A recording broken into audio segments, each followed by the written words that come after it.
something real. Culture is the biggest concept. Culture is the biggest mining and internet service in Australia. So that means it's like the 400th biggest in the world.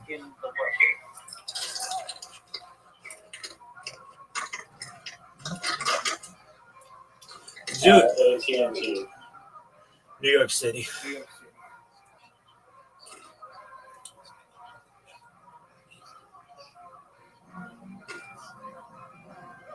Nintendo. Tokyo.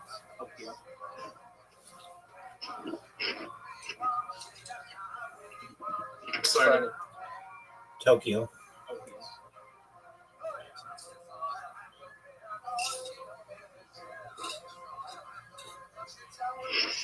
Blaze. Plano, Texas.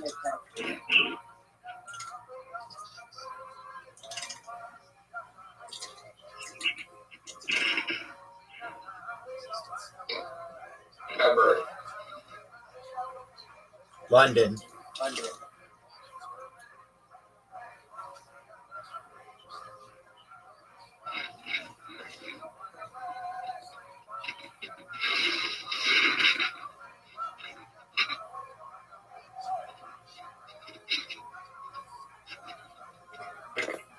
Magic Mind. Austin.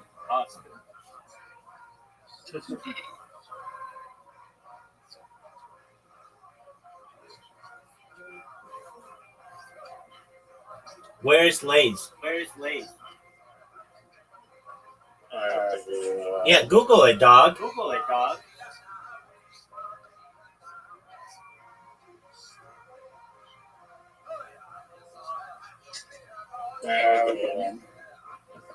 What is it?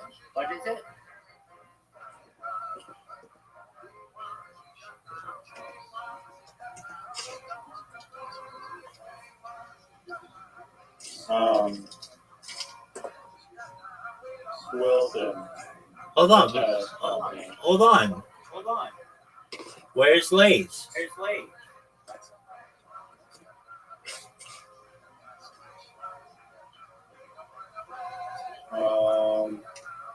Plano, Texas. It's a subsidiary. Yeah, what did I say? I said Plano. Wilson, this is a good one. New York City.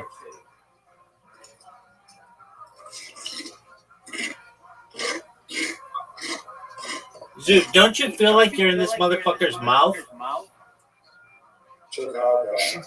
Okay, cool story, bro.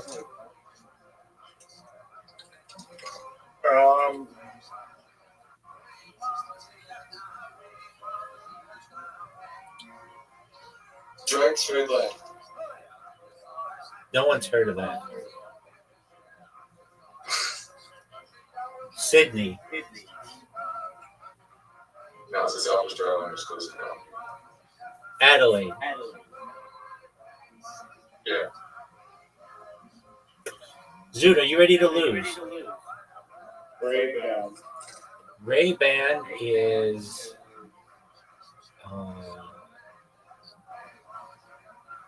I believe an Orange County company. I know Speedo is. Oh, wait, Oakley. No. Ray-Ban is Luxottica, which is Rome, Italy.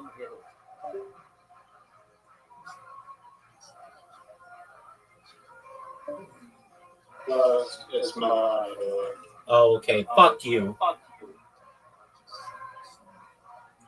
Sorry. Dog, that was amazing that I knew it was fucking Italy.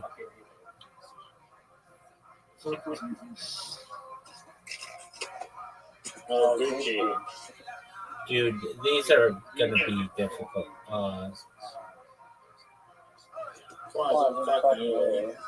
Milan? Florence, dog. Okay. No one knows these. These are awful. Louis Vuitton. Paris. That's your silly guess. That's Yeah, it. yeah, right. That's the answer.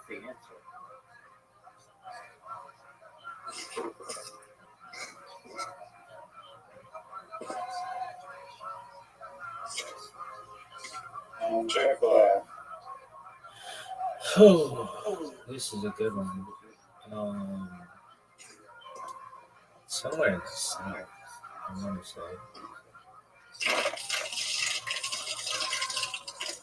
Nashville? Atlanta. Fuck. Oh shit, I should know it. What was that other one I was from Atlanta, you said? Coca-Cola. Oh. Not East. Fuck the gas station. Houston.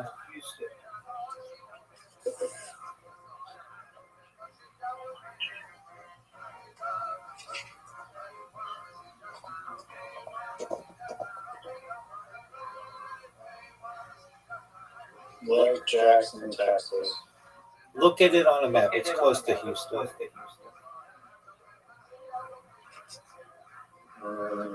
Are you positive? Yep.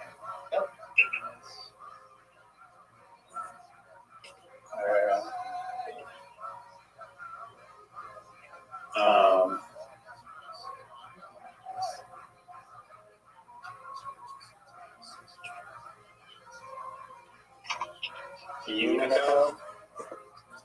Unico? Yeah. I've never even heard of Unico.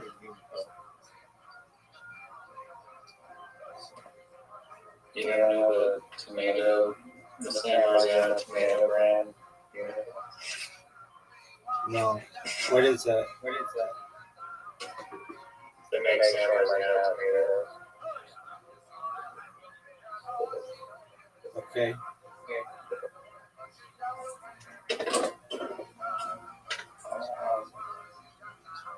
Are you ready to lose at mini golf? Yes or no? I'll wait. Nike was Eugene, Oregon. Now I believe it's Portland, Oregon. Beaverton, Oregon. Same shit.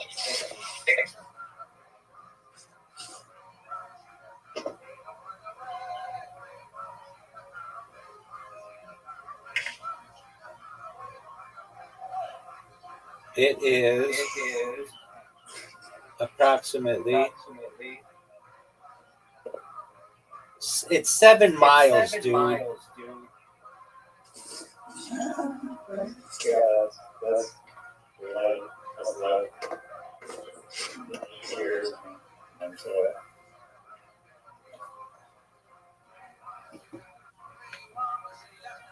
Where's Pelican Kayaks headquarters?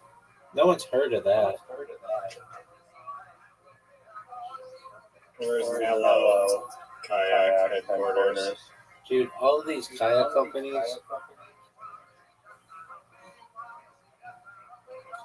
Pelican Kayaks. Village of Conde, Portugal. Nobody knows that. Okay, here's one you should know. Cohen said the car company. Yeah. Isn't it Koenigsegg? It's a city, and I think it's in Germany. No. Do you know the CEO? What his name is? Last name's Koenigsegg. It's No. It's German. Oh wait. It's Swedish. Wow, you left. You cheated. I did. It's a its official representation is Germany. Hold on though. There's something about this. There's it was a state. Koenigsegg was a state. And how did you call? What did you call it? Koenigsegg? Yeah. That's not it. It's Koenigsegg.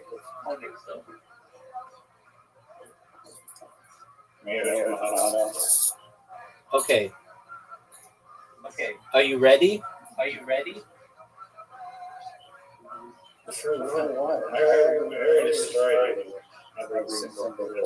I'm gonna send you a mini golf invite, and I'm gonna beat you. No. I'm gonna send you. Taking yellow. That's garbage.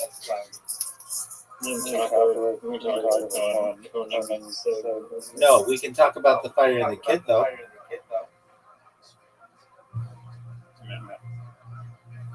No one's affected that.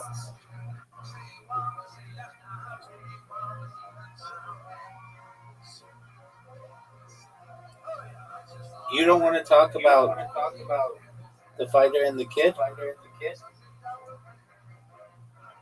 really don't. Why not?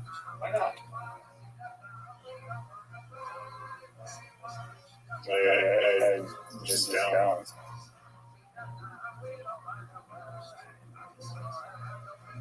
Do you want to know if there's any new news?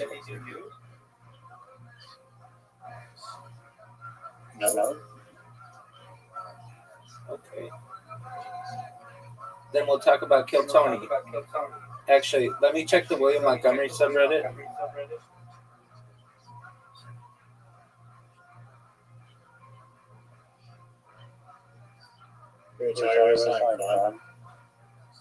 Maybe something good comes up.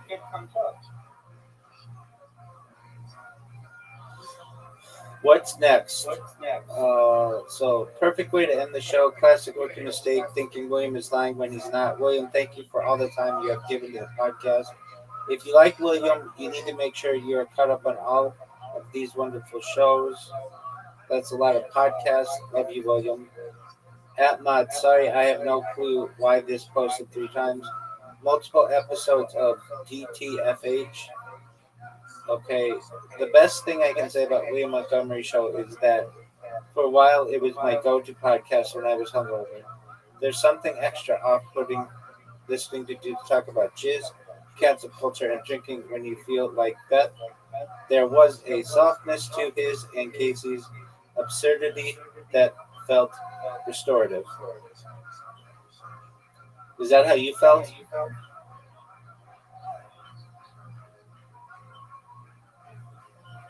No. Okay. Was that your story?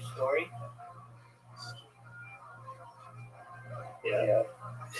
Okay.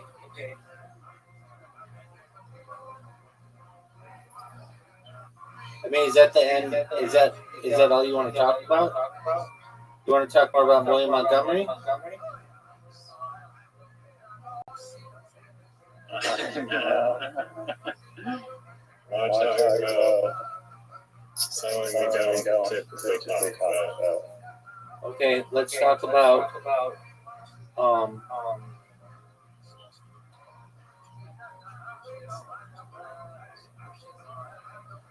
What could we improve? the world. Oh, I had a question. Oh, let me ask you this. How do you design a social media website that's just better than the rest of them?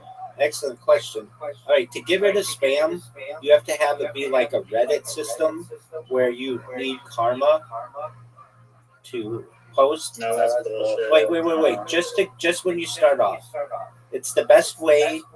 Or else you just have people creating account after account after account after account. So the way that you get around that is you have to have just a starting karma, and that's the best way to weed out any bots. But then that means you don't have to do as much moderation. So how would Are you you saying like more like an ad marketplace that you also do like farm base or something? Okay, so that's a little different. I was just saying like the best way that you can do it, but let me think about that. Yeah. So before you post, no, you should be able to post whatever you want to. Because that one is like he uses like this authentication thing, like you know how you get prompted to sign in Google, basically like that, but it'll have like Google, Discord, maybe some other options. Because I think Google and Discord are like the hardest, or like the most secure, I guess. Okay. I don't know. I don't think that. Well, whatever. Let's go back to the social media idea. Yeah. Your little karma Reddit sucks, Reddit does suck, but but bots suck even more. yeah, exactly. So the way that you do it is you need post karma, and then from there, um, I'm not saying you do this, but let's just talk it out. Instead of just being able to post and post and post and post and post and post like everybody's favorite rabbi, what if it was you can only post if you have 5 likes. Like if you post, then it removes 5 likes, but then that post could get 50 likes. So then you can do another 10 posts. What are your thoughts on that?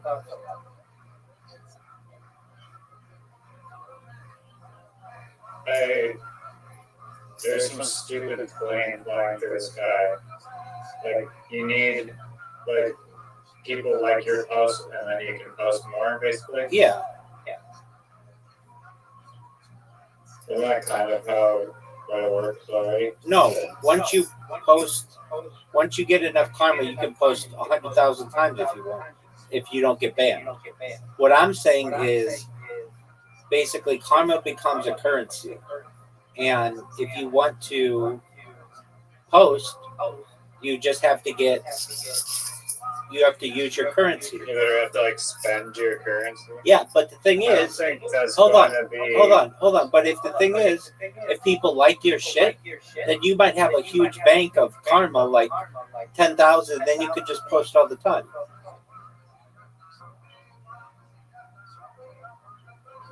I don't think to like constrain people like that, because what if your posts aren't like super funny, but you just want to use the site and just kind of comment your boring thoughts? Then those people are pushing away people.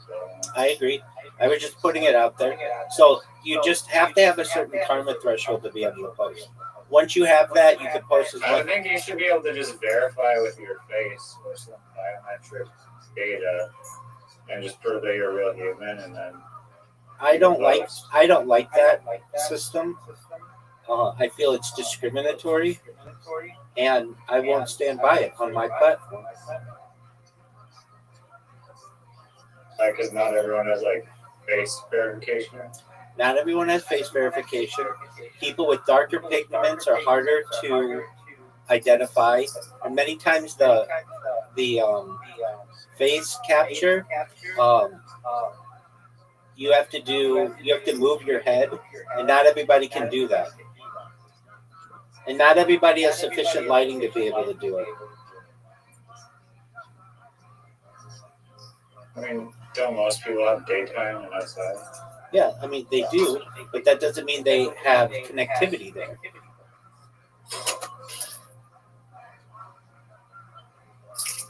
I suppose. The big thing is people with darker skin pigments. They can't verify them as easily. It's a discriminatory process. Additionally, That seems like technology could easily solve that. Better. Okay, but I'm saying that technology is not current. I'm saying that technology is currently not here.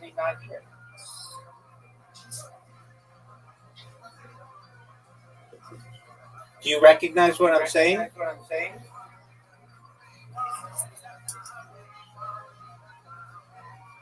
Yo, dog.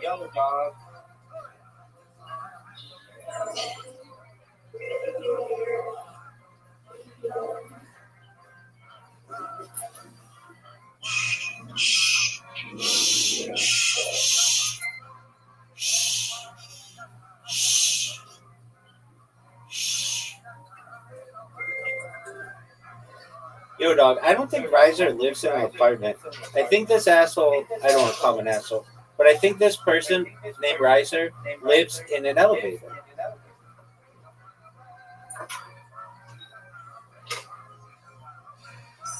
Riser. Yeah, I was in the hall. I don't want to disturb people. I'm in trouble for disturbing people. Okay, nobody cares. So let's talk about real talk. This social media platform of the future. So in order to keep out bots, you have to have a certain karma. And then from there, you can post all you want. to get into your account, you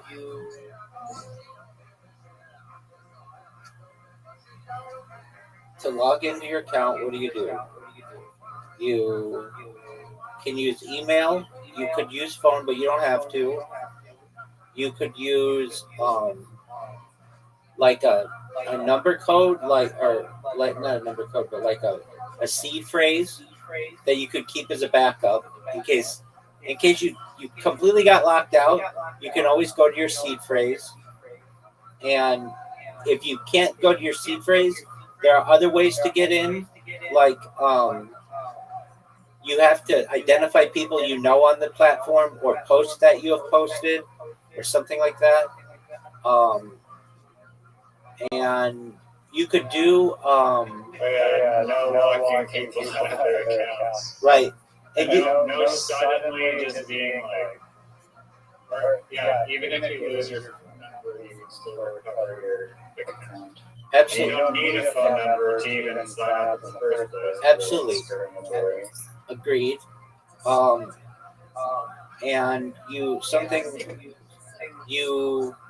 if you did get locked out, there's customer support to help you. Like that's a big thing.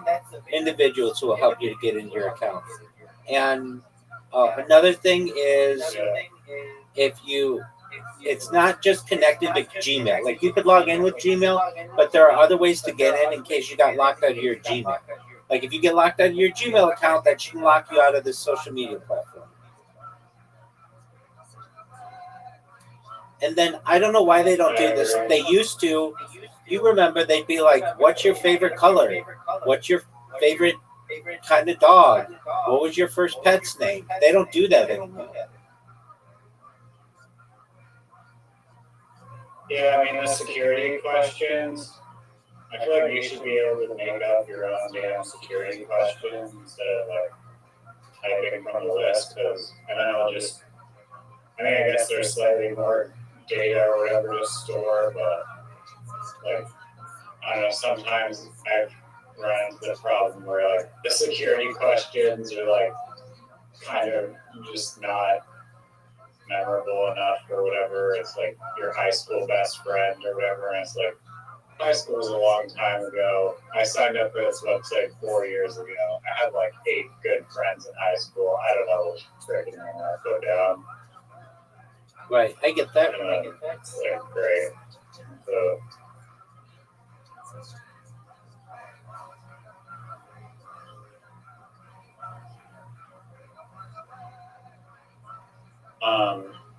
one I think kind of key like decision to make about the social media site is just kind of like how free. Okay, well, I think you agree with this. There should be like some way to definitely filter like 18 and under kind of, and then over 18, or you can just make it over 18 only, Yeah. or I don't know, some sort of filtering for 18, below 18, or whatever. Yeah, 2 apps. And then there's like kind of 2 types of social media sites. There's like there's contrasts of like there's 4chan and then there's like GitHub. GitHub people are generally like professional. There's probably moderation to curate like just stupid post. 4chan is like almost the complete opposite, where it's just a giant chaos pool, and it's like, how do you want to slice that cake of like what the objective is of the site? Is it to shit post, or is it to make Facebook groups about cooking sausages? Like, what is the goal and the objective, and how people are able to communicate on it? I'm down for that. So maybe it starts with what need are we even serving, or market are we serving? Because there's probably like niche social media. Well, there are definitely niche social media sites out there, sites that just are dedicated to talking about dreams, or sites that are dedicated to whatever.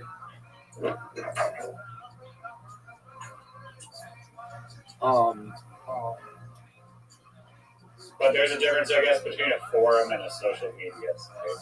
I don't know how you could have technically, but you could have both. I'd say that there is. You could have both. Facebook has both. I don't consider Facebook really a forum. No, I consider Facebook groups are forums, basically. Discord has forums. Yeah. Yeah, I don't know. I don't know the exact definition of the forum. Maybe it's, yeah.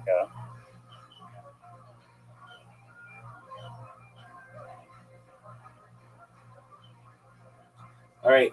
As for like if you're not 18 or whatever, in the website, there's a if you're not 18, you can't see anything that anyone over 18 posts. Just I don't care what it is, even if it's like cooking, you can't see it. Sorry.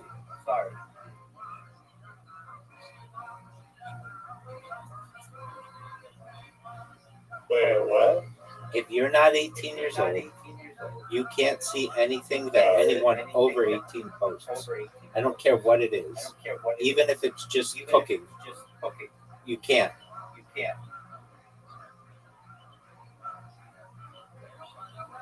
I mean, isn't that still kind of slippery in a way? Because, like, you have kids that are in high school that are 17 that are just complete chaotic, like, shit stains.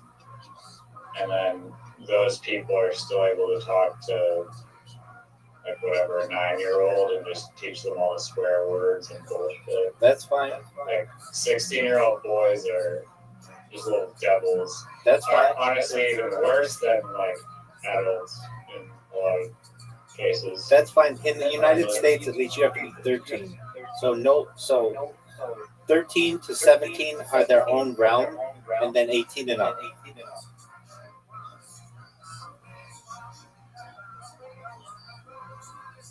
I guess. I can make the argument that that's still not exactly perfect or whatever, but even if you isolate it by like 1 year age gaps, there's always like the one kid in like the class or whatever that's just like insane and will just like tell the other people just insane nonsense, and that's kind of like in every single group there's those type of people, so I don't really know. It would be nice if you could just filter it out. Well, maybe you do automate it with AI and like have like a super advanced AI that's like, or not even super advanced, but just like anything with like explicit words or language, you can just filter it out and make it under 18, very PG kind of friendly. You can't cyberbully other people, you can't swear and whatever other nonsense.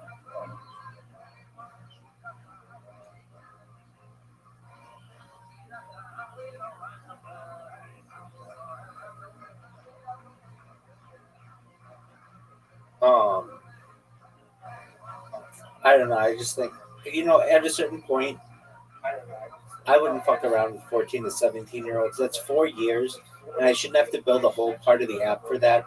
Just 18 and over.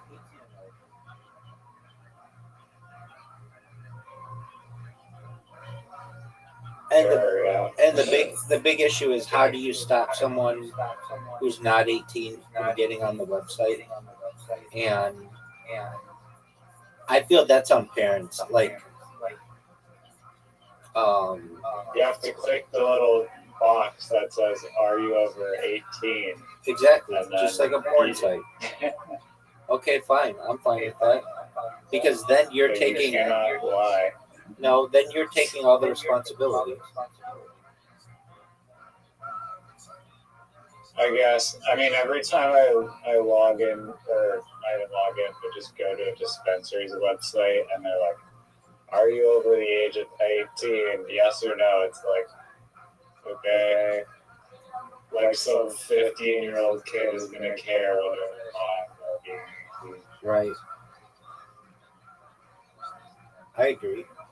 But then you don't. Then if you're not 18, you can't use it. Sorry. I had to be 18 years old to buy cigarettes. I had to be 18 years old to buy porn. I had to be 18 years old to buy, to vote. I had to be 21 to drink alcohol. That's just part of the deal. So, Yeah. so to use the website, you have to be 18. All right, so that keeps out all the kids or whatever, ideally. And then a parent, you just, what if the parent's like, okay, well, they have my permission to use it? Too bad. If they're not 18, they can't post.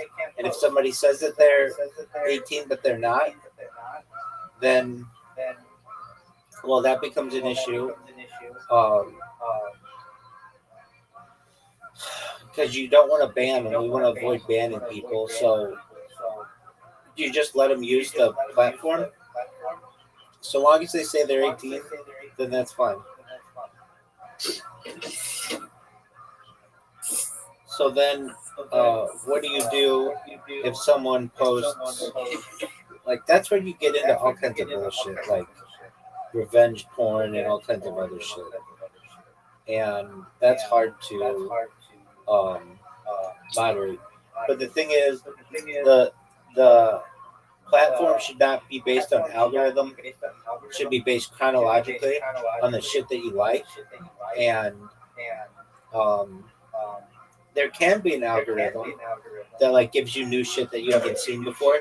But anything you don't like, you can put like mute, and then you don't see that shit anymore. But you could always go back to stuff that you've muted and unmuted. I mean, Facebook, I believe, has that already, where you can say, it'll show me, like, one time it showed me, like, literal, like, animal gore, and then I had to use it. I'm like, I'm not interested in this. It's 8 a.m. I don't need to see this, Facebook. Please don't. Yeah, but Facebook doesn't have I don't even know how this is on Facebook. Yeah, but they don't have a way to go back and say, oh no, I want to see that again.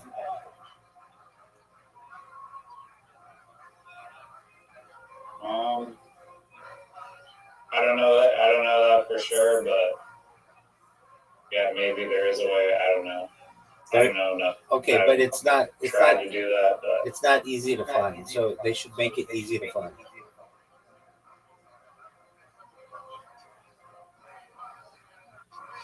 Yeah.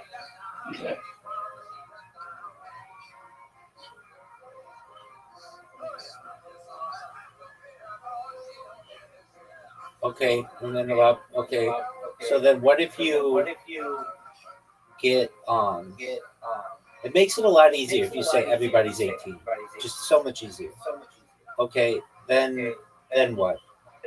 Well, maybe even like the classic like feed of just scrolling down infinitely isn't even like the most like the best way to do it. Maybe there's another layout or configuration. Right, that would be better. It's chronological.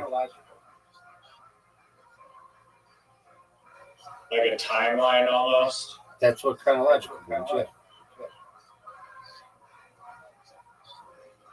Yeah, or maybe it's like kind of like the Wikiverse.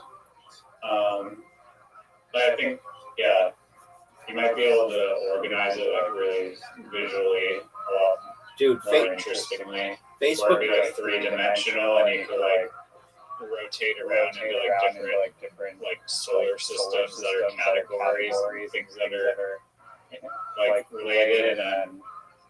Okay, fine. But if you know what that's complicated. I do. I know what you're saying. That's complicated. Just make it simple, chronological.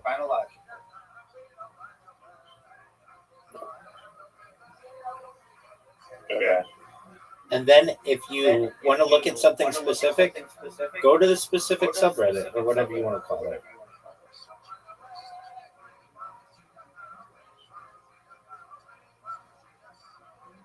And it doesn't have to be strict. What flaws can you identify with Reddit? They ban everybody. That's a big one.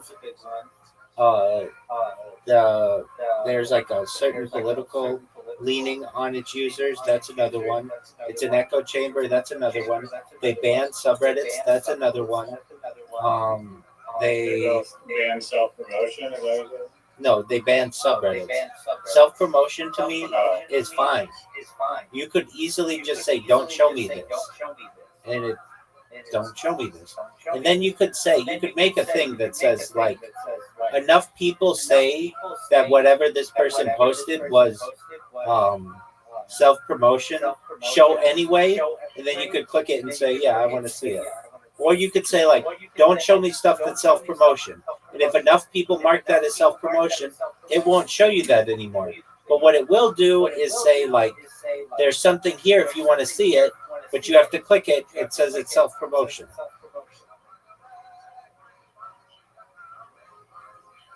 I mean, I just have a filter whether you want to see self-promoted things or not. I agree. Then perhaps at the bottom you could find it, but there should be a way for you to go through and be like, hey, I still want to see what was going on there.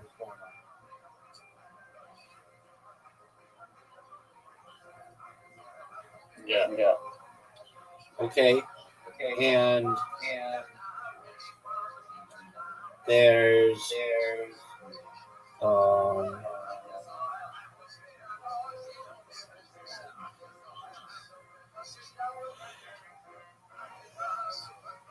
it doesn't have to be that complicated. Okay, so how do you stop somebody from like posting their penis on there? Well, you could just say it's not safe for work or whatever. And don't show me not safe for work stuff, and show me not like Reddit does that. You can show your balls on there. Okay, so what about somebody torturing an animal or something like that you don't want on the website? Enough people report it, and then it gets taken down.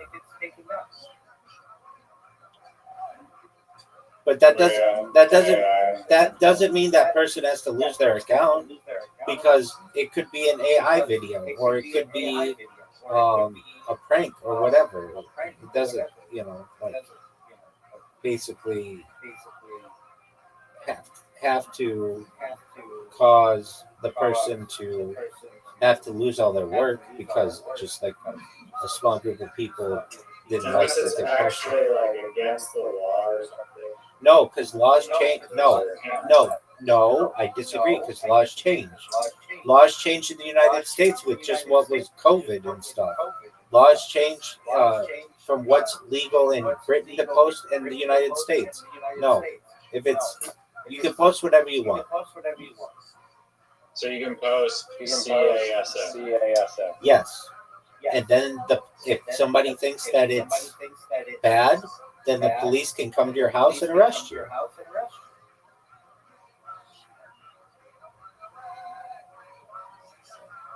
Yeah, so you can't just post that freely. You can. You absolutely can. It would be under not safe for work. You can't. You can. You can. To me, it's not that big. To me, it's not that big of a deal. People treat it like it's the worst thing in the world. It's not. It's skin. The people who created it. That's not what CASF means, bro. It's child sexual assault material or Abuse. Yeah. Okay. So what's the difference between a kid in a bathtub when they're 1 year old that you post on Facebook and a 3-year-old?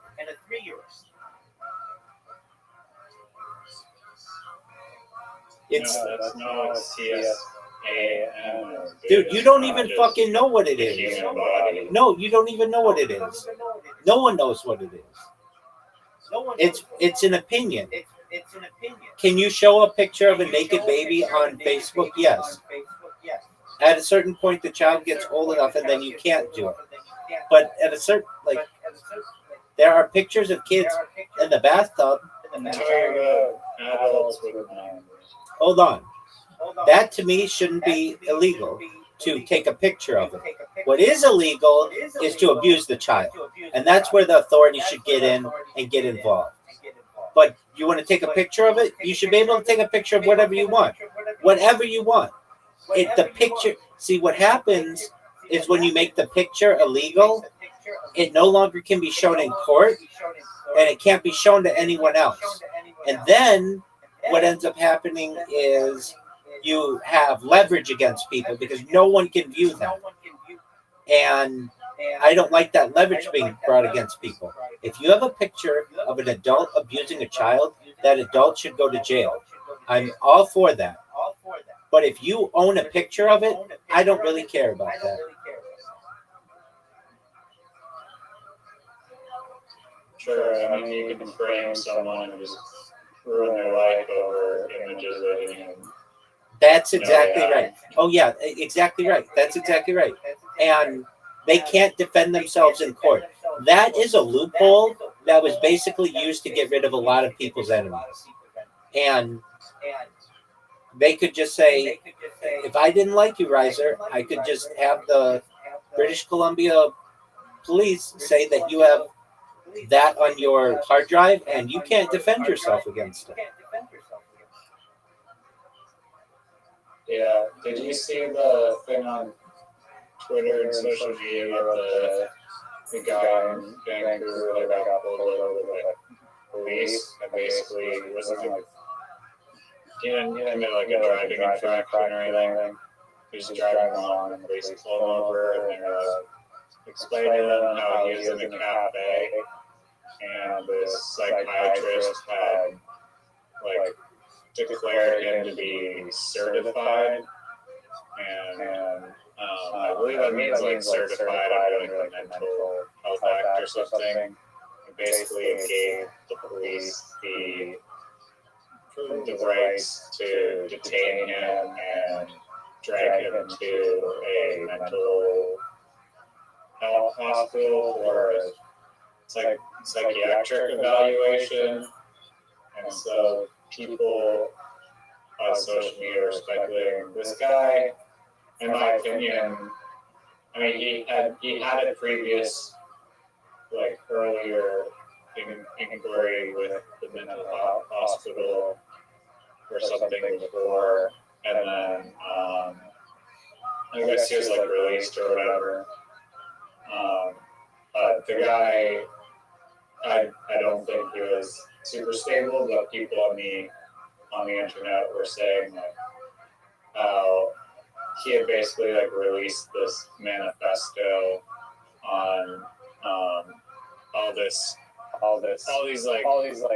things like the bills that the government were passing that are not just and whatever, and they're saying that how if you basically like speak out against these topics, then they're just gonna make up a thing that you're mentally unwell and then like detain you and basically keep you against your will or whatever. Okay, I'm in agreement with what he said.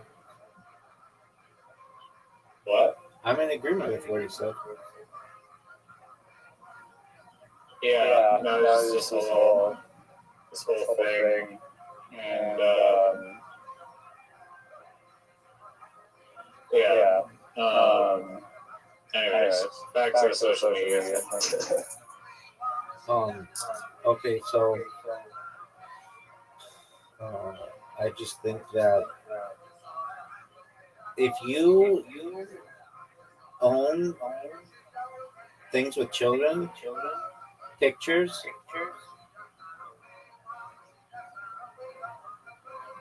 I don't really care.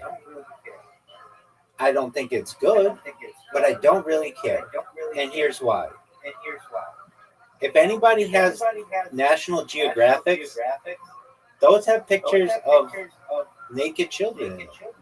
And we treat that like it's normal. It's no big deal. And it's been that way for hundreds of years, or at least 100 years. Like,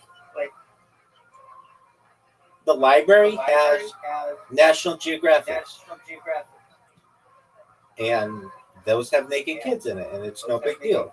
It's like the fact that because these kids are poor in a fucking tribe, they're seen as less than your fucking suburban family person, and it shouldn't be. If you can show pictures of like some lady with a baby sucking on her tit in a fucking tribe, then you should be able to show that on Facebook or on Instagram. And they Instagram and Facebook have lessened those policies, but I'm okay with that. And in the same way, if they're showing a naked child on there to show this is how these people live, okay, that's fine. Now, what about a situation where there's like let's say like a 8-year-old kid, so not a baby, and they have a picture of them that is, I mean, it's the same argument that, like, okay, we saw that documentary of the guy walking the Amazon, Yeah. and they took pictures of those people. They had like an event where like all the guys like took like poles or something and put it between their legs to show like big penises or something, and that the girl was going to lose her virginity that night. She was getting married, and while they didn't show anything like really illegal in that, they were showing a woman who was underage, like under 18, who was going to have sex, which like isn't like necessarily in our views in the modern age, like that's not an okay thing to show on camera. Well, Like they had like these basic things that look like penises, like in their same penis region. right. And it was like whatever piece of wood, but it's like practically like the same thing almost. Okay. Like, they're basically just showing the dick anyways. Well, no, Doesn't really matter. That's a piece of wood. That's That's true. Okay, exactly. Okay, so imagine we took that and put it in a Utah high school where all the kids in high school were running around with like a big wood dick or whatever, and some girl who was like 13 years old was going to get fucked that night, and they were celebrating it. People would not tolerate that in Utah or in Wyoming or wherever, but it was fine in the Amazon, and I kind of feel like we shouldn't treat people differently based on the color of their skin or their tribe. It's like if we're going to embrace one, then we shouldn't draw a line. So I personally feel that if you're going to show kids in National Geographic who are naked, then you can show people in a Western country naked. And is that big of a deal? Well, then you're going to get perverts out there who want to take pictures of children naked. And to me, that's the crime. The person who took the picture, that's a crime, potentially. But should it be a crime? Because then shouldn't the people who are taking pictures of national? I don't think so. I think you should be able to take pictures of naked people, and we just shouldn't treat nudity that big of a deal. Like, I want to get rid of the taboo of that. Because you're able to do it with somebody in the Amazon or in Africa. So why can't you do it with somebody in Canada or the United States or England? Well, I don't think there's anything inherently like wrong with the naked body, but it's like the perversion is like the real sin. Yeah. Okay. So do I have an issue? Do I have an issue? Basically, like penalizing all of society because some subgroup of people are just like recorded. Yeah. So do I have an issue with some guy who masturbates to pictures of people who are under 18 years old? I frankly don't care about that. What I do care about is when he preys on them. That's when I have an issue. But if he wants to just masturbate to pictures of cartoons, I don't really care. That's not. The picture shouldn't be the issue, and taking the picture shouldn't be the issue. Because if it is, then we should arrest all of the people who ever took pictures of National Geographic, and we don't do that. And so, if it's good for the goose, it's good.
And I've said it before, and I want to say it again. There was this amazing website called I won't say what it's called, but they would take all of the women of Hollywood and put them on porn stars' bodies, and it was fucking amazing. It was. I looked at that on my MetaQuest, and it was like, oh, this is the fucking porn of the future. It was amazing. It was amazing. And I even went through one day and just did a single chick for every letter of the alphabet, and I would just pick a new chick for every letter of the alphabet. And X was a really hard one, and Q was a really hard one. But aside from that, it was like Jessica Alba, Jessica Biel, like fucking what is that bitch's name? I just went through anyway. Um, I don't think that should be illegal. But the person who wanted that to be illegal more than anybody was fucking Melania Trump. She's the one who pushed that to be illegal in the United States. So, okay, whatever. The Supreme Court of the United States, though, said that 3D images of things that look like children is legal. It's freedom of speech. And I just don't think we should weaponize it. Like, if you want to have a naked picture of Melania Trump, like she took naked pictures in Europe. So like that's out there. If you want to put her face on it, I think that should be legal. I know that they made it that you can't do that because that's what shut down that website, but I think that's fine. Okay, anyway. Should you be allowed to monetize it and put it on like mugs and t-shirts and sell it? I kind of want to say yes, because that's you're going to privatize it like other people. I mean, there's kind of an issue maybe like you're promoting it, and it's kind of like a $1 million Facebook ads, and like all these people see it that wouldn't have otherwise seen it or whatever. That's a good question. If it was in a society that truly didn't care, that we all have skin underneath our clothes, then it would really be a big deal. Absolutely. It's going to be uphill battle to erase that stigma. I agree. That gets in the name, image, and likeness and such. And with that, my friend, it's late. I've got to do a podcast in 11 hours, and I want to be ready for it. I've got some stuff to do in the morning. So. But let's put a bookmark in this conversation because there's a lot of interesting stuff that can come out of it. It was a good suggestion. So, before you leave, would you like to comment on the fact that you didn't score a single point in Carom? You lost 220 to 0. Oh, wait. Like, for the same reason that I don't brag about beating someone up in like a body cast. That was basically what happened. I was falling asleep, fatigued, had a headache, was distracted, multitasking, and yeah, I cannot prove that you weren't cheating that entire game. How do you cheat? Didn't think the red one. How do you cheat in Carom? Aimbot. I mean, you're watching me play, and it's on an iPhone. And, like, I'm not saying that. I wasn't watching you play. I was focused on my screen. Okay, but I mean, you can admit that you are like the king of building robots. So I think a reasonable jury wouldn't find it too far-fetched to believe that you could build a Carom bot. I'm in agreement with you. I'm definitely in agreement with you. That, but wait, but that wouldn't stop you from scoring.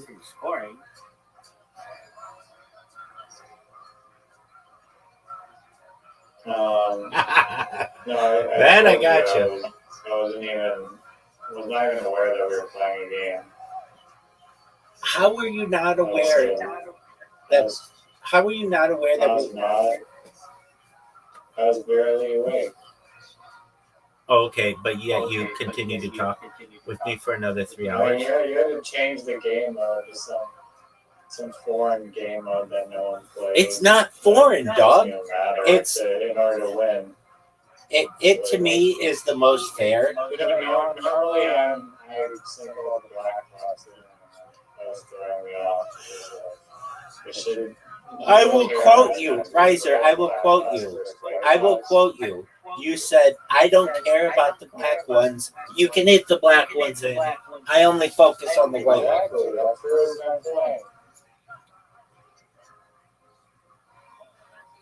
That doesn't make any sense. It's the opposite. I should have been hitting the black ones but instead you were hitting on this throwing me off. You told me to. Really throwing me off. Why would you tell me? I have to. Because I don't know. I wasn't even a good. I wasn't even in my flow state. You can't touch it. You don't even know what a flow state is. HP knows that I wasn't in a flow state. William Montgomery knows that I whooped your ass 220 to nothing. William Montgomery knows that I wasn't even trying. There was like zero energy in my brain. I was yawning, clearly extremely fatigued, sleep deprived. Like when I was playing with another dog I was dealing with an injury. There's just so many factors that I don't think people truly ever feel and understand. Yeah. Okay, so you know you lost. Do you want to play again? No, I'm even more fatigued now. I mean, tomorrow when I'm not sleep deprived and fatigued and actually have some brain power, sure. Did you see what the White House? They registered aliens.gov. Yeah, but it's for Mexican people are illegal immigrants. How fucking distasteful is that?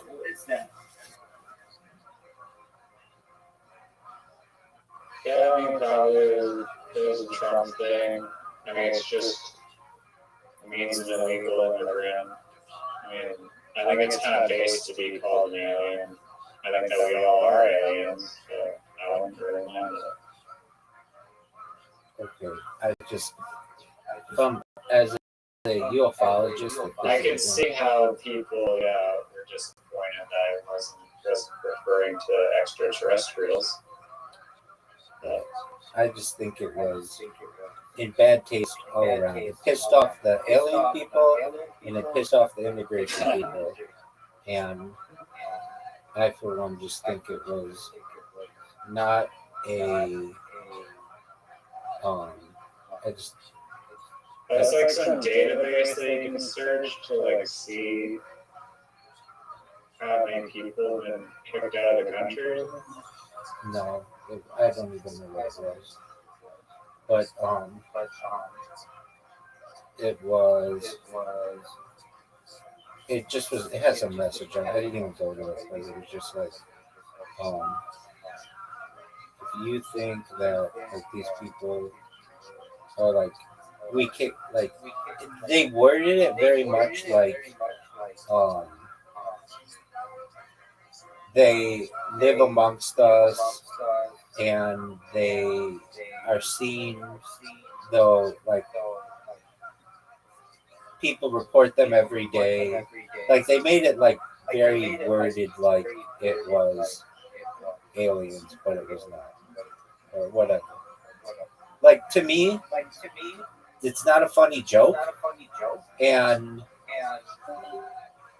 they should have had whatever you want to call it, undocumented individual website, and then alien should have been for UFOs and stuff. I'm like the one person who's pissed off about this from the other side. Like everybody else is pissed off about it from like an immigration standpoint. I'm pissed off about it from a disclosure standpoint. Yeah, the waste of the URL, perfectly good URL. A very good one too, yeah. So anyway, I don't want to take up any more of your time because I don't want to hear your bullshit excuses when you lose tomorrow night. Come back tomorrow and you can hear how I was on this podcast. You still have yet to watch any of my podcasts, which is fine. But you know, it's not really my deal. Yeah, do I have to send them to you?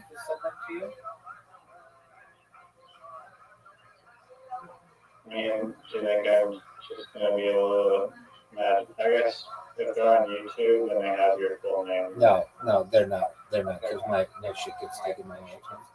Okay. Even if it's not your podcast, there's someone else's podcast where they shout out. No, but it's just here. I'll send you the most recent one I did, and I'll send you the more recent ones that are phenomenal. I mean, they're not awful. I don't know. Fortunately, and I hope this continues, I haven't done a bad one. The work I did do one bad. I've never been a bad one, but I had one guy when I hosted a podcast who was an absolute douche, and he, in my opinion, I did not like doing it with him, but that's okay. It's like I have a question. you have a question. So you know how you can like send 30 emails a day to different podcasts? Oh, big dog! I can send more than that. What? I can send more than that. I thought if you send 30 like unsolicited emails, you get in trouble. Yeah, I mean, but I can send more than that. I'm amazing. Well, that's right. You just use multiple accounts, 30, 30 Correct. So that way, Yeah. So what about it? Well, like, so you're not limited, then you can send 30 per day per account and multiply that by however many accounts you like whatever 300 emails a day. Yeah, but I don't want to do that because what happens is the people respond right away, and they're like, "Oh, can you do my podcast tomorrow?" And then I'll get 6 people who want me to do a podcast on a given day, and I can't do that. But that's what like the trend I'm noticing is they like immediately ask you. Yeah, and like 30's good. Up to 30, I'll get 1 or 2 responses back every day, and like I was noticing, if I increase this to like 60 or 100, I'll get too many people who want me to be on their show, and then they'll be like, "Okay, well, what's your availability?" And then I'll be like, I'll overbook myself. So like 30 is the sweet spot where it's enough. It's enough of people are.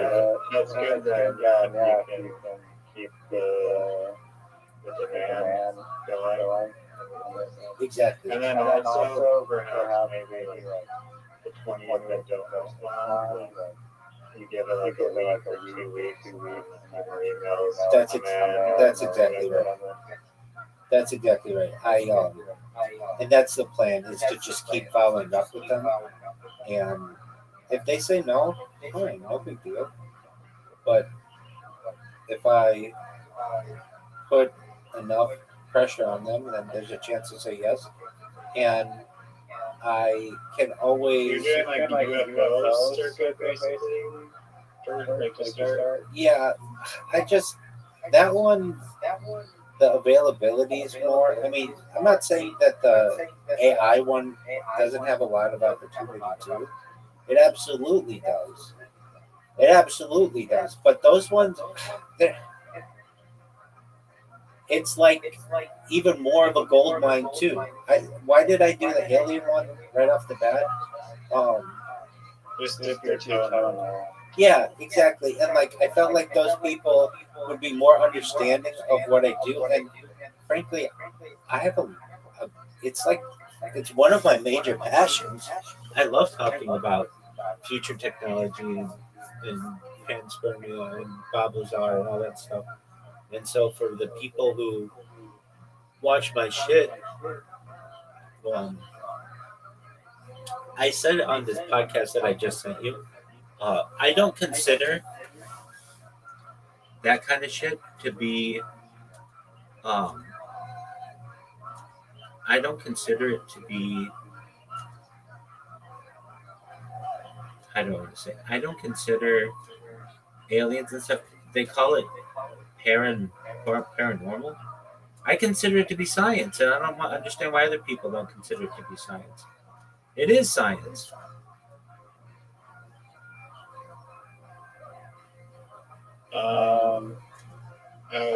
How do you come to that conclusion? It's about like advanced propulsion and teleportation and different kinds of chemicals like element 115, and it's about history, and it's about like I even quoted in that podcast that I just sent you, Arthur C. Clarke, the difference between sufficiently advanced technology and there is no distinction between a sufficiently advanced technology and magic, and that's what we're talking about. Sufficiently, like extremely advanced technologies, are magic. There's no difference. Being able to move something with your mind or communicate with just your mind or travel faster than the speed of light or use time travel, that's all magic to us. But to alien civilizations, Well, I heard Terrence McKenna say like no one just moving your hand up and around, like no one can explain how you do that because you have to know like the mind basically, and we don't know what consciousness is necessarily. So much of our experience is just like straight out of this like mystery box where we have no idea how we're even doing it. I see your argument for science, like the scientific basis or whatever, but I feel like the alien or UFO or extraterrestrial stuff is like largely hypothetical. It's not hypothetical at all. What are you talking about? Well, It's not future technologies are like hypothetical. Like we don't have like actual time travel machines that we have physically. That's true. But we're able to perhaps manipulate space time, or certainly from a theoretical level, but perhaps at an atomic level as well.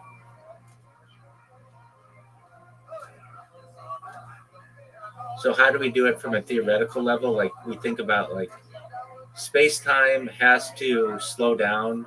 The faster you go, the slower aging occurs. And the idea of like when you get close to a black holes can manipulate space time. So from those perspectives, certainly there's some kind of manipulation. I know that's hypothetical, but okay. Basically, to me, there's declassified science, which is what we know science today, chemistry and all that other shit. And then there's classified science, which is what I talk about. All I talk about is classified science, in my opinion.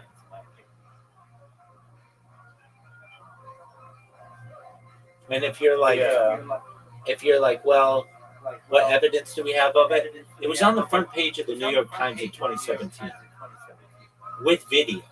What more do you need?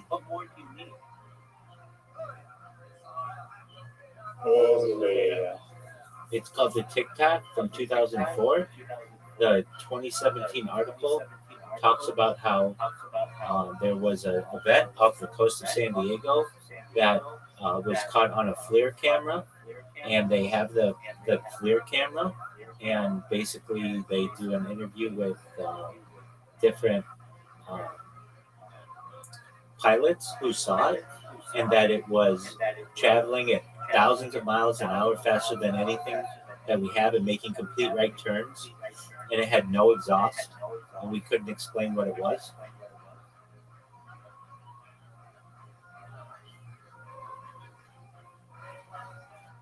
Yeah, I mean, it's we don't have to get into it, but yeah, I'm not saying that isn't real or whatever. I don't even know what to think of it. It's on the front page of the New York Times.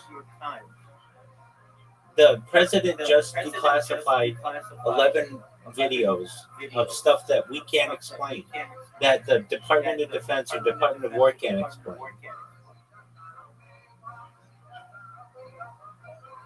Yeah, I know. There's the Disclosure Project people, where they have stacks of files going back decades. They can't explain it.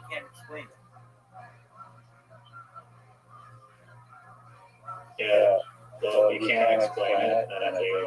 No, that's not necessarily true. No, that's not necessarily true.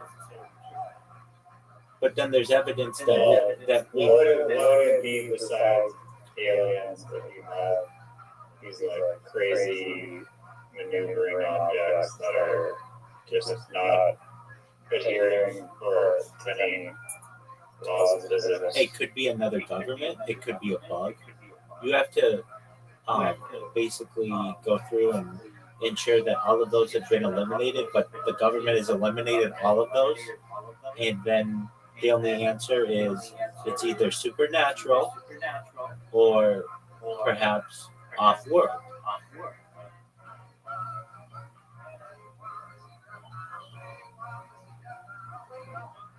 And the supernatural is above alien. No, it would be like God or something like that. That's the chances that it's aliens are far higher. And then we see these things travel, and we've heard their tales through generations of people who have written this stuff down in hieroglyphs and in cuneiform and on wood carvings, Petroglyphs. all of that. They've told us like what's going on. Do you like petroglyphs, hieroglyphs, or geoglyphs? All of the above. Yes. Word dog. Any communication. Those people who wrote those are the Rabbi Rothschild of yesteryear. What I'm doing, these are petroglyphs, these are geoglyphs, these are the hieroglyphs, these are the glyphs. Yeah, maybe that's a new term. I mean, it is. I mean, I don't know. I guess speech is not technically a glyph, I don't think. Because it has to be like a physical marking or scripture, but no, it's like an audio internet glyph, basically. Right. It is.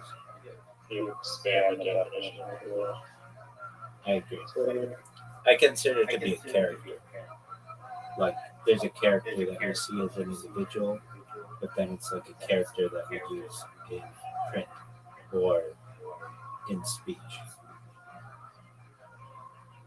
Well, double on time. I agree. That's one of the reasons why I like it. All right, big dog. Sweet dreams to you, and I shall talk to you tomorrow, God willing. Okay, peace. Peace, pimp.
Literally read the phone book. And you're just like, yeah, go on. All right. For those of you listening to the podcast, Steven just keeps wrapping more and more of the cord around his hand. I'm shaking with the nerves, though. It's like the noose around JP Scarpelli's neck right now. It's like, you're super fidgety, but your voice is just killing the the ladies. We have an Irish guy that's been on the show a couple times in Los Angeles who we love. He says January, really, really interesting. Would you mind saying January for us? January. Wait, no. Let's have. Can we have silence in the crowd? All right, go ahead. And please. January. Wow, you really enunciated that like a goddamn American. Really took all the magic out of it, Yeah, Steven. you can't have it, man. Now I believe that it's your Even no first time. phonetics. No offense. So, Steven, do you live in Toronto or New York? I'm a little confused. No, we, due to the job, we go to different projects, so we were in Switzerland before here, and then in Iceland, and then from Switzerland we've just moved over 3 months ago. And we'll be here for 2 years. You lived in Toronto for 2 years. No, we'll be here for 2 years, but we just moved up here 3 months ago.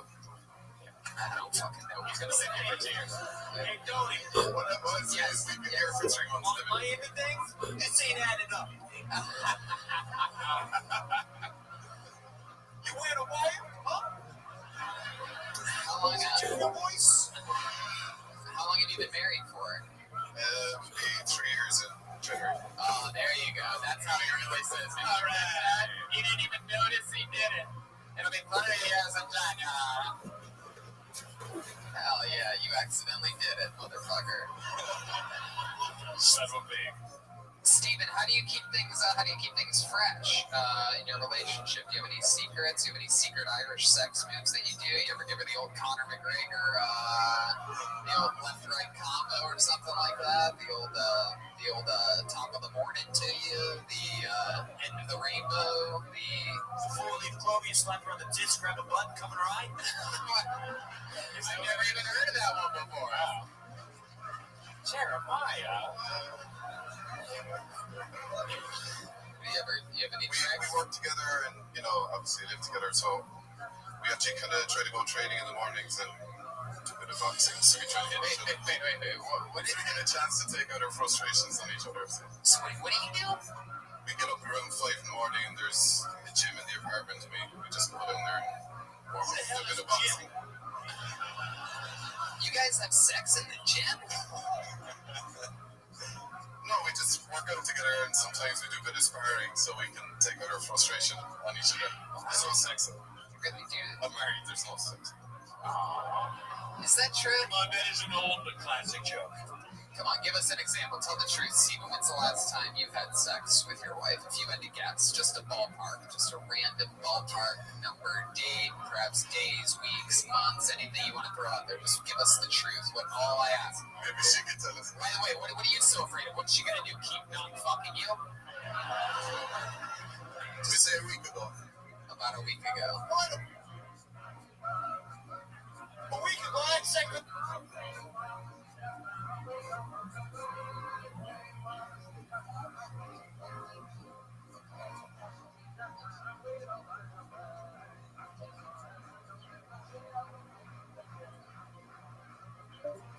Before that.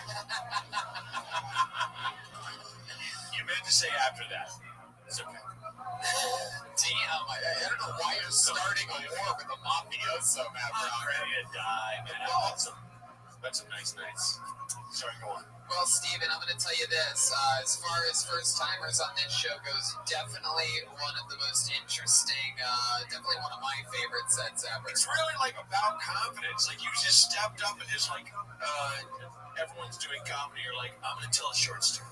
And, That takes a lot of guts. and you know, Really not even get to it was a dark. Yeah, what the fuck? What's happening? you guys didn't even get to the I could smell the sea while you were talking. It was fantastic. I mean, it's impressive if you look at, we've always said this, take your time. We were just telling Vishal Raj that he talked too fast. Right. He tried to get 2 minutes into a 1 minute set, and you made your 1 minute set so compelling and took your time so well that we wanted to hear the rest of it. So it just goes to show how true that is. It's his first time ever on stage, and he did it right here at Toronto. Yeah, right. Tony Live. Stephen O'Mahony, ladies and There gentlemen. it is. There he goes. You're going the completely wrong way, Steven. Oh my God. Get out of here. Oh, looks like I went the wrong way. He said he was so used to watching us that, like on the videos, Oh, people always go that's behind. funny. Yeah, right. Jesus Christ. the video, that's how. That's funny. All right.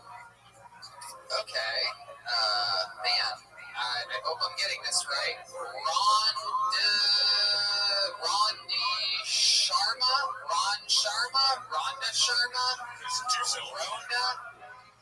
Ron? Anyone with the last name Sharma?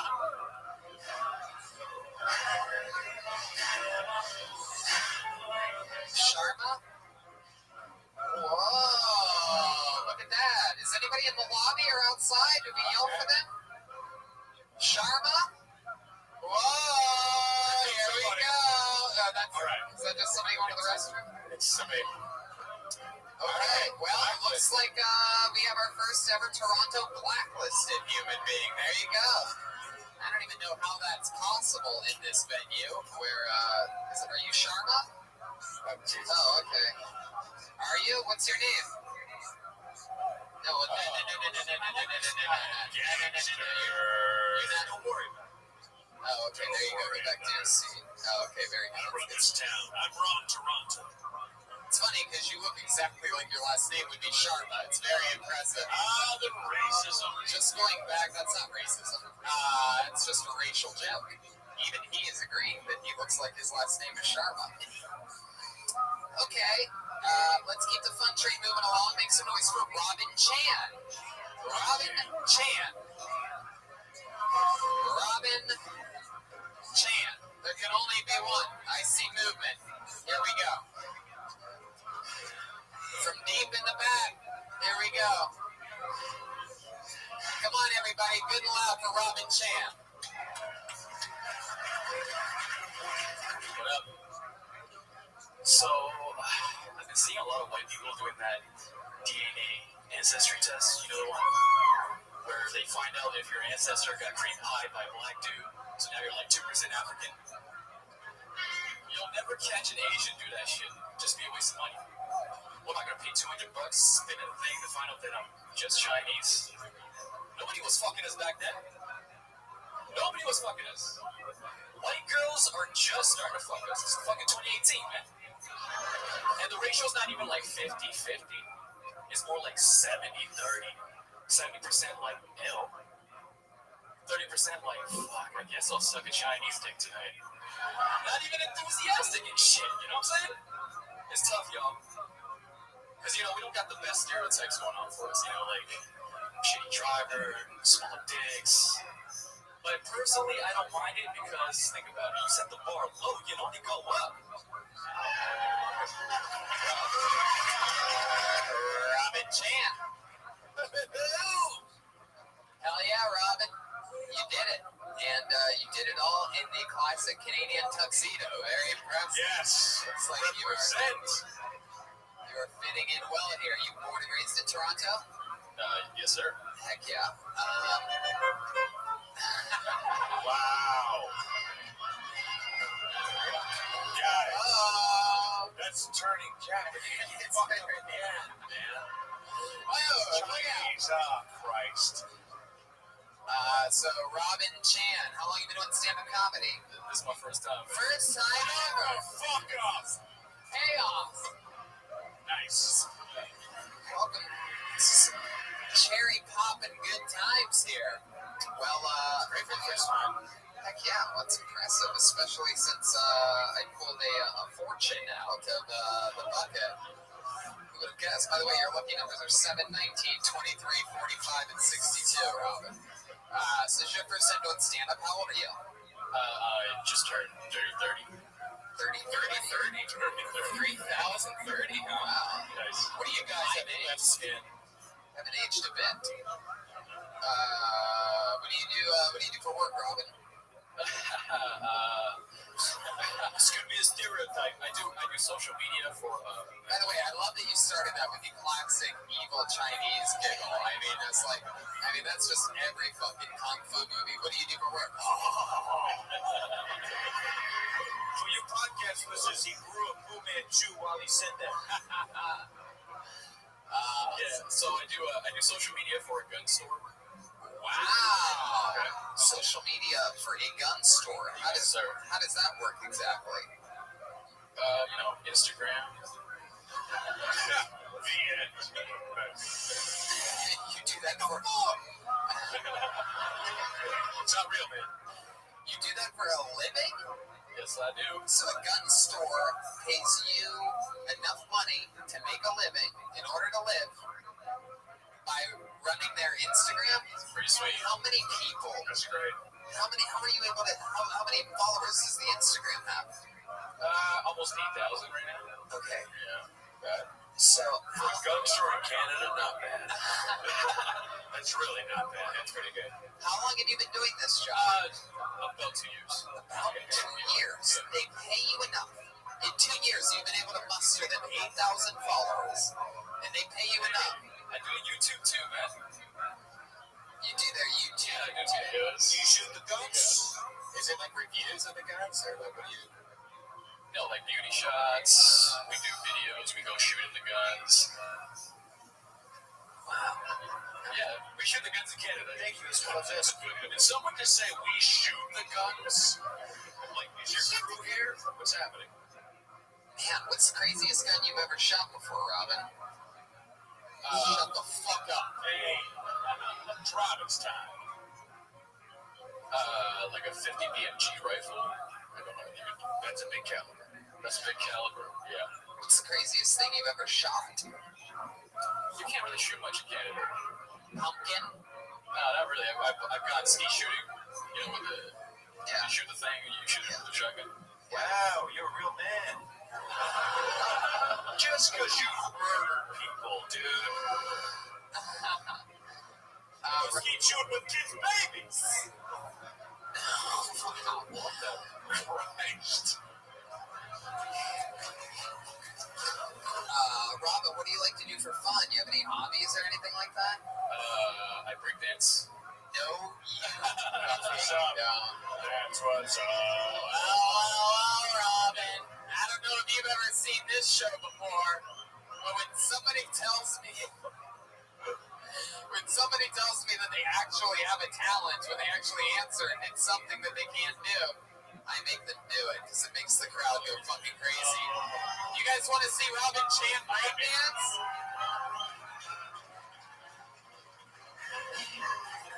Oh shit! Oh shit! Uh-oh! Uh-oh! Oh!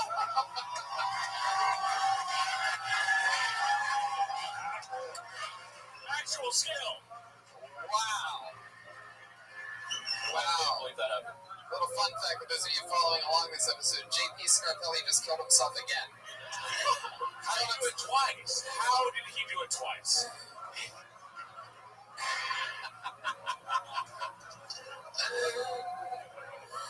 Wow, Robin, that was very impressive. How much, you must get all the pussy with those breakdance moves, am I right? Do you save some for the other people, or just all Not of it? really, because breakdance is all dudes, man.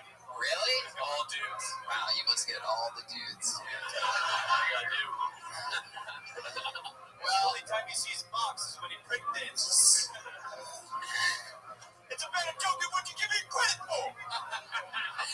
Robin, we're going to keep this fun train moving along. Congratulations, man. I mean, That was great. Toronto is flexing. Great First shot, buddy. timers Great here. shot. For those of you just listening to the podcast, everybody has left a different way so far on this show. Next person has to jump right in the middle. Robin just parkoured out of here. Really, the only episode that we've ever given specific directions on how to get up and how to get down, and we've never had more different exits. For example, JP Scarpelli left by jumping off the roof. So, Well, that was his choice. We couldn't fight him on that. poor JP is getting roasted in memoriam. This is like he's the first Italian that didn't have confidence that I've ever met. That's weird. It's true. Disgusting. It's true. Alright, this looks like an interesting name. I get the feeling things are about to take a compelling turn, if I had to guess. Make some noise for Jam Easy. Jam Easy. What's up, Jam? Here he comes. He's coming from this side. To just take that stairway, Jam Easy. It's right over there. Take your time. Be safe. Alright, now one more time. Make some noise for Jam Easy, everybody. Yeah. Yeah, they call me Jam Easy because I started off as a DJ in a strip club. Now, I don't know if you've ever been to the strip club during the day, but you see some shit you don't want to see. Saw the grossest vagina I've ever seen in my life. Looked like cold cuts falling out of a sandwich. I was about to call Arby's and tell them she has the mates. But not all vaginas are created equal, guys. And I know because I tasted them, right? Some pussy has me feeling like a little kid on a hot summer day. Just got an ice cream cone. Whoops, got some on my face. What the fuck? I'm making a mess today, guys. Other pussy is like a shot of acid. You sniff it? Ew. Taste it? Oh. Fucking gross, guys. You ever taste the pussy so bad? You gotta lick your asshole just to get a taste on your mouth? Yep, me too. Hashtag me too. Wow, Jam Easy. Jam Easy. Man. Strictly family material. Oh, yeah. Proof, perhaps, that confidence isn't everything.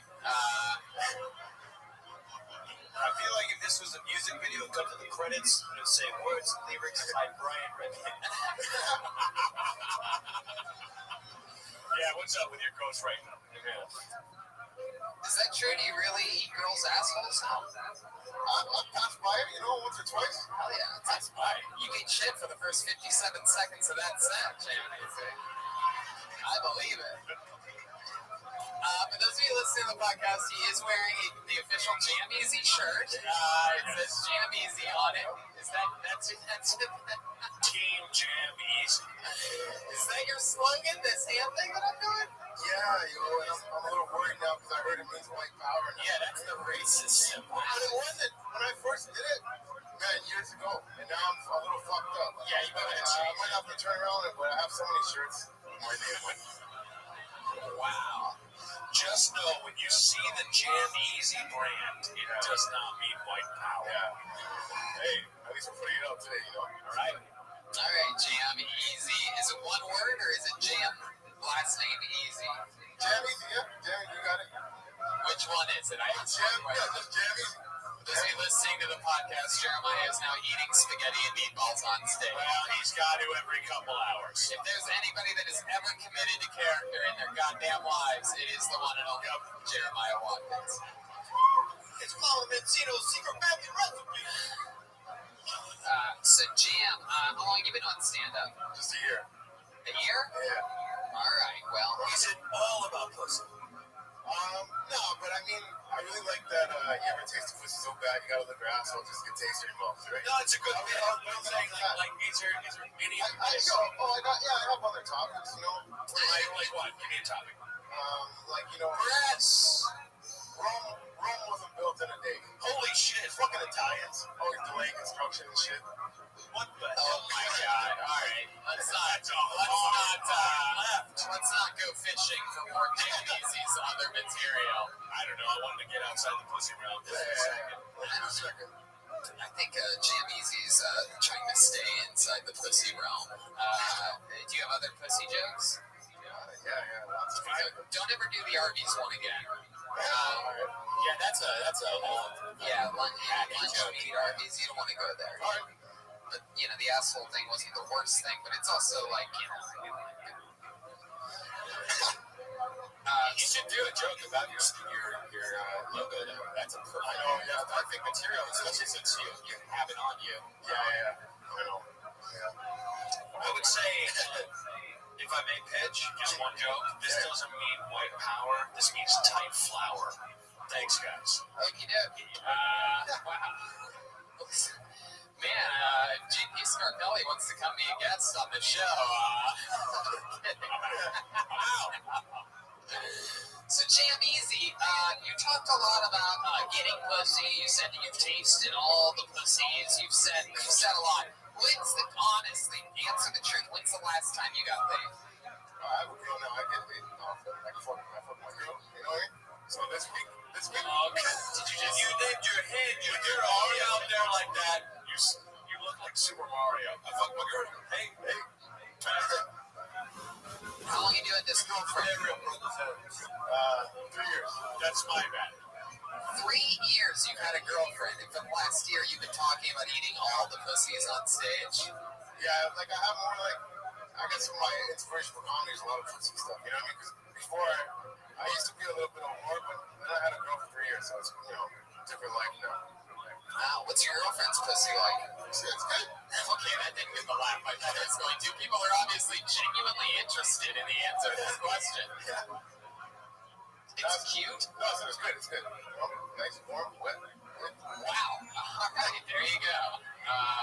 What do you do for work, Jammies? Are you still working at the strip club? I drive a truck.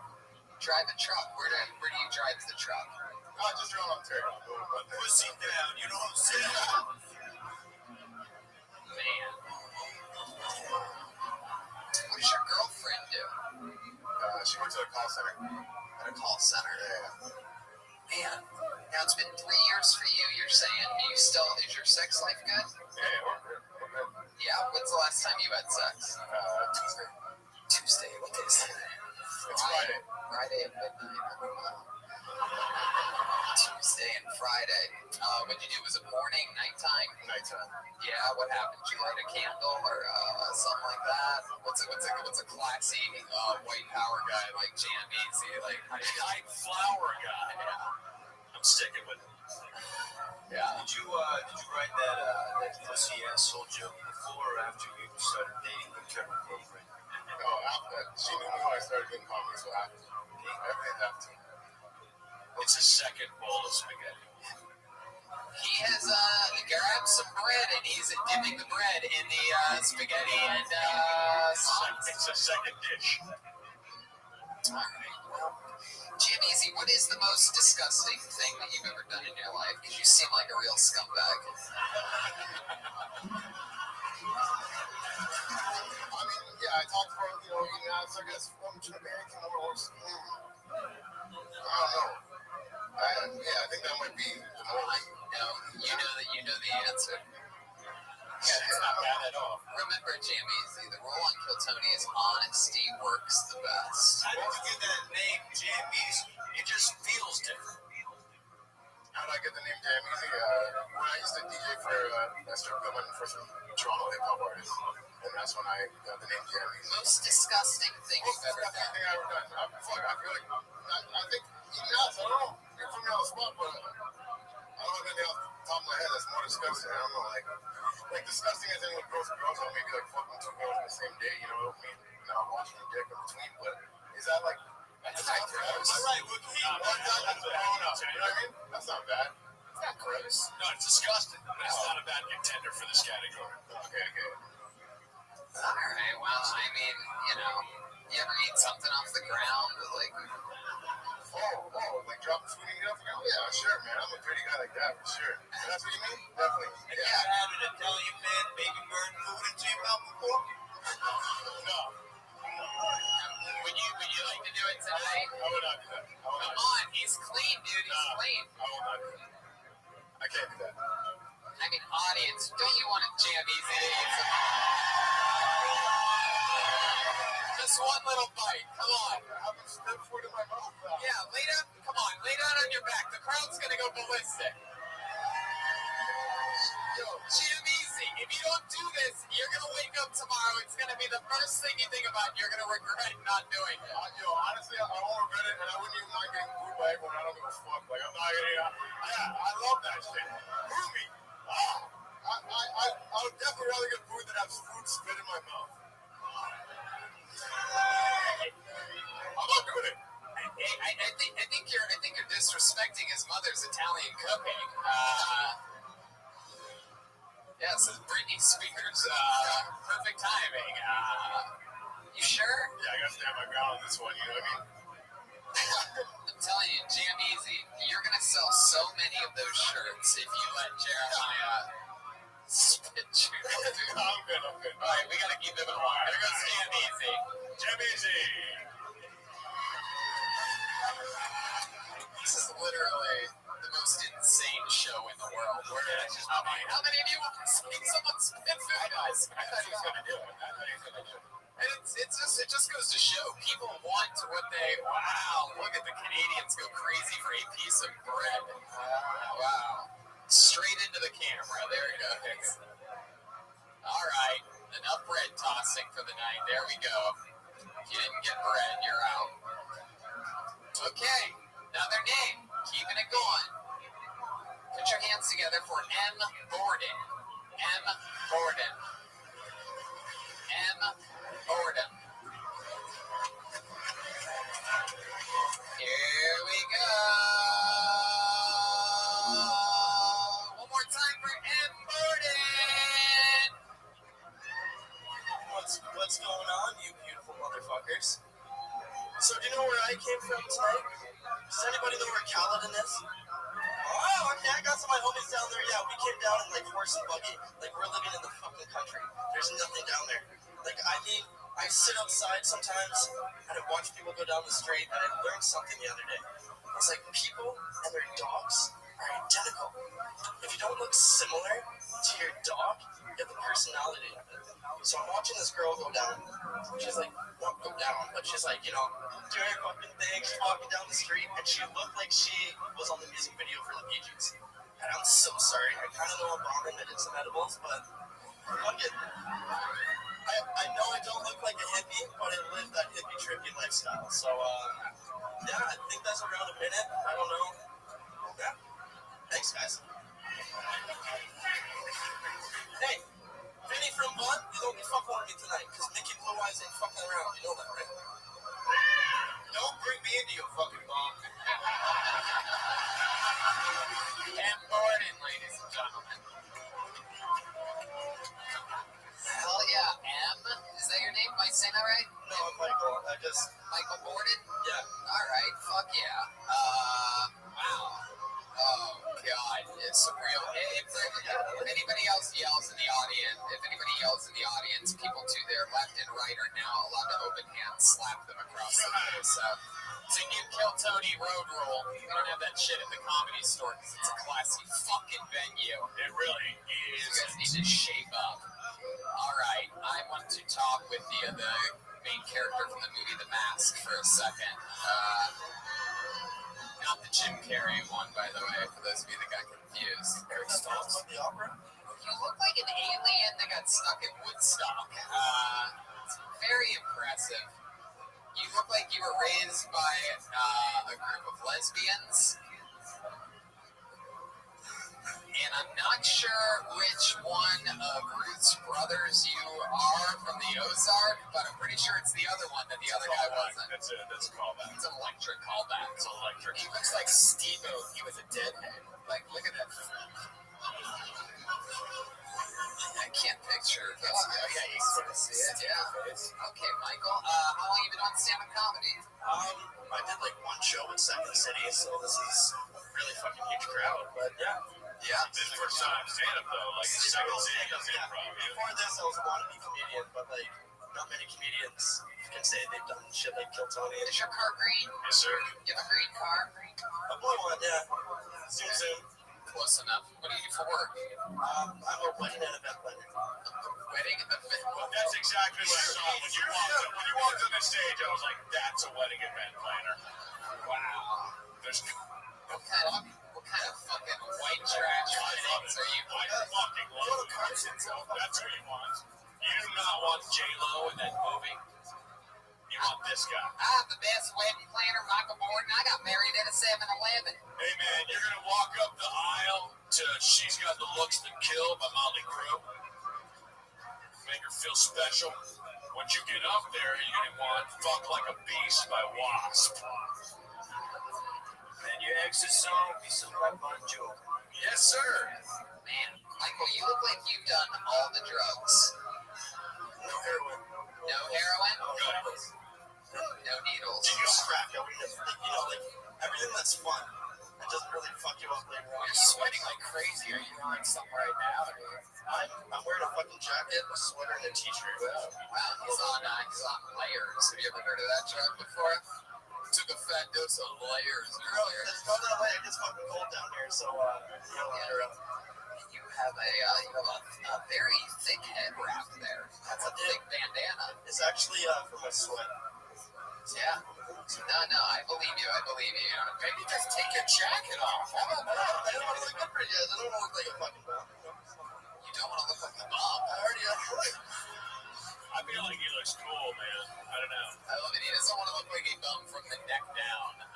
But from the neck up, it's fucking bum Hardyville. I want to take my jacket off. Am I a fucking piece of shit? So, Michael, you said that you only do the fun drugs. What's the most dangerous fun drug that you've ever done? LSD. Oh. Is it really dangerous? Is LSD considered dangerous? Well, I did a half-tap, and it opened up my fucking mind. Yeah. It opened up your mind? That's how weird. I'm seeing colors right now on the table I didn't even know existed until like 2 minutes ago. You did it 2 nights Well, you ago? just took the most dangerous drug you ever taken, like, before a second ago. Dude, he's talking on the table. You may have taken Sorry. Did you just took LSD before? Wait, Matt Bronger's tripping you out? I think the most dangerous drug you've ever done is Matt Bronger. Yeah, well, that's pretty common. Kiltone is most That's pretty dangerous. common. Okay. Yes, I'm sorry. What? Thank you. You're cool. Chill. Dude, you keep shifting. Wow, he is getting shiftier as it goes. I feel like he did a bump of cocaine after I called his name, and it's really just settling in right now. Oh, wow, you look like a fucking bum, dude. I just took his jacket off. Man, I kind of like that early 90s style. Heck yeah, you look like Leonard Skinner after the plane crash. No, he looks like a roadie for Nirvana, man. Wrong era. What do you keep in that pocket? What do you keep in that shady front pocket Yeah, there? something's heavy on that shit. What's that? That's like weed gel. Weed gel? Yeah. So you throw it in like, whatever, Gatorade or something. Mix her around and then you're fucking fine. Whatever, man. Gatorade or something. That's marvelous. Yeah. I thought this was a condom, but that's like my edibles that I was doing tonight. Those are some gummy bears I got from the dispensary. You're looking at me so shocked. Sorry. What else is in there? There's something thick in there that you're avoiding. I'm just glad you said I thought this was a condom, but it's There it is. a shit. It's also not a woman. Wow. You keep in your wallet. How many edibles do you have in your wallet? Let's find it. No, it's okay. Michael Gordon, I mean, you came up, I can't remember what the fuck you talked about. Whatever drugs you've done, or I believe you are now airborne and contagious. Right. But he did connect. Yeah. You can't he did walk out here and just get him right away. So, like, to that, congrats, brother. I did connect. Honestly, guys, I wasn't expecting it to stand up. If I was doing it, I wouldn't be drinking and I wouldn't be all fucked up on edibles and stuff. So, Don't worry about that. When you say that you weren't expecting to do stand-up, you signed up, right? Right. I got to, even if I'm fucking going to bomb, either way, I gotta fucking do it. So, You just said fucking 5 times for no reason. Well, Michael, you did it. You did it here tonight. You're also one of the comics that has the record for most clothes ever taken off while on stage. There you go. It's not the first time we've heard of a stripper with a sloppy pussy out there. It's a comic. Again, I have no idea what you're talking about. Put the mic back in. Michael Gordon, ladies and gentlemen, he did it. There he goes. He did it, dude. Right on. One more time for Michael Gordon, everybody. Here's your drink, Michael. Hell yeah. I said we're a trash can. It's There okay. you go. I'll take it. Michael Gordon, everyone. We're running out of time quickly here, and we have not had a. What time did we start? About 8 after? 9 after? About an hour 18. Oh, okay. So that gives us another 12. I wonder if the lovely people at JFL will let us go another 12 minutes. What do you guys think?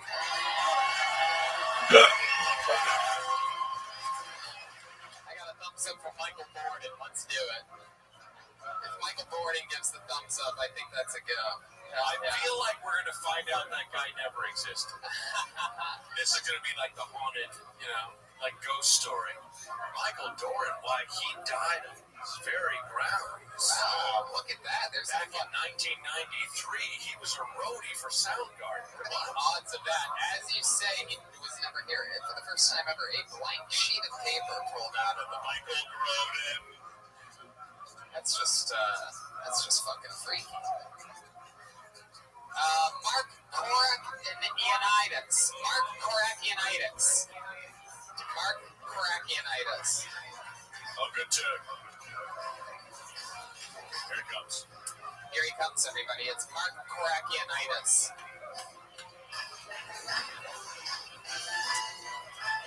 One more time for Mark Korakianitis.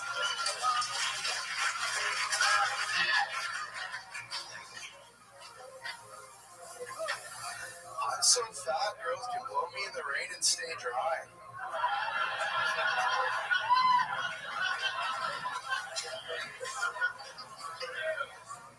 I'm so fat they don't.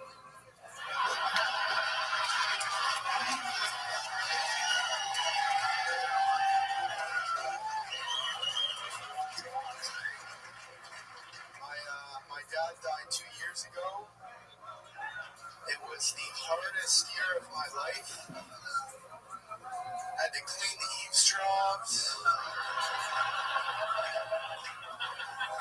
close the pool, fuck my mom.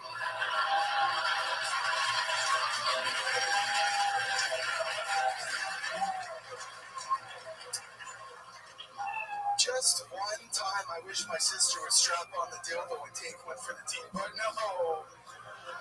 I drew the fuck mom straw. Wow. Mark Korakianitis, ladies and gentlemen. That was great. And that is how you kill Tony. Wow. Kill Tony. Fuck yeah. Incredible fucking set. How long have you been doing stand-up? 9 months. 9 months. Look at you. Just like a baby ready to come out. Yep. You are absolutely hilarious. I mean, that is such a fucking funny minute that I'm pretty sure if you had a 5 or 10 minute set, you could just fucking twiddle your thumbs after that and Yes, sir. water it down and just have a great set. How much time do you think you have total? Grand total? 10 minutes that I'm comfortable with. After 9 months, that's not a bad thing, man. That's like you chose your words like so perfectly, and there was nothing wasted. That was like a perfect piece of steak, dude. You cut all the fat out. That was so good. That was so good.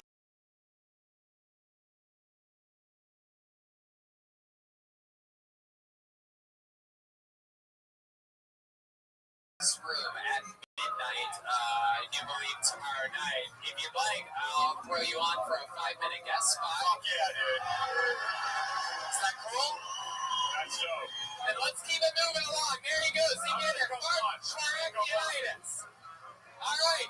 We're going to go back to the bucket one more time, okay? But this time, since we haven't had a female comedian up tonight, I'm going to keep digging until I find one. Sound good? Yes, please. Here we go. Let's try it. That's not one. Sorry to Al Badcock. Oh, here's one right here. Actually, this young lady has been on the show before in Los Angeles. We actually saw her last night. She is a funny, rising Toronto comedian. Make some noise for Sarah Wren. Sarah Wren, everybody. Here we go. Closing out the show. Sarah Wren. This is it. Come on, it's your final comedian of the night. Make some noise.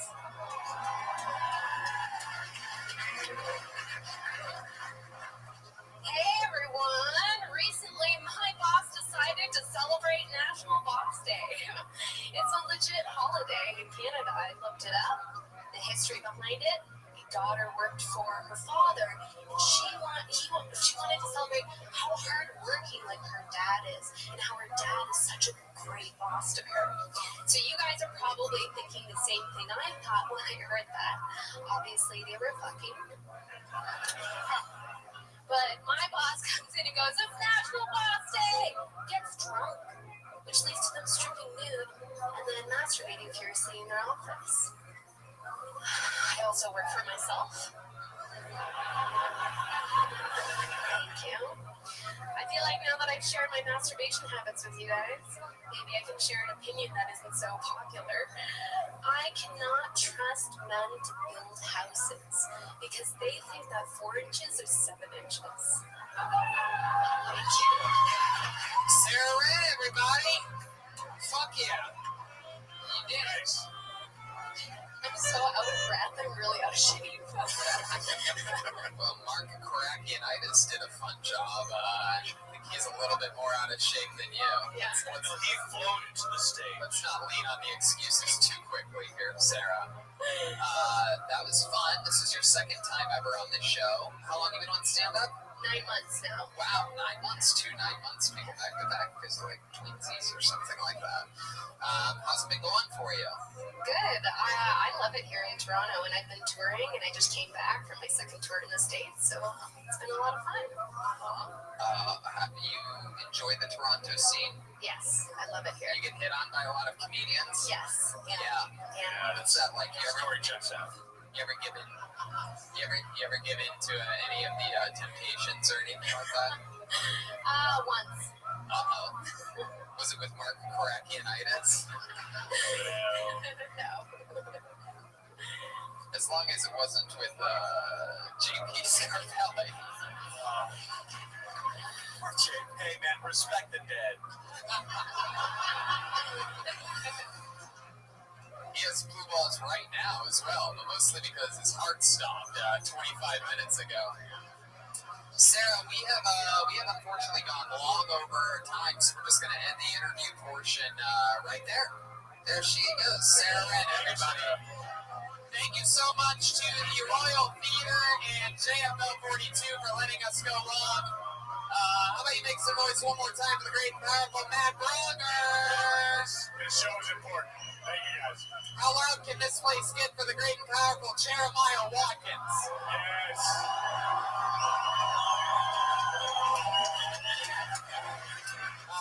Brian Redband, we did it. Yeah. This was a very special episode to us. Like I said earlier, Toronto was one of the first places we ever took this show on the road over 4 years ago, less than a year after starting this podcast. And we've always said, this is one of our favorite, truly one of the best cities for comedy in the world. And we thank you guys so much for coming out and being part of this show. We absolutely love you. Take care of each other. Love each other. Thank you, guys. See ya. Yeah, on some CDs and stuff out front. And we got new music video. My name is Jeremiah. Reagan Watkins music video. Check it out on YouTube or Instagram. If you guys are still out there in a few minutes, we'll give you a bunch of high fives and take pictures or whatever you guys want. Love each other. Good night. See ya.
Comedy Store Bean Room for a brand new episode of Kill Tony. Get up for Tony Hinchcliffe. Hey everybody, how you guys doing? Make some noise. We're here, the #1 live podcast in the world. Ryan Redband is here. It's all man spread out over here. He's got his drinking poo already. Welcome back, buddy. We just had a fun time on the road. We had an unbelievable show in Toronto, Canada. Sold out to the gullets. Comedians waiting out in the rain in Toronto, waiting outside on the sidewalk for their names to be called in the rain. You lucky Los Angeles sitting down motherfuckers. And we had an unbelievably perfect episode. That was a great episode. And it was so much fun. Everything's good. We're back in town. And Ryan J. Ebelt's here drawing tonight's episode. We missed him in Toronto. While you all sit there, he's going to draw tonight's episode. He has a blank sheet of paper in front of him right now. And then at the end, there's going to be a print of this exact show. RyanJEbelt.com. All that shit. The official Kill Tony poster. So many fun things at RyanJEbelt.com. Just an all-around great artist and a great guy. Hello to everybody watching live right now on YouTube. This is the #1 live podcast in the world, streaming globally around the world. And if you're watching right now and you live in Chicago, Illinois, good news. I'm flying to you Wednesday morning. I have shows Wednesday, Thursday, Friday, and Saturday. A total of 6 shows at Zingy's in Chicago this week. And then next week, next Friday, already, if you can believe it, it's the one and only, the first ever Kill Tony Mania, live in San Francisco, California. That's 2 separate episodes of Kill Tony live. 2 different bands, characters, 2 different buckets, 2 different everything, 2 completely different DNA episodes of Kill Tony. Those are episodes 299 and 300. Little fun fact, I think we're at 294 or something right now. Then do Comics with Keegan's son on Cassville, Connecticut for 3 days. Can you believe that? Yes, I take every gig offered to me. And then the month after that, we are in Venus de Milo in Swansea, Massachusetts, smack dab right between Boston and Providence. So that's a really huge show. That is a gigantic venue. We're really excited about it. It's going to be a big production, and we're pumped. And then the week after that, we do not slow down. San Antonio with the Kill Tony and a stand-up show. Austin, Cap City. I found out something cool that I'll tell you later about Austin, Texas. It's going to be an extra special episode. Houston the next night. 4 stand-up shows in Fort Worth, 2 on Friday, 2 on Saturday, plus Fort Worth gets their own Kill Tony on Saturday. That's crazy. So 4 Texas Kill Tonys, that's going to mean that we do 6 episodes in 8 days of Kill Tony. And then Timonium, Maryland. You have me November 29th, December 1st at Magooby's Joke House. That is not a joke, everybody. I'm doing a venue called Magooby's Joke House. When I'm not doing small theaters and rock venues, I like to sell out to the, just the goofiest sounding venues you can imagine. Yes, Magooby's in there. Yes, thank you. And in Dallas, Texas, I'm with you on New Year's Eve, 1 night only.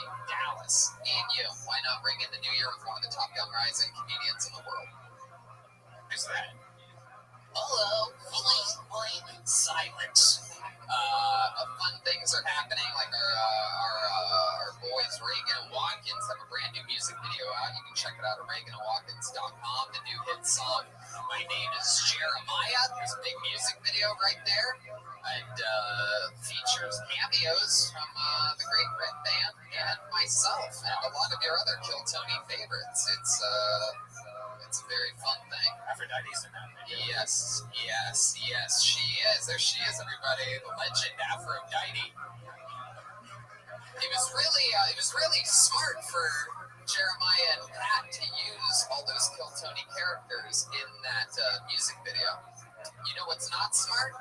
Job sites that overwhelm you with tons of the wrong resumes. But you know what is smart? ZipRecruiter.com/KillTony. Unlike other job sites, ZipRecruiter doesn't wait for candidates to find you. ZipRecruiter finds them for you.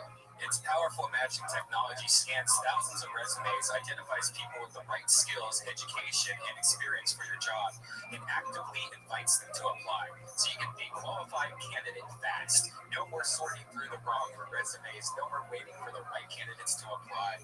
It's no wonder that ZipRecruiter is rated #1 by employers in the U.S. And right now, our listeners can try ZipRecruiter for free at this exclusive web address, ZipRecruiter.com/Kiltony. That's ZipRecruiter.com/Kiltony. ZipRecruiter.com/KILLTONY. ZipRecruiter, the smartest way to hire. It really is a great website. My girlfriend uses it all the time to find new jobs. Yeah, we love it. And that reminds me, we are on the hunt for new Kiltony interns. Oh, yeah. Yeah, so if anyone is free on Monday nights and wants to, put to work. Yeah, wants to help out and, be a good human being. Help your comedy community. We are on the hunt for Kiltony interns, but you have to have skills and talents and common sense and shit like that. So text something like, "I think I'm the guy for the job." So that's a part of it. And ZipRecruiter.com/Kiltony. It's the smartest way to hire. So let's jump into this episode. You guys ready for this or what? Ka-ching! Cha-ching! Every single week, I have one of the funniest comedians in the world on this show. This week, I am so excited about this. This is the return of one of my favorite comedians, one of our favorite guests on this show. This guy's an Emmy-nominated writer. He's written for the last 12 Comedy Central roasts. Ladies and gentlemen, make some noise for the great Jesse Joyce. Come on. Yeah, here he is. That song. Woman like that. My ex and current wife hate that fucking song. What's up, guys? How are you? Jesse Joyce is here, ladies and gentlemen. Clap again. Hey, did it. Tell this is a lot of first-time people ever leaving their house here tonight. This is not the most social audience. We have some. That's all right. Well, maybe it was the 4 minutes of you listing cities they don't live in. Turn them off. Gotta do it. Gotta sling those tickets, baby. There's really just less cities you aren't going to be in. It would take less. I mean, maybe some of them, who knows, maybe some of them are just here for a few days and they live a couple blocks away from the Goobies joke house in Timonium, Maryland, November 29th. Back to say Columbus, Ohio. Sad. So yeah, I'm glad that you're back here on the show. We just were working together last month or the month before on the roast of Bruce Willis. And I guess you killed it on that. That was very Thank you, man. You too. We always all push each other in that room. It's so fun getting to be me. Yeah, I don't know if it made it on here, but my favorite one of yours was the Dennis Rodman. He thinks that shoe deal is what you get two at the same time. Hilarious. I don't even think anybody ended up doing that one. It should be said. I know. Well, thank you so much, and I'm glad that you're back on this show. You're always one of our favorite guests, so let's just jump right into it. The band. We have a band on this show, everybody. Every single week, the band, they become characters. I never know what they're going to be. Last week, they were nerds and millionaires, and what were they here? They were detectives. Or no, they were mafiosos or something. No, he was a mafioso in Toronto. And so I never know what they're going to be or what they're going to do. Ladies and gentlemen, let's all find out together. They are the best damn band in the land. It's the Kiltony Band. Jeremiah Watkins, Joel Jimenez, and Chroma Chris on guitar. Let's see what happens here. Here we go. We have music. Whoa! Wow! Lumberjacks, clearly. This is the first time we've seen lumberjacks. They're dressed like a Trump rally. Is that what you guys are, a Trump rally? Yeah, that's what I think. Wow. Good look. Here to make America great again, we have some lumberjacks. Look at this. My goodness, it's either a lumberjack or Hulk Hogan with anger issues. How you doing, Jeremiah? Fantastic, Tony. You're a lumberjack? Canadian Thor, right? Yes. I make a living chopping down trees and giving it to the local towns. Wow. Hey, did you just Wikipedia what lumberjacks do? Before you came out here? I'm trying to break it down for somebody of your stature. It's gonna lumberjacks for an hour and a half. That's for damn sure. Yes, it is, Tony. We have Chroma Chris that looks like an albino Daniel Day-Lewis, and There Will Be Blood. And we have Joel. Are you the one responsible for these beards that you guys have? You are correct, Tony. Tis I. I woke up like this. This crowd is giving me wood. Oh, here we go. That's You burned a good one too early. I was just gonna say it seems like that. Literally our only joke planned for the night. I have a few. Way to assume that was the best one. I have a few more. Maybe. If a joke falls in the forest. All right, maybe they had two. Remember, those are two lumberjack jokes before we even got this thing started. That's crazy, right? Because that's where the lumberjacks end up carrying an axe is carrying a 13th century crusade battle axe. Have you ever seen what an axe looks like? Trust us, we already got on the Joelberg backstage for this.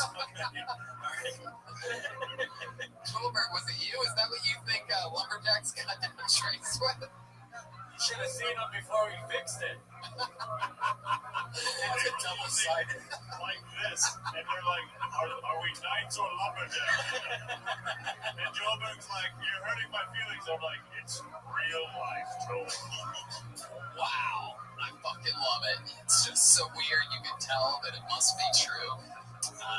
So that's not even the show. I feel like Jesse and I can talk to these lumberjacks and make fun of them forever, but we have an entire bucket filled with comedians' names that we're going to pull out a few of them. We're going to meet them. They're going to get a little set, and then we interview them afterwards. I talk to them. We find out more about them, about what they were perhaps thinking during their set, about maybe something they can do better or worse.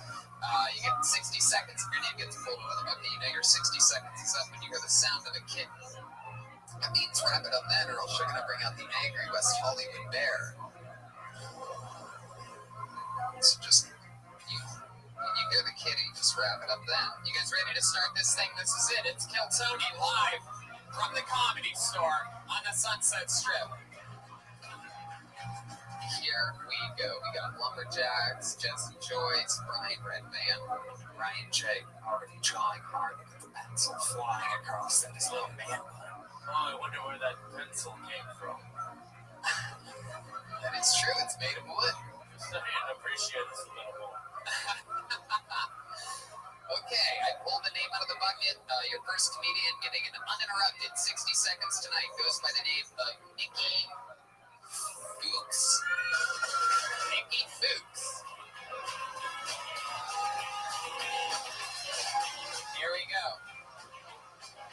Here she is.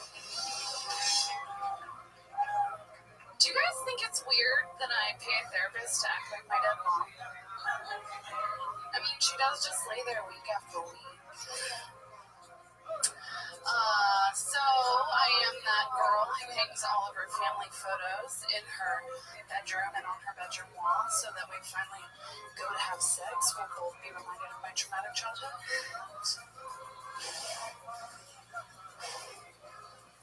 And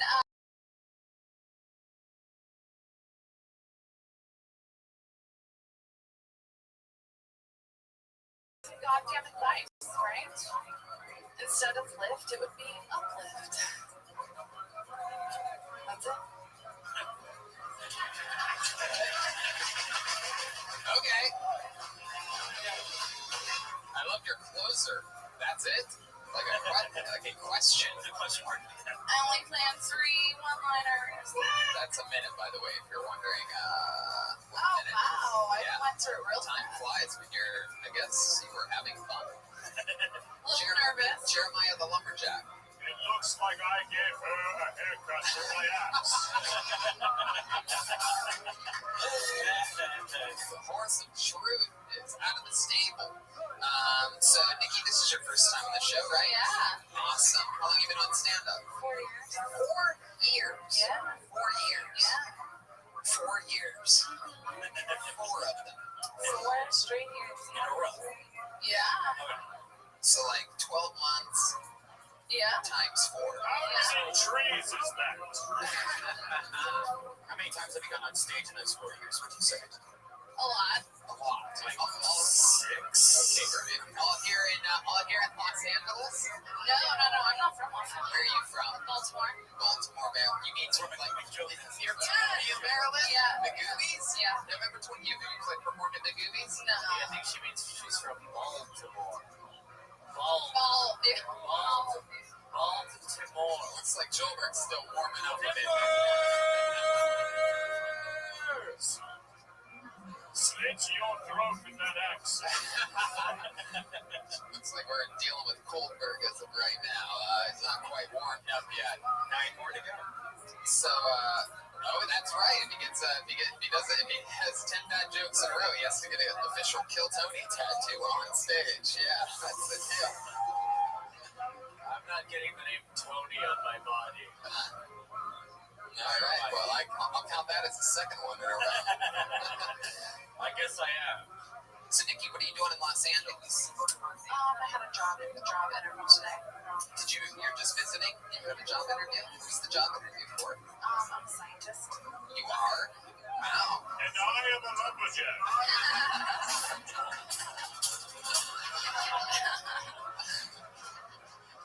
What kind of scientist are you? I make drugs.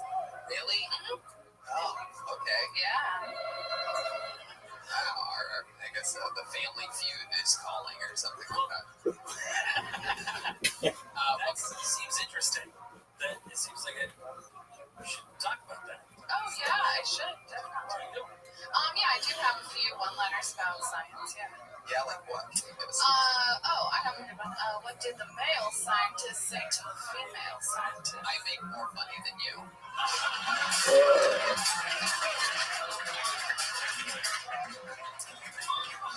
That's a good one.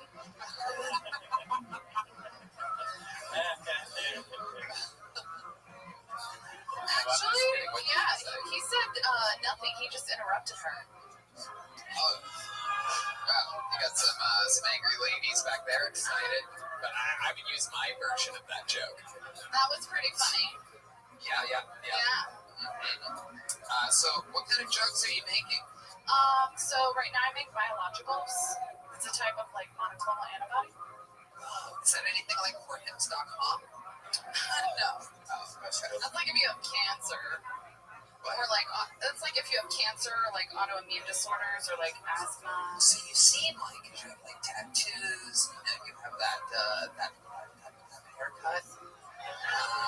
You don't seem like a scientist. Isn't that crazy? And do a lot of your other scientist coworkers like look like scientists, like glasses? Yeah, they're all old men. Really? Mm-hmm. And you were able to break into that industry. I was. See, that's also interesting. You should talk about that. Okay. Thank you. Yeah, definitely. Yeah. Cool. You should also address the fact that your shirt is the curtains in my 1-year-old's bedroom. There's little foxes on her. That is adorable. It's cute. Yeah. Thank you. Yeah, anyway, I was going to give her constructive criticism. If you want to. Whatever, go ahead. You go. Well, I want to find out more about your visit here. So did you come here for the job interview? Yes. And that was today. That was today. How did it go? Really well. Really? Yeah. So it's for a full-time job here in Los Angeles, making whatever's. Different kind of drug. Actually, but yes, it's actually called cell therapy. So it's kind of the future of biotech. Cell therapy. So instead of like producing proteins out of the cell, you're actually using the cell. You're actually taking your own cells and reprogramming them. Is any of this going to make Michael J. Fox walk again? Only if he has cancer, I guess. Science, unless what? Only if he has cancer.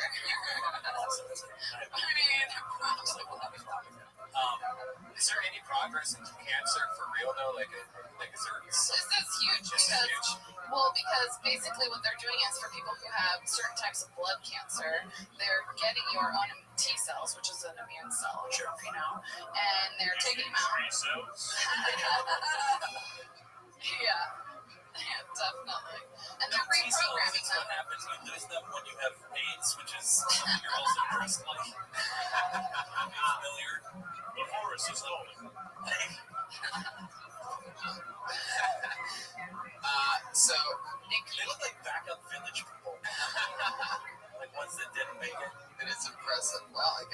just leave it. Share my I'd make them. No. They'll come back. Once you go overcheck, you always come back. Okay. So, Nikki, when you have to go back to Tomorrow morning. Are you a doctor? Like, do you have a doctorate? No, I just have a master's. Okay. Wow. where'd you go to school? Johns Hopkins. That's a good doctor's school, right? I went to John Hopkins. I got that one. Yeah, there it is. There it is. It has begun. Joelberg has arrived. No tattoo tonight for Joelberg. It's not gonna happen. John Hopkins. He was so excited to say it. I think he said Don Hopkins too. He didn't even say John. Why is that funny? That's why I went. All right, Nikki. Well, the set was, It was tough. yeah. You got the party started for us. It's not an easy position, and thanks for signing up and coming on. There she goes, Nikki Fuchs. She's on Twitter at NFEWKS and Fuchs. Interesting spelling. Twitter handle is different than her spelling of her last name. Okay, you guys get it? You having fun yet? All right. Your next comedian getting an uninterrupted 60 seconds goes by the name of David Lucas. Here we go. David Lucas. I see movement. He's walking up here. Chroma Chris strumming that guitar. Here he comes. Oh, I know David. Make some noise one more time for David Lucas, everybody. Yeah. I'm from the hood. Anybody else from the hood? I knew I was from the hood because my mom bought us the hood version of Monopoly. And every space on Monopoly was go to jail. In hood Monopoly, you start off with a light bill in your name. You're like, damn, I just started playing. How the fuck I owe $1,200 already?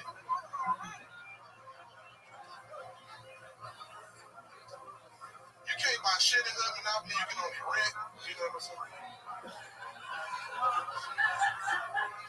The pieces in hood Monopoly be like a Chuck Taylor, a pit bull, and a Cadillac with a spare tire. The chance card in hood Monopoly would be like, you took a chance and fell asleep in a car with two niggas that robbed the liquor store. Take your ass back to jail.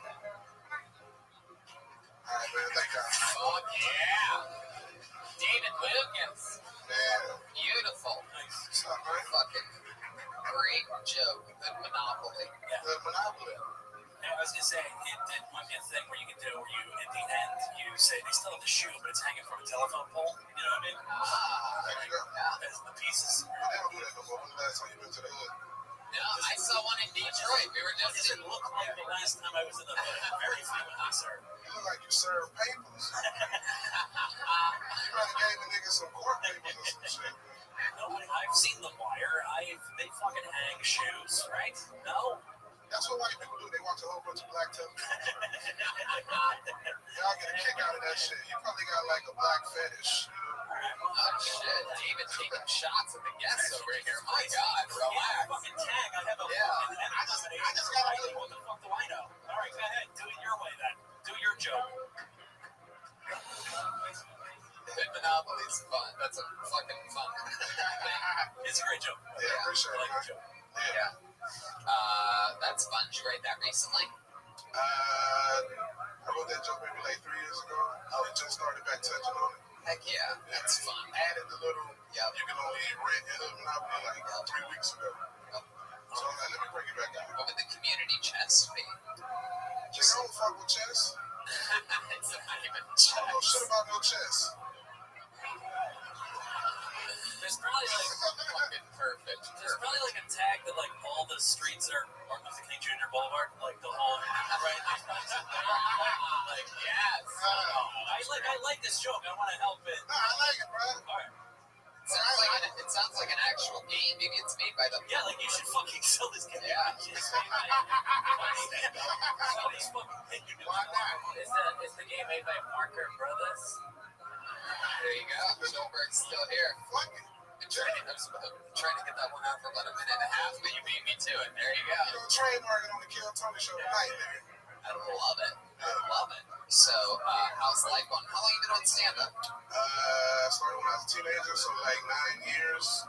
I've seen you do quite a lot of roast battles. There was a period of time where you were taking on a new person every week upstairs. It was like an open challenge. Yeah, and then it got to the point, like I got emotional on stage, not in like a sensitive way, but in a way like I wanted to like fight the other opponent because like roast me, motherfucker, not my daughter. You know what I'm saying? Oh So shit! I just quit. Well, you know, like you about to, you know what I'm saying?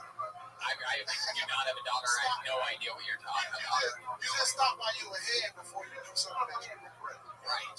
So that's what I just took a step back. And I'm on the show All Down Digital Roast Me, so they pay and they get millions of views per episode. So it's like, fuck it, I'm still roasting. Hell yeah. You're damn fucking right. I don't know exactly what you said, but now I'm a little bit afraid of you. And so I'm just going to agree and definitely not make fun of your daughter. That's what I'm not going to do. I'm not going to say a goddamn thing about her. I'm sure she's at home right now playing Hood Monopoly, just good little girl. So, David, is that what you do full time? Do you Right, act, and I live with my family money. You know what I'm saying? family money? Yeah. Really? What kind of family money do you come from? You ever heard of the record label Slip and Slide? What? Slip and Slide. Slip and slide? Yeah, with Trick Daddy, Rick Ross, and my family on that. So, like, you know, my family ain't broke, you know what I'm saying? I'm coming from, like, a suburban hood family. When you say slip and slide, you mean the thing that was Slip and Slide, take it to the high. Trick Daddy, y'all niggas know what you're saying. You know what I'm saying? Are you talking about the It's a record label out of Miami. I'm sorry, I didn't mean to be mean. I wasn't expecting to tell black people to shut up. Now I feel bad. It's a record label out of Miami. They all just, you podcast listeners, they all just started singing a song for some reason. When David said slipping. It's a record label out of Miami. It was very popular in the late 90s, early 2000s.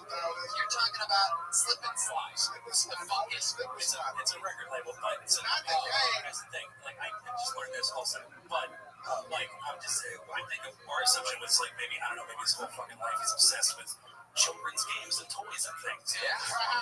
4 minutes on the Monopoly, so like I was also thinking Slip and Slide. I fuck with I it. thought it was Slip and Slide too. It seems like black people would love Slip and Slide because you can't drown in a slip and slide. Hey, man. You can't make your own sound effect. You can't do that. I like that, Tony. I like that shit. Welcome back to White People Explaining Hip Hop. If you listen to you ain't ever listen to Trick Daddy, Trina, Oh, of course, I know. Grimo. Yeah. There you go. Slip. That's when he was still on Slip and Slide. Yeah. That is so cool. What's Teddy Lucas. that based up? Atlanta? No, Miami. Oh, okay. Yeah. All right. That's where I'm originally from. That's so cool. How long have you been in Los Angeles? Like 7 years. That's so awesome, David. Went to school out this motherfucker. Hell yeah. Where? UCLA, though. Really? Yeah. Black people with tattoos can have degrees too, nigga. Damn.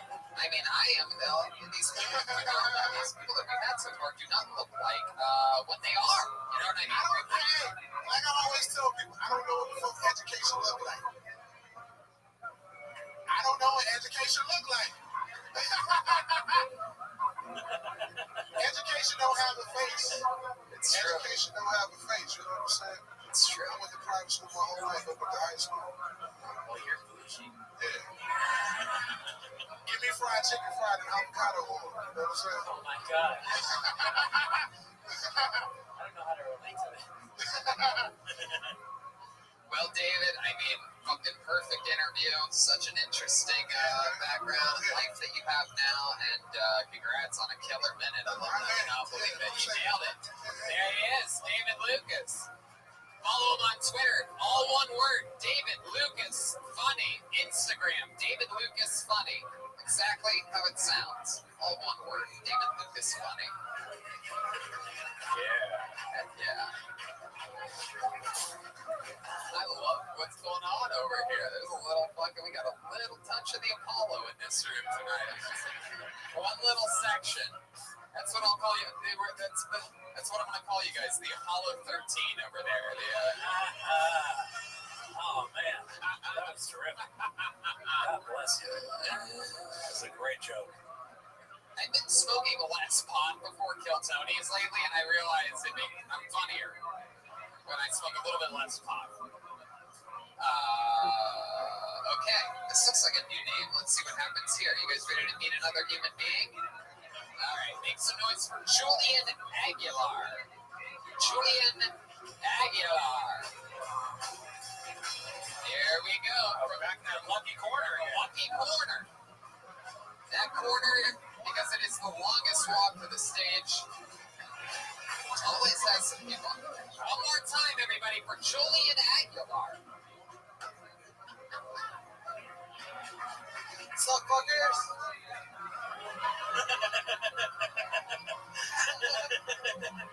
So, yeah, I have a cat. He keep teasing me. He walked in front of me with his ass up. I just want to fuck it, but pussy don't like to get wet, you know? I had sushi last night. She didn't shave, so I could put a little hot sauce on it, you know? I like to add spice, you know, spice things up. Listen up, motherfuckers, go down. Shit. If black people can't see, do they know they going into the light? Because I know they can feel hell. That shit hot as hell, you know?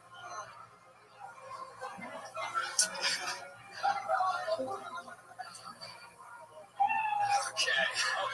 Wow. Man, I can tell you're Mexican, Julian Aguilar, because your set went south real quick.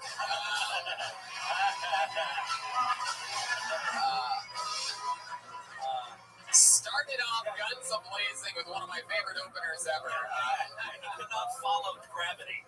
Like, that was the funniest thing that happened, was fucking the microphone fell. I'm sure you podcast listeners maybe heard it, but as soon as he touched the microphone, it jumped for its life to the ground.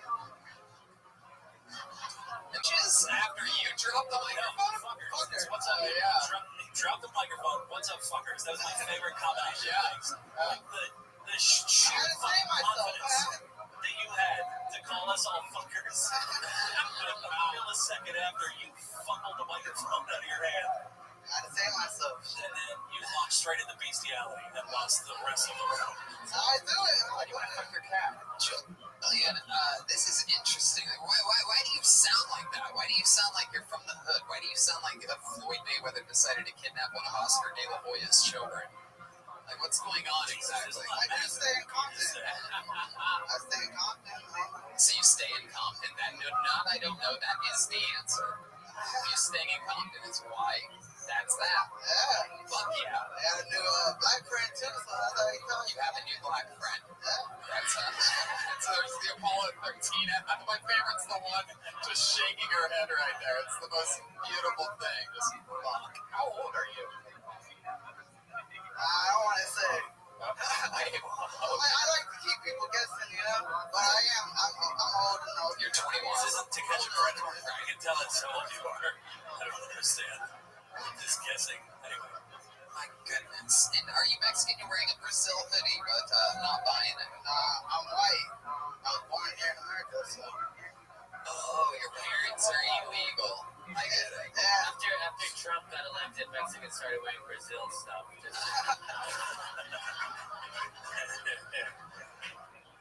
David, how long you Because they have more Miss Universes. That's what that appeals to Trump. He gets it. Yeah. I didn't know they had Brazil sweaters on Gilligan's Island. So, how long have you been on stand-up, Julian? 1 year. 1 year. And it's something you take pretty seriously?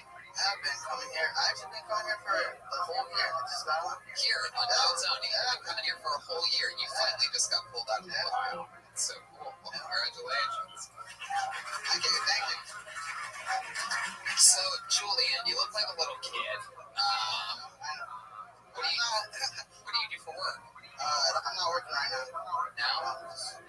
He's still Mexican. He's not Mexican. Well, you're not Mexican. He's white. He's not really white. There's an area for jokes about how young you look. You know. I got bits about that. Yeah, like what? Let me hear a bit about what you look You like. led with sodomizing a cat. I didn't do it. Let's hear one. Right. So let's hear one of your bits about how you look young. Can you imagine me with a baby? I mean, Yes. I like babies, but I also like them to shut the fuck up. Wow, alright. Turns out you don't have any bits about how you look young. That's a bit about not liking babies, Julian. You son of a bitch. Man, I feel like you'd be a star on the Disney version of Portlandia. I like Nickelodeon. Yeah. So, Julian, you're clearly, I mean, you can only, I might guess, be 22, 23 at the oldest. So what do you do for fun? What is a kid like you nowadays? What are you guys into? I like to just fuck around with people and shit. Yeah, like what? I don't know. When I ride on the metro, I like to act like a crackhead too. Just crackhead.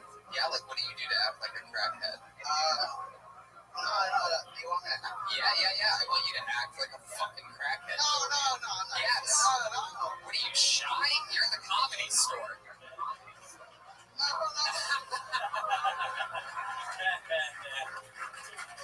Look out there and act like a crackhead. Let's see what the fuck you're talking about. Who knows? There might be an SNL recruiter out there right now. Fucking.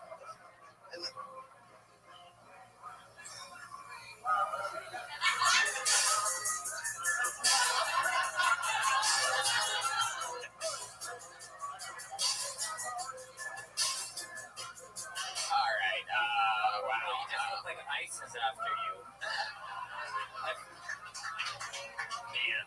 Because they're cold, bro. Other than acting weird on the metro.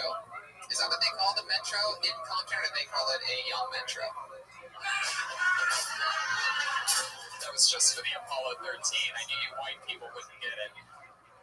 Honestly, Tony, there's enough tracks in black communities to name it whatever you want. Tracks, weaves, fucking. Jesus, maybe just take a breath, meditate for a second, man, there, Schulberg. You're just talking absolute nonsense at this point. Just because your baby cousin's up here bombing, doing crackhead impressions. Julian, what else? I mean, you must be into other things. Do you have any other hobbies or anything like that? Yeah, right. Me and my shit. Really? I actually just fucked up my hand coming over here. How'd that happen? Fucking bushes. I don't know. They got thorns or something. I just pressed it and fucked it up. Wow. Alright, do you drink? Sometimes I have to be in the mood though. My dad's a drinker, so I don't know. Right. Was your mom specifically around a certain time, 22 years ago? Like a 9-month period, I'm thinking of specific. Shit. No, listen, you're like, I feel like your jokes start funny, and then like I really want to think you're funny. Like, I enjoy your appearance, and you're like, you know what I mean? You have like a likable, adorable quality to you, but just don't like talk about fucking a cat in the asshole. Like, you know, I'm not saying you can't talk about it, but like, that was the whole punchline. Was like, I want to fuck a cat in the asshole. You know, You're better than that. You are better than a wet pussy joke. I look innocent, and that's how I throw you off. no, but like, it's just like a shock value punchline isn't enough. Like, Right. you It's gotta be good. I technically look innocent too. And you have to write. You can't just say wet pussy. It has to make sense. You got more, by the way. You got so much love from just being innocent, and then you went dark. You dropped the mic. You said, "What's up, fuckers?" Like you had it, and then, is that your thing? What, Doc? I Like we done that to drop the mic thing before. Like I know you didn't do that on purpose, but because I've done it before. Oh, that's like one of your go-tos. Drop the mic, say what's up, fuckers. All right, well, Julian, you are your own thing. I feel like you're eventually, gonna have some breakthroughs and things like that. You're doing it young, so that's a good start. There he goes, everybody. His first time ever on Kilton. He's been signing up for a year. Paid his dues. Signed up for a year, and the first thing that happens is the mic fell out of the mic stand. Can you imagine that? 1 year of preparations. He does not look 21. Looks like a good 16. Yeah, they're probably going security. The door guys are probably going to tackle him on his way out. like coming from anybody else, it doesn't sound as gross as when you say a good 16. A good one. Like specifically when Red Man says it, it has like too much edge. Clean feet. Oh, God, Brian. Cat butthole. Okay, this is a one-word name. We love one-word names. I don't think this person's ever been on this show before. Let's make some noise for Jonathan. All one word. Johnathan. Wrote his name in pink?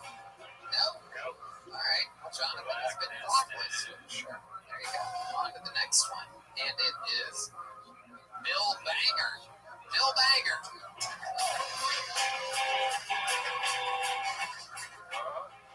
I'm not seeing movement. There's no Bill Banger. Wow.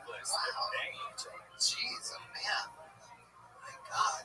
On to the next one. Let's try it again. How about Dan Donahue? Oh, there we go. There he is. Dan Donahue. How's it going, guys? I just stopped working construction job, which I'm pretty excited about. Construction, if you don't know, it's pretty easy. All you need to do is buy your own boots and be okay with people admitting to murder to you. Those two big prerequisites. I've had 3 different people on 3 separate cases admit to murder to me, which makes me mad. Not at them, they became my best friends, but at the Justice Department, because the Justice Department spends millions of dollars every year training police interrogators, which I now know, complete waste of money. If you want someone to admit to a murder, you don't interrogate them for an hour. You spend 5 minutes drywalling with them. They'll admit to every horrible thing they've ever done. I know when someone's about to admit to murder now, which is a weird skill. It's pretty easy, though. It's real easy, because they always say the same thing before they do it. Does anyone know the phrase they say? Here it is. It's easy. One phrase. Here it is. I'm not proud of it. Fuck yeah. Dan Donahue. That was a fun set. It's your first time on the show? No, third. Really? Yeah. Wow. I just don't remember you. Is that a new mustache or something like New that? mustache. It is Yeah, a new brand new mustache. Yeah, I'm starting to sort of remember you. We made fun of that speech impediment you have. Here it is. Yeah. You don't remember the face, but the slur you got. Hell yeah. Right. Can't forget that. Can't forget. So Dan, how long you been on stand-up? Coming up on 3 years now. 3 years. All living here in Los Angeles? No, I started in Boston. You started in Boston. Are you any relation to Phil Donahue? No, not at all. No, unfortunately. It would have been good. What does your dad do? He was a yoga teacher. He was a yoga teacher and he passed away. Passed away. Really? Yeah. Wow. Yeah. What did he die from? Yoga is bullshit. Yeah. Heart attack. Oh, He was still stressed out. It's so weird. yeah. He thought he was doing downward dog. He was dying.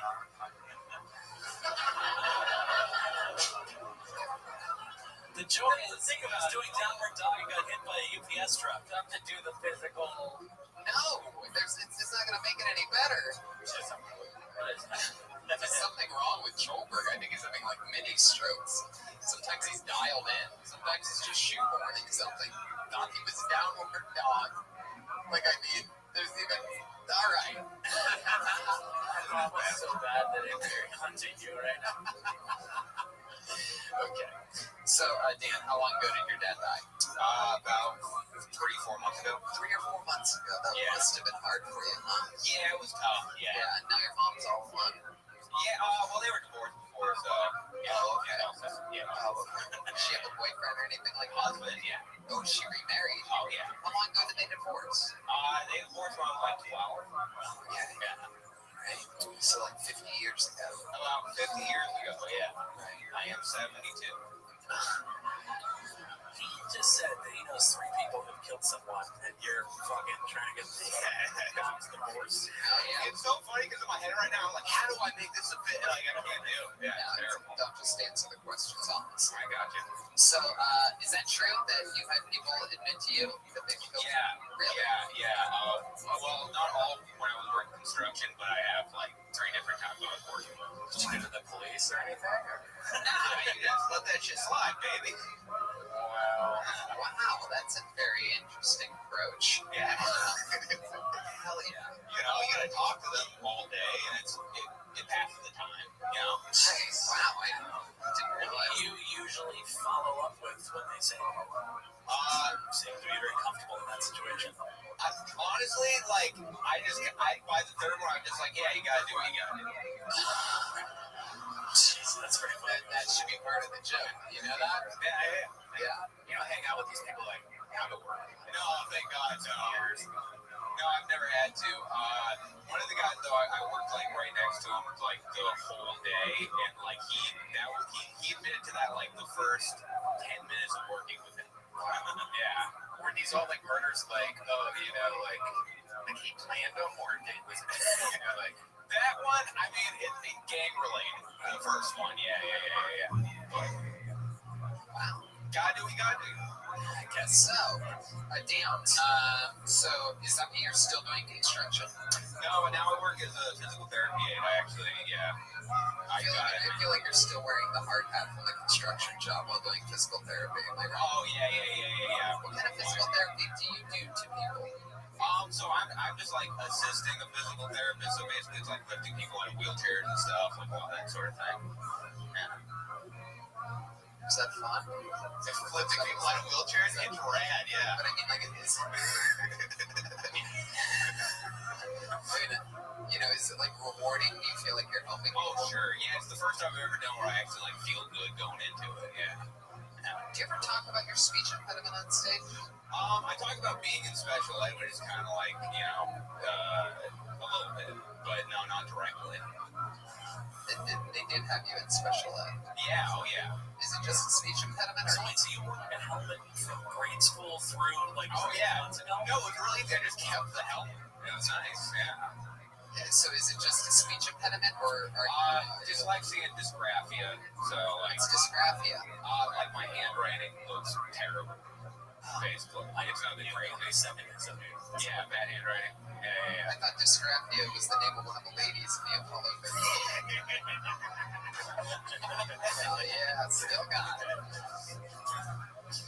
Alright, well.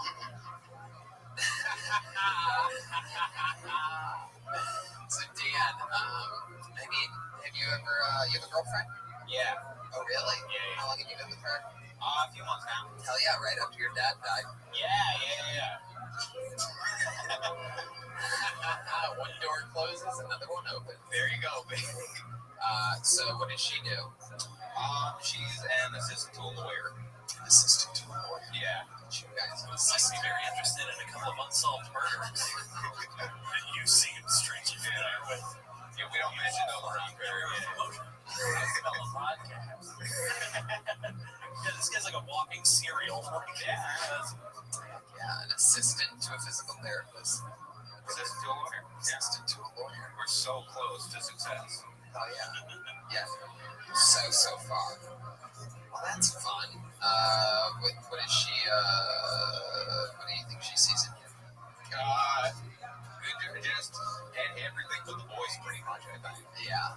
You have a solid wiener. It's all right. I don't know, man. It's been 5 years and 4 months. I gotta ask new questions every once in a while. All right. Is there a reason for the mustache? Or you covering something up? No. Oh, like a cleft lip? Is that what you're asking? No. Good question. I feel like you are, starting to look like the type of guy that helps people out of wheelchairs. I'm pretty sure that Ben Stiller's character in Happy Gilmore that took care of Happy's grandma looked exactly like you in that movie. It's one of those you have to see them. They implore you to watch the YouTube and not just listen to the audio of Kill Tony. It's fun. You see his 70s porno stash, and there you go. Since we're talking about looks, last time he was on the Go ahead. on the show, I said he looks like if Freddie Mercury was one of the Wahlberg brothers. There you go. Man, you were so much funnier last time he was on the show. Thanks for the memory. Leaning on callbacks now? Yeah, he's doing a flashback. All right, everybody. There goes Dan Donahue. There he is.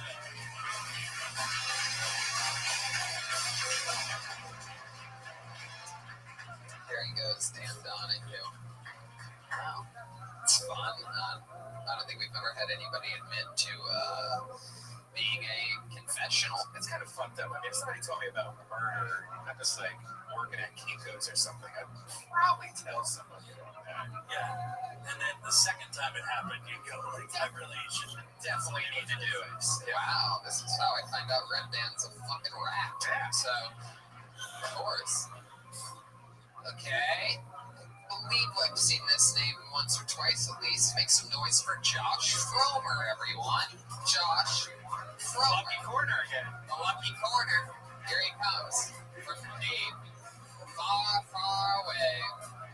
Here he comes. One more time for Josh Fromer. I saw in the news the other day that Chris Evans would dress up like Captain America and go visit kids with terminal diseases in hospitals. That's pretty cool, right? And then I thought to myself, how fucked do you have to be before a famous superhero comes and visits you in the hospital? I'm not talking about like an orderly in a Batman mask. That could be for anybody. But if it's Wonder Woman, but the actual woman that plays Wonder Woman in the movies, your parents lied to you about you just being in there for a cold. I thought that'd be so much better. I mean, how does that conversation go between doctors, right? Hey, little Timmy's not doing so good. Should we try something new? No, you know what? Let's just call in the Justice League and have them pay him a visit. And that's all I got. Thanks, guys. All right, there you go. 50 seconds of Josh Fromer. Yeah. All right. Well, hello. Hey, what's going on? Is this your first time on the show? You know, it's funny. It's a minute. Because a guy a few times ago mentioned that he had been signing up for a year. And I had last been on the show, episode 219. So that was like in June of 2017. I've signed up every single week since then, with the exception of like one. And I haven't got up. Well, there you go. Yeah. The bucket of destiny has moved us from that Justice League bit you just did. Yeah. How'd it go that time? It went terribly too. Yeah. I mean, it went all right. It went okay. But Okay. Well, let's talk about it. Do other sets go good for you? Other places? yeah, sometimes. That was just a new bit that I've been doing for literally like a week. Try to help me understand what you were getting at when you said something about goal, right? That wasn't the goal. Like, what was that punchline supposed to be? Because I couldn't quite even understand what it was supposed to be when you got there. What do you mean? Yeah, right after Wonder Woman, you say something like, blah, blah, blah, blah, that wasn't the goal, or that was the goal, or something like that, or cold, maybe? Something gold? Cold? Oh, yeah. So I said that if you're like a sick kid and you're lying in the hospital, all of a sudden, like, Chris Evans walks in the Captain America uniform, like, you must be really fucking sick. Yeah. And then I think, like, your parents probably lied to you about you just being in there for a cold. It might be something considerably less serious. Joke is that in essence, like, you've made the victim the sick child. Yeah, that's, Like, there's other ways to go. Like, you can make fun of Chris Evans for fucking, like, dressing up in his movie costume. He could just hire a Postmates guy to dress up like, you know what I mean? Yeah. It's like no, I don't know what you mean. about Chris Evans, or you can make about somebody else other than like, Right. Maybe it's like, hey kid, remember how we told you you had the flu? Well, you know who else flew? Superman. You have cancer. Like that. I don't know. No, that's pretty good. this coming from a soft place in your heart? Like, have you seen a dying kid recently or something like No, that? Think about this. I'm going to tell you what happened. I saw an Instagram post where literally the lady that plays Wonder Woman was visiting a kid in the hospital, and I commented on it. Boy, you really have to be fucked if a superhero comes and visit you in the hospital, and it got 5,000 likes. What was this at on World? It was on Barstool. Wow. Yeah. Got 5,000 And likes. literally, like, I've been doing stand-up for like a year and a half, so I went, this was like 2 weeks ago, and I went and just kind of wrote out my bit and said, oh, I'm going to try that on stage and see if it, if it gets 5,000 likes on stage, on Instagram, maybe it'll get some laughs. Yeah, what did we learn? It did it. Yeah, it did it.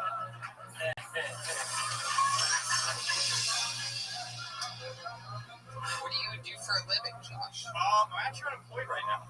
Yeah, You look like an out-of-work Nickelodeon host. Oh, do I really? Yeah. Like you used to do a spin-off of Guts and things just didn't go. No.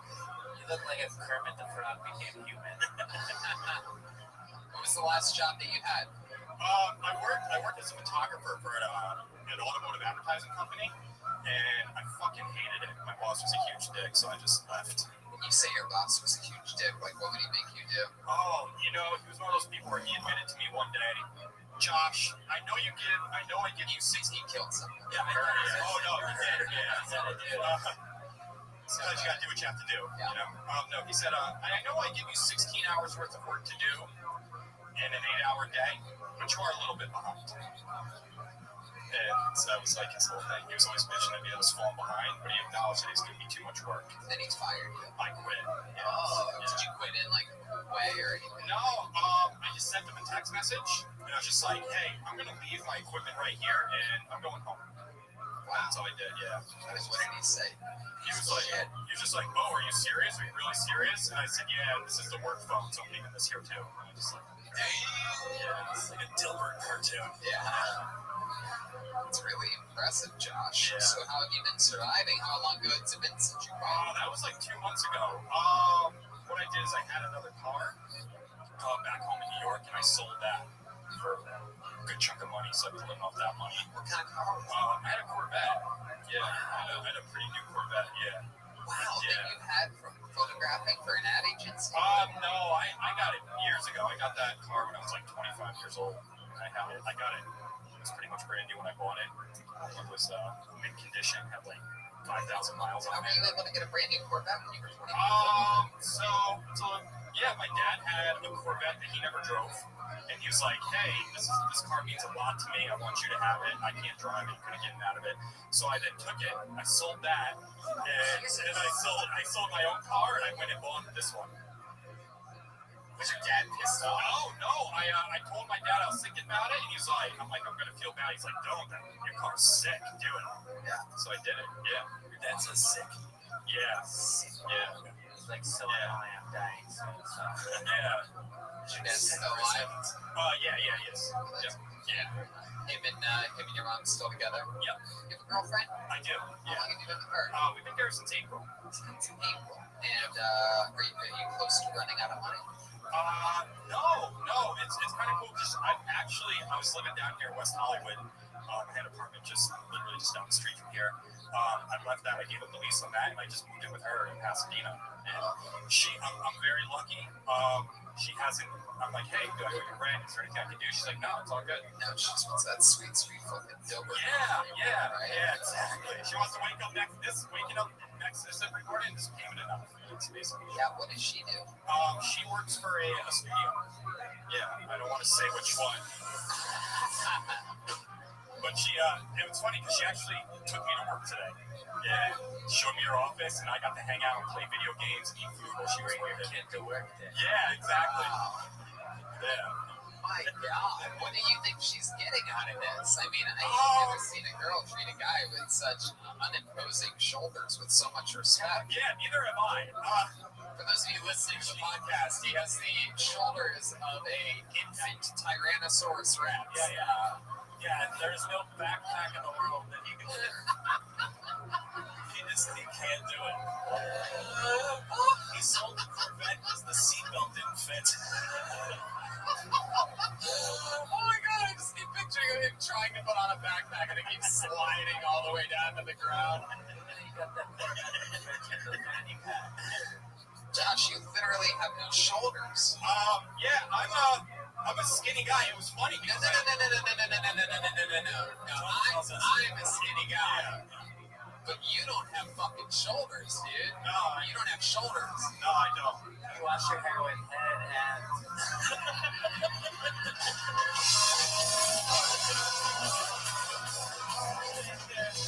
Schulberg's back, everybody.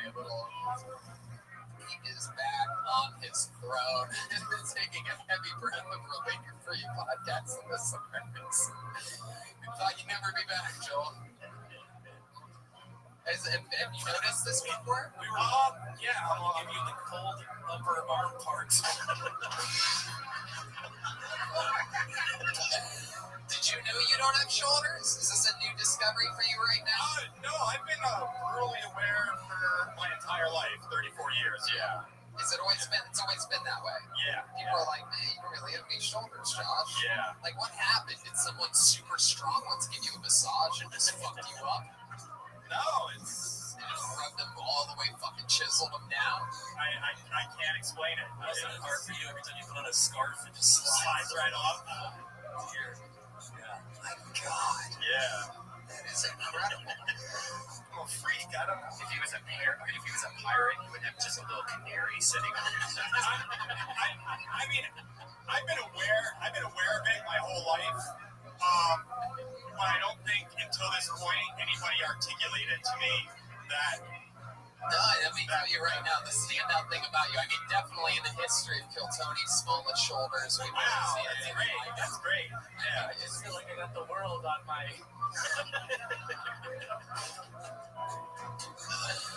I mean, it's fucking incredible. Yeah. Does it affect you in other ways? Is there other ways?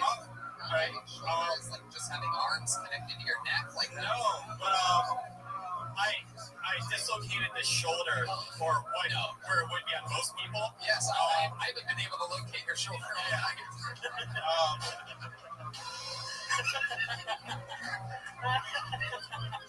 You must watch this part. Look how funny it looks on the screen. You have to watch this part. You're listening to the audio, whatever.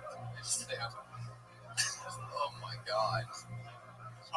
Do you have jokes about how you don't have shoulders? No, well, You just start immediately.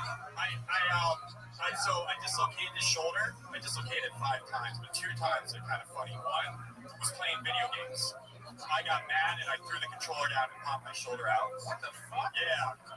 And the second and final time I popped out my shoulder, I was having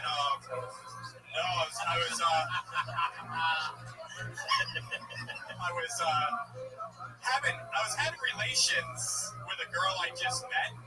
Yeah. And she had driven me to her house and we met at a bar, and I was a little drunk in the middle of relations. My shoulder popped out. I didn't know what to do. In my panic, I called my dad, and He gave you the call. yeah, I did that one. Yeah, that's okay. So let me ask you something. When you say you were having relations with that girl, what do you mean exactly? we were having sex. Yeah, Oh, you were having. yeah, we were right in the middle of having sex, and I was literally like, "Oh shit!" She's like, "Oh, did you come?" I'm like, "No, my fucking shoulders popped out." She's like, what shoulder? Yeah, she's like, basically, this arm was hanging out like this, and that's how she noticed. Yeah. Oh my God, that is incredible. So she drove me to the hospital and waited in the emergency room for me. Like I said, and called my father. Right. And my dad walks in, and I didn't tell him I was with the girl. And he walks in, he looks at me, looks at the girl, and he's like, "Oh shit!" Wow. Yeah. And then the doctor came in and he's like, "We have bad news. You have no shoulders." Yeah. Well, Josh, you got to be up here for an extra like 5 minutes. Thanks for not having shoulders. That's how this show works. You have to talk about that on stage, though. I will. Yeah, absolutely. Take everything that we said and just fucking do it, because I've never in my life seen anybody with less shoulders. So I'll never be able to do anything with that joke unless, of course, I'm one day on the dais of the roast of Josh Fromer, which, let's face it, ain't gonna fucking. No, it's not. All right, well, there you go. Awesome. Be careful putting that mic back in the mic stand. There he goes, Josh Josh Fromer, everybody. Come on, give him a hand and shoulders if you have them. Be careful. My God. You know, when you buy a jacket that has those shoulder pads in it, you're like, why does this have this? I think it's just like, fuck yeah. Yeah, so excited. My God. Wow. Wow. It's amazing. How about one more time for him, Josh Fromer? Okay. Let's keep this fun train moving along. Make some fucking noise for Michael Gonzalez. Here he comes. We have movement. Anything can happen. Here he comes. Michael Gonzalez. What's going on? Really glad to make it up here tonight. I just realized I look like the emo lumberjack of this band. Maybe like I was the reason why they voted for Trump to keep me out. You know what I mean? But I'm a little older, a little nervous. I noticed I watch or experience Facebook different than my girlfriend. She watches like cakes and puppies, and I realized I look at people that died, and so I noticed my coach had died. But it really bothered me because he used to say, "Mike, what the fuck's wrong with you?" You know what I mean? Like, and some people are really good with kids. I'm not. But this other guy that I went to school with, I think about this guy like 3 times a year. Because he had the biggest dick I'd ever seen in real life. You know what I mean? Like, So, Dan, you can keep going. Finish that. yeah, so I wasn't really close to it, and I can only describe it as like the rope that tugboats use to bring tankers in port. It was fucking amazing. Okay, Michael Gonzalez. So, I didn't expect to have a panic attack when I got on stage. I'm gonna take a guess. Is this your first time ever on stage? No, I actually was an open mic host until the comedy show or the comedy club closed. I don't think it was my fault. But I got another question. Did you steal the last guy's shoulder? I was thinking, but I'm actually really good at like quick comebacks, and that's like I've had a lot of like the comics that come to my show, like come up here, they're like, we can't wait to see you. I just fucking ate dicks. I got nervous. It's all good, Michael. Just relax. I believe in you. I like your style. You're one of the funniest plate umpires we've ever had on the show, and I'm excited to talk with you more and meet you. I can see both sides of the plate with the size of my head. Okay. All right. That one, right? Or no, not that one. Ladies and gentlemen, the San Francisco Giants. Sam. Yeah. Okay, Michael. So, are you a baseball fan? Not really, but you're a man of my dimensions. It doesn't matter what the team is, you just like doesn't fit. And so that's why I got the stats. Okay, Michael, maybe you're not funny after all. No, I'm kidding. So how long have you been doing stand-up? 2 years. 2 years. Where at? Claremont Flappers just closed. Claremont Flappers, and it just closed. Yeah. What do you do for a living? I work for Southern California Medicine. Oh, power company. Yeah, I deal with billing of the stuff that like our computers can't do. So Stuff that computers can't do. Oh, okay. So what does that mean exactly? Like businesses, like solo areas, like it's off the grid, sort of? yeah, so things that don't have meters, like it's really boring. It's probably worse than my set that I just did if I were to explain it to you. But yeah, it's I highly doubt that. I'm just saying these Walked us through 2 very personal deaths in a minute. So, yeah. So what were you trying to say? That on Facebook, a lot of your friends are dying? Yeah, so the whole premise was that I'd gone and looked at my alumni, and I saw that my coach had died. And then after I saw that my coach had died, I saw that this guy died. Literally, he had the biggest dick I'd ever seen in real life. How'd you see his dick? I was out at lunch and I wasn't even close to it. It was like 20 feet away. Lunch? The fuck you? He was at the senior table. I was a freshman, and he just dropped anchor, and it was huge. What do you mean you dropped anchor? Just was like, hey, everybody, and just, it was the biggest thing I'd ever seen in my life. So you're at lunch, Yeah. eating, Yeah, and he's just like, hey, everybody, and he pulls his dick out yeah, and that joke is killed every time I used in it. the Claremont Flockers. At the Claremont Flockers. That's why it's welcome to reality, my little friend. I'm going to be using it on Thursday at the Ontario Improv, so see how that goes. Yes, we will. Yeah. Hey, who knows? You know, I mean, it might do good. It might be, Well, so why do you need to mention that your coach died? Does that have anything to do with So it's again, I was like really super nervous, but it's a play of just how this person like touched me in an emotional way by being cool, and then just it sounds like you need more than a minute to fucking really switch. right. But I knew I was nervous, and so I had to use that energy to try and feel like I was emotional. So I thought I would try and flip it that way, but I didn't. For those of you listening to the podcast, there was a moment just now where Chroma Chris grabbed the microphone, and I got so excited I almost fell out of my chair. Chroma Chris, are you going to say something? I was just wondering if your coach and the guy with the biggest dick are the same. No, different guys. Just the way you're telling the story is like it was the same. Chroma Chris, you talk so rarely that I'm pretty sure you could say anything, and it's just hilarious. Anyway, I actually got a text message that like my girlfriend's brother's friends were here in the audience. They saw me, were like couldn't wait to see me on stage. Here tonight. Yeah, and so now I know that I'm in front of them too. Wow. Yeah, that's shitty. And my cousin that came out. That was awesome. Oh, man. Yeah. That's how Pretty gnarly. died. And my cousin died. And Yeah. who knows, that The guy, right side to any of this. that guy with the gigantic dick is probably, he probably follows you on Facebook. You're going to brag about this on Facebook. He's going to click on the link, and he's going to be like, Yeah, but he's dead. That was the whole part of the he show. bombed, and I still have a big dick.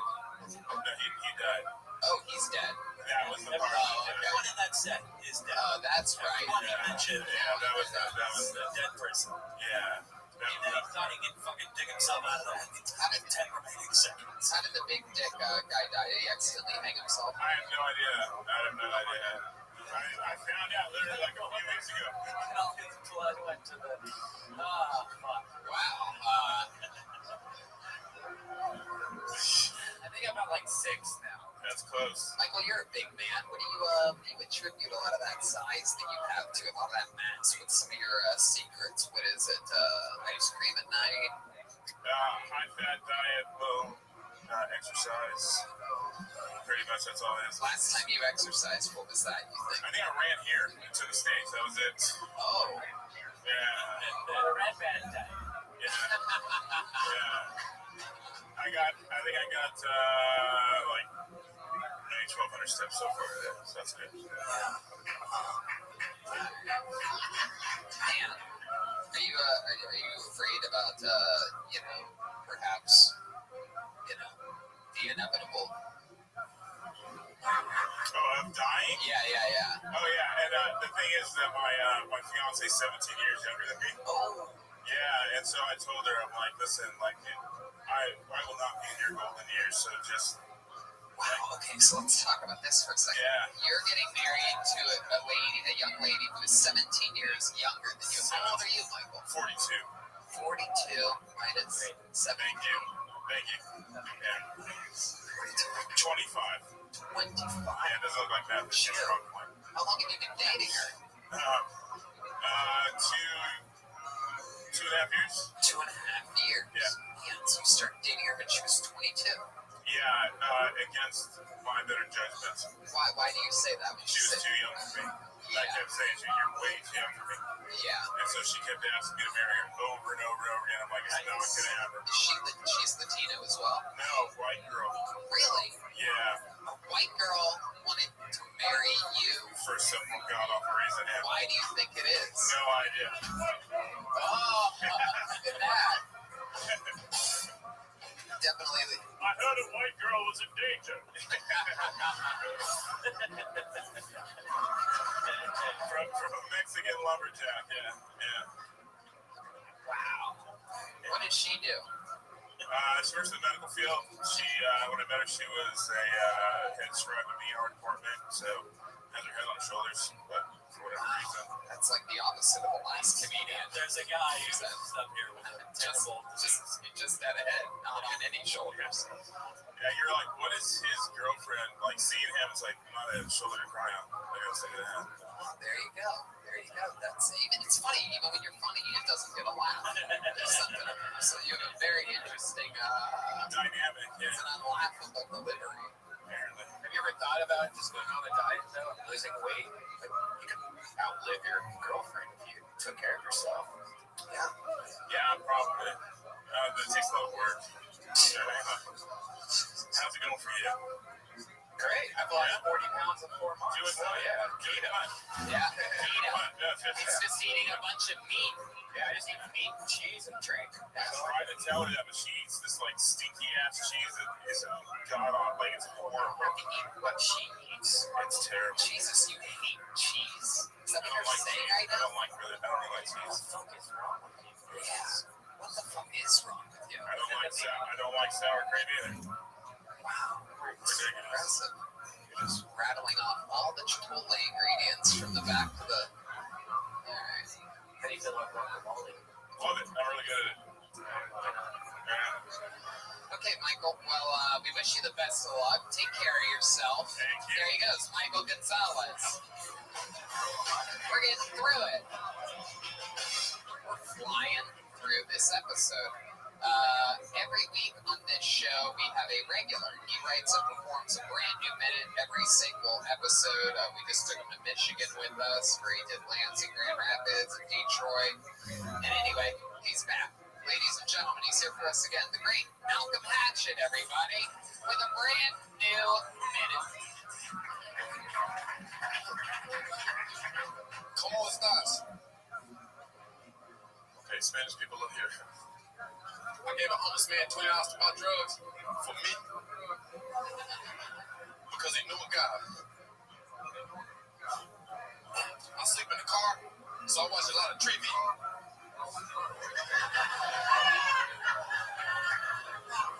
My favorite show is when leaves fall. Come on, every autumn in the parking lot. After shows, people always come up to me and say, hey, I found you online. Cool, because if you found me in the parking lot, that'll be creepy. Because I'm probably watching TV, and I don't want you to see that.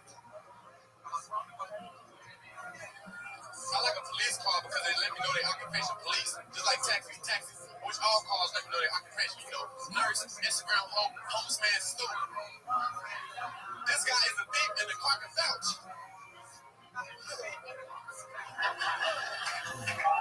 Fuck yeah. Brand new minute. Malcolm Hatchett. Hell yeah. What was that first joke you did again? Can't remember, but then I I gave a homeless man $20 to get my drugs. And then what'd you say? For you, and then what? There was one more part after. Oh, because he knew a guy. You know, it's like the guy. Oh, He knew a guy. It's like the guy. Right. Yeah, that makes sense. And plus, if he gets arrested, he has a home for the night. Or something like that, right? Or something. I don't know. Fuck yeah, you did it again. That's fun. Oh, thank you. You got nice eyes. Thanks, man. No homo. How's We took a nice thing and just fucking ruined it. how's life going, man? Oh, it's cool. You're delivering pizza now. I thought I did see that on Instagram. I thought, It's nice. They got good food. wow. And you're delivering it and you still haven't quit. I haven't quit, man, 'cause he's so cool, man. Like, How many days has it been? Wait, do you just 4 days. do you seriously live in your car? Yeah, I live in the car. I just got nice outfits. Wait, so Yeah, a Don Knot collection. This is $12. Yeah, he's lived in his this car since we met him like probably 6 or 7 months ago. The 24-hour fitness membership parks outside. And he has a whole crew of people. They all live in their cars and they all hang out outside 24-hour fitness. They hang out in our houses. Is that the same car you deliver pizzas in now? Yeah, that's cool. Yeah, I'm trying to make this out of it. Yeah. I'll sleep in the car. Like if I ordered a pizza, Hey, what happened? What did he say? he said you work from home. I can't do that because everybody who Uber says it, so I can't. Plagiarism. Okay. Yeah, we just said it. Don't swear. Now I see. I thought the same thing. I was like, fuck, somebody said it. Yeah, I don't work around people that also do Uber X, so I had never heard that joke before. But I take Uber X. It just seems like a health code violation, don't you think, to like deliver pizzas in the same vehicle that you fucking sleep in? Yeah, it's cool. Yeah, Like, yo, this shit Off in, for example. Nah, I never checked out. You don't jerk off in the car. Ever missed me. you never jerked off in real life anywhere or just in your In my car? whole life, and I said it before. What the fuck? I got a lot of This is a breakthrough that we're having right You now. know, it's crazy. I've known you. Yes, sound that alarm. Listen to him. We have that. That is the possible first ever lie that we've ever heard from Malcolm Hatch. He told me this in a hotel. Can you imagine me jerking off? Look at me. He never drinks. Really? Some shit. I told him this shit. Some shit. I was like, dude, some And I shit. jacked him. Nah, he bullshit. I don't know what's worse though. Like, I lumber jacked him. So, do you just have like wet dreams every day? Like, I mean, initially I was upset with the idea that like somebody would be delivering a pizza to me and that pizza was in the car that they lived in. Yeah. Nah, Now I'm more upset at the thought of a pizza guy coming to my house who's never masturbated. I'm so serious. I just feel like the people I grew up with back home haven't either. I don't know, bro. Where's that fuck are you from? I'm from North Carolina. I said the joke before, and I'm trying to work it out, make it a bit. so what's the closest that you've come to jerking off? I had a wet dream when I was younger, but I was just patient enough to wait. So wait, what did you say you wanted to do when you were younger? No, when I was young, I had like wet dreams Right. in my bed, and then I lost my virginity. I was 19. Fuck it, you know. So the only time that you finish is when somebody makes you finish. Yeah, like when So isn't that the real deal. You're for job. I feel that's like a hood thing, though, right? Yeah, Like taking off his cake. Hold on. Let me check with you. Is that true? Okay. Wow, they seem to agree. Hell no. It's my dog. Wow. Real, man. You can always tell because white people got little slimy hands and shit. What? Black people shit be rough. Oh, you working? For real, it's like jail. No, I got that grip, motherfucker. Wow. That is impressive. Did you know this, Jesse? I was also unaware that masturbation was a white stereotype. That's how information to me. We eat watermelon, y'all check off. Wow. Fuck it, you know, it's cool. Squirt. I guess so. I mean, that is incredible. How old are you? 24, Nickelodeon. Okay. That's the channel that came on back home. I'm so sorry. No, I'm aware that that's a channel, but is it 24 years old? Yeah, I'm 24 years old. No, Nickelodeon. What? No, that's the channel that come on TV back home. I'm so weird. I'm sorry. On channel 24. I see what you're saying. He said 24, and then he said Oh, that's Nickelodeon. the number Yeah. of the channel. You obviously don't watch Tree TV like that. Hell yeah. My dog. I'm a boy right here. Tune in. So, like, if you ever have to, like, take a nap or something like that, like, is there anything that you do other than, since you don't jerk off, like, is there something you do to relax yourself? I go to a lot of mics and get frustrated. Let's go to sleep. Yeah, I mean, that has to build up. You don't. Frustration, candy knock me out. Yeah, a lot of sugar. If I do not masturbate every 10 hours, I sodomize squirrels in the woods. Yeah. It's free. All right, Malcolm. Well, we learned a lot about you here tonight. I'm an Aries. I'm honest. Maybe just try it once. I like it. I mean, I like it a lot. Weird. Yeah, are you Weird. is part of you resisting trying it because you're afraid you'll like it? Is that Nah, I just ain't trying to do all the work, dog. It only takes 30 seconds. Wow. I don't know. I mean, I've got what's going on over there, but you're wasting up. I could do it fast. My girlfriend walks the dog. I get like 2 minutes and in and out. God, what a great relationship you and your girlfriend have. He walks the dog, he eats in and out. Hey, babe, I think the dog needs to go outside. All right, Malcolm, you did it again. Another fun, brand new minute from Malcolm Action, everybody. The sensation. So fun. He's going to be at Kill Tony Mania. I'm happy to announce October 12th, live from San Francisco. 2 Kill Tonys in one night. And, Tony, yes. I have a bone to pick with you. Oh, yeah. I have Malcolm do it. Yeah. Yes, go ahead. On the 5-year anniversary, I did an impression of you. Oh, yeah. And I did the giggita, right? Yes, the Impression. And you said you've never said that. yes, I know for a fact I haven't. But I actually have audio proof right now. Okay. So I just want to Okay, let's hear it. thanks to the great Rick Cossack for putting me onto this, not to bring him into this. It's from the Joe Rogan Here we podcast. go. Yeah, here we go. Have you, okay.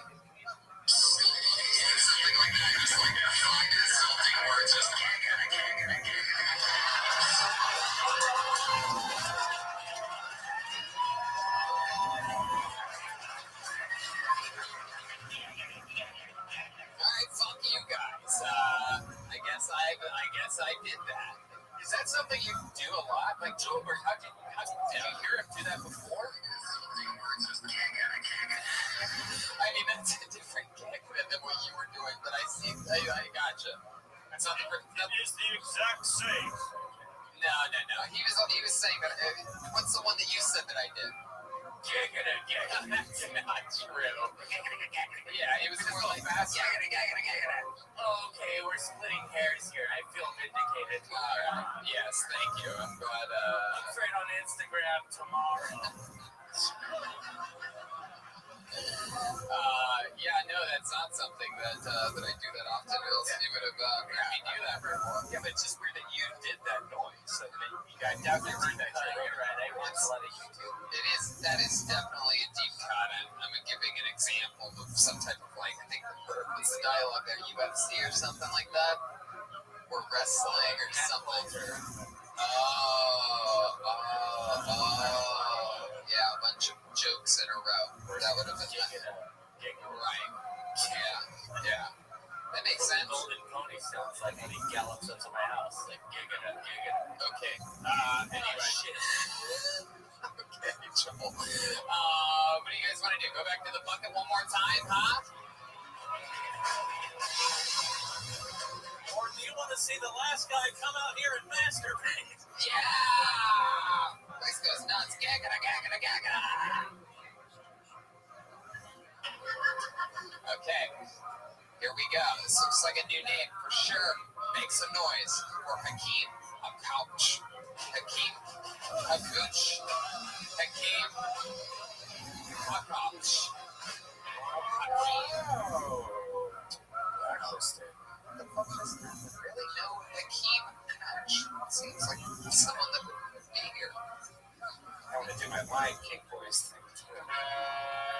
Yeah. Okay. Make some noise for Handrin CB, everyone. Handrin CB. Here we go. Here he comes. We know this guy. Yep. He's been on the show before. Thank you. I was born and raised at home on a farm in Maine and homeschooled for many years. This is what that's supposed to look like, okay? They're all fucking copy of me out here. Yeah, I can fell a tree and I know what that means, all right? I'm from Maine. I love Maine. It's a beautiful place. The one weird thing about Maine is there are racist people in Maine. I've always found that weird because I'm like, where did you see enough of any other race to hate them? That when you have people in Maine come up to you and be like, you know the thing about Mexicans? I'm like, I don't, neither do you. We've never seen them, so unless you say they're invisible, I can't really get on board. But when I moved from Maine down to Boston a few years ago, and when I moved, I sold my car, which was scary to be like, there goes backup house, and I got a bicycle, and I ride a bicycle around.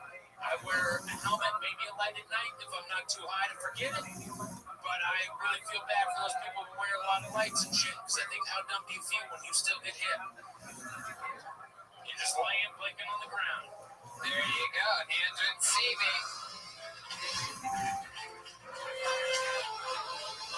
What were you gonna say? There's people that get hit and then they just lay there blinking. Yeah. Like, fuck, didn't you see me? You're like, no, he saw you. That is why he hit you.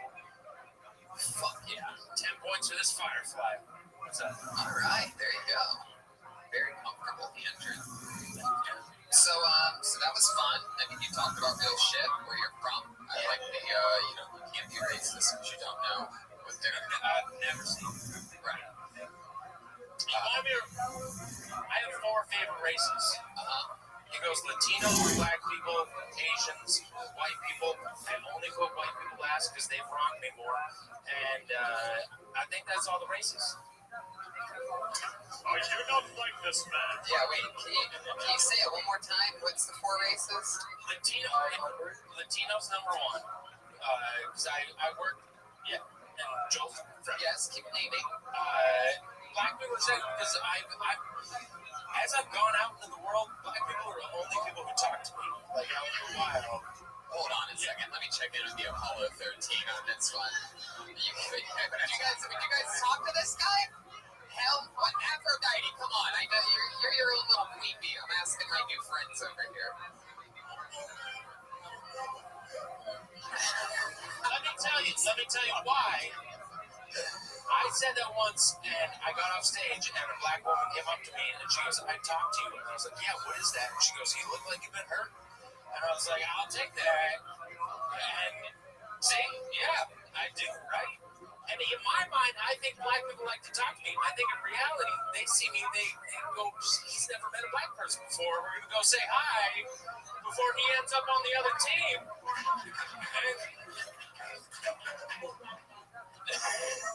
All right, I'm pretty sure one of them's gonna beat you up after this. I think you're wrong. That's fair fight. So how long have you lived here in Los Angeles? Did you move here from Boston? I've been on before. Yes, I remember. A bus. You and your wife remodeled a school bus, right? Yeah. And we lived a year on the road on the bus, and now we've been here about 3 months. That is so cool. Where do you park the bus? The bus is parked, if you can find it, it's on a random street in Silver Lake. But we have an apartment now, but the bus is empty. Don't fucking think about it. It's an Airbnb now. It's in Silver Lake. Yeah, if you want to find it, we'll rent it to you. But yeah, it's just parked on a random street there, and then we got a place in Silver Lake. Does it run? The bus run? It does. It needs new tires. Yeah, it's like it could make it to like Santa Monica right now. So yeah, right now we pull it ahead 3 spaces and then we pull it back 3 spaces about every week so it doesn't get tickets. If you need new tires, rubber actually comes from trees. I'm your guy. Most of the idiots in here did not know that. I still don't really. Is that really true? Yeah. Rubber trees. Point proven. It's like rubber's falling off trees. I mean, it has to go through a gigantic processing factory. No, it literally just falls off the trees and they collect the goop and that is rubber and then they melt that shit down. Thank you, white brother. Now you are not friends with the black people. That high five solidified it after I called you brethren. Go back to playing backups on Mumford & Sons.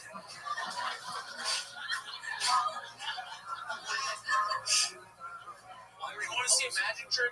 What's the point? Wait a second, what the fuck did you just say? You are becoming whiter by every word. Do I want to see a magic trick? Yeah.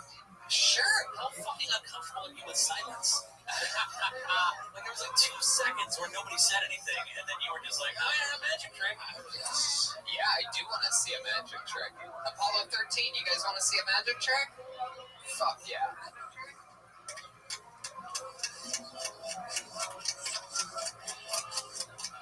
He's fighting around the top of the can, and he just opened the can with his teeth. That's a main type of magic trigger you. Watch me eat this can. That's what I do. How much wood would a woodchuck chuck? Don't do that. No, cut your lips out. That is one of the weirdest things I've ever seen anybody do. For those of you listening to the show, he just basically chewed off the top of the can very cleanly, extremely precisely. The fuck? Like, is that something you taught yourself? I learned it from a Swedish guy. Wow. That is interesting. I thought when I saw your comedy, I'm like, this guy's going to be an opener forever, but that's not the kind of opener that I thought you would be. Human fucking can opener. Very impressive. All right, as he's drinking out of these sharp-edged carton openers. Watch the show. Watch the show. Why were you homeschooled? I didn't mention that, but I was.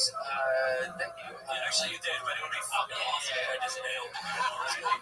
That's so Yes, Emmy-nominated psychic, Jesse Joyce. No, I was homeschooled because I was dyslexic, and my parents thought the school system was fucking up because they're libertarian, and they were like, we can do better, and then they took me in for like 4 or 5 years, and like, we can't do better, and they put me back into the system, and I was way behind when I went back in because I just skied and built tree houses. Right. What kind of wood did you use? A nice fine maple. Nice fine maple. These lumberjacks are asking some of the toughest questions here tonight. So, Andrew, give us one more little fun fact about you. Anything crazy that we wouldn't expect about you other than the fact that you can open fucking cans with your teeth? Everybody from the novel Tom Sawyer. There's that. Yeah. That's an You do look like if they did a remake of that picture with the guy with the pitchfork and the lady standing in front of that house. You're like super sexy, and I get that. look like Abe Lincoln, just chose a different hat. Wait a second, I'm at a theater. This isn't good. It's not surprising. I was a pro skier growing up. That was my first goal in life, was to be a professional skier. And you succeeded at that? You actually got paid to ski? I did. I was the best I ever got. I got 20th in the U.S. Open for half pipe. Yeah, it's not that surprising. No, don't fucking fight for that. That was 15 years ago. That shit doesn't matter. Thank you. My parents are here. You suck. They're here? Not here. Here? No, they were just. Oh, I gotcha. What kind of wood did you ski on? Oh, but it was a fine maple. It was a fine maple. Not good for the snow. All right, Handren Seavey. There he goes. He's on Twitter at Handren Seavey. HANDRENSCAVEY. What do you think? You guys think one more real quick one? All right, that's crazy. If you get into like professional skiing, it's either like Olympian or then guy lives in a bus. Yeah. It's the two levels. It is. Yeah, I mean, that seems like a tough gig to make. Skiing. Yeah. Yep. 20th in the country on the half pipe 15 years ago. Makes you wonder who's next out of this bucket, right? All right, we're going to end the show with 60 seconds with someone by the name of Mark Sully. Mark Sully. Hey, wow, look at that. Apollo 13, girl. One of the Apollo 13. Come on, make some noise. Your final comedian of the night, Mark Sully, everybody. What's up, y'all? I'm so tired of elevators taking a dip every time I get on. And you know what I'm talking about. It's like it's catching a breath, you know? Like it's bracing itself, like it's like, oh shit, we got a heavy one. All hands on deck. It's fucked up. Because I mean, I'm not heavy, I'm just big boned. I drink all my milk growing up, you know? I have strong bones. A lot of calcium flowing through me. Was not expecting this. All right. Hey, I'm tired of the ghosts slamming doors in my house like he pay bills. I don't know who the fuck is eating at Casper, but I know damn well you better stop slamming doors because there's only so many times it can be just the win, okay? Shit. I'm gay. Couldn't tell. I thought the sharp soprano in my voice gave that away. But, yeah, that's That's all I got right now, man. I was ready to go home. Fuck yeah, Mark Sully. I love that Casper ghost joke. I don't know what you meant by elevator taking dick. I fucked it up. Because it's like, I'm tired of elevators taking a breath every time I get on. Oh, I see what you're saying. Yes, Lumberjoel. I was gonna say I didn't know the Grimace was transgender. Oh, wow. Jesus. Really going for Lumberjoel. Mark, you've been on this show before, right? Yes. Yes, and that was fun, It was correct? fun. It was a good time. I had fun. And here you are. I love your energy. Again, on a show filled with people that don't sound like and are what they look like. If you saw them from across the street, you're right up there. It's your contrast of how you sound. Like you sound like me and you look like you. Yeah. The podcast listeners, it's like a gay Rick Ross or something like that.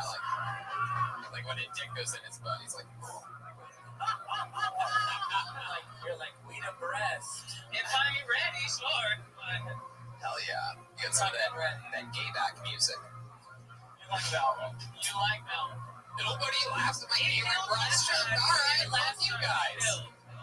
Oh, I said that last time you were on? That makes it a game back. Hell yeah. All right, cool. Fuck yeah. So, Mark, how long you been on stand-up? Since January. Since January? Wow. I really enjoyed everything you're saying, dude. That was fucking hilarious. I stepped on Jeremiah's shoe. Yeah, then he called me baby, and it was really funny. Anyway, experiencing some new feelings. Got wood? Yeah. Yes. Might be going from the lumber to the slumber tonight, huh? Silly. So you've been doing it since January. Yeah. Are you loving it? Yeah. I fuck with it, yeah. It's a good time. Wait, stand-up? You've only been in stand-up since January? Since January, yeah. Wow. Yeah, you really seem to know what you're doing. Yeah. Even though you didn't really want to fill your minute, your stage presence and your, the way that, Yeah. I mean, it's very engaging. It's such a promising. That's good. Hell yeah. You from LA? No, I'm from Miami. Where's David? Yeah. We have another Miami boy up here. How long have you lived in LA? 2 days ago, made a year. I hit my year mark. Hell yeah. Yeah. Congratulations. Have you ever sang on the show before? I never sang. Do you have a good singing voice? I mean, I sing, yeah. Really? I feel like you have a really good singing voice just by the way you talk. Thank you. You know what, Jeremiah? I think you spotted it out. Would you mind giving us a little example of like those pipes? What the hell? Well, I don't know what to sing. What is that? Do you know this one? It's called Overture by David Nolan. No, I'm kidding. You'll see. I thought you were gonna start floating. You can sing whatever you want, Mark. Take it. These people just want to fucking be crushed. I believe I can fly. I believe I can touch the sky. I think about it every night and day. I spread my wings and fly away. I believe I can soar. Hell yeah. We see you coming out that closet door. Fuck yes. Maybe you should sign up for American Idol instead of throwing your name into a plastic pumpkin to have Tony tick on you for Hell 40 yeah. minutes. You're like R. Kelly if you pissed on dudes instead of girls. Been there. Mark, wow. It's true. Look at you. Evil little black there, you. Mark, I'm going to tell you this. We got to wrap up the show, but man, I'm going to take a gamble here. And I'm the same guy that said this to Preacher Lawson and Drew Lynch. You got to keep doing this, and you got to keep working hard because you are such a promising personality. Seriously. Mark Sully, ladies and gentlemen, here he goes. We did it again. That's another fun episode of Kill Tony. How about you make some noise for motherfucking Jesse Joyce? October 15th to the 19th, he's going to be in New York City. So if you live in or around New York, check out Jesse at the Comedy Cellar. He's a regular at the Comedy Cellar, and he's going to be there in October.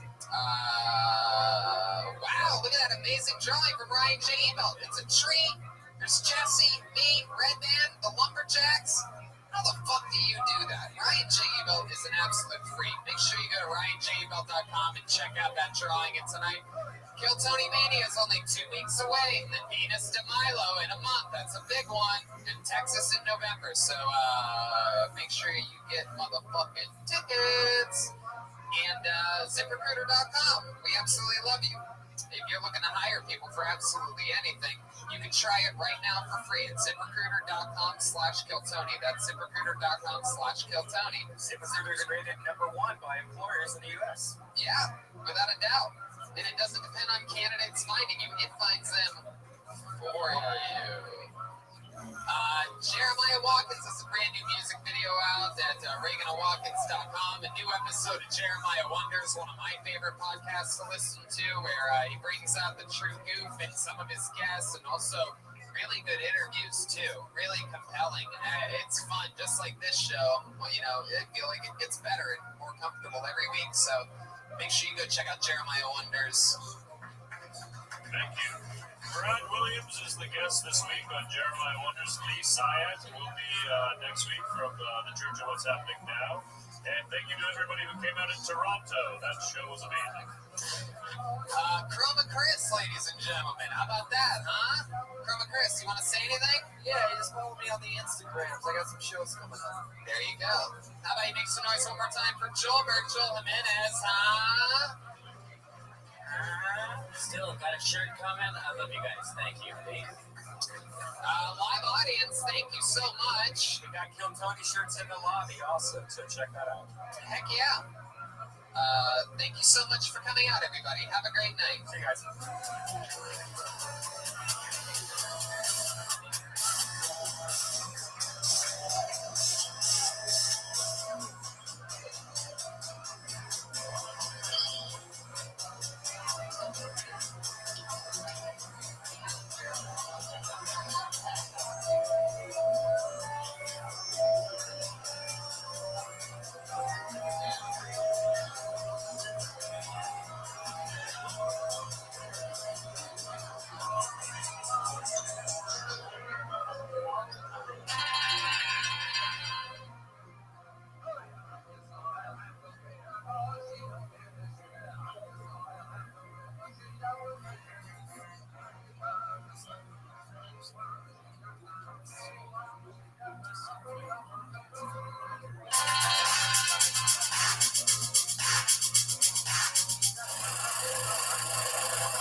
Hi, everybody.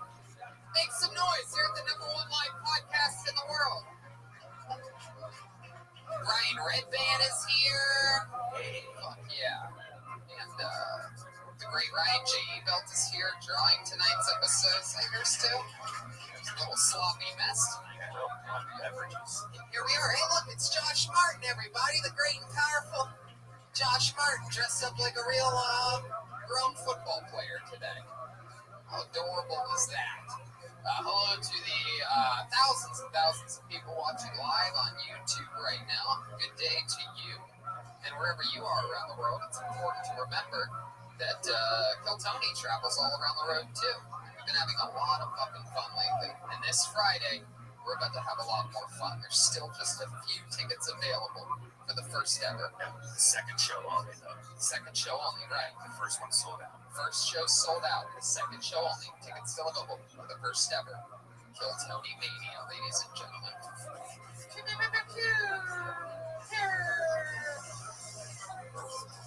going to be so much fun. And so that's huge. First show sold out at a massive comedy club called Cobb's Comedy Club right there in the heart of San Francisco. And we're doing the same thing the 9th of November at Venus de Milo, just between Providence and Boston, Massachusetts. You crazy East Coast, excited, angry, happy, sad people get a piece of Kill Tony Live as well.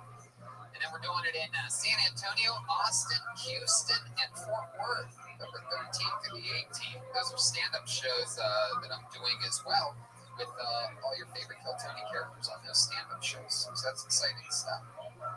Red Band, Jeremiah, Joel's going to be out there with us. The great Joel Jimenez. That's going to be a lot of fun. And tomorrow night, Dallas, Texas, I do stand-up on New Year's Eve. And tomorrow night, there's the first ever stand-up on the Spot Live podcast at 8 p.m. in the Belly Room. So that's exciting. It's one of the most funnest shows. If you haven't seen this show, gotta see it. And some of your favorite Kill Tony people, Red Band, myself, Moshe Kesher, Andrew Santino. That's tomorrow night at 8 p.m. And a lot of people have been asking, will Kill Tony Mania be streaming? It will not, but it'll be posted after. Then you can watch it or listen to it whenever you want. And in these days, you can practically get everything on demand. Just like this podcast, listen whenever you want, when it's convenient for you. But did you know you can even get postage on demand? All you need is stamps.com. It's so great. With stamps.com, you can access all the services of the post office right from your desk. Yeah, I've actually been using stamps.com for about 7 years. I have a t-shirt company, and I used to go to the post office, and you have to drive to the post office and drop all this stuff off. Now you just go online, you can put it in the computer, you can print out your own postage, and you just put it on your front porch. You can have the mailman just come to your house and pick it up for free. It's such a great service. I highly recommend stamps.com. Available 24 hours a day, 7 days a week. Click, print, mail, and you're done. Right now, use Kill Tony for this special offer, a 4-week trial that includes postage and a digital scale. Yes. It's unbelievable. They send you a digital scale. Free scale. You can weigh your letters and packages and print the exact amount of postage every time. Go to stamps.com before you do anything else. Click on the radio microphone at the top of the homepage and type in Kill Tony. Then stamps.com and enter Kill Tony. 4-week trial. Postage and a digital. It's a great service. I love that we have sponsors that I actually use and actually recommend to anyone. I agree. It's fun to mail stuff out. You know what else is fun? Getting stuff in the mail. What? Yeah. Loot Crate is a monthly subscription box delivered direct to your door with exclusive pop culture collectibles, apparel, and gear. Loot Crate curates and designs everything themselves. You can't find these items anywhere else. No matter what you geek out about, this is for you. How many Loot Crate fans are out there right now? You guys know about this. I'm actually a huge fan. I've been using Loot Crate for a year. Actually, one of my favorite things that I got from Loot Crate is this Teenage Mutant Ninja Turtles purse. And my girlfriend's been rocking this for about a year now. And she gets, people want to buy this from her for, money. This is just one of the few things that comes in the box. That's right. So it's like Christmas. You get a box, and you open it up, there's all these fun things, like a lot of Rick and Morty stuff I've had in the past, Teenage Mutant Ninja Turtles. I had a friend once give me, knowing that I was a Tarantino fan, they know that they gave me some cool Tarantino little action figures and things like that. Over 30 million crates sold. The original and most popular Loot Crate is a curated collection of items from only the best pop culture franchises every month, like DC, Marvel, Blizzard, Harry Potter, Nickelodeon, WWE, Fallout, and many more. Loot Crate's $45 plus of value into each crate for less than $20 a month. You can't lose. This crate will sell out. You must order by this week to guarantee yours, as this will sell out. Get the best surprises each month. Get the best surprises each month with the largest geek and gaming subscription company. Geek out in style with Loot Crate. Subscribe now by going to lootcrate.com/KillTony and enter our Kill Tony code to save an exclusive 30% off your subscription. That's right. Subscribe now by going to lootcrate.com/KillTony and enter our code KillTony to save an exclusive 30% off your subscription. Great service, great service. Thank you. All right. We love our sponsors. They're great sponsors. They really are. You guys excited for this show tonight or what? We are here live. It's going down. You're at a real live taping of the #1 live podcast in the world. We have so much fun here every Monday, and this is one that even Red Band and I are giddy about, one could say. We are so excited about this because this, my friends, is truly one of the funniest comedians in the world. He was on our show hundreds of episodes ago, and he's back gracing us with his presence. Truly one of our favorites. It's the great Todd Glass, everybody. Come on. Here we go. He's back. Yes. Wow! I do a good job the second I get out here. I got it all done. Wow! Already it's fun. Shut the fuck up, right? Wow, I want to talk, and I'm not going to try to leave, but I want to tell you this, and I say this from my heart. I can't get enough of stamps.com. I mean, I thought like everybody, shut up about it already, shut up about it. Then you do it, you're like, what the fuck have I been doing? It really is. It changed my life. I got rid of my cancer. I'm not even joking around. Stamps.com. Yeah, it's funny you mentioned actually you get a 4-week trial right now that includes postage and a digital scale. You just have to enter the keyword Kill Tony. Yeah. Oh, so next time you do it, make sure you enter that keyword. I will. Welcome back, Todd. We always have had so much fun together. You're one of my favorite human beings on the planet. I appreciate that. You're amazing. Nice too. And I just know we're going to have a lot of fun, so let's just jump right in. I don't know. Whatever you said, I'm sorry to be there. I was just in court today. The guys still come with that attitude. How do I know? I don't know. Those pictures are weirding me out. Are they real people? You're kidding. They're about to go out in a second. Now you're back. It was just me. Todd, I am so excited for you to get to see the band. You know, the band comes out in different characters. No one ever knows what they're going to be, and they commit to the characters throughout the show. We all meet people together, and they stay in character. It's quite an unbelievable treat. I'm excited for you to get to see them this week. You ready for this? Yeah, I love it. Make some noise for the best damn band in the land. It's the Kill Tony Band. Jeremiah Watkins, Joel Jimenez, and Chroma Chris.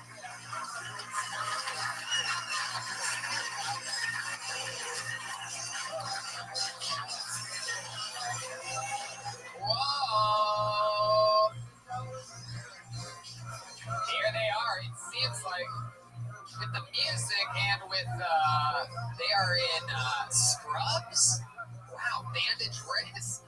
I cannot believe this, but I'm pretty sure we have people that just escaped from a mental hospital here. Oh my God! He's falling All right. out. That's Wow, that is disgusting. I love it. Spitting Tic Tacs all over the stage now. Yeah, what a way to start the show. There is a new hazard. I'm gonna pick those up. Wow. Mental patients is what I'm guessing we have here. Would that be the proper terminology? That is What did you say? I may have a split personality. No. Whoa. Wow. This is exciting. I'm surprised that you made it here from the psych ward without any shoes on. That's it. What were those pills? Hi.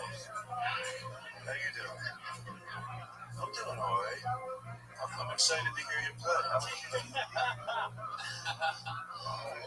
Okay, this is going to be exciting. I'm excited to hang with this group of crazy people for an hour and a half. And clearly, this mental patient back here also has full-blown cancer. I didn't realize that you turned a slight shade of green when you lose your mind. It's Tom Hanks right before the credits. Wow. Crazy Joelberg and no vegan. Go ahead. How are you? I'm doing good. How are you back there? I'm good. I feel perfectly sane, Tony. Wow. Well, he's just dressed like a crazy person. Okay. So here we go. We're going to be hanging out with crazy people and Todd Glass. And I have a bucket filled with comedians' names here. I randomly pull a name out. They do a minute of stand-up comedy, and then we talk to them. We interview them. Maybe we find out more about them or whatever. You get 60 seconds on stage. You know, your time's up when you hear the sound of a kitten. That means wrap it up then, or else you're going to bring out the angry West Hollywood bear. Aww, listen to that. Our show people tonight. Good Lord. I love drops. I swear to God, I don't know what it is. I have them in my house, and when I walk around, they're like, Jesus Christ. Okay. Yeah, like I really do that around my house. Wouldn't that be sad? Anyway, just think you're doing a great job. Thank you very much. You guys ready to start this show or what? Here we go. It's Kill Tony live. I told you they were good. Those spaces just went out. We're here. Oh, thank you. They were weird. Yeah, some people tonight are gonna go for their first time ever. Yeah. I mean, sometimes. You know what? Is this? I don't think this is stupid. Sort of. Can you lower my mic a little? I don't think it's stupid. But I always like to tell someone going for the first time. When it goes good, it's a bonus. But a lot of times it doesn't. But no matter what, like I don't think this is bullshit. I think it's real. You went up. That means you're part of a club. Like whether it's Lenny Bruce or Mitch Hedberg or Sarah Silverman, they all had to go up on stage.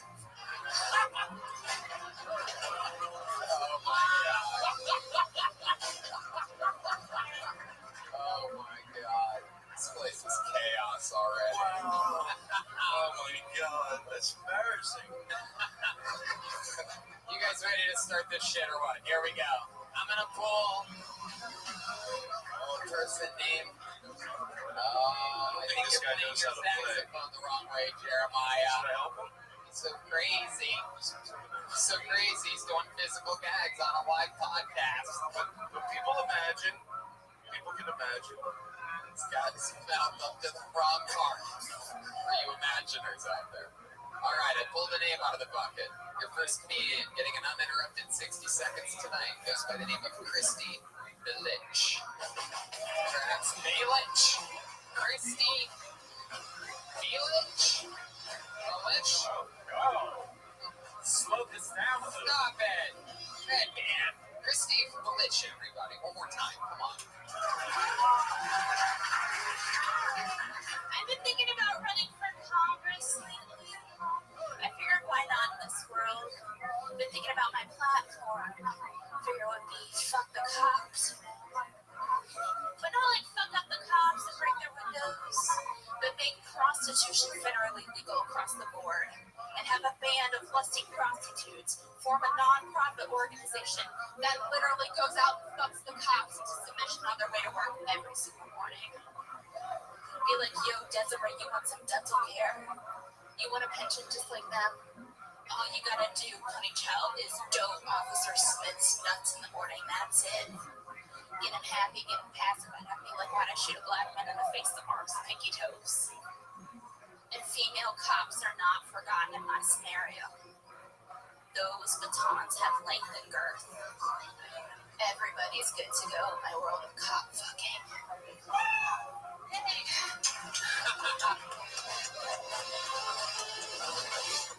You said yay at the end of that. Were you excited? I thought I was gonna shit my pants. Oh, wow. Yeah. How many times have you gone up? I've been in comedy for 4.5 years. Oh, wow. And you still feel like you're gonna shit your pants every time. Just right now. Why is that, do you think? Why do you necessarily feel right now like you're going to shit your pants? What makes that different than any other time? This room, the main room, it's my first time. How many times have you shit your pants? Almost, but not quite yet. So I'm like, like maybe one day. Jeremiah? Have you ever what? No, but I'm sure you have. Christy, where you been doing comedy for 4.5 years? I started in New Zealand, New York, and then lived in Baltimore for 9 months. New Zealand, and then New York, and then you lived in Baltimore. Yeah. What made you go to Baltimore? My family's from Laurel, Maryland, and I'm a failed New York comic, basically. There's nothing wrong with Baltimore. Really? What part of Maryland are, Laurel, Maryland, near me. is that near Timonium? The Goobies? I lived on The Goobies. I'm going to be there November 29th to December 1st. You're going to be in the Goobies? Yeah, I'm going to be at the Goobies Joke House. In Baltimore, that's right. The Goobies. You're going to like the way you laugh. The Goobies. And I'll be performing at the Looney Bin. So, Christy, how long have you lived in LA? Since July 22nd of this year. July 27th of this. I wrote you a song, guys. Welcome to LA. That's all I did. That's all we wrote. That was beautiful. You guys are first. Now it's just music talk. If you saw us, Todd just whispered into the mic. He covered his face but talked into What's the the old mic. trick? You gotta. It's an old trick in the theater. My parents raised horses. So, Christy, you got here July 29th. They did, but I knew people who their parents did. I was like, why can't my parents have horses? Oh, sorry. Okay, so here's Why couldn't they? because probably they're too expensive, and my mom wouldn't do it to a horse anyway. Chain it up. Fuck you. Anyway. So, if only those drops worked on Danny Brown as well as they worked on Todd Glass, would have been a whole different episode, right? We figured out how to wrangle Todd down a little bit. Cover your arm. So I wanted to say this. So, and I thought I should tell you this because when I was quiet during your whole set, I'm high and I couldn't follow anything he say or anybody. So it's but I thought you performed for a while. You seem comfortable. You want to? I'm serious. Hold on one second. I'm not joking, you guys. Seriously, not everything has to be joke. So, Christy, you've been here since July 29th. Why does it seem like I'm saying something bad when I'm not? I know there's people like, he's not. I'm not. It's you. You're so mean-spirited. So, Christy, what do you do for work? Right now, I'm a freelancer. What do you freelance? I write horoscopes. You write horoscopes? My God. And I believe it. Holy shit. Now, is it based on any That one right there. Is it based? It's not based on any truth, That right? one. That's the right one. Why would you get bouncing from Juicy Chase? Why would that be? Oh, I know why. You're still thinking about her walk up here. Red Day got excited. Sorry, I got he was looking through your crystal balls. You know what I mean?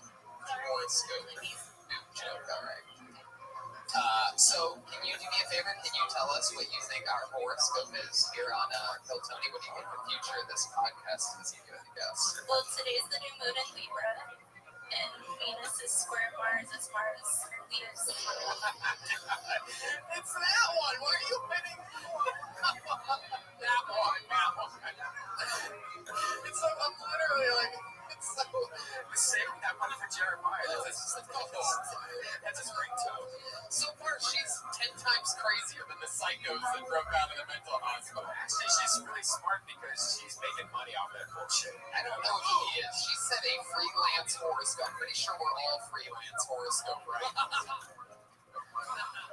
How often does someone call you up like, hey, I know the horoscope writer? Somebody must if she's doing it. I mean, I used to do shows like at Caroline's Moon and stuff like that, so they did shows, about it.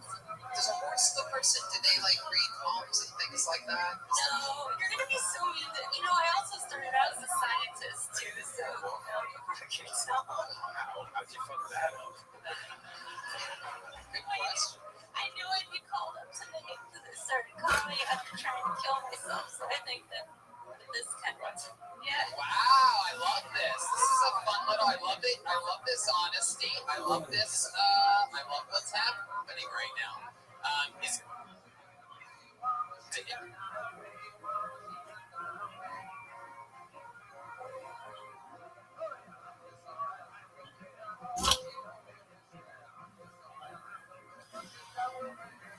Do you have trouble talking about it? Because it's a pretty compelling subject matter that maybe someone out there that's thinking about killing themselves that probably should. You might be able to help them. You know what I mean? I'm going to go down that track right now. Down that train? Is that how you tried to do it? Did you just okay, forget it. That would have been a fashionable way to do it. Well, wait, what was that part? So that would have been a fashionable way to do it. God, this is horrible. Okay, I know. When you can give me a chance, I'm stress out of it, or you can train Well, I would sticks. say, Tony, it's good that you didn't kill yourself. You know, so now you're here, number one live podcast in the world. Yes. Thank you, Joel. That's how you keep a train on its tracks. And it would have never happened. Fuck yeah. Todd, No, I'm fine. wow. Actually, I am.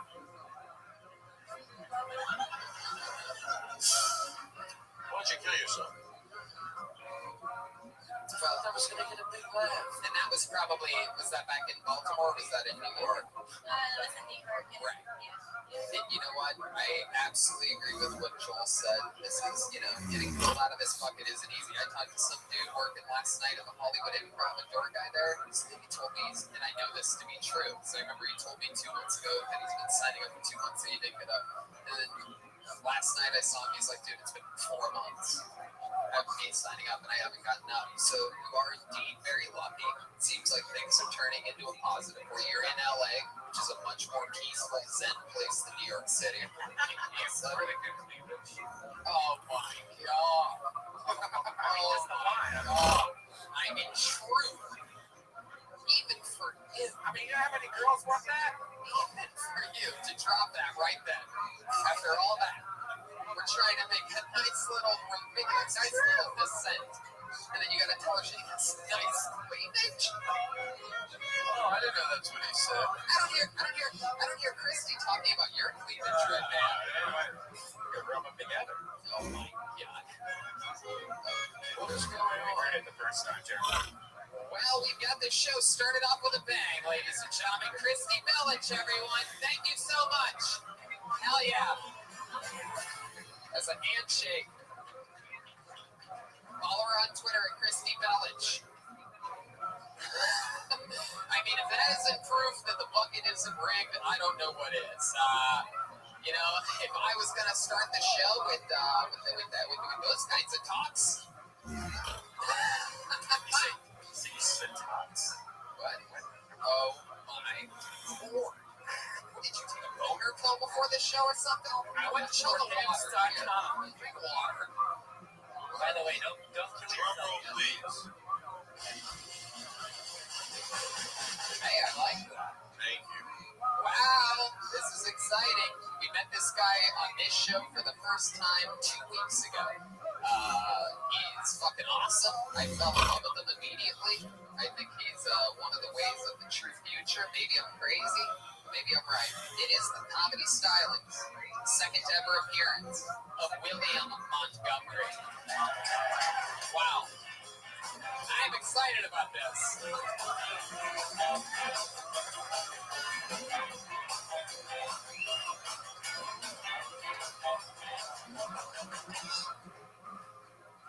So I've got a whistling album coming out in a couple weeks. It's about, it sounds like just my brother and me whistling songs like Jingle Bells, The Night Before Christmas. Where'd the cookies go? Smells like Dad's been down there. Who put so many logs on the fire? Why does he have to drink so much? Be quiet, I hear him. Get behind the sofa, he'll see you. Who's he yelling at? Oh my God, what has happened? Stop saying that and get behind the sofa. He's staring right at you. How doesn't he see you? With classics like It Under the Porch, I hear his truck coming up the driveway. Please eat it. He'll just get more mad if you don't. And it's not a ghost in the closet, it's just Dad.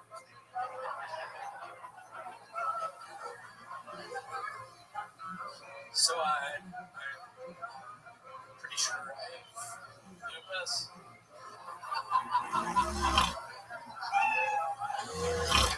Wow.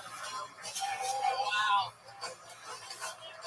I fucking love you, man. He's pretty sure. This is, wow. I mean, William, I fucking love you.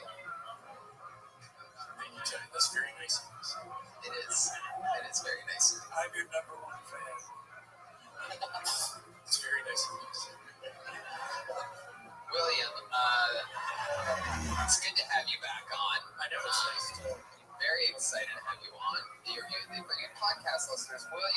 like a bundle of fucking charisma. And just imagine an Irish version of, remember when Forrest Gump just kept running continuously? And he like let himself go completely, but this is like a redheaded, like a happy, gingery version of that.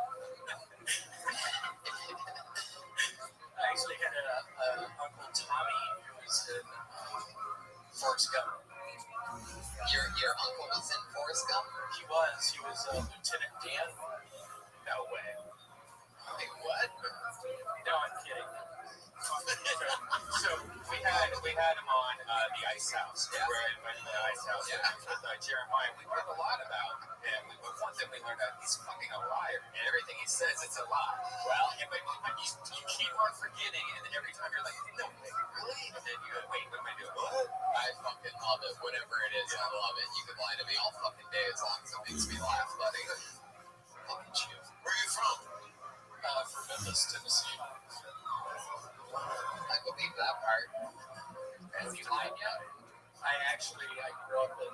Can you keep doing that music in the lights? I actually grew up in Memphis in the 70s. I'm 45 right now. I bought a lot of Lego stock in the early 80s. Ended up making tons of money on it. I opened up this water park outside of Memphis. Wild Water and Wheels. And somebody was going down the slide and got killed. See what I mean? I don't give a fuck where he started lying at what part. That's fucking comedy. I can listen to that shit forever. It turned into a nightmare. I spent 20 years in prison. I had to join in Memphis. I had to join this Hispanic gang, MS-13. They, Hispanic? Yeah, it was a hell of a ride. Todd, this is your first time seeing William Montgomery. I love him, man. I think we actually met one time in Denver for the comedy festival they had. Might be Comedy Festival. Oh, you? I don't know. Oh, that's right. I don't know with you. Maybe where is it? And it's Park, Wild Water and Wheels. Is that what it's called? There's Dolly Parton, a lady also from Tennessee. She was the spokesperson. She got really sick with lupus. She went to In a second, I don't know. It's 2 lupuses in a few minutes. She got a lot of lupus in one 5-minute chunk. She actually got it from a Kmart. Somebody sneezed on the handle of one of the carts. Not a lot of people knows about lupus. How you get lupus? Yes, it is. Yeah, I gotta back them. Yeah. My sister knows somebody, our friend. Gonna shut out because he was him against everybody. But if I say it, it shuts out. Oh wait, is it true? It's not. No, that is true. And he said, honest. I'm not even joking around. I couldn't. So I'm appointed from the state. William, there's a bunch of people that have escaped hospitals surrounding you. What's the craziest thing you've ever done? Oh man, I think I was actually in a t-shirt that says Gatlinburg. I was there for our first, let's say, fraternity for our first pledge retreat. And I remember the night I lost my virginity.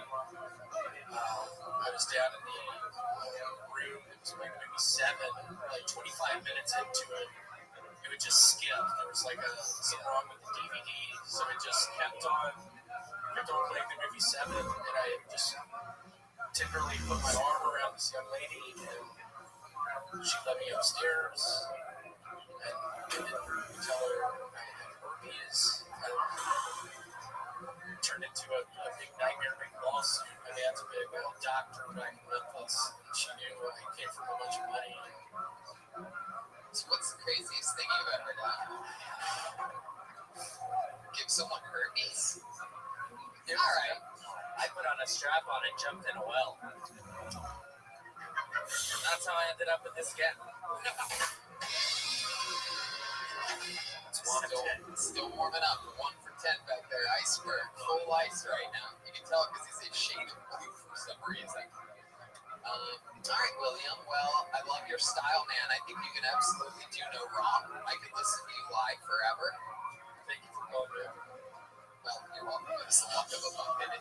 That's a fun thing to make in a bucket. There he goes, William Montgomery, ladies and gentlemen. He's on Twitter at William.f.Montgomery or Instagram. There you go.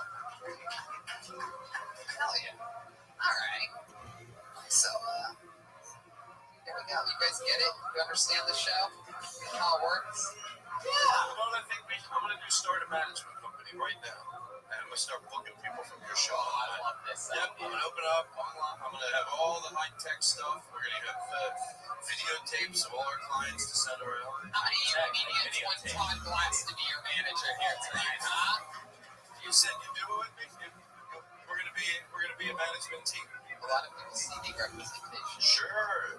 And then you steal from them. He said all that high-tech stuff on videotapes. All right, so who knows? This next comedian could be one of Todd Glass' newest clients. Make some noise for D. Imari. D. Imari?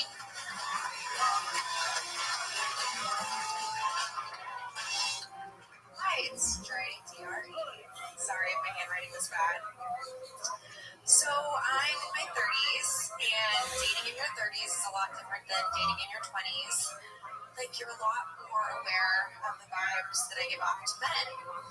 Like, I'm finally aware I give off a choky blowjob vibe. And why am I aware of that? Because so many guys have just straight up told me. So I was talking to my sister about this the other day, and she goes, "That's really fucked up." I was like, "I know, dating your 30s sucks." So I was thinking, what can I do? Like, what if I hit on guys and said, "I can't wait to take you home and suffocate you with my pussy"? Like, really straddle you until you can't breathe, and you're choking, and that will be so hot. So anyway, I just wanted to kind of take it back, and that's what I got. Hell yeah. Trey Imari. Welcome to the show. It's your first time on the show, right? Yes, indeed. How long have you been on stand-up for? On and off for about 8 months. 8 months old here in Los Angeles. Yes, I've been doing acting for about 6 years here. So Oh, okay. it's a good way to, you know. I'm going to make it.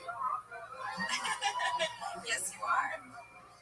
So you've been doing acting for 6 years. Have you been in anything we might recognize? I've been in a Malibu rum commercial, but my whole face was cut off, so it was just my hand at the end. And I've been in Entourage the movie, but you can see me in the back, like one of the girls that flashes her boobs. Like, I look good. I think Red Man might know that Yeah. part. Just stuff like that. Wow. Yeah, short films. Yeah. How do you, what do you do for work? Like, how do you make money? I work part-time as a lawyer. Yeah, you work part-time. So you're a lawyer? Yeah. Okay. Do you read horoscope stuff? Not anymore. Not I'm a lawyer part-time. I don't know. Why only part-time? because the acting's my passion. So But you went to law school, you did all that shit. You took it. all that shit. I went to law school in New Orleans. You know, I'd mostly, if I were you, I'd mostly focus on that whole lawyer thing that you got going on. I really would. I don't know if getting your head cut off in a Malibu rum commercial is, you know, I don't think that's part time. That's not what they mean when they say part time. Like part of you I know. is on very little of the time. Yes.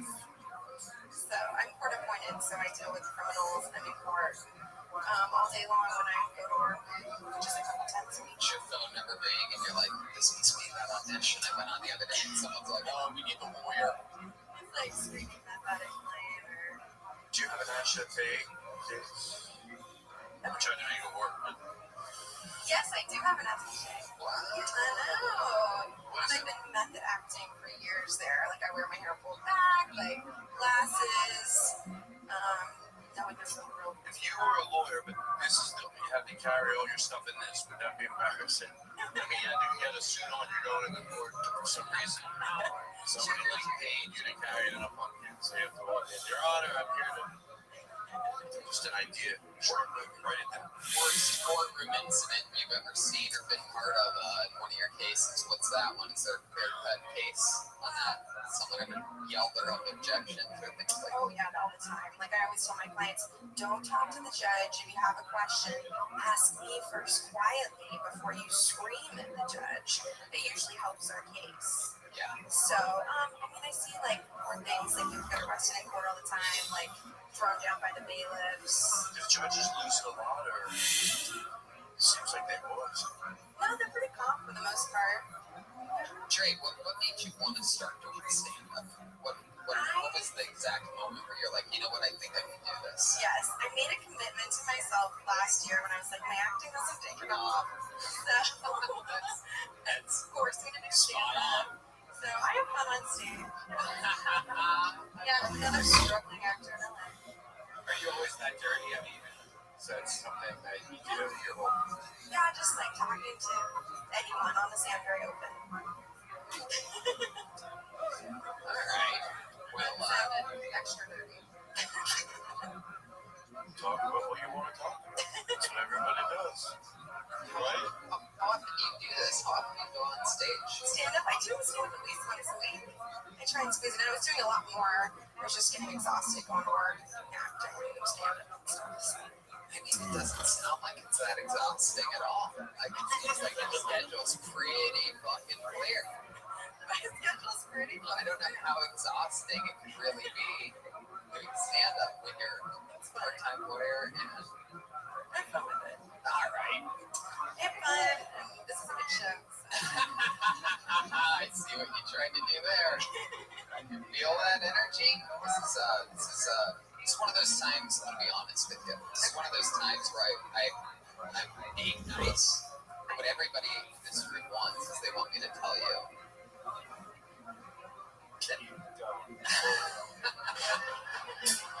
Chase your dreams. They want me to tell you that Don't let anybody tell you to go dirty. do rape material. Oh my god. It's okay. I've been told no so much. It doesn't bother me anymore. Eventually, your top half will be featured in a rock commercial. Yay! All right, we're gonna fly through it. There she goes, Dre Amari, everyone.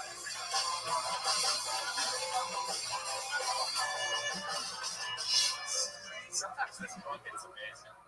It really is. It's a wild one. Anything. Feels good in here, right?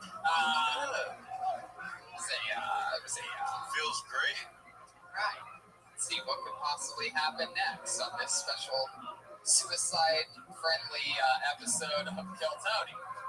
It's welcome to Kill Yourself, Tony. It seems to be running the band members literally have all of their wrists gauzed up. You've already seen the show. Hilarious. The great Jeremiah Watkins. Pull the name out of the bucket. Make some noise for Kelly McKierney. Kelly McKierney. Kelly McKierney. Clearly, guys. Kelly.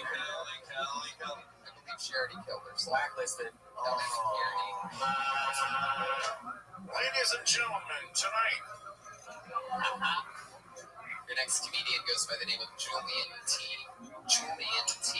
There we go. Movement. Standing up tall. Long walk ahead of him. There we go. One more time, everybody, for Julian T. Comedy Store. What's up? Oh man, I'm very excited tonight, guys. I just came back from Africa. I'm gonna be honest with you guys. I feel blessed to do comedy with my clothes on, guys. It's amazing, man.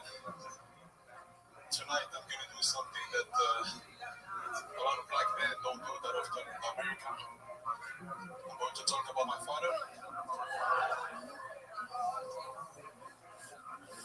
He was the most famous boxer in the Congo. Like the first to ever travel in Europe and fight. He's pretty much much the American equivalent of the first white man ever to walk into Roscoe Chicken. Like, who invited him to the cookout? This is a real African accent. I know it might look like it, but I'm not from Chicago. I learned English by watching. I learned English by watching American stand-up comedy on TV. With the whole family back in the Congo. I won't be focused on the jokes, structure, quick, meet and move on stage. My family will be completely focused on the bottle of water.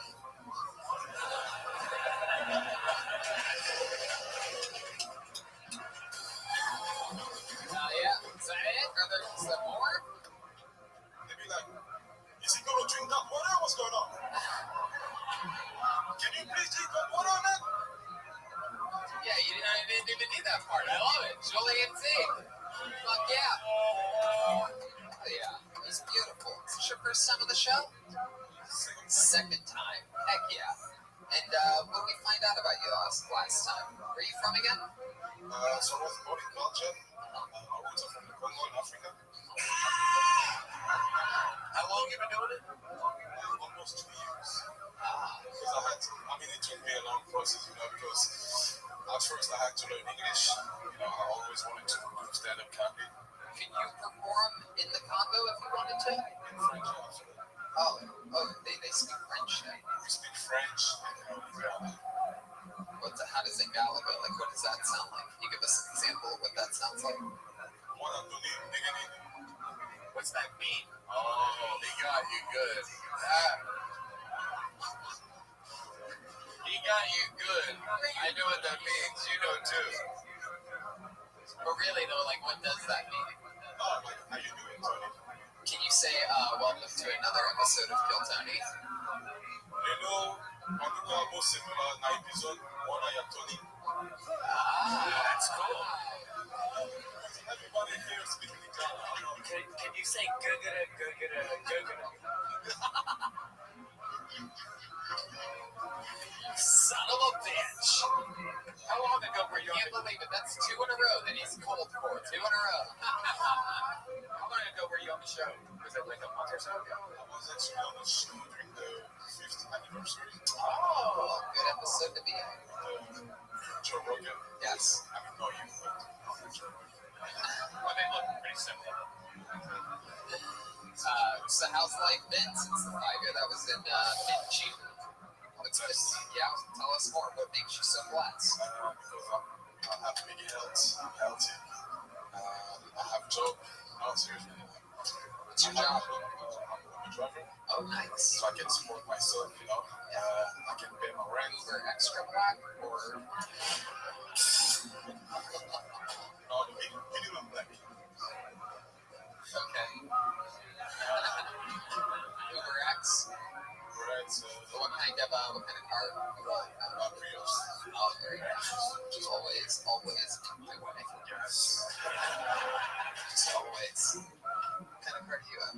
You drive? I picture you rolling around everywhere and I'm like, fucking helicopter. I'd say Prius. I had a Prius, but it's a long story.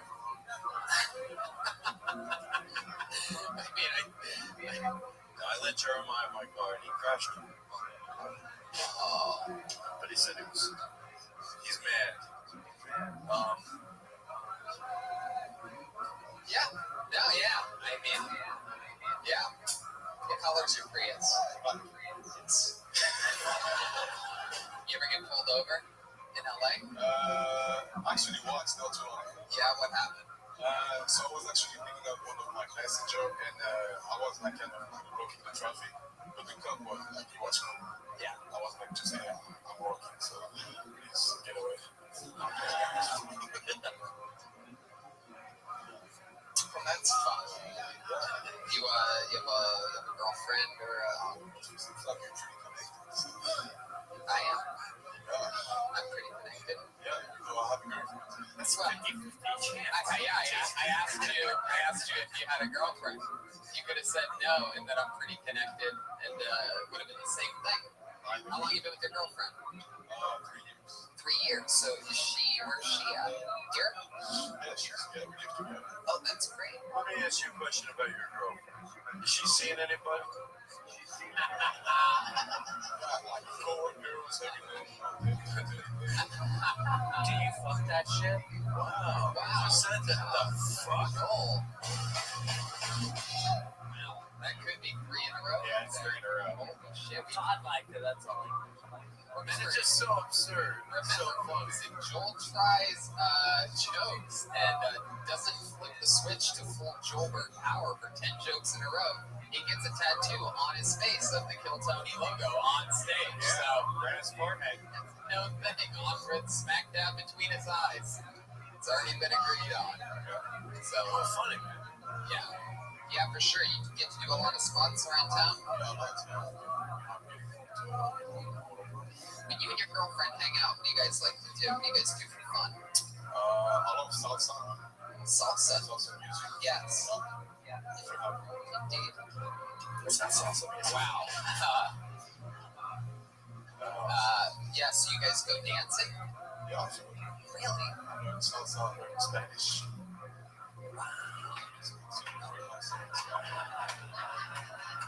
You mean like Spanish dancing?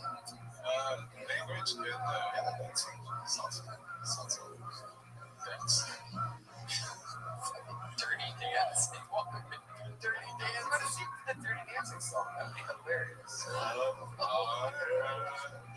Can you give us a little example of like some of your if let's say you were, you know, if your girlfriend was up there with you, can we get a little taste of what maybe your salsa dancing would sort of be like?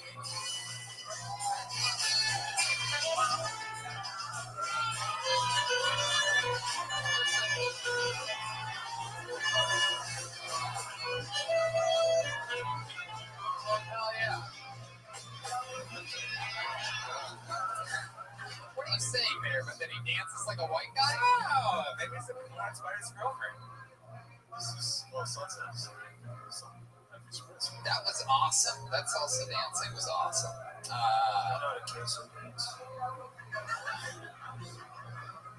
right, Julian. Well, fun set, man. Hilarious stuff. There he goes. Julian T, everybody. Follow him at Julian.T on Twitter, Instagram. It's all happening, people. We're meeting all different types of people here tonight. How you crazy guys doing? How about Crazy Chroma Chris? How are you feeling over there tonight? It's all over the place.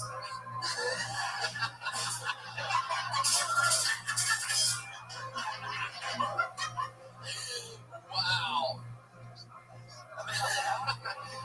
Chroma Chris. All right, this looks like a new name. Make some noise for Ant Rawls. Ant Rawls. Ant Rawls. Oh, Ant Rawls seems like such a good name.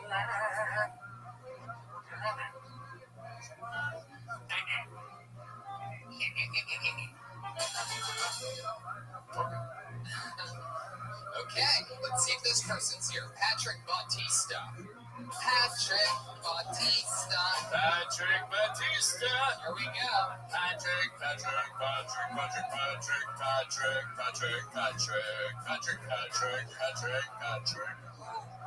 I'm Patrick Bautista, and I'm Filipino and Irish, and I hate being Filipino and Irish.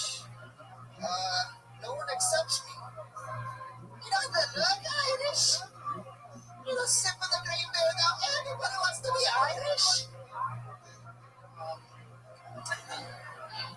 Yeah, I'm like a whole lot of Filipino here, but my penis is shaped like a clover. I don't look like it.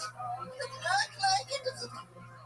The clover, you got the leaves in the stem, but minus the bumps, I guess. It don't look like it. What? And then Filipinos are like, Mr. White Privilege. Happy to meet you, Mr. White Privilege. It's a privilege to meet you. Thank you for letting us on our land. Patrick is about to do stuff. Can I just say I love this guy? Yeah. Yeah. And look at the boys! And look at the Irish! Look at the Irish! Look at the Irish! He's Patrick, got his little hat on! Look at the hat on! Look at the hat! It shoots gold! I know! This This is the worst thing ever. You were right when you said it earlier. It really is. I have so much pent-up anger right now, Patrick, from things that have really, a lot of things that have happened here tonight and right now, and a lot of things. And I feel like I can take it out on you, whereas a lot of the other people earlier, I couldn't take it out on them.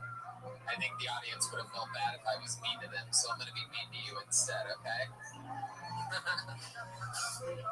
I hate you. I know. I really do. I hate everything. If I were going to create something that I hated in a factory of hate, this is what it would look like. It'd be you with your tiny fucking nose and that hat. What do you think if you had to guess and you'd win a prize that why he hates you? If he wasn't around. So why do you think he hates me? What would you guess? Because I don't know. I mean, it is really weird. For those of you listening to the podcast, he looks like if Indiana Jones and Short Round got mixed up in a blender. What's the Asian person's name? Short Round. Short Round, yep. Let's say Jones. Yeah, stop doing those impressions of everything, and the Irish thing, and the Filipino. No, man, you're good. Don't listen to him. And he does have a management company. Like this guy. Okay. You know what? We're signing. You want to sign him? Yeah. We're going to sign this guy. Wow. I think for commercials and stuff like that, and for, right? Sure. Well, if people backstage will sign. This guy looks like a monster in Banana He seems like a Republic. nice guy. I like how he has this part on his nose where like a Shih Tzu has the same thing. Like I hit you right there. I mean, it really is interesting what your face looks like. Whoa. What was that, Todd? I didn't know it. I was like, I didn't, it wasn't that, I didn't have it was the stuff. It was some of the material. But not his looks. I mean, Right. No, it's been, both inside and outside. You are hated.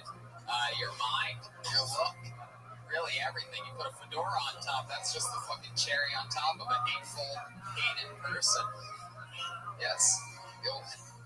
Pink Panther theme. The fedora comes up. Have you always worn a fedora, or is this something new? Like, Yes, it's the fedora. really your whole life? Or do you like throw it in people's face? Come out. You're Fedora the Explorer. Do you not wear this every time on stage? No, I wore nothing the first time. You were naked on stage the first time. Yes. Sometimes The clover was out.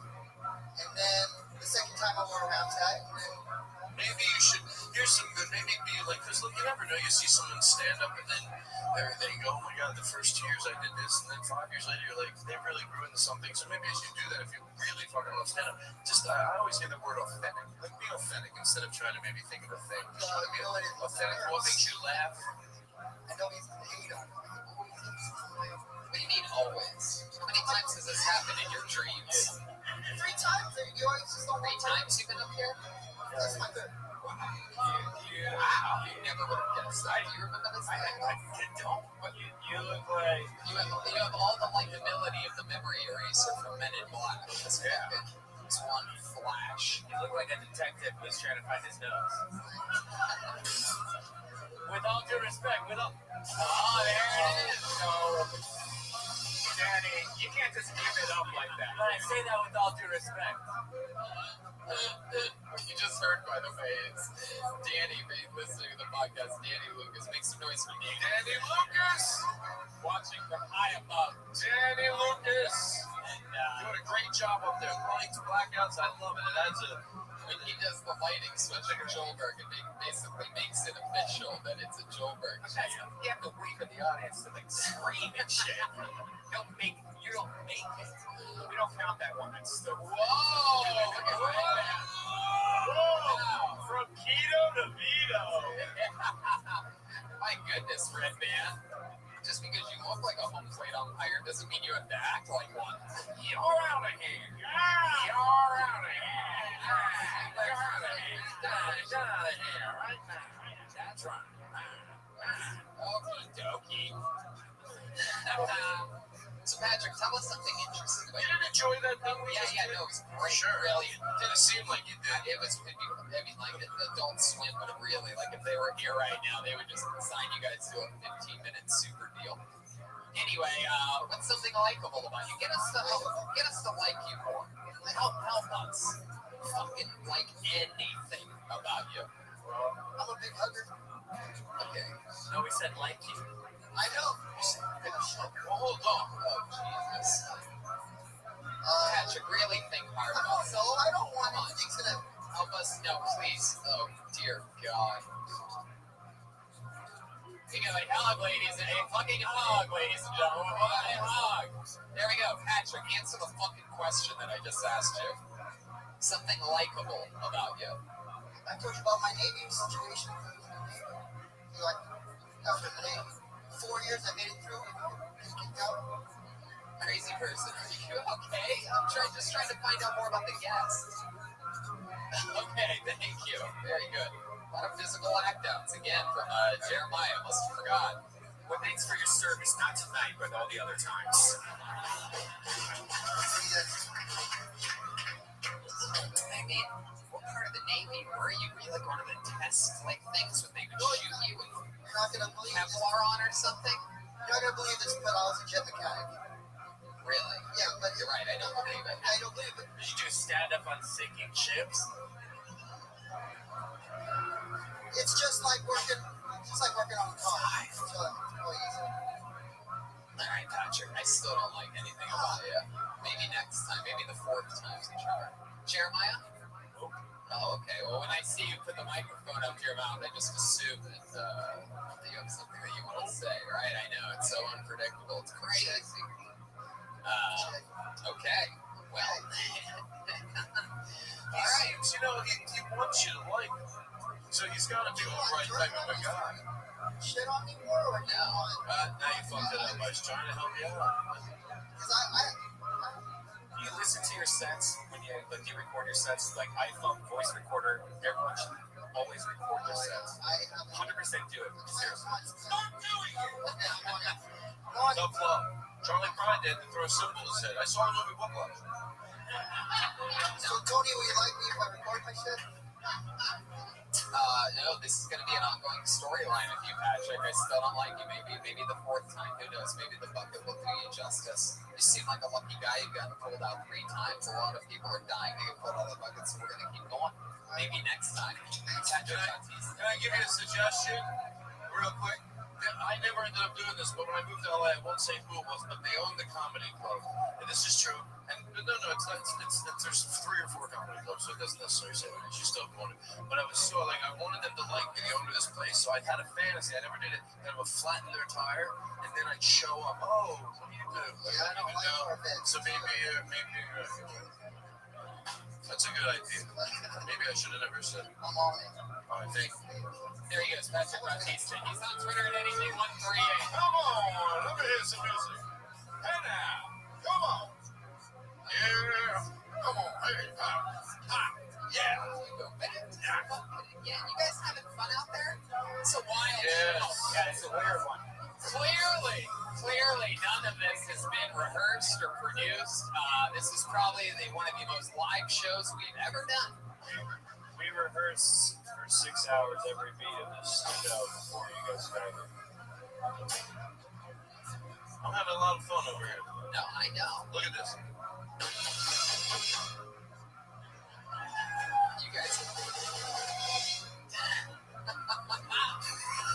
All right. That's what they should do the next act if they want to do that with their jokes. You can do that. It's yours.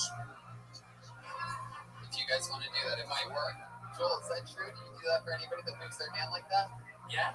I can't wait to see one of these people try and just leave them hanging. All right, let's see if it happens with this next comedian, Alex Seligson. Alex Seligson. Here we go. Back from the fucking corner. All the way. What happened there? There she goes. Oh. Another Baywatch incident. I lost a shoe. Sorry, that last moment gave me an ulcer. That was hard. Hi, I'm from Florida originally. I don't know if you could tell. I do give off that definitely own snakes vibe. It's because I have a snake. Her name's Reese Slitherston. Another very Florida thing about me, my very first job, I was a stripper in Oakland Park, Florida, but my name was Viper, but with a Y. I have like these piercings, I have tattoos. If you're wondering what Viper with a Y dances to, it's predominantly corn. If it was a good night, I got Papa Roach. I get very triggered when I hear, cut my life in 2 pieces. My name is Papa Roach in the woods. Sucked a dick for $500. It's a lot of money at one time. All right. Oh yeah, Alex, hello. Hi. This is your first time on the show? It is. I just moved here. Oh, cool. Where from? Chicago, actually. Where'd you hide your gown?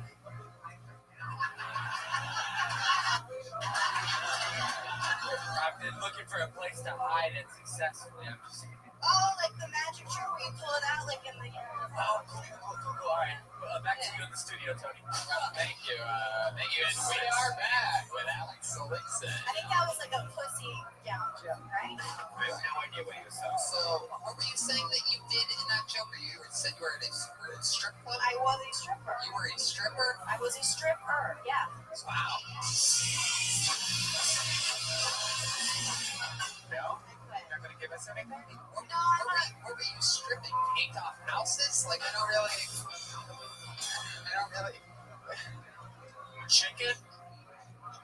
Chicken strips? They did serve chicken strips at Goldfinger. That's what it was called. Goldfinger. And they had stuffed shells at the buffet, too. Delicious. I bet they did. Yeah. So, is that true? $500 for a blowjob? It was Fleet Week.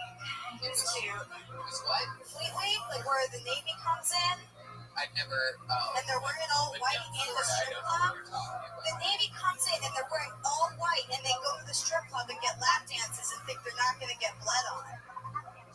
Oh, Jesus. Wow. It's insane, right? $500 for a blowjob's insane. It's supposed to be $80. Everyone knows that. There you go. In this academy, I do it for 50. Dirty man Brian Redband calling the market prices out for it is. I'm sorry, the guy that, by the way, a little fun fact about Redband, 75% of the blowjobs he's gotten are not good blowjobs. That's probably why.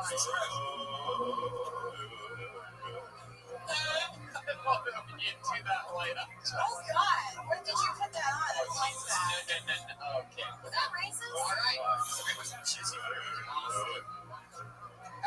Yes. Is that Pocahontas over there or something? What's going on over there?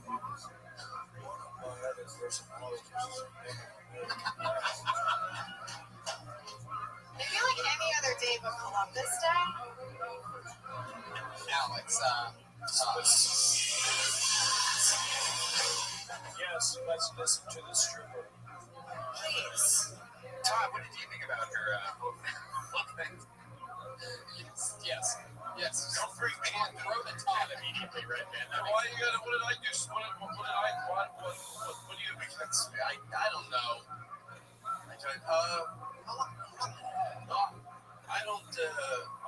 I'm not here to make any comments. I'm not. I'm more nervous than you are. I like doing the show because you get to see some funny people, but I don't want to be like, oh, like shit. So I just shut What my about the fucking mouth. jokes? What? What about the jokes?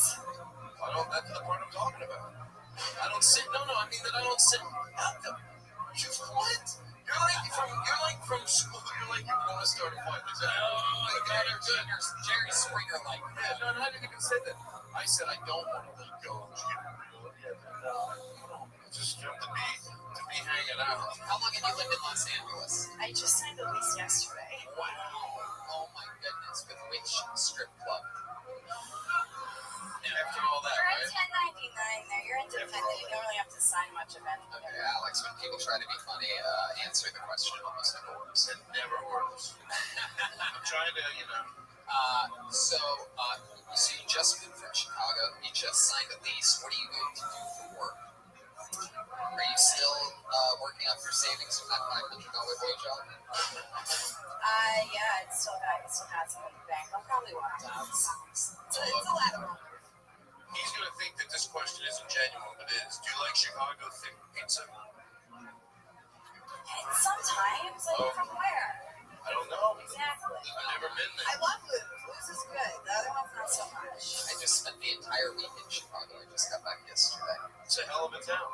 I really hate it. I really, truly, it's one of my least favorite cities. It's wind, 4 different fucking directions. I've never been. Must be nice. No, it's a hell of a town. Chicago, it's a hell of a town.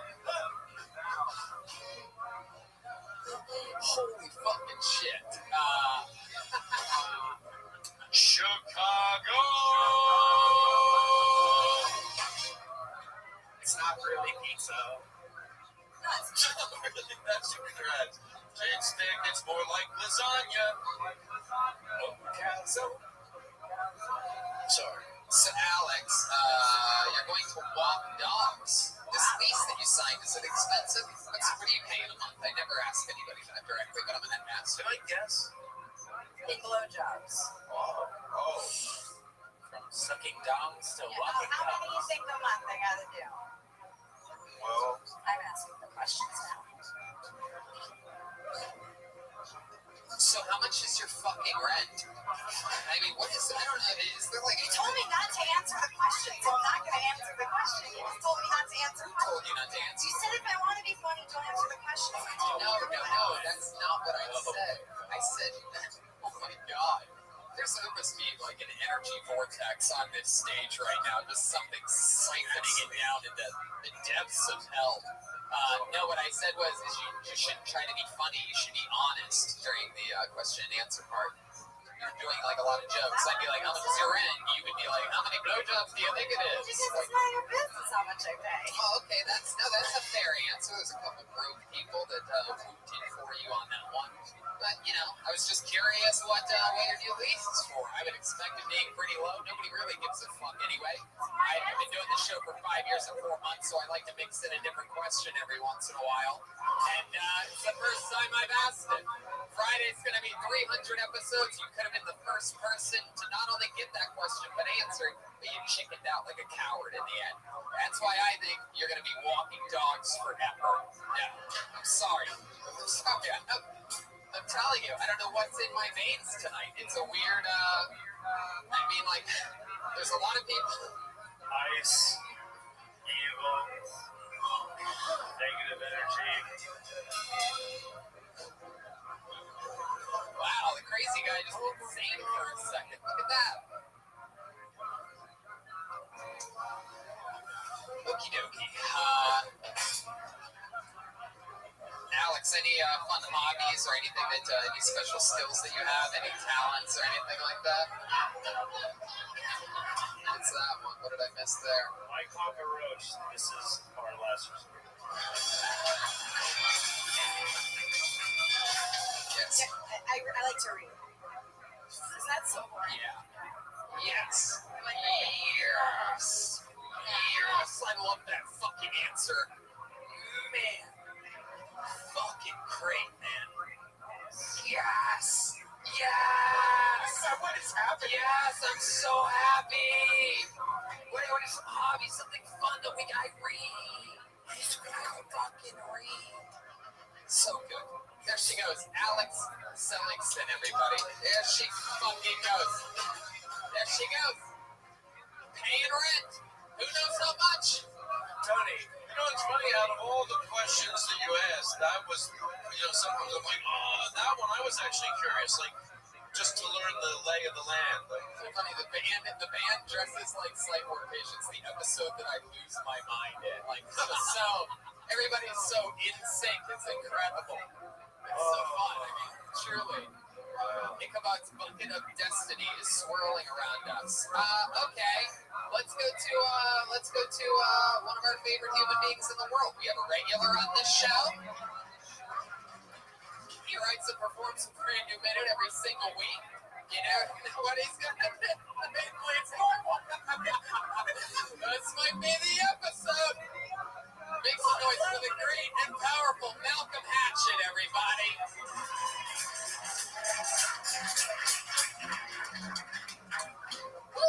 so, I think fat people who go jogging don't care about their ankles. Look at me, I'm John. But your ankles are yelling for help. My mom used to say, boy, you are silly. And I would say, no, mama, I'm Malcolm. I'm your son. I pick cotton. I'm candy on funnel cakes. You guys are racist. My friend told me to shut up, and I said, whenever I see a stop sign with the word stop on it, I'll stop. But if I see a red octagon with no words on it, I'm running. Because I ain't listening to no damn shit.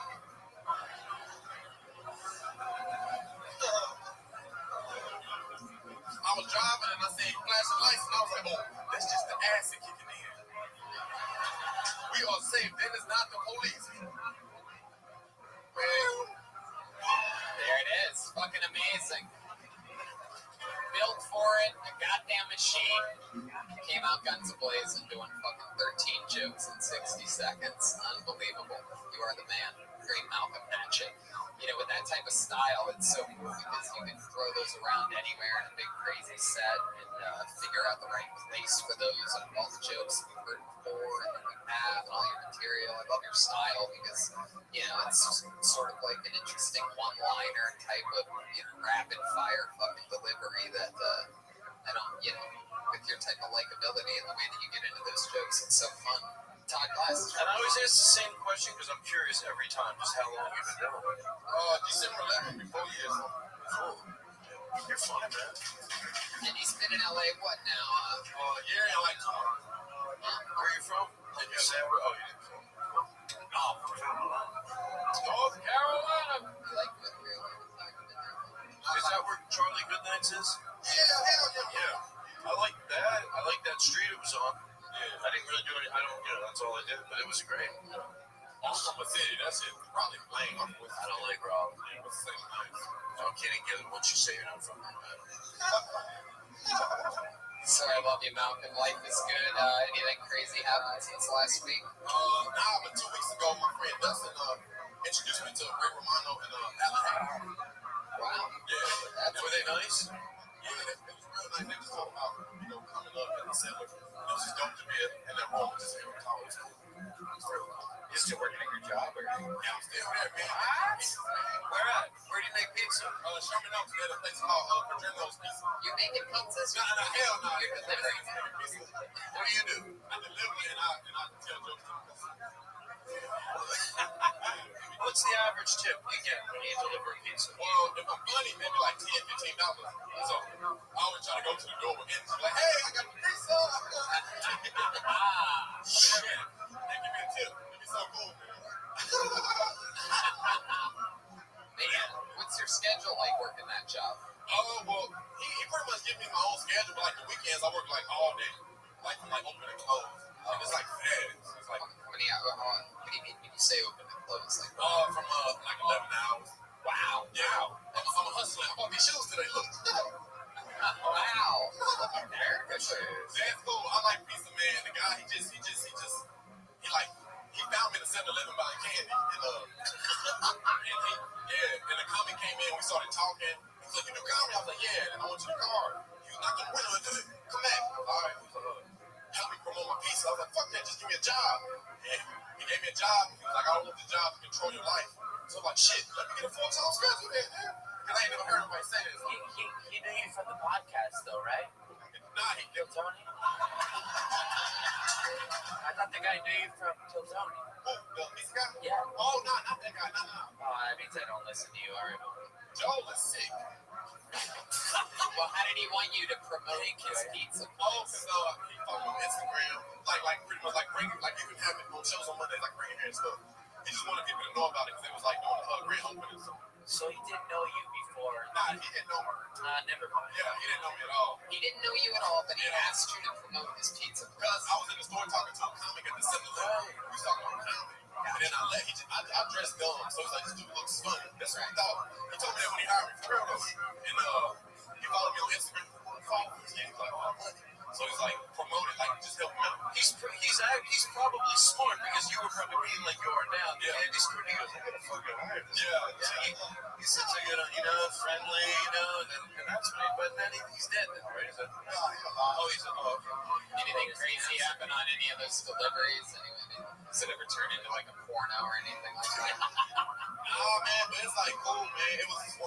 It's like when you go to the older women, like this old white lady, they keep saying goodbye, like a lot. Like I remember her piece, she was like, okay, man, bye-bye. And I was walking on the street, she was like, no, bye-bye. Bye-bye. She called the stove. Yeah, bye-bye. Did you get that shirt on a movie set? It just says college. Yeah. I'm gonna get drunk out of college, but I got this from a thrift store. Why do you think they say bye-bye? Because maybe she just don't hear herself the first time. She's like real old. Oh, okay. I thought, you know what I thought? Did you know what what's the second to that, you might think? Maybe she want me to call me? Yes. She's like, bye-bye. Okay, bye-bye. Yeah. See, that guy's offended now. He said you delivered a pizza to his grandmother. Now he's going to sleep. He said bye-bye. Bye-bye. Well, nothing. That's it. Another great set. Another great interview. Welcome! Great Malcolm Hatchet, ladies and gentlemen. I didn't get a good handshake. I only got a half of a handshake. No, it wasn't his fault. I have gout. You mean lupus. You guys want to go back to this fucking evil bucket tonight or what, huh? Hey! This guy's second up. You can't handle anymore. Hey, whoa, look at this. Aphrodite holding a sign that says Aphrodite's 63rd birthday. What? Make some noise for Aphrodite, everybody. Oh my God, it's crazy. You are adorable. I love that you're treating this like it's let's make a deal or something like that. Holding up signs. Aphrodite. It's like we're meant to.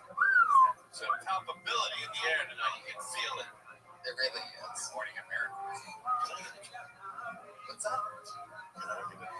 Yeah, you can just say. I just started drinking. I love it. What would you like? Yeah. Drinking every day. 7, 8, 9, 10 drinks a day. It's fun. I feel like you drink scotch on the rocks, am I right? I don't care. I drink it every day. I used to never drink my whole life. Now I'm drinking. I had 6 drinks today. I'm like, that's why people drink. I'm so great. What do you to drink right now? Oh, can I just get a shot of Jack? Yeah. Let's all do them, dude. Fuck it. Why not? Let's get fucked up. We're great. Let's get fucked up. I want to get fucked up, right? I'm tripping balls, man. All right, I pulled another name out of the bucket. 60 seconds uninterrupted goes to Kim McVicker. Kim McVicker. Serious, that's rude. Kim McVicker. Hey. Seriously, watch your mouth. All right, here she comes. Here she comes, Kim McVicker. Ever know what? Seriously, that's not it. That's rude. One more time for Kim McVicker. I'm gonna just work. That's really rude. I used to be a professional dancer, not a stripper. I used to dance for rappers, so it's different. No, it is. In 2005, I was dancing for Puff Daddy, and I was what you would call the token, like, left thigh girl. It's still different because I'm at a union. Anyways, so I was down there, and I was stroking, and I was arching my back, and I went to school for this. Anyways, I was down there, I was arching my back, and I was looking for it because there's a lot. And I accidentally touched Diddy's titty. I did. I touched Diddy's penis. And I was like, oh my God, I am so sorry.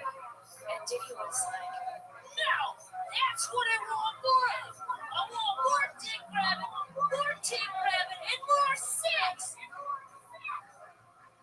And as a woman, in 2005, I was like, yes! Hell yeah, Kid Nick Nicker.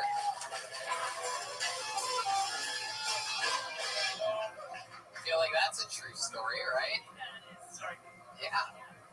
So that was really 2005? Puff Daddy, huh? Yeah, What was the video? What was the song? No, okay, so that whole story is a little longer. It was when he was hosting the VMAs, and it was when Hurricane Katrina was hitting Florida before it hit everything else.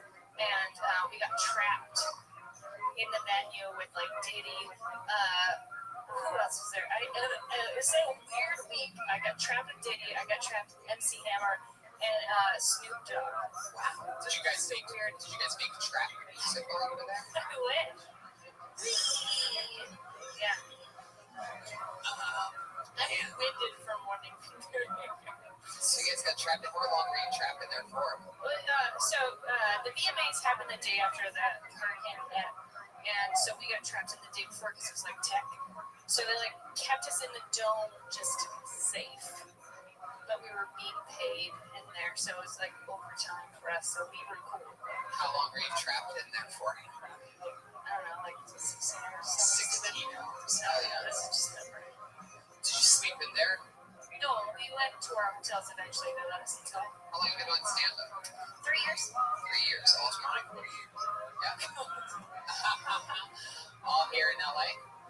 Yeah, actually, yeah. This is where you're born and raised? No, I'm Canadian. Happy Thanksgiving if anyone's Canadian. Wow. Yay! Canadians go crazy. It's Thanksgiving today. Why do you guys have a Thanksgiving? How many Indians did you guys have to kill to get your land?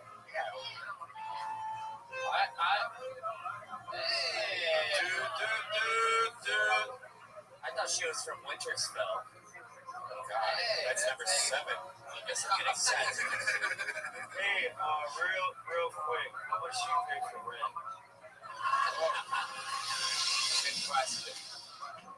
In sandwiches. The unanswerable question of the universe. What do you do for work now, Kim? I just do choreography. Wow, you're able to do that for a living. Yeah. Man, that is so cool. What's the coolest dance thing that you've ever put together or helped anyone with? Anything important? Anything like? Nothing important. I always dance for rappers, so I was like the token for a long time. And now I do choreography for like musicals and stuff like that. We talked about this last time last year, which is fine. Did I ask you to dance last time? No, that's really. I missed it. How long have you been in California? You would catch me, that'd be so fun. I've been here from. Okay. Chaos yet again. How long have you been in California? Maybe 6 years now.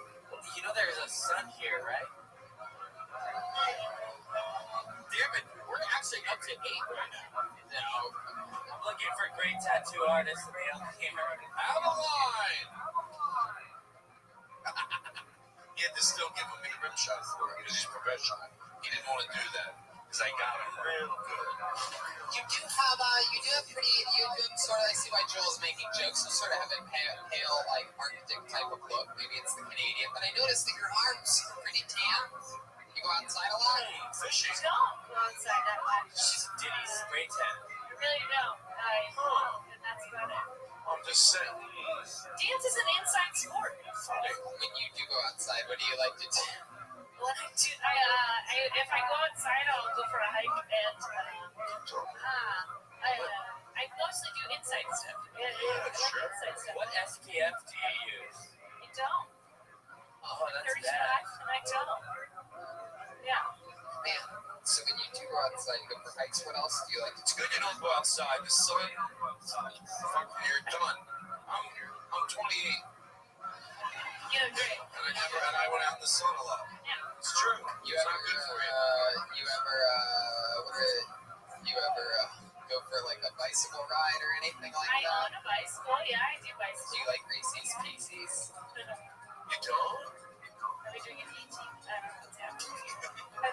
Yeah, we're gonna try. Where'd you say you're from? I'm originally from Toronto, Canada. Oh, Toronto's great. Yeah. Did you like it there? I did it. Yeah, I love going there. Everyone's a lot of cool comics. It's friendly. Good scene, right? It's very fun. I have my green card here, so I'm going to stay. Yeah. How'd you get your green card? From dancing. Yeah. Wow. Oh, they give me a green card for dancing? They do. I should have told my dad that. All right, you're reset. There it is. Even I can admit. That's right, everybody. We're closing it down. That was close though. You did too well. Yeah, that's a good one. Haha, Brian. Brian, the official umpire of Funny. So Cam, He's a umpire. Well, we're back to number one. Yeah. Bring it on. yeah, so you can really get a green card just from having a career that It's the same as any entertainment comedy as well as like television. You have to prove that you're better than anyone who kind of looks like you. Whoa. Yeah.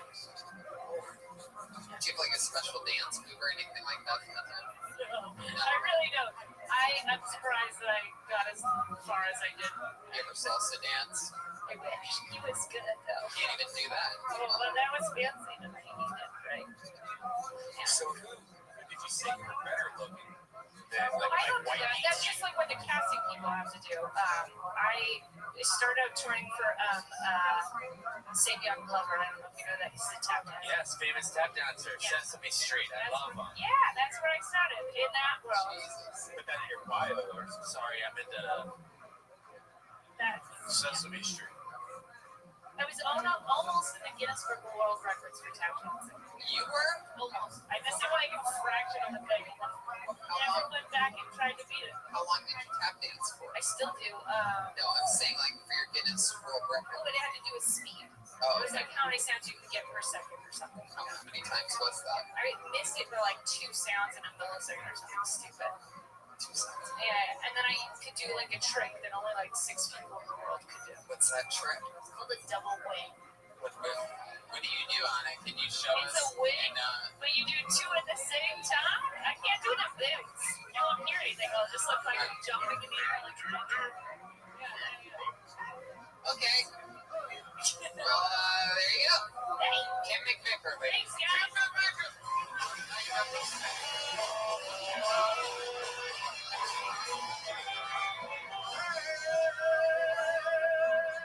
What do you say we go to the bucket 19 more times, guys?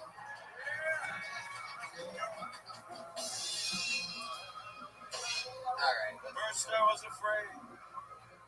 let's do it one last time. I was petrified. Your final I kept thinking, how could I ever live of the show. But then I spent so many nights feeling lonely by myself. You tickets still And available. now I'm back to da-da-da-da-da-da.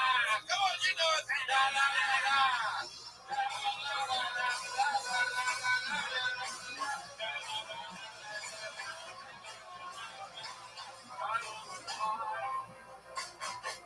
Perfect. Still some tickets available for the Late Show in San Francisco. We just got word that there's more tickets available now than there were at the start of the show. Yeah, the first show is now available. A lot of people have returned to their tickets, realizing the sweet facade of the show, that the format is penetrable and probably not worth the money.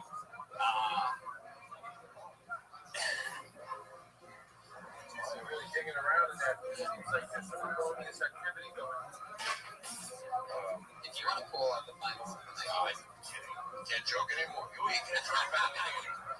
The walls are getting small. okay, Make some noise for Julian Aguilar, your final comedian of the night, performing in uninterrupted 60 seconds. It's Julian Aguilar. The back corner again? Here we go. All comics should sit in that back corner for sure. Oh, I love this kid. He's that young guy. One more time for Julian Aguilar, everybody. What's up, fuckers? I've always wondered what it's like to be a fish. Think about it. You're just swimming, doing fish things, and then you get hungry. And you see something randomly. And you go, oh, not again. What the fuck is going on? And then we just catch him and throw him back in for fun. So when he goes back in, his friends are like, what happened? Your jaw's fucked up, dog. That's it. That's my name, Julian Aguilar. Fuck yeah. Do your parents know where you are right now? Thanks, Jeremiah. I would like to put you in a rum commercial. Just your bottom half. What is the number on your race car bed? Number 7. How old are you? You're right. Older than you look, right? You could be like 23 or you could be 17. He's 42. I would say 16. I mean, my guess is obviously you have to be 21 to be here. So my guess is that you're 24 and that you just look like that. You're over 30 because Stankonia came out when I was in middle school. So you're older than 24. Maybe. I hate that. So what am I asking you? Your fucking rent? Jesus Christ. Hey, maybe. Who knows? I've never seen an interview before. Jeez, how old are you? 22? Oh, please use your Happy birthday to you. Come on, it's his birthday. He just told us. What do you do for a living? You were just on last week, right? Yeah. What did I find out about you? You're a professional jockey. No. What is it? What do you do for work? No, I'm not working right now. You're not working. You're retired. 22 years old. Sucked a dick for $1 million, and now you're just fucking. Your name is retired. You live with your parents? And you don't have to pay rent, right? They don't make you pay, right? So that helps you. Why your uncle and your aunt, did you call it? I moved out here a year ago. From where? Florida. Is that like Mexico? And they know you won't.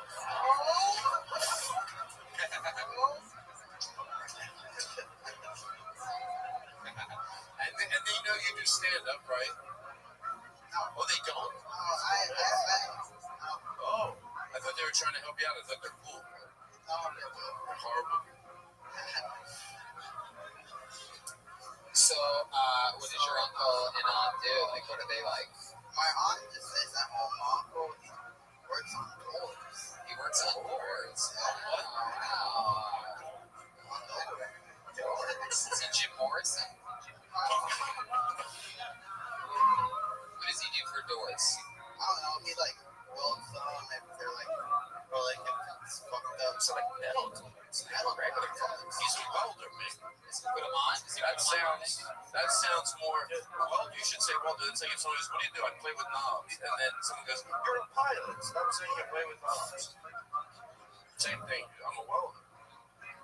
He plays with those. I'm just saying, if he was here, he'd be like, "What the fuck's he talking about?" I went to college. I'm a brilliant welder, and you'd be so upset. There's a guy in the back of the room crying right now. I have a feeling it's your uncle. I hear him saying something about you can go fucking find your own place to live. Something. I have a clairvoyant. Okay, Does he have his own door company, or is it his own business, or does he work for a bigger company? It's actually like my great uncle's business. No, your great uncle. I met him. He's not that great. Jesus. Okay. 2. All right. Wow. So, Julian, what's it like being 22 nowadays? What does a guy like you do for fun? I mean, you're not working. Your aunts and your uncle don't expect anything from you. They're just like, go chase your dreams, little hee-ho. Yeah. Whatever you guys say. That's what my parents say to me. I swear to God. What do they think you do? I just saw my come out in Hollywood and just doing something. What do they think you want to do? Like when you're eating dinner with them? I don't want to tell them. Crazy Jeremiah. How many times have you heard your dad say, "Mercy on the heart"? He said never. An old guy ever pay you to masturbate yet? Hold on. So here's the question. So what do they... Is this what happened to Elian Gonzalez?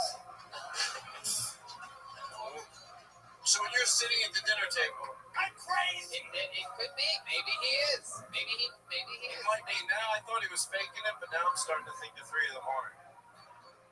Seriously, I'm not trying to be rude. You wouldn't know you were saying if you're crazy. People, you know, it's funny with all the crazy people in the world. Let me just say this real quick. Everyone's not that crazy, you know. There should be accidents on the highway every night. The answer should be people are crazy. Number one, no. People should be plowing into each other like fucking maniacs. Yeah, we're all crazy, but we manage to stay in the lines. Everybody wants to be here. I'm so crazy, but I stay in the lines 99% of the time. So just fucking be nice to people. I'm going to go back to an earlier question. I don't think we got an answer out of. Are you Elian Gonzalez? Because they do say raptor is the best medicine. Who's on a raft? All right. I'm serious. I do want to know this because somebody in the crowd might also. So when you're at the dinner table and then you're talking about what you want to do, you're out here. What do they think? Like what your goals are while you're out here? You're going to go to school, or what do they think? I don't know yet. I think I can numb that with. Let me ask you something, Julian. What do you talk about at dinner? I don't eat dinner with them. Oh, I knew it. That's what I was trying to figure out. Mijo, why don't you eat dinner with us? Where you been, homie? Because I ain't no bitch, huh? Wow. Don't you think your aunt and your uncle might be proud of you if they knew that you were in the comedy store on the Sunset Strip? Well, let me ask you something. Can we call them right now on speakerphone and find out? It's been a long, I don't know if you've been sitting in the room the whole time. It's been a long episode here tonight, and I think that this crowd might really like it if you called your aunt and uncle. Red Band's saying no. He doesn't know if we have the time for you to pull out your calling card to call your actual aunt and uncle. It's that word. You can understand. My phone's not connected. Your phone's not connected. I can, if you guys want to call. You can use my phone if you want. All right, there you go. Whatever. Cricket doesn't have service in here. Is that a Mexican thing? Like you answer like number? How about if we say you performed and you killed, and then everyone will applaud, and they'll be like, "Oh, something's going on." Right? We can do that. So anyway, let me just fill you in on some things, Julie, because I made this mistake a couple times where people just hit send and then they don't put it on speakerphone and they do it messed up. So just sort of like listen to my orders throughout the whole thing, okay? All right. But when you hit send, put it on speakerphone and then put the bottom of the phone directly up to the end of the microphone, okay? Audience needs to be very quiet. Yes. I'm sorry, they speak Spanish. White people, okay? Oh shit. Yeah. Who the fuck are you talking to? Oh yeah, that's not fun at all. Yeah. Yeah, fuck this. I guess we won't really know what they're saying unless Joel I know a little bit. At the very beginning, though, like say this though. At the very beginning, go be recording. Real fast. I know enough to. I'll be able to translate on this. I know enough. I'm not perfect, but you'll be surprised. I'm gonna call, okay? Okay, let's try it. We have nothing to fucking lose. And I don't know any Spanish. I just wanted to be honest before we I'm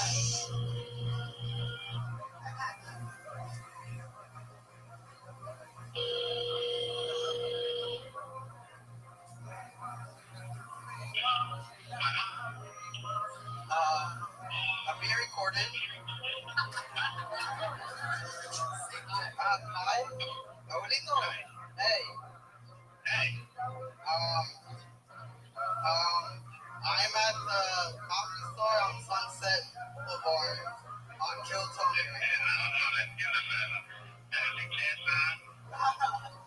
said you don't understand right now. Oh, ahorita estoy en the comedy store acá en Hollywood. ¿Sabes cómo te digo? Acá estoy.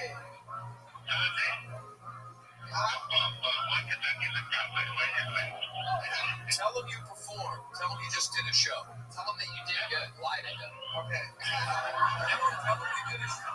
Okay. Hice un show y ahorita andas. ¿Te llamamos?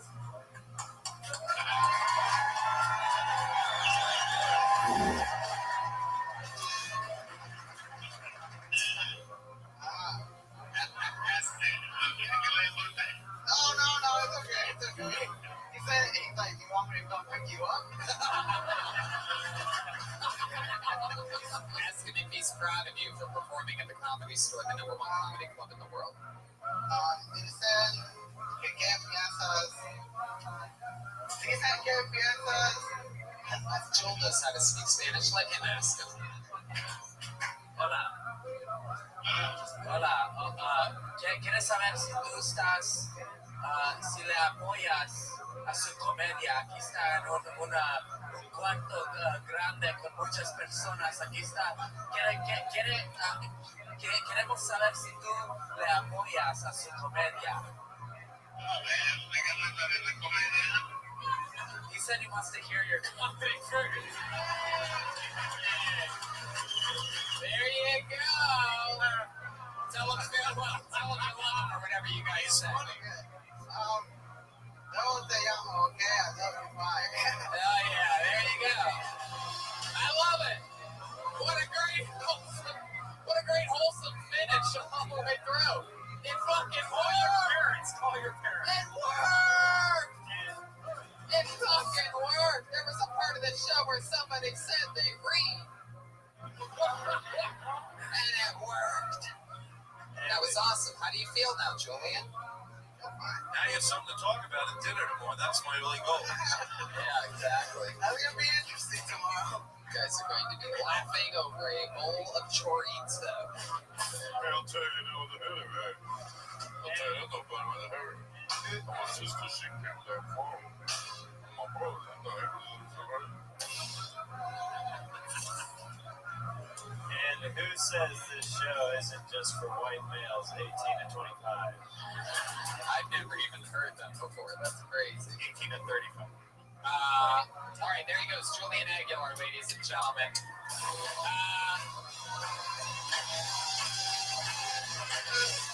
Ryan Chaibo with an unbelievable drawing. Great episode. Todd, anything you want to plug or promote coming out, Todd? I have my Netflix special act copy on Netflix right now, and my podcast. Jeremiah Watkins has a new episode of Jeremiah Wonders out every single week. It's an awesome show. The live stand-up on the spot podcast, first ever live podcast version of it tomorrow night, 8 p.m. in the Belly Room. So many great comedians. What else, Jeremiah? I'm Jeremiah stand-up on social media, and Reagan Watkins. We got another music video dropping soon. Chroma Chris, thank you so much. He's on Instagram, Chroma Chris. Did you have fun tonight, Chris? Sure did. It felt like it was just a talent show at the board. Just another night. Joel Jimenez was here, ladies and gentlemen. Guys, honestly, I'm fucking Todd. I love Todd Glass. I've been a big fan for a long time. Watch whatever he does. I actually went to his special taping. Check it out on Netflix. Hey, I love that. And I'll be in San Francisco on Friday. That's right. Bill Tony Mania. Still a few tickets available. Don't forget about November 9th or 11th or whatever that is in Swansea, Massachusetts. That's a huge Kill Tony as well. Thank you so much, live audience. Why don't we all go out at the same time singing a happy 63rd birthday to the great Aphrodite, huh? Happy birthday. Happy birthday to you. Happy birthday, Aphrodite. Happy birthday to you. Aphrodite 63. See you guys.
Hey, this is Rabbi coming to you live from Cobb's Comedy Company in San Francisco, California.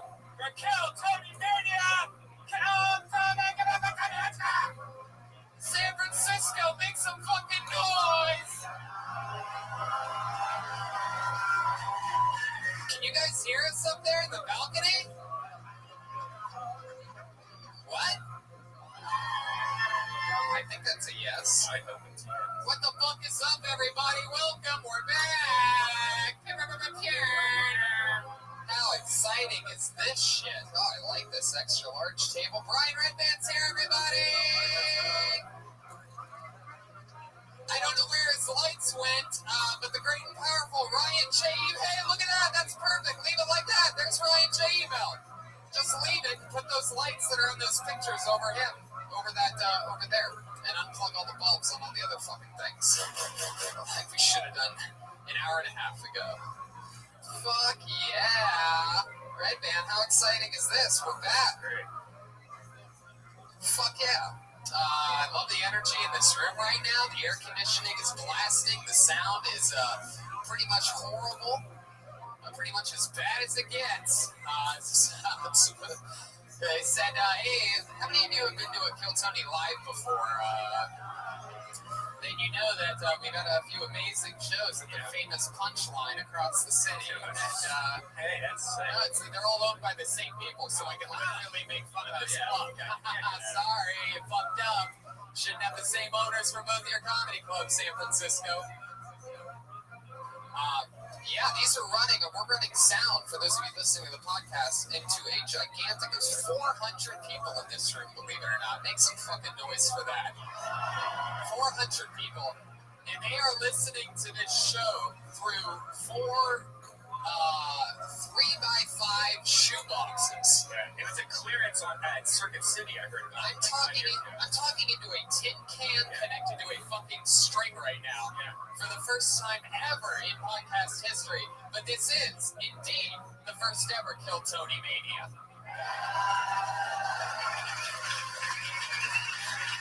There's a whole fucking crazy bunch of people here, and we're gonna have so fucking much fun tonight. I am pumped, Brian.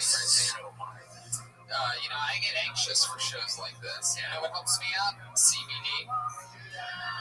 I I've rubbed some CBD on your neck a few times. Yeah, for sure. Yeah, Infinite CBD offers the cleanest, healthiest, and purest form of CBD available. You might be asking, what is CBD? It's 100% legal, a natural ingredient taken from hemp plants, and it helps keep your body's endocannabinoid system balanced. Basically, CBD gives you all the benefits of marijuana without getting high. Yeah, it's great lube also. Okay, Marimago is a sponsor. No, it's really is. I think they sell it. They help people that have chronic pain, inflammation, anxiety, and more. And interestingly enough, about 42% of CBD users have stopped using traditional medication. How fucking cool is that? In this era where so much crazy pain medication's going on, 42% of CBD users. It's great. It's great. Like I always have neck pains because I have horrible pillows, and I never find a good pillow. I always wake up with a neck pain. You rub some CBD on your neck, and like within like 20, 30 seconds, it's gone. Well, who's in control of this fan that's blowing at me? This is the most. The club looks beautiful, by the way. No. Okay, no, Jack. Very good. I see. No, nothing ever physical. That's an easy way to remember if I want your jacket. I mean, this club looks beautiful. They have pictures of the 90s and some of the 2000s best comedians just surrounding the walls. I mean, just die-hard fucking former SNL stars, people that were maybe have been here once or twice. And it looks beautiful, but for some reason, the hurricane in Florida is affecting me. I mean, what is this constant breeze? Is that V air conditioner? Is it like V sound at this club? Just one fucking thing controls the whole fucking shit pile? There it is. There's the vent that's blowing on you. What is that? No, it's stronger than that. It feels like it's right in front of the table. Who gives a fuck? Go to infinitecb.com right now. Use the promo code Tony15 and you get 15% off any purchase. Again, infinitecb.com. Tony15, you get 15% off any purchase. Fucking touch me with that. I mean, it's going to be horrible. Again, I didn't even say anything about being cold at all, so the jacket would be completely meaningless. I'm talking about a gust for some reason. I'm not worried about the temperature. Honestly, I think the temperature's fucking perfect. But what I'm wondering is, do they just blast everybody with room temperature air? Is anybody gonna... Okie dokie, it's a fucking real place. Fat people can't feel breezes, so Brian's completely unaffected right now. Fucking fat people love a fan like that. You've heard this is probably what your entire apartment's like. Air conditioning 62, Google. Got those fat people fans are at man. Well, you know what? Since the gust isn't going to change at all, why don't we get this fucking puppy moving? Let's do it. So let me tell you guys something. All complaints aside, and all complaints about this still very strange gust of air blowing at me. All of that aside, I'm so excited, and I really put a lot of heart and fucking effort into making this a special Kill Tony thing, this Kill Tony Mania thing. So I hope you guys are pumped. To me, it feels bigger than a Kill Tony. It feels bigger than a podcast. It feels like a sporting event or something like that. And that's why, in order to get us all kick-started here tonight, I figure we should do something a little special. I think, much like a sporting event, we should sing the national anthem. Yeah. But instead of me singing the national anthem or fucking fanboy over here singing the national anthem, I figured we should have one of our favorite humans ever sing the national anthem. What? Yeah. Oh, you know who.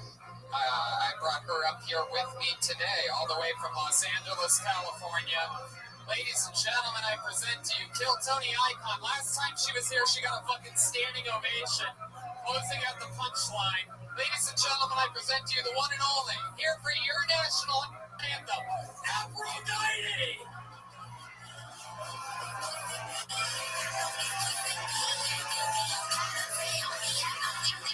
Oh, God. How y'all doing?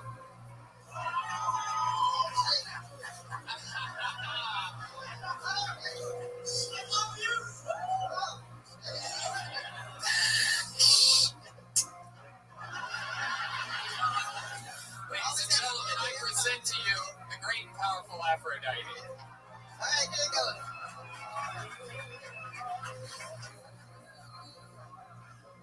Oh.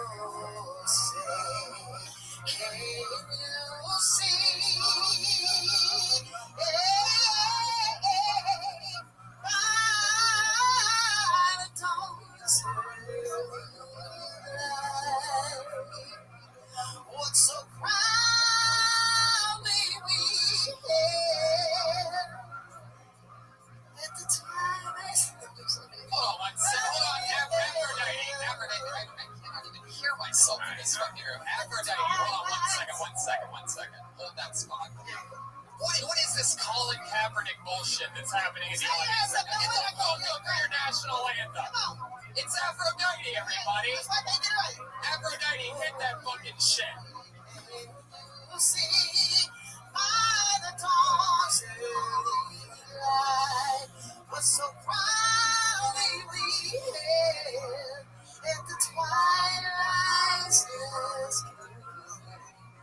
whose bright stars and bright stars through the perilous fight.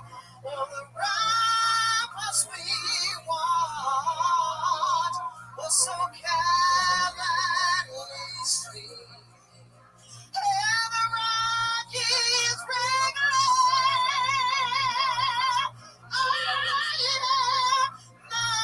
bursting in air, gave proof through the night that our flag was still there.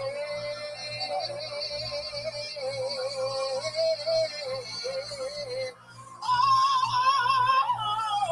say does that star-spangled banner wave? Oh, the land and the free, and the home,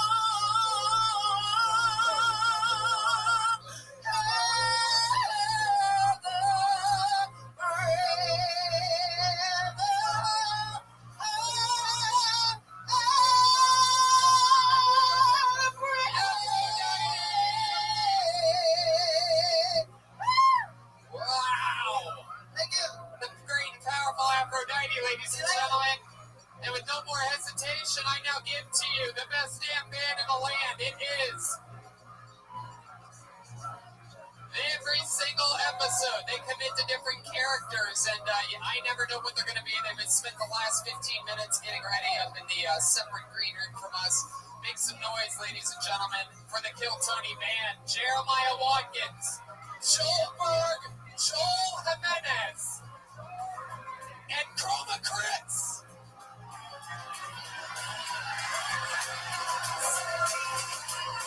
Wow. Full band action. Oh, what is that? Pat Reagan is here, ladies and gentlemen. What? I don't even think they can hear anything I'm saying, but that's Pat Reagan. I think we need to be serious. It sounds horrible here. That's Pat Reagan, everybody. Jeremiah Watkins, Joel Berg, Joel Jimenez, and Chroma Critz, everyone. What's up, pendejos? And yes, wow, it is definitely Jolena. That's right, eh? Put up in Chisan from fucking Cisco, fool. Wow, we have not seen you in quite a while. This is incredible. What you been doing? Oh, I moved up here to the Bay, because I'm Bay, and I'm fucking just chilling right here, Oh, hold on. Oh, that's your Mickey's, the 40 Jolena. That is your Mickey's, homie. Full form. It's been a while. I'm excited that you're back, and clearly over here we have the world's saddest mariachi player. Estoy triste. And then, Pat, It sounds like one of my cousins installed the sound system here. It really is. And then we have the return of Pat Reagan, ladies and gentlemen. Wow. This is truly the start of Kill Tony Mania. You seem like a little bit different type of a Mexican than your brother and to your left and right. Yeah, that is the return of Patty Reagan. Fuck yeah, we got Chroma Chris over there. Maybe we'll check in with him a little bit later. Mexican Jeremiah, is that what I should call you? Salvador. Sabadell? Or Salvador, whatever you want people to call me. I wish I could pretend like I could hear you. Soy Salvador. Soy Salvador. Okay, Soy Salvador. No. En inglés es I am Salvador. Oh, you're Salvador. Ay. Gringos americanos. This is lasting longer than my last prison sentence. Hey, let's move on, homie. Hell yeah, no, I agree 100%. So we're going to be hanging out with Mexicans the entire time, that's for damn sure. Normally the show is taped in Los Angeles, you'd think they'd be down there, but came all the way up here. We're on the run, man. Fuck yeah, well, I love it. Well, that's not even the show. I know, you think I already got my money's worth.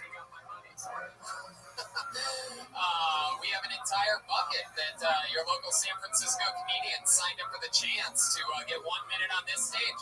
Sometimes it's a comedian, and as you guys very well know, sometimes it's one of you. Sometimes one of you had the balls to sign up for the chance to do 60 seconds of stage time, and then we talk to you afterwards. Maybe we find out more about your actual life and who you are.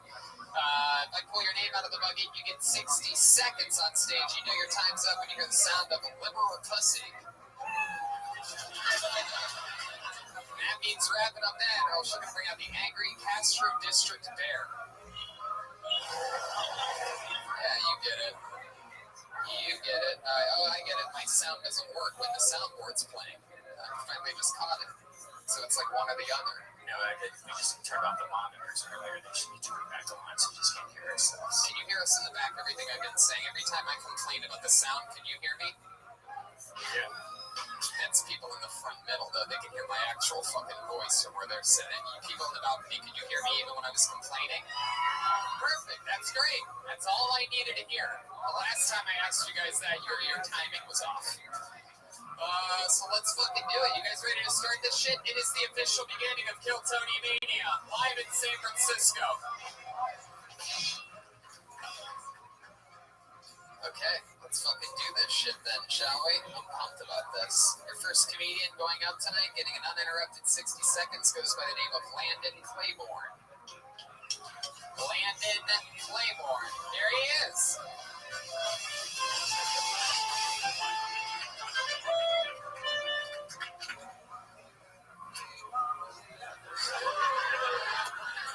What's up, everybody?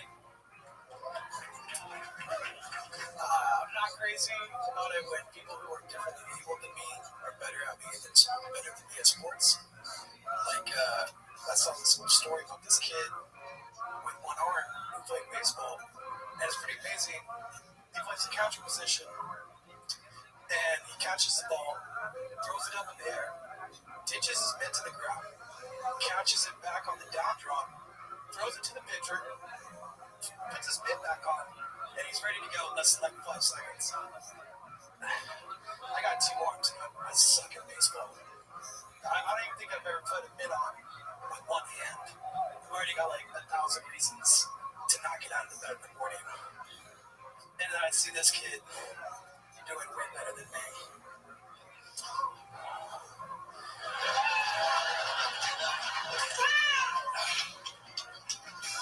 Wow. That exhale was one of my favorite things in Kill Tony's history. That was the sound of comedy right there. You were giving us, you had 57 seconds of setup, and your punchline was, You said you never put on a mitt, but an oven mitt, maybe? It's true. You do look like a hamburger helper. Yeah. A normal human at the same time. I thought Jonah Hill got skinny, fool. Yeah, I've got that on high school. Everybody told me I looked like Jonah Hill because I was fat and had curly hair. You have just the second best thighs in the business. That's all. That's true. That's true. From the bottom down, you're built like the Podfather himself. Have you ever actually played any sports? I don't even know what the fuck you were talking about.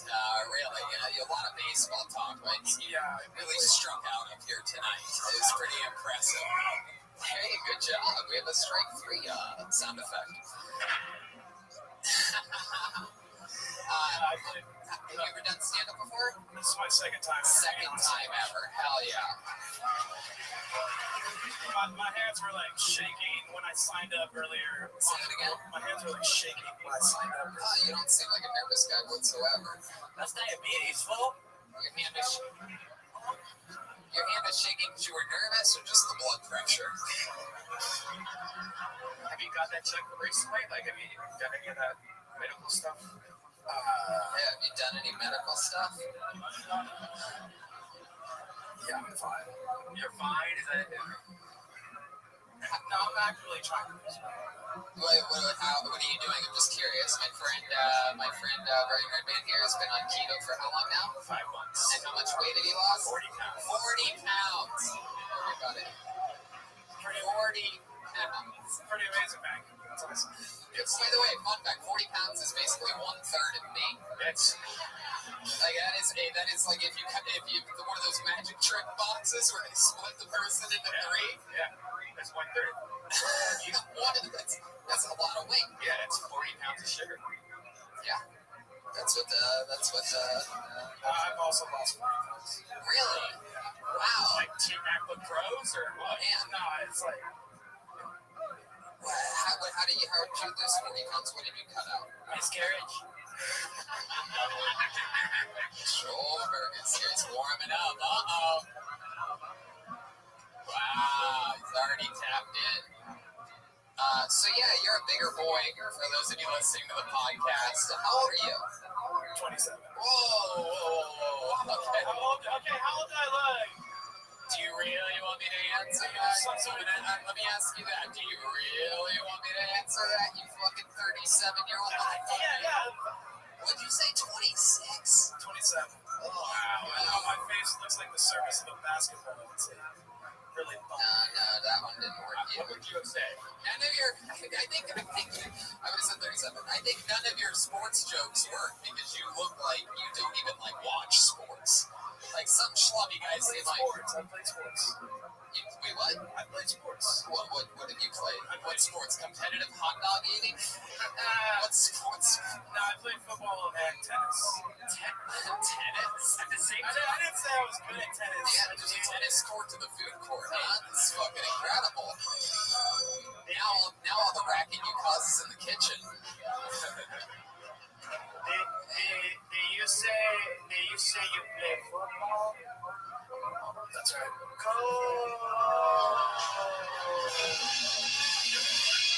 It's not that good of football. Oh, you need a mariachi? Very good. Yeah, I can't read this tennis thing has boggled my fucking mind. I've never really seen a guy. Were you a big boy when you were playing tennis too? Yeah, I'm actually the lightest weight I've ever been right now. Hey, wait. The lightest in your entire life? You were born heavier than that? Yeah, no. What kind of Tyrannosaurus Rex's pussy did you come out of? Once I got to like peak. This is the least I've ever weighed in my life right now. 2-month-old. Since puberty? How big were you at puberty? I don't know. I was probably like 250, 280 when I was. Oh, you fucking pig. It's not even, that's just proof. It's your parents' fault, right? Your parents big people? Wait, when you hit puberty, dude, how old were you when you hit puberty? I don't know, but 37? I still believe you're older than 26. I don't know why you're lying about it. I know, I was thinking like 40s. Like, Jesus Christ. Yeah. And don't forget about all the diseases we mentioned that we think you have earlier. Yeah. When Redman asks you if you got a checkup recently, that means you're fucked, Manny. I'm sorry. Redman isn't supposed to be the health detective up here. But seriously though, when is the last time you had a checkup? I got checked up last year because I wanted to like see where everything was. Right. Yeah, it was bad. I really. Well, I mean, like the amount. I don't know exactly what they are, but like the levels of like fat and stuff. Yeah. My blood were like really bad. Yeah. But I really went because I wanted to hear that I was low on testosterone, so I could get like some testosterone booster. Oh, that's what you should do. Straight to steroids. Yeah. Well, it's like I have like 4 times the amount of testosterone as like what's the goal? Yeah. And so I smoke every day. I'm 44. I just got to check up. They said you have a little bit slight low vitamin D. You should not be trying to get like testosterone. That was a long time ago. I've committed to being disciplined. That's how I lost weight now. Is just straight up exercising. I did years. It was a long time ago. I've only been exercising from a month. Yeah, what do you do? What's your exercise of choice? What is it? Before work, I get up and I walk like 3 to 5 miles. Yeah. No, I do like 5. Yeah, what ice cream shop do you walk to? It's 3 to 5 miles away. Anyway, well, that's fucking great, man. Well, what inspires you? Like, what makes you get out of bed and go do that? What changed? Do you have a trick? Like, sometimes it was multiple things. It was like the threat of dying really young. Yeah. I don't want to have like knee surgery when I'm like 40 from being this overweight, and I wanted to get access to like a more attractive level of women. Hell yeah, absolutely. Absolutely. Well, look at that. And I'll tell you this, man, that's great. Congratulations on being inspired. Anything else from my lovely, amazing mariachi band? I was just gonna say, you must be going in the wrong neighborhoods if you're like thinking that you could get like better women, because like if you come around where I live, like you're dead. That's so nice. No, I've slept with very beautiful women. I just feel really bad about it. They flex on not to kiss and tell, eh? That's why you get blacked out drunk, so you just don't remember it. That's easy. Wow, that was really sad. That was dark. Yeah, that was dark. Wow. When you say that you've slept with beautiful women, like what are we talking about here? Well, I don't know what your scale is. Well, I mean, are we talking about the types of scales that judge our weight again, or because your scale is bent? By beautiful, I mean like more attractive than a woman that I ever thought I could get. Oh, well, there you go. So not a rape victim. All right. Very good. Well, fuck yeah, man. I mean, it was your second time ever on stage, and for what it's worth, your comedic timing with that breath was fucking incredible. And you did that here tonight. Way to get the party started, boys. There he goes. It's Landon Claiborne. He's on Twitter at Lando Corinthian. All one word, LANDOCORINTIAN. Fuck yeah. It doesn't matter. Well, I'm sure you don't want people to troll you after that set, but had it gone well, you would have been like, fuck yeah, it's actually with an R. Yes. You don't know that I have PTSD from the hood, fool. Fuck yeah, let's go back to the bucket one more time. Let's get Matt Watt. You are the next comedian on Kill Tony Mania. Matt Watt? Oh no. Oh, here he comes. He's coming from the back. Look at that. From behind. It's a security clearance issue, but let's have it. One more time for Matt Watt.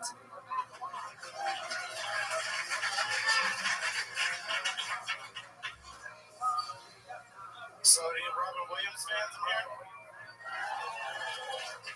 You guys been to the Robin Williams tunnel yet?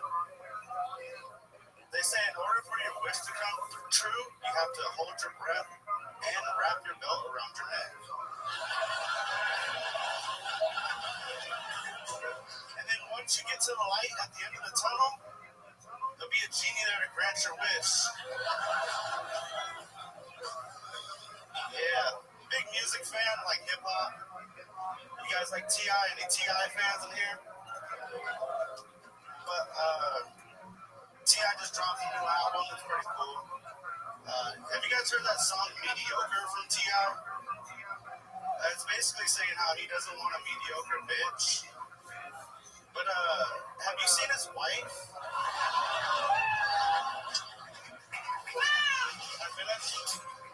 Sure, go ahead.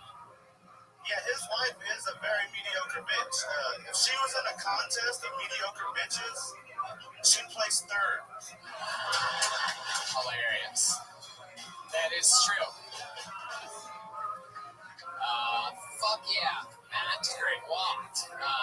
You are correct. T.I.'s wife is extraordinarily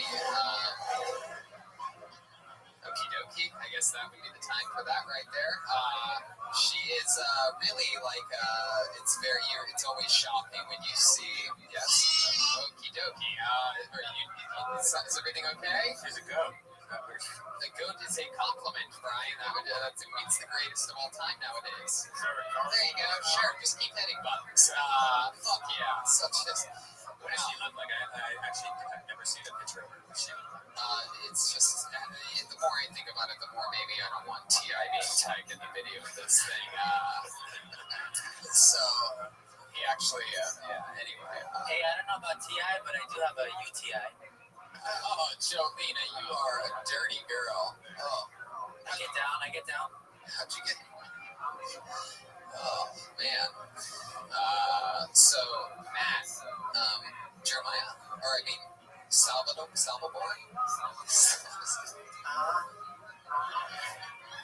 At the moment, has been Salvador. Salvador. That's what it is. I'll write that shit down. Salvador. Okay. So Matt, you talked about, that's a little bit inside baseball, it ended up hitting in the end, but your Robin Williams joke is just sort of like me. Yeah. It's really, I get it, you guys sort of got there at the genie part. Let me ask you this, is there a Robin Williams, what did you say, tunnel? There's a tunnel, yeah. It goes out of the Golden Gate, off the Golden Gate to Marin. Wow. Marin, it's just, it's a traveling, it's like a tunnel you drive through. Yeah. Oh, alright. What you thinking about? Well, I thought maybe it was like a wishing well or some shit like that. Like, I didn't know what the hell he was talking about because you said, what did you say in it that you have to, You have to hold your breath and wrap your gum around your mouth. You know you make a wish when you drive through a tunnel? No, I've never heard of it. See, that's the part that threw me off. Yeah, I said make a wish, and I'm like, what the fuck? Why makes a wish when they go through a tunnel? Is that a thing you do? Is that a thing only? Oh, wait a second, no. What? Wait. I have to make sure we're on the same page here. Hold on, dude, shut the fuck up. Hold on. Wait, you guys aren't responding because you do that or have heard of that. What the fuck? Did we die in a car accident? That has to only be a San Francisco thing. Ooh, I went to my buddy's tunnel the other night, and I made a wish to have me in another man's tunnel the next night. This is San Francisco. So many wishes. Oh my god. We make a wish when we're on a normal street too. Oh, it's a normal thing. We just make wishes. That's you fucking wishful dorks. Like, what have they ever done? They come true? No. Look at this here fucking local sound system. No. Is that what I had to do? I should have fucking anyway. Matt, have any of your wishes ever come true? No, I don't do that. I just know. I'm not dumb enough to do that. You don't actually make a wish? Now I feel like you're just trying to be cool to me. Hey. I've seen it on movies and stuff. Now, wait. Now I'm calling double bullshit here. Hold on a second. You're telling me, shut up, man. You're telling me that now you don't make wishes at all? I do it when it's fucking common. Right? What do? You do it if there's some fucking creepy well, and you just so happen like, oh, I fucking do have that weird penny that's in this pocket. I guess I'll fucking do it. Like some weird, like, penny-filled thing. Or when your girlfriend misses her period, Right. Or fucking blowing out the candles. But, so, when's the last time you wished anything? Because now you seem very anti-wish. Nah, I make wishes. It's funny you say that. That's my instinct sometimes, right? I have you fucking covered, dude. It's funny you make wishes because you look like a Make-A-Wish. Yeah,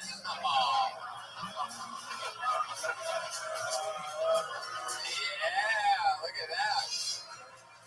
Fuck yeah. Yep. When you make a wish in a tunnel, it's called the El Chapo. I wish I could get away. Matt, how long have you been doing stand-up? A little less than a year. A little less than a year. And how long have you been shooting schools?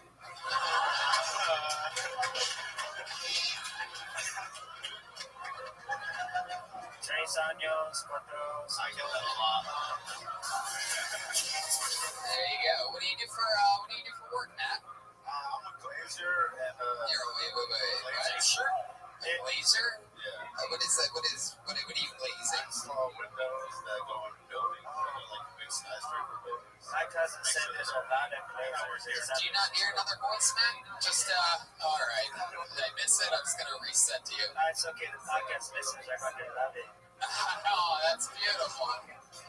I love it. Anyway, so Matt, you install windows in skyscrapers. Is that a dangerous job? Is that up on one of those like fucking things that hang out that only those people that do would have to know what it's called? That's what I'm eventually going to get to, but I'm working on the production warehouse right now.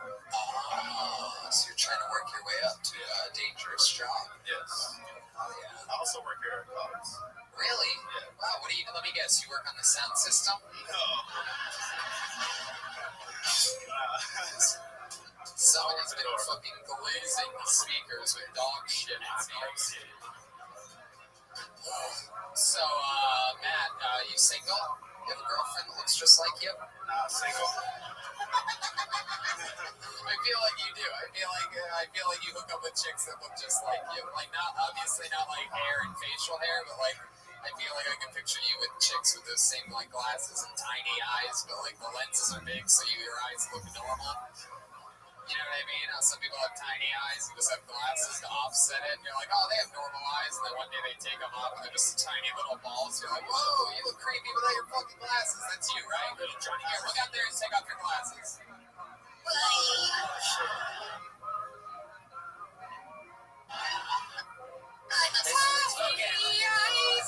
These speaker from the Muppets, fool. No. Unless you smoked weed and then put it out on your eyeballs. You have tiny eyeballs, dude. Has anyone ever told you that before? Anybody told you got the old tiny balls? Tiny balls. Listen, there's a song about it. It's from Elton John. It's called Tiny Eyeballs. How they look so real lying there. Tiny eyeballs in your head, fool. Tiny eyeballs, this fool's got on me. It's sung by Jolena Jimenez. That's right, eh? All right. Well, Matt, it was fucking nice to meet you. Been doing it for less than a year. You're working at a comedy club, which is a good pathway. I wish I had more advice for you, other than, another thing is, if you're going to go that dark Robin Williams route and have it end in a genie thing, either stay in the pocket more and talk about it more, have it be more about him and longer about him, and take the chance and try to figure out the puzzle of what the fuck, drag it out. Because like a one-liner that's that compelling, if this many comedy fans around, or ever, even if it's just strangers, it's even worse. If he was ever going to kill, it would kill in front of these fucking animals. Robin Williams joke, but it's got to have more bang because he's such an important person in the history of comedy that you got to really fucking show him some homage by getting in there and fucking really. Yeah, don't choke. Don't choke. All right, there he goes, Matt Watt, ladies and gentlemen.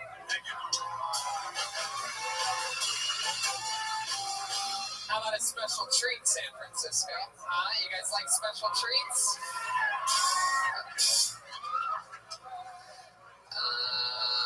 Yeah. So,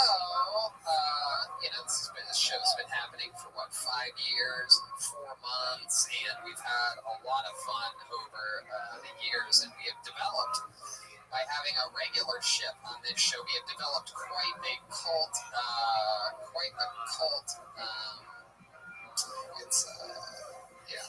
Following, fool. No, that's not it. It's a model. My cousin went to culinary school. Yeah, do that one. I'm just trying to fill time. I don't know what's happening. Maybe. Some of the people through that regular ship have turned into real fucking unbelievable blossoming comedians, and every once in a while I'm lucky enough to have one of them come back and run a minute just for the sake of what Kill Tony's done for them and this and that. This is one of those opportunities. You know her as a former regular of Kill Tony for years. Probably one of our greatest fucking comedians ever on or off of this show. Ladies and gentlemen, make some noise for former regular, one of the greats, Ali Makovsky.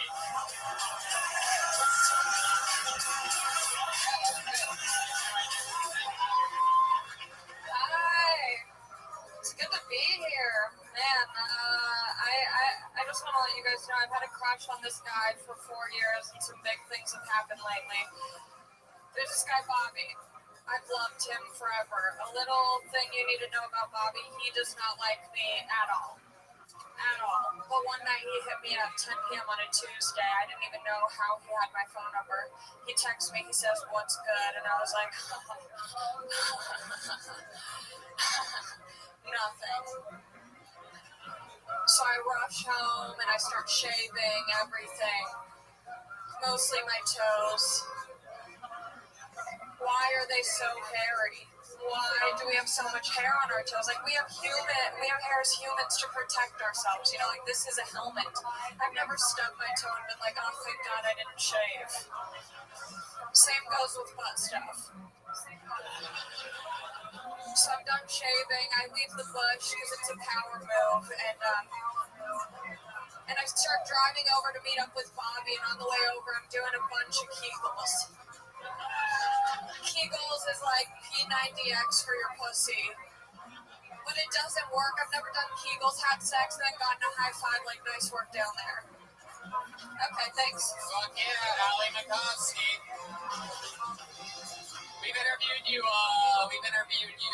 so many times, and it's good to have you back. How about one more time for Ali Makovsky, everybody? Life is good for you, right? Life's great. Rocking and rolling. You want to join the panel for more of the show? Ali Makovsky, ladies and gentlemen. Here she is. Yes, we can. There you go. A little bit of equality up here, a little bit of estrogen. Little yin and yang. Yeah. Finally, another woman. You guys ready to go back to the bucket again? You get it? Let's keep this fun train moving along. Your next comedian doing a new minute. We are going to call him Joseph Ugalde. Here he is, Joseph Ugalde. So I went on a date the other day, and the woman says to me, "What's your favorite kind of porn?" So my favorite kind of porn? Like, so if I had to choose, I'd say the POV. You know, the point of view where the cameraman is the recipient? It's great. You look at that and you feel like, oh, this is happening to me. And as I said it out loud, this really sounds pathetic. But again, this is like when you stick a mirror in the bird cage, so the bird will think he has a friend. Because I liked it so much that I went out and got the virtual reality goggles. So that were 3D and 360 degrees. It was great. But after a while, it's like regular porn. But what I found is when I look away from the lady, all of a sudden I've got this incredible new house. There's a skylight, there's a spiral staircase, there's a hot tub over there.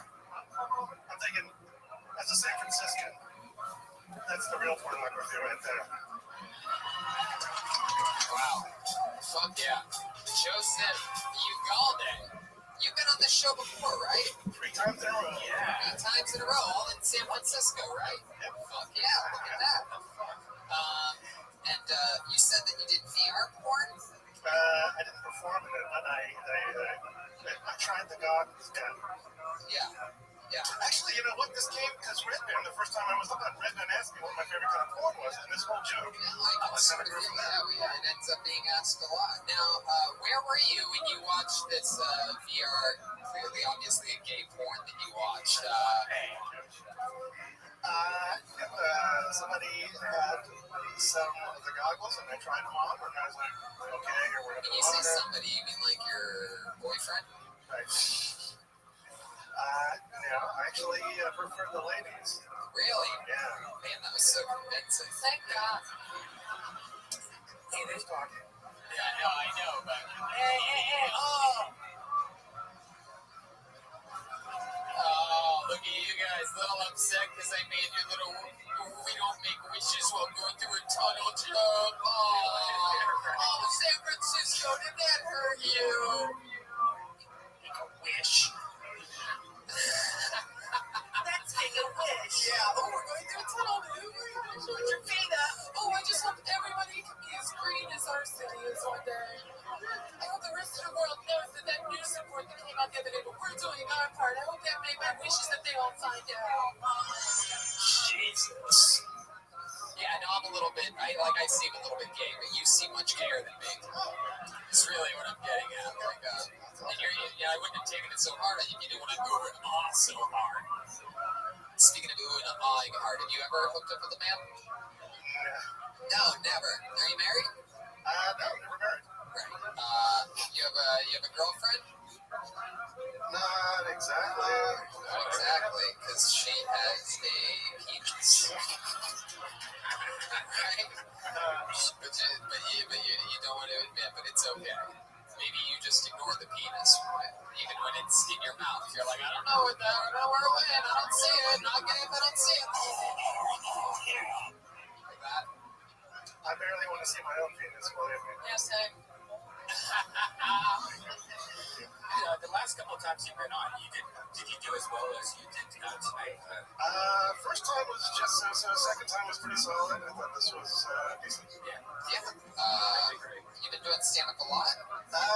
Yeah, it's coming up on 4 years now. Oh, you're in San Francisco? Yep. Oh, very cool. Where else do you go? Where else do I go? Like besides here? Sure. I've got my own monthly show. That's a wonderful wine bar here in Florida.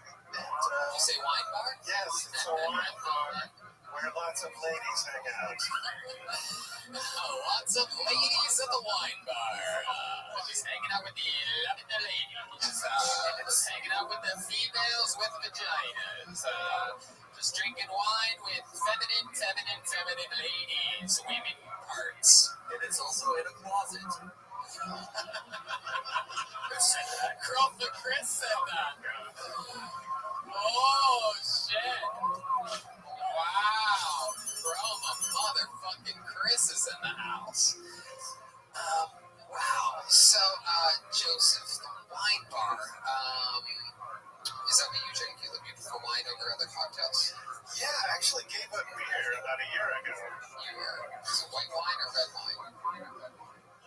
White wine, but I can explain. It's Zinfandel, right? You're right there. Is it a white Zinfandel? It doesn't even need it. It's already.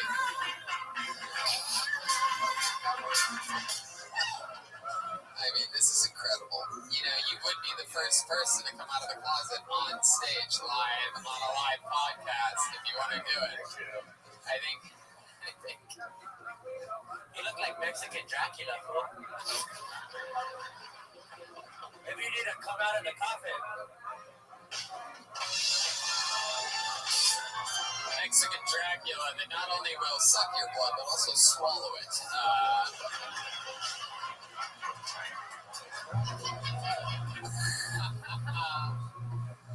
Oh, boy. Take a stick to the heart and the ass, eh?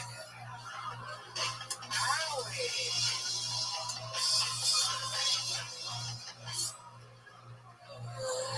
my God. I feel like Joel's hair gives him power. Jolena. Oh. You're like Samson. I don't know who that is. I have a Samsung phone, though. And Joe, why? Wow. Has anyone ever told you that you seem like a gay Dracula before? No, but the first time I was on, you said I looked like a magician.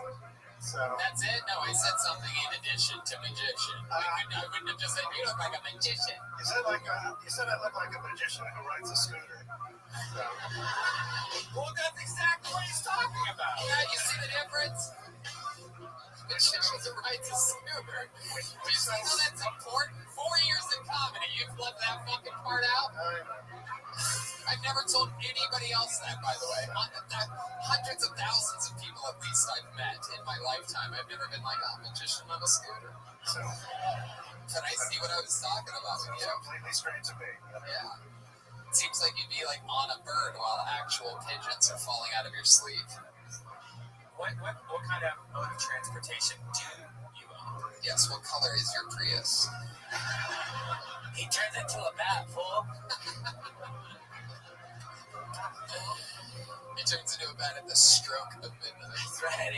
The leather he makes us see that, fool. Midnight's one of the local basketball players. The stroke of midnight. What is it? What's your car? I drive a very old Honda Civic Silver. Oh, the Prius of the past, yes. The old It's the EX, it's the sexy one. hatchback? No. No, I'm talking about your ass again. I'm still convinced that I drive a Yoda. It's just like the letters are falling off the back of my pickup truck. yeah. Joseph, what do you do for work? I do communications for a very large bank. Oh yeah. Is it a blood bank? I was better than yours, fool. Shut up, man. You're not gonna win, homie. He tried to beat you to it. How dare you, fool? Version of the joke. Thought he was gonna go low. When you go. What the fuck are these noises that keep happening here? These people want me to fuck up. Can you believe that? All right, Joseph. Well, what did we learn here tonight? Is that teach a man to fish. Something like that. Trying to get a gay man to come out of the closet live on a podcast doesn't always work. But Joseph, you came up, you did it again. You have unbelievable love. And by the way, I didn't get to talk about your comedy at all. Super likable. You're a very, I would watch you for at least 2-3 more minutes if I had all the time in the world.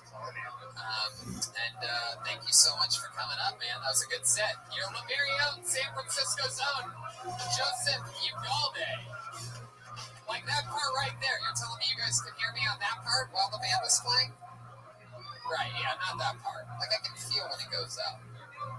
Hey, that one should avoid the salad. It has garlic in it, fool.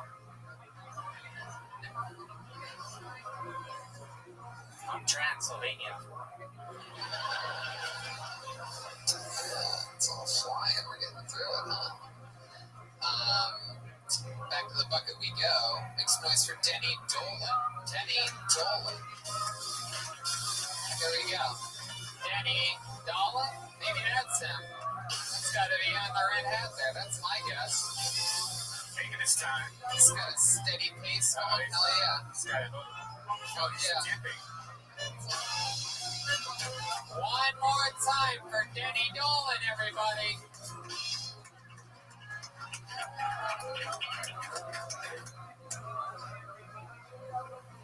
So, my dad died 3 weeks ago.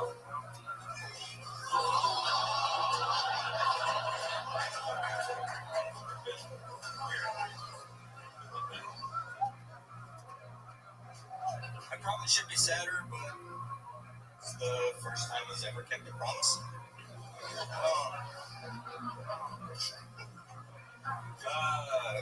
Come from a white trash nuclear family. Mom drinks, dad cooks meth. Sister does black guys.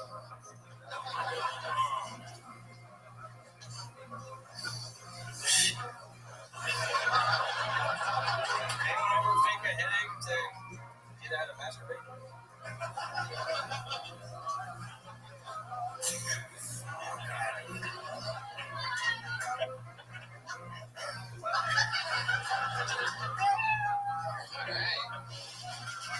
Denny Dolan. Denny, you must not have driven through any tunnels lately. You had no luck on stage tonight. Just everything. Right as you said, your dad died a few weeks ago. The mic cord came out of the mic for you podcast listeners. Almost like his dad being like, "I don't want you talking about me. I don't want you talking about my corpse, Denny." Hey, this Is that a beer in your pocket, or are you just happy to see me, homie? I just did last. All right. Is this your first time on stage? Yeah. Yes. I love that. You mean? Yes, I can tell by the partial heart attack he was having the entire time that I didn't even feel the need to ask you that, Denny. Did you not? When you kept saying shit and fuck, was that you forgetting what you were gonna say? Yeah. You look like fat. What? Hell yeah, you do. I mean, it all worked. This crowd loves watching people fail. It's a special audience. And, two of your shits and fucks got just as big of a laugh as one of the guys' exhales, which is really good. I have a question. When did you decide you wanted to do this? You were riding your tractor. One of the only, oh shit, the gust of the gods just came back on. Here we fucking go. That was Dracula flying away. So you have, you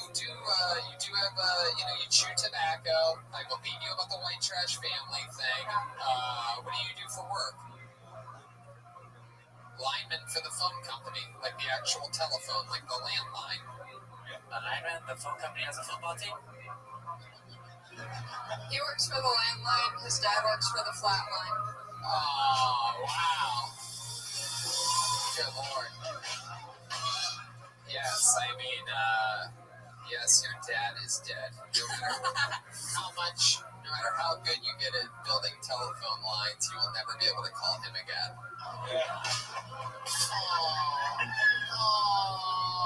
They don't answer anyways.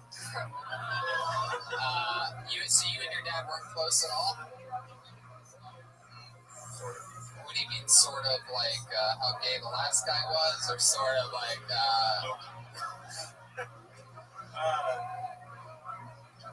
what's the most bonding experience you and him ever had in your life? He died from lung cancer? Sclerosis. Oh, cirrhosis of the liver, yes. Big drinker. Did you say sriracha? So he's a very heavy drinker. No, not my dad. Your dad died from cirrhosis and he wasn't a heavy drinker? Cirrhosis turned into end-stage liver disease with cancer. Yeah. Wow. And was him and your mom still together? No. How old were you when they divorced? First time. That really affected you, Phil. You remember the year and everything? You said first time he went to prison. What did he go to prison for? Oh, I see. It happens to the best of us. All right. Well, that's pretty interesting. Has anybody ever told you you look like Larry the Satellite Dish guy? That was my last job. I actually did work in fishing. You look like Fred Durst gained weight or Action Bronson lost weight.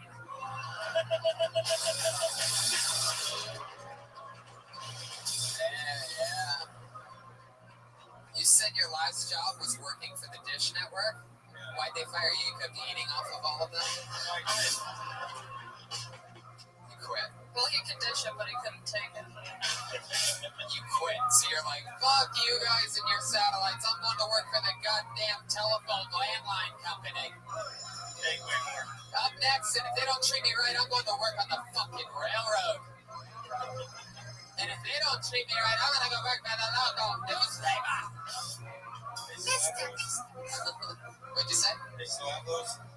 Newspapers? You son of a bitch. Yes, they still have newspapers. You get them on your iPad, right?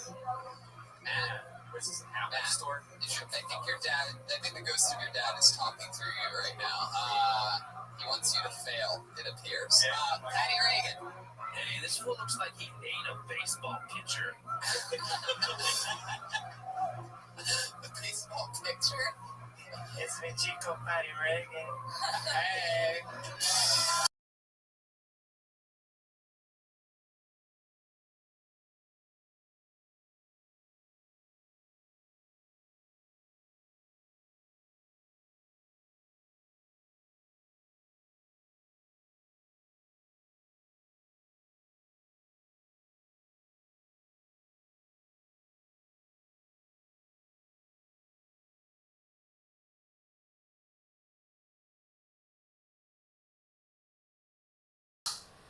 What's the riskiest thing?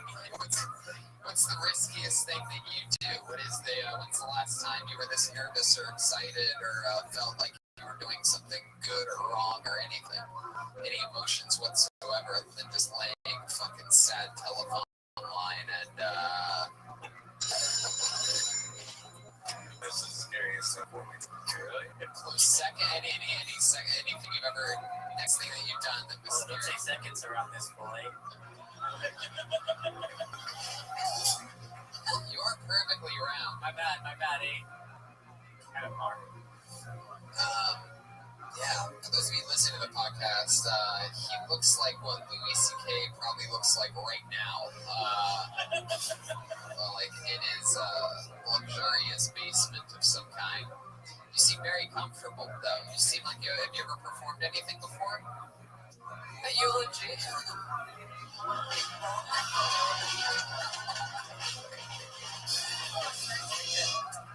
Is that true? Are you giving a speech? No? Wow.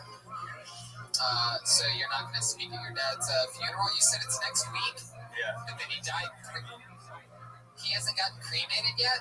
Do you need a band for the funeral? Wait. Yeah, that bad.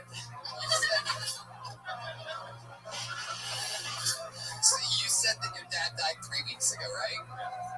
But he hasn't been cremated yet, is that correct? So, maybe. Is it your fault? No. Wait. Did you not lay down the line? I said, your phone somewhere. Oh, no. Paperwork was taken care of in 2012, so.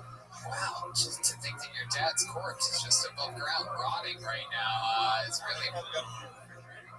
Yeah, I guess so, which is, they better keep you away from that refrigerator. God damn it, I accidentally ate my dad. Fuck! I thought it was fucking up the beef. Alright. Is it Denny? Alright, well... What?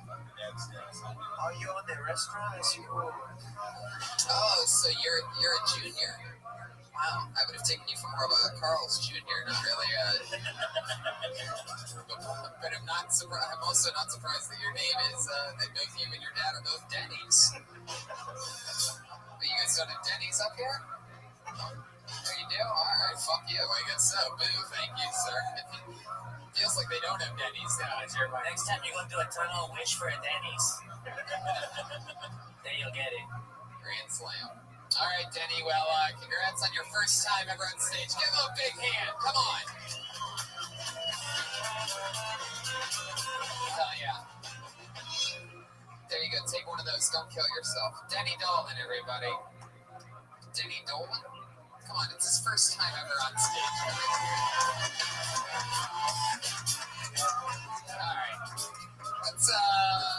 Let's do another special treat. How about that? You guys like special treats? It's just this one. This is a very special moment in the history of Kiltony, by the way. There are only 3 people that have ever gotten standing ovations. One of them is here in San Francisco, the great and powerful Aphrodite. Another in Los Angeles. It was my mom on the 5-year anniversary. And the only other person, some fun fact, some of you diehard fans may know this, the only other person was all the way back in the belly room years ago. And it just so happens that she lives in San Francisco and is here tonight. Ladies and gentlemen, a special, special surprise. Make some noise for Mrs. Reagan, Vicki Reagan, Pat Reagan's mom. It's Mrs. Reagan, everybody. Where's she at? This is very exciting. Very exciting. You're going to see a very nice mom walking through the room at some point. Here she comes. It's a real mom.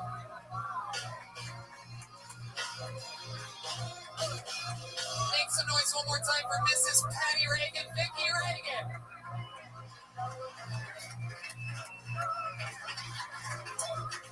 Hi, this is a true story. My husband and I found a stray cat. And the first night he spent the night with us, he jumped on my husband on the chest and woke me up. And my husband jumped out of bed and yelled, "Someone's here, someone's here." And I thought he was in bed beside me. So I reach out and touch him. And there's somebody there. And so, thinking it was a bad guy, I get up and I punch him. He lands, but he's clocked him, lands on the floor. He ends up, the table, the lamp falls over, hits his head. And then I thought, I'm not going to let this bad guy get me. I jumped on top of him. And we started rolling around the ground. And the next thing I know, he's on top of me. His hands are around my neck. And I say, Joe, he's got me. And Joe says, or he thinks, I have somebody. And we turn on the light. And it's only Joe and I. No cat to be found. And from then on, Joe said, whenever he heard a noise, Vic, Joe, go check it out. Fuck yeah! Fuck yeah. Mrs. Reagan, you never cease to amaze me. You're funnier than all of these San Francisco comedians have been all night. I thought she was going to say, after all that, and that's how Pat was born that night. I love it. Well, one question for you, Vicky Reagan. Do you like being serenaded? Sure. All right. Well, I think we have a special treat for you. Have a seat on the stool. Mrs. Reagan. Something special's happening right now. All right, guys, this is my mom's favorite song. Everyone give it up for my mom. San Francisco's own. Shout out to my Mrs. dad. Reagan is here. Here we go. She stood in the doorway, wearing pants and a shirt, and another shirt on top of her first shirt. She said, "I'm not even sure you know what you really want." I said, "Well, let me explain."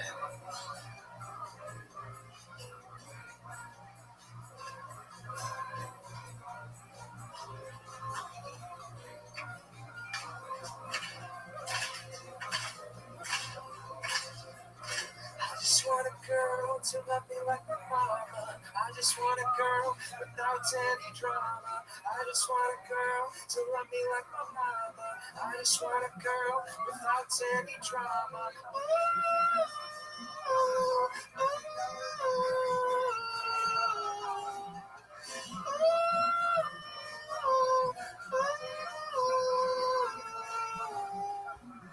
I just want a girl who sends me cards on Easter with $50 checks and delicate reminders that I should go to church and I should call my grandma. I just want a girl whose mom is my grandma. I just want a girl who lives way out in Boston in a house with my dad and my brother Austin. I just want a girl who raised my sister Megan. I just want a girl whose name is Vicky Reagan.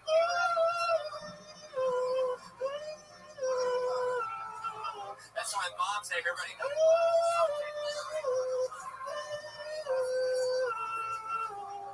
Oh, I literally want to date my sweet old mom. Thank you. Give it up for my mom one time, ladies and gentlemen.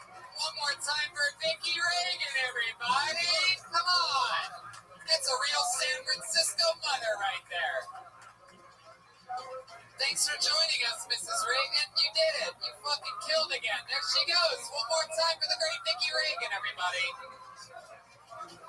Hell yeah. 2, 2, 2, 1, and 2. Like right now, it sounds like there's nothing. Okay, hello, 2. What the fuck just happened there? Okay. Oh no, she fell down the stairs. All right. She made tit fool. I think I'm in love with your mom. Fuck yeah, you guys having fun out there still? Back to the bucket we go. Alright, your next San Francisco treat will go by the name of Jeff Panelite, Paneleft, Panelert, Panabert, Parabert.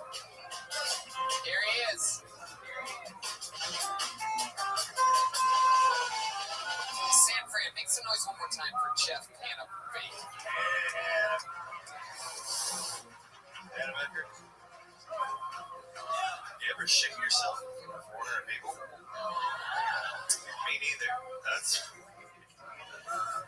Holy shit, I'm up here. So, you fuck the South, right? Anyone else? No one? No one else? You like the South? No? Fucking South. So, fuck the South. They're the worst. First, they voted for Donald Trump. Then, mumble rap. Yeah, that's it's cultural appropriation. They're bullshit. Yeah, they stole it. Yeah, all the rappers, SoundCloud, whatever, stole it from the South. Wow, there you go. Finish it? Sure, yeah, go ahead. The South was robbed. Cajuns were mumbling first. Fuck yeah, there you go. A little historical fact. That was adorable. Is this your first time doing stand-up? It's I'm about to shit. I mean, by the way, you don't even seem that nervous. You just seem like you might genuinely be near shitting yourself. Like, I feel like you were probably about to shit yourself in the audience. Yes, Salvador. It's actually the second time on stage. We saw him right before Pat's mom came up on stage. Never mind. Wow, Jeff, great timing. It's always good when you start talking while someone's on their punchline. Really, I mean, you must really, really nervous. So. You make me crazy. So, Jeff, you're talking about hating the South, and you know that you seem like you're from the South. A little bit. All right. And you also are saying that things from the South are bad right in front of 4 Mexicans. Fuck yeah. All right. So, Jeff, you say you go back and forth. I asked you how long you've been doing stand-up. You said you're about to shit your pants. So tell me about you. Like, what do you do for work? No.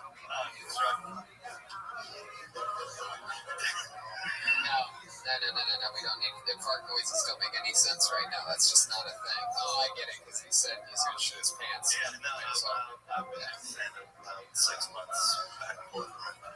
Just don't have time. What, 6 months? What? Yeah, off and on for about 6 months. Like, okay, stand-up. I work construction. In addition to that, I work 12 hours a day. You work 12 hours a day on construction, right? And you've been doing this off and on for 6 months. What does that mean? Like once every few weeks? Maybe once a week if I get the opportunity. Right. And okay. Do you have any kids? You married? Married. No kids. Married to kids. How long have you been married for? A year. Yeah. Sure, it's cute. Not cute. Yeah. Got married. How long did you know her before marrying her? 3 years. 3 years. How'd you meet? Dating app. Which one?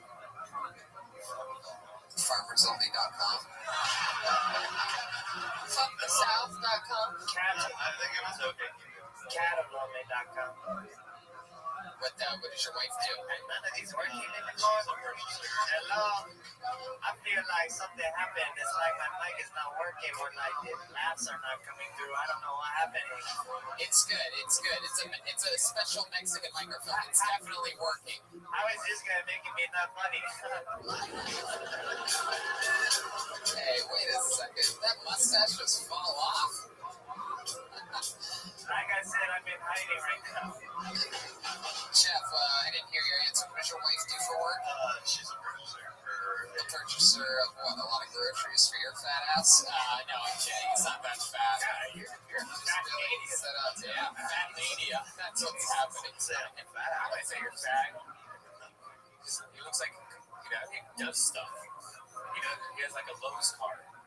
Well, we don't need that. Tony, he has the body. He has the body of a guy who does sound drops on a podcast, eh? Oh, he's got hard ass nipples. That's for wow. Jesus, what is happening? Jason, are you about to build a new sound system for Cobbs? How does it, Salvador? How does it feel to be Red Man's goldweight? Great. Definitely weighs more than me. Oh, you look like you have over armor, under armor, inner armor. But that was me, fool. Oh, shit. Yeah, this one doesn't know where he is, homie. What's he doing? He's crying. Wow. He's got Mountain Dew in his car. Hey. For sure. I'm single if you want to do the do, homie. I'm down to jack you off if you like, eh?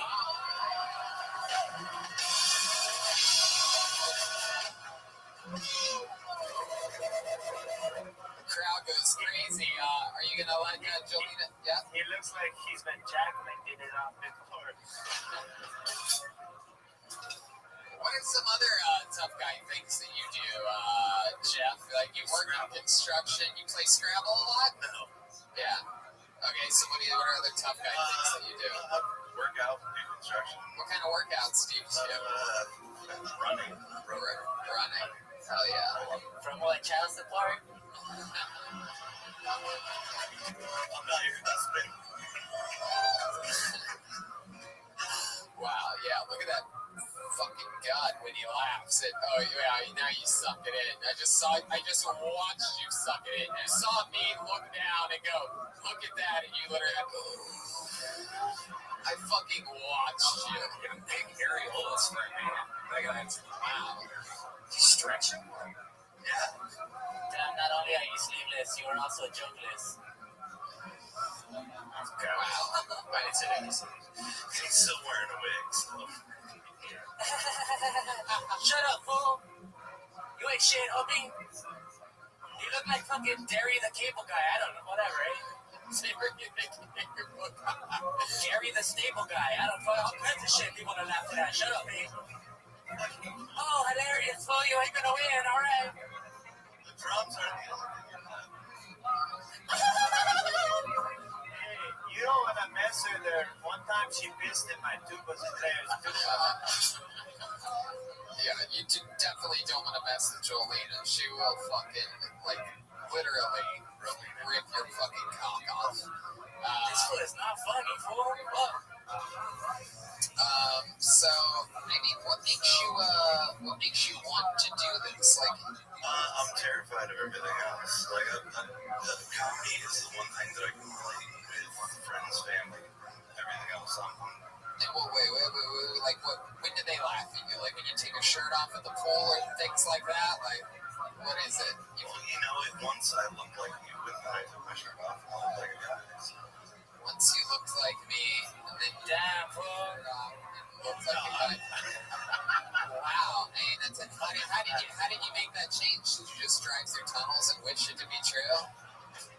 Throw pennies into a well. Yeah, well, alright. Jeff, you have all the comedy chops of a construction worker. Thank you. Yep. Alright. You're welcome. How do I say your last name? Hannebecker. What is it? Hannebecker. My handwriting is dog shit. No, I know, yes. So it's much like your comedy, it is a sweet, hot, diggity dog. You're saying Jeff Hannebecker? Yes. Hannebecker. Yes. Say it 3 times and he'll morph into a. See, it doesn't even make any. It's okay, I have nothing. It kind of make any sense. None of the things, how would you turn into? Alright. We need to do less time on construction as part of the construction of your jobs, my friend. My quit building homes and build your comedy career. You know what I'm saying? Actually, I would disagree with him. I would say keep building homes. Okay. Okay. Valid point.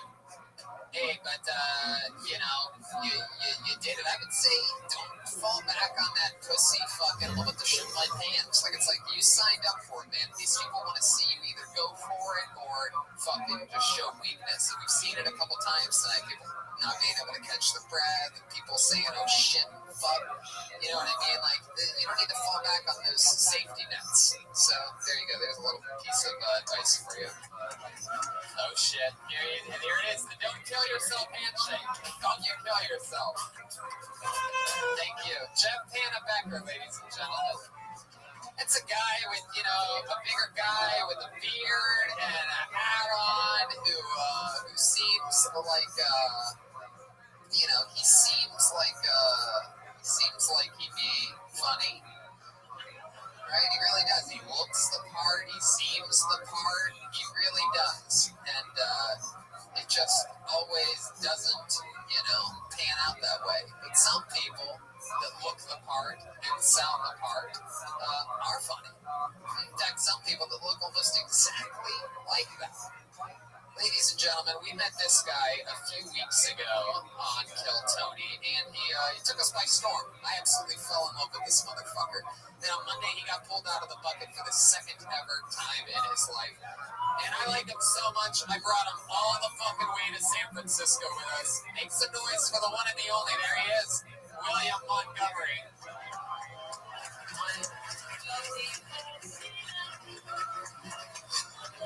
Here he is, everybody.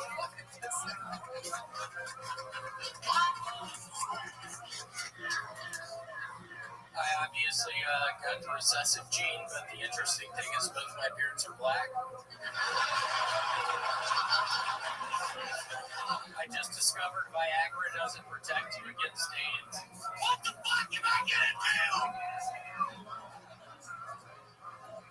I got roofied at the strip club the other day, which ended up being a nightmare because I had to dance in the next 5 minutes.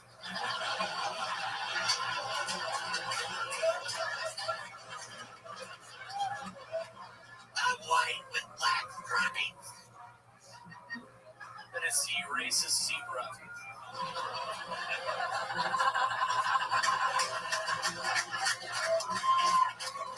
So I got high the other day, which ended up being a nightmare because I had to dance at the next fight.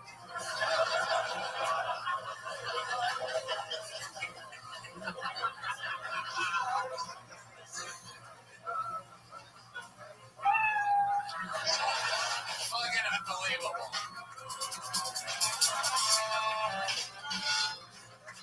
See what the possibilities are in 60 seconds. How about one more time for William Montgomery?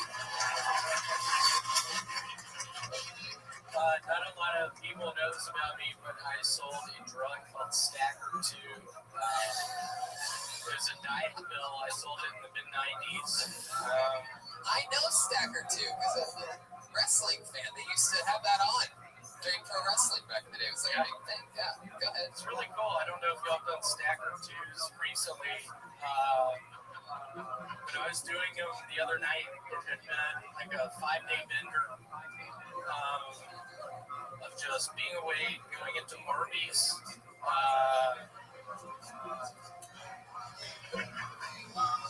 I would just walk into Arby's, ask for cups of water, and they would not always give them to me. And it was like, I think it was September of 85, and I was in that Arby's just getting a cup of ice water. God, y'all do the math. The rest is history.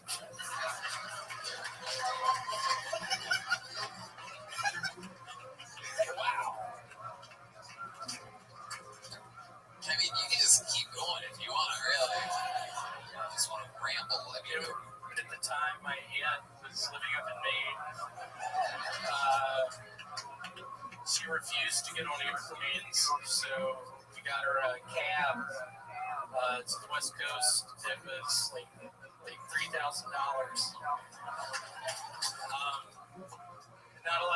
this about me, but my father, he was big into farming, big into chemicals, and he got real sick, just inhaling the chemical fumes. My aunt makes it to the West Coast. Do the math.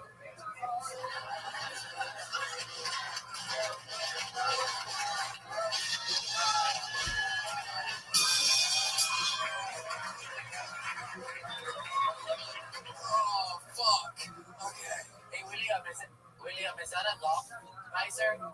It is. Have you ever thought maybe it's not a good idea for a white guy to wear a visor that says Masters on the back?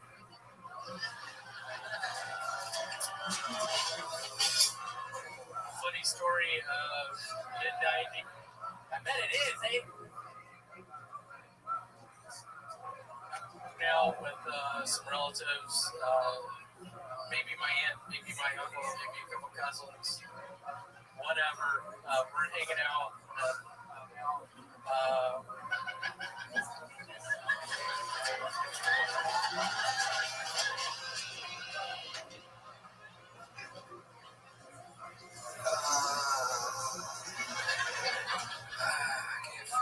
I don't want to interrupt you if you're going to keep going. Like, I mean, I don't know if any of y'all have ever heard of Jacksonville Beach, Florida, but I was there in graduate school like 10 years ago, and I had a buddy over there, down there, and we would hit waves on the boogie board. And it'd be cool because sometimes my buddy would hit like a big wave on the boogie board, and there would, this movie I'm coming out with, there would be a cut scene, my buddy hitting a really good wave, and me just doing my goggles off, doing the fall golf with my pointer finger.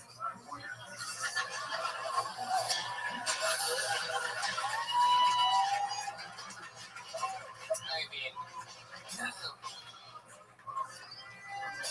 wow. Estoy alegre. What was that, Salvador? Podcast listeners.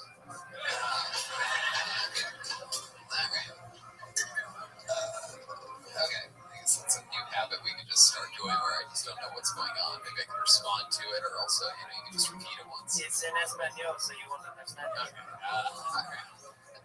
It's sort of weird, like 2 years ago at my parents' house, it was Halloween time. I started playing the Ouija board with my younger brother Vance, and it was a nightmare. It turned into a nightmare. I don't know if y'all mess with the devil stuff, and don't.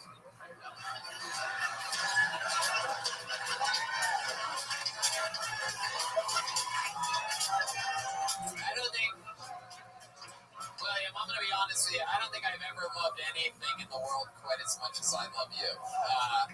You've only been on the show 3 times, and I mean, there's just fucking something about you. I think you're an absolutely unstoppable force. It's weird. In the 3rd grade, I was actually out on the golf course, and I got hit by lightning. And I spent 2 weeks in the emergency room. I got a broken ankle out of the deal. Wait.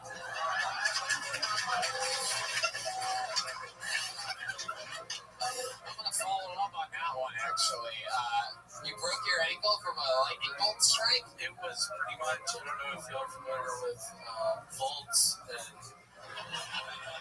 things to do with electricity, but yeah, the amount of volts essentially that entered through my head, when it blew out my ankle, it did a number on my ankle.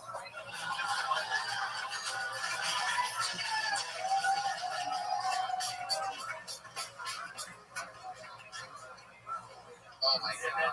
That's not a joke. It was bad. She was caring for us boys at the time. This was in '96. William, put that mic back in the mic stand. Allie's going to slide over, and you're going to join us here at the table while we blast through a couple more. first ever time that a person pulled out of the bucket. Only 3 times has ever been on the fucking panel before, but you, my friend, for some reason, I think deserves it. One more time for William Montgomery, everybody. Brilliant. And just a little bit funnier looking than the last guy that was on stage, just to show you the gap of what I was talking about. William knows how to fucking work that shit. Funny story, that guy,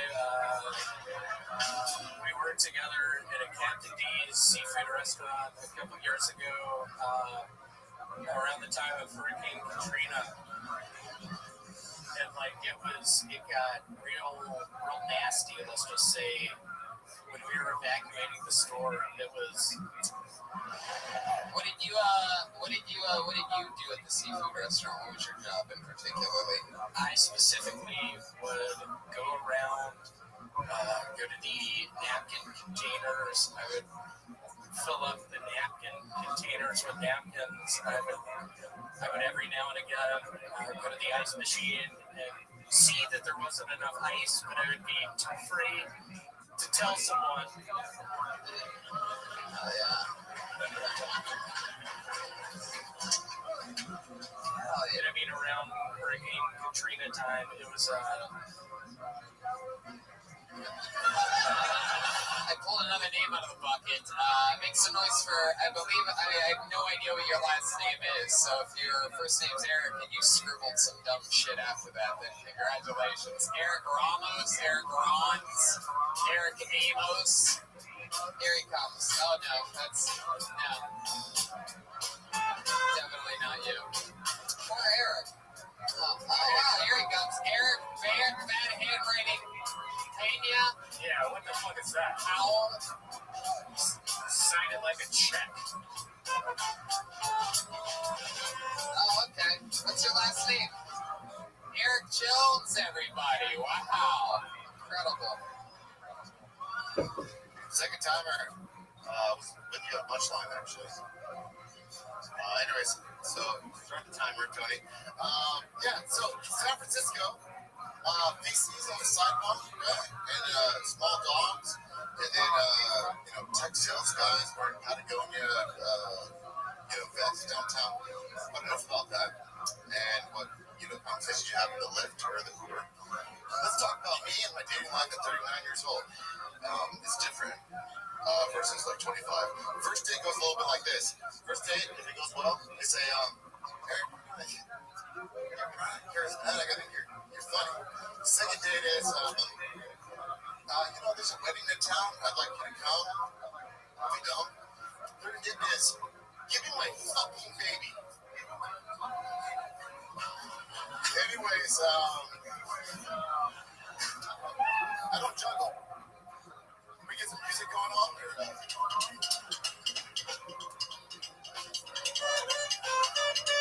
but I'm down for it. Eric, just stop stretching the microphone. Yeah, take the mic stand away from you. Jeremiah, let these people struggle. Sometimes you just come in like a lifeguard. I mean, my God, I wanted to see how long he was going to stay tied to that post, like some type of bad dog or something like that. How long have you been doing stand-up, Eric? 6 years. 6 years. And you kept the mic under the mic stand, the cord under, you kept the cord. Anyway, Eric, you need to go through this tunnel.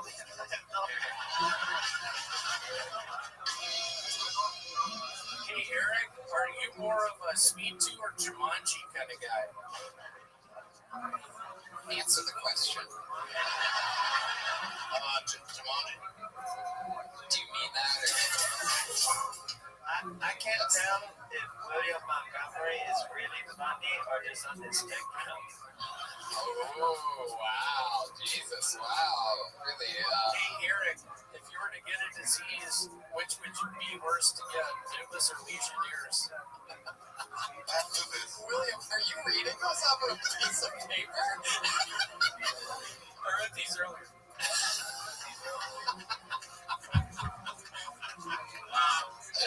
Because I was interested to hear your Speed 2 or Jumanji jokes. Not a lot of people know this, but I had an uncle 4 years ago, he died in the remake of Speed 2. Oh my god. What do you do? What do you do for work there, Eric? Don't you mix up the questions? I feel like you just ask the same question every time. Wow, you must. Yes, Eric. Really, really good one. You really got me, the host of a show that people came out to see tonight. You fucking idiot. Yes, I asked a couple of the same questions. Those questions have to do with. I'm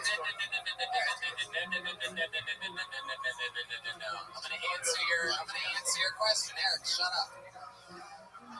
There's a couple of the same questions that I ask. One of them has to do with stand-up comedy. I normally ask how long the person's done it, because believe it or not, unlike your performance, the show's about stand-up comedy. And then the other question I ask is, what do people do for work? Just that these people that also have jobs, good, don't fucking interrupt me. These good American taxpayers in the audience who all work and in some way contribute to society, I like to see how a guy like you does. And the only people that ever have a problem with that are people that hate their jobs because they never push themselves or chase their dreams or did what they actually wanted to do. And they're probably a genuinely bad person that attacks any time that they feel uncomfortable. So they ended up doing things that they didn't want to do, and they never made them feel good, so they end up unhappy. So they end up feeling like they deserve an unhappy job, so they end up just being unhappy for the rest of their lives. So anyway, what do you do for work? Can I have a moment to... Nope, now you have to answer my question. Unfortunately, Eric, you're on my fucking show, not yours. I love comedy. I'm a tech sales guy. I'm a tech sales guy, the San Francisco guy that does... I've always... That is the truth. Well, hold on. But I feel like... Go ahead. You should have an outlet, something that's meaningful, and for me, that's comedy. I've been following you, Tony. That being said, I've been watching your accounts, and a lot of times you're looking at your phone and you're not passionate about it. You think during this show I look at my phone? That's one of the funniest things. Brian, we've been doing this show together for you mean the timer that we motherfuckers were trying to get you off stage with. That's what you think it is? You think it's a phone? You're so fucking stupid, Eric. You're taking shots at all the wrong places right now, which leads me to believe. Podcast, I wish you were more passionate about your whole platform versus. What are you talking about? Are you saying that just because you just fucking... comedy. Yeah. We all love comedy. That's why we're on a fucking comedy show, Eric. That's why we all fucking drove here in a big fucking giant-ass van together, and we haven't been doing it 6 years and burning bridges upon arrival. Hey, Eric, making wishes in tunnels instead of burning bridges. Hey, Eric, I had a couple of relatives, like 5 years ago, who got in a car crash. But here's my legitimate question to you. I've done a lot of reading in my time. Why in the attic or where the sidewalk ends? I want to say I have a lot of gratitude to be up here. I'm glad that I have the chance. God damn it, all you people pulled out of the bucket all say the same things. If I had 6 minutes, it would have gone deeper. Thank you guys. All you guys. We hate you. No, we legitimately hate you.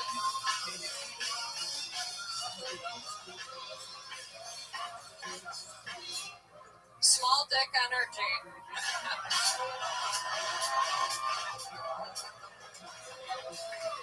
I feel like that guy is the... by the way, a fun fact, the only person to ever walk off the show, ever, in the history of the show, at the Punch in San Francisco, and I feel like it's the same fucking guy. It is. Is it? You guys remember that? Is it really? Wow. What a scumbucket. No wonder he's afraid to sign his real last name, because he's that ashamed of everything that he's built in his life. It's incredible. All right. You guys like him again or something? All right. Amazing. All right. I know you said this guy a lot, but maybe we just caught him on a bad night, and let's keep the energy positive in here, and let's get to the next topic.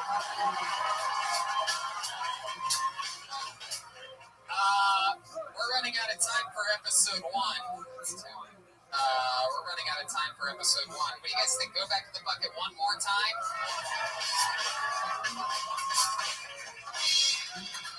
Alright, let's Let's try this one more time. Make some noise for Elijah Stanton. Elijah? Elijah Stanton? Is there movement? Is that Elijah?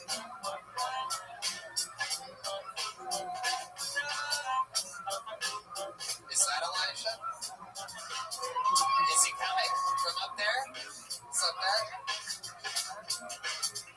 All right. Man. All right. There he comes. One more time for your final comedian of episode 300, Elijah Stanton. How's everybody doing? Well, parenting is crazy. Like, Jesus, it's a little different, you know what I'm saying? The other day I was at work. This lady came in. Her son was going all crazy and everything. And I'm sitting back like, man, this kid's about to get his ass whooped. She gets down and goes, excuse me, Timmy, listening ears. Timmy, listening ears. My mom would have gave me a listening ass. What the hell kind of shit is that? Listening ears.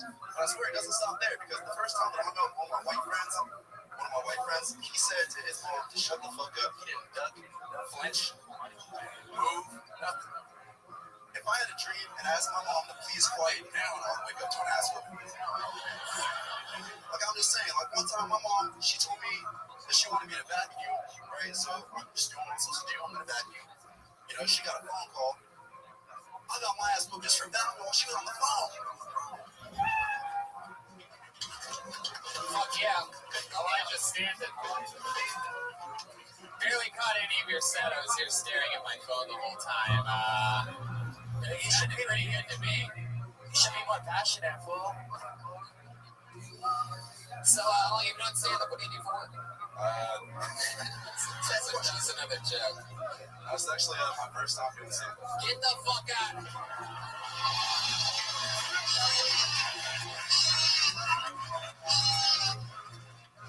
In that case, let me put a big ribbon on this episode because we're running way in the red right now. We're running way over time because we have to empty and fill back up again for one more thing by telling you that it's by far one of the best first time ever sets we've ever had on the show.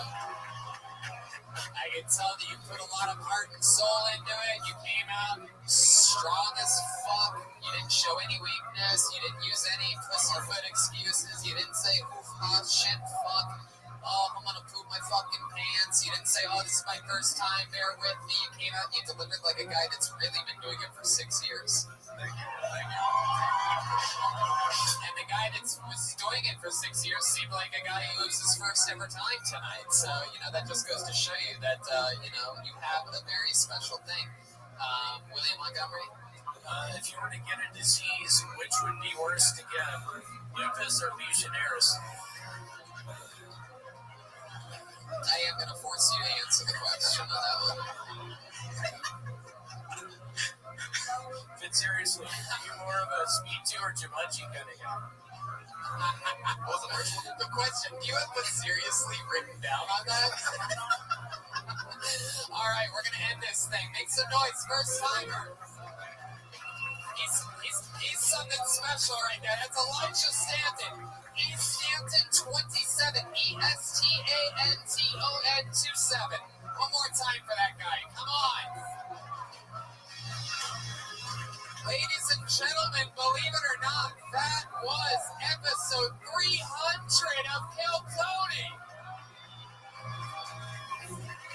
Up next is episode 301 in less than 25 minutes. That fucker starts. Ryan J. Ebelt made a print. He drew that entire episode. Look at Ryan J. Ebelt, everybody.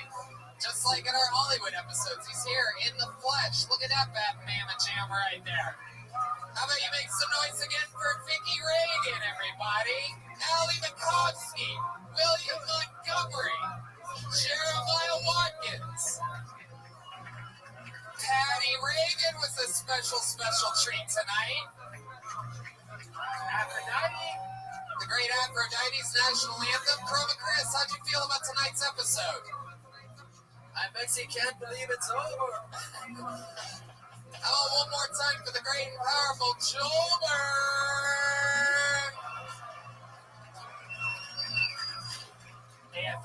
you guys, San Francisco. Peace out, eh? San Francisco, we love you guys so fucking much. This crazy love affair that we've had since the beginning, you know, being an LA show and being so close yet so far from San Fran, but getting to make these trips and know that San Fran's filled with fucking animal fans of this show warms our hearts. We couldn't thank you enough. There's nowhere else we'd rather have the first ever Kill Tony Mania. There's nowhere where we'd rather do episode 300. Thank you guys from the bottom of our hearts. We love you. Thank you. Ryan Redman. Another one.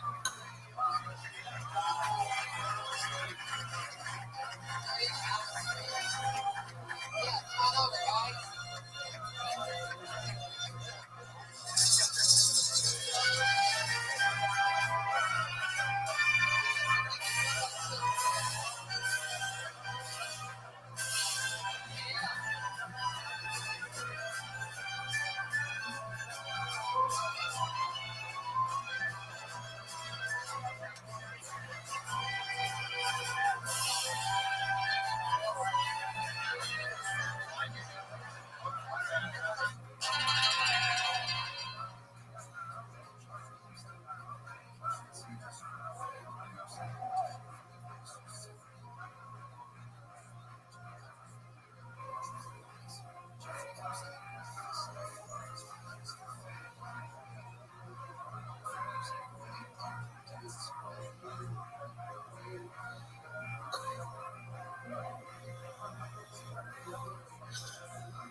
Hey, this is Rabbi. You live from Cobb's Comedy Company for a brand new episode of Kill Tony. Give it up for Tony Hinchcliffe.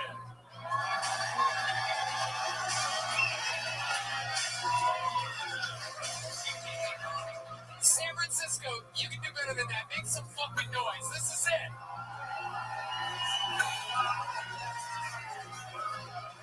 Wow. This is fucking exciting. Ryan Redman is here. Hey, look at that. Oh, underneath the first picture all the way to the left of the black wall, that's Ryan J. Beltran tonight's episode. This is like we're in Los Angeles. This is Kill Tony Mania. Yes. Holy shit. Holy shit. This is fucking chaos. How many of you were at the first show by any chance? Wow. I mean, that is just unbelievable. The loyalty and fucking the getting it of that this audience gets it is high levels. High levels of getting it. You know, sometimes you have a big show like that, like this, the first ever episodes 300 and 301 of the #1 live podcast in the world. The first ever out of all the places we've done it, all around Montreal, Toronto, New York City, San Francisco 5 times, Florida, Nashville, Fort Wayne, Cincinnati, Cleveland, New York, over and over again. We've never done 2 in one night. This is a special happening.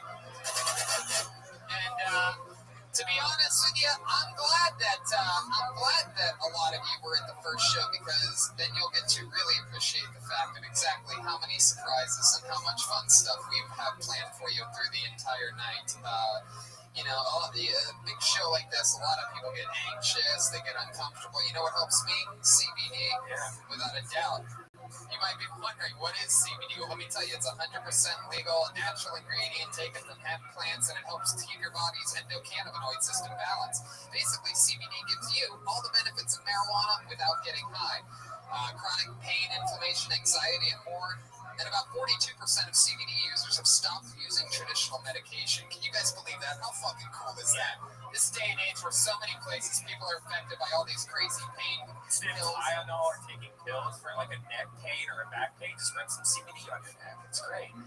And I mean, clearly, they're a sponsor of the show, and you think that, it's one of those things to where, they say that because they get paid for that, right? But really, truly, I mean, CBD is totally changing a lot of the people in my life's problems.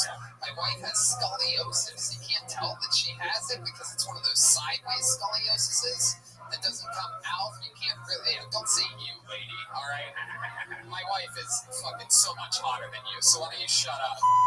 Anyway, she has a bad thing that you can't tell. Maybe she'll listen a little closer. You can't fucking tell unless you're looking at an X-ray. Because another thing that she told me is that unlike this lady, my wife never complains about the pain that she's in. My wife never complains. And then one day she rubbed the CBD one night before bed. She rubbed it on that part of her back. She woke up and she's like, Tony, I don't have pain for the first time in my life. She's Australian, by the way. That's amazing. That's amazing. And it's really fucking cool. And you can get the best CBD possible right now from InfiniteCBD.com. Use the promo code Tony15 and you get 15% off any purchase. You need to rub some. Perhaps, lady, you could rub some on your forehead. You know what I mean? Get that fucking brain activated. Come on, your boyfriend's laughing at this. Cheer up. I know this is going to be a fucking fun show tonight. This crowd is hype. They want blood. They're already happy that I'm making fun of this 8 that's in the front row. Wow, that's nice. It's nice, but she thinks she's 9.5, so 8's really an insult. See, sometimes an insult doesn't have to make the whole crowd go woo. It's just really made for one person, you know what I mean? Realistic. Say you about anything that has to do with my wife, that's what you fucking get, lady. Damn. I'm hot to try. I'm hyped up on fucking sugar-free Red Bull and whiskey and fucking pot. CBD? Yes. I have CBD running through my veins. Use the promo code right now, Tony15, and save 15% off CBD. You guys ready to get into this damn thing or what? It's a different show than show on. Let's jump right into the band. On this show, every single episode, they commit to being different characters. I never know what they're going to be. The people that were in show number 1 know that they were a combination of Mariachi, Cholos, and Jolena made an appearance here. The legendary Jolena, and I don't know what they're going to be this episode. Hopefully they change quick. Make some noise for the best damn band in the land. It is Jeremiah Watkins, Joel Jimenez, and Chroma Chris.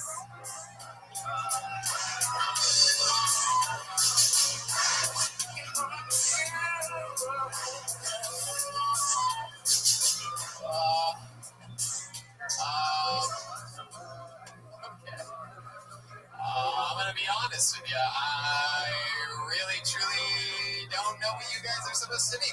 We're app developers from Silicon Valley. Oh! Wow! All right, that's a special one. It's the first time we've had app developers on the show ever. How you doing? Doing good, Tony. It's great.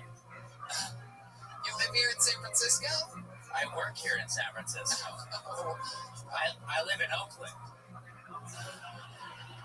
I don't even know why that's funny, but it worked. Well, the rent's cheaper there, Tony. Oh. Black people. Do you? Wow. Man. And it appears as though Chroma Chris, who always, I guess I'm just realizing now, he's always looked like an app programmer. I guess that's why I couldn't quite tell how we were. How you doing tonight, Chroma Chris? Apparently talk, but it appears as though the lead singer and saxophonist of the band, Jeremiah, is running a little bit late. I'm still developing, Tony. Fuck yeah. Tony, I didn't know Weezer was playing here tonight. Hey, got it. Oh, shit. Chroma Chris knows how to get the ladies wet, especially ladies in their late 30s, the early 90s. Weezer. Hell yeah. So, all right. I guess, Really do it.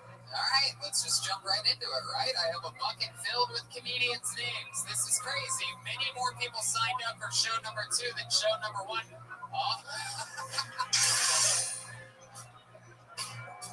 Wow. Now, Jeremiah really does look like an app developer. This is incredible. Jeremiah, you're a little bit late. What's going on?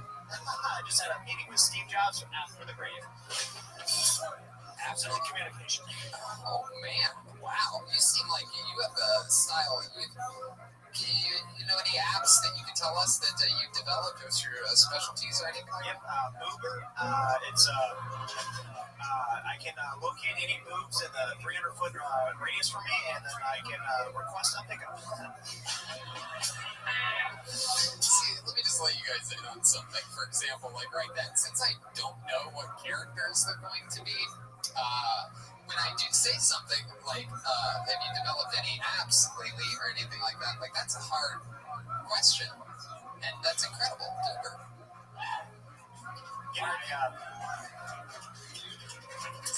Anyway. Some fellow Uber app users in the room. Hell yeah. So I'm excited about this. It's the first time we've ever had app developers on. How about that? Make some noise for your very own San Francisco's own app developers. I'm fucking pumped about this. And I'd like to sign up for Uber. You're not on that? It seems like something you'd be on. Maybe. You don't need an app for that. That's intent right now. Are you looking at your own? Yeah. Okay, so I have a bucket filled with comedians' names. If I pull your name out of the bucket, maybe it's a comedian that's been doing it 35 years. Maybe it's somebody's first time ever. You never know what's going to happen. I talk to them afterwards.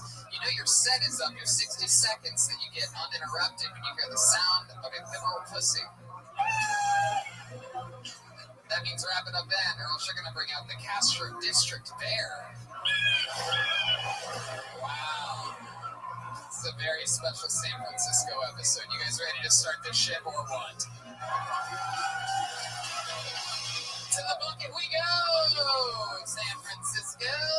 We had an amazing first show. Lots of fun times, meltdowns, compelling. We learned some stuff. We went through death and life together, highs and lows. We fixed the sound quite a bit. I'm pumped about this. Your first comedian going first tonight. Make some noise. Get the party started. Your very own Dan Jose. Here we go. And so it begins.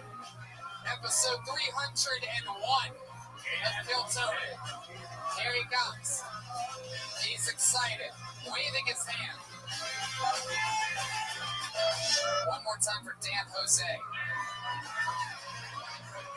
Thanks. It's gonna be like sucking a bag full of cocks. All right. Where are my Asians at?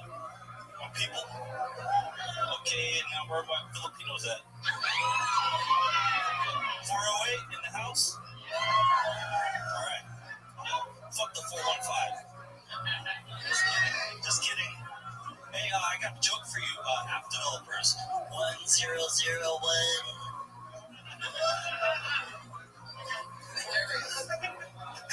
Just fucking with you. My wife, she's a gamer. She ran off with a 9-year-old this week. My wife? Yeah, she ran off with a 9-year-old, so, oh fuck. There's a camera for YouTube up there in the corner, by the way. Wow, there you go. Dan Jose. All right.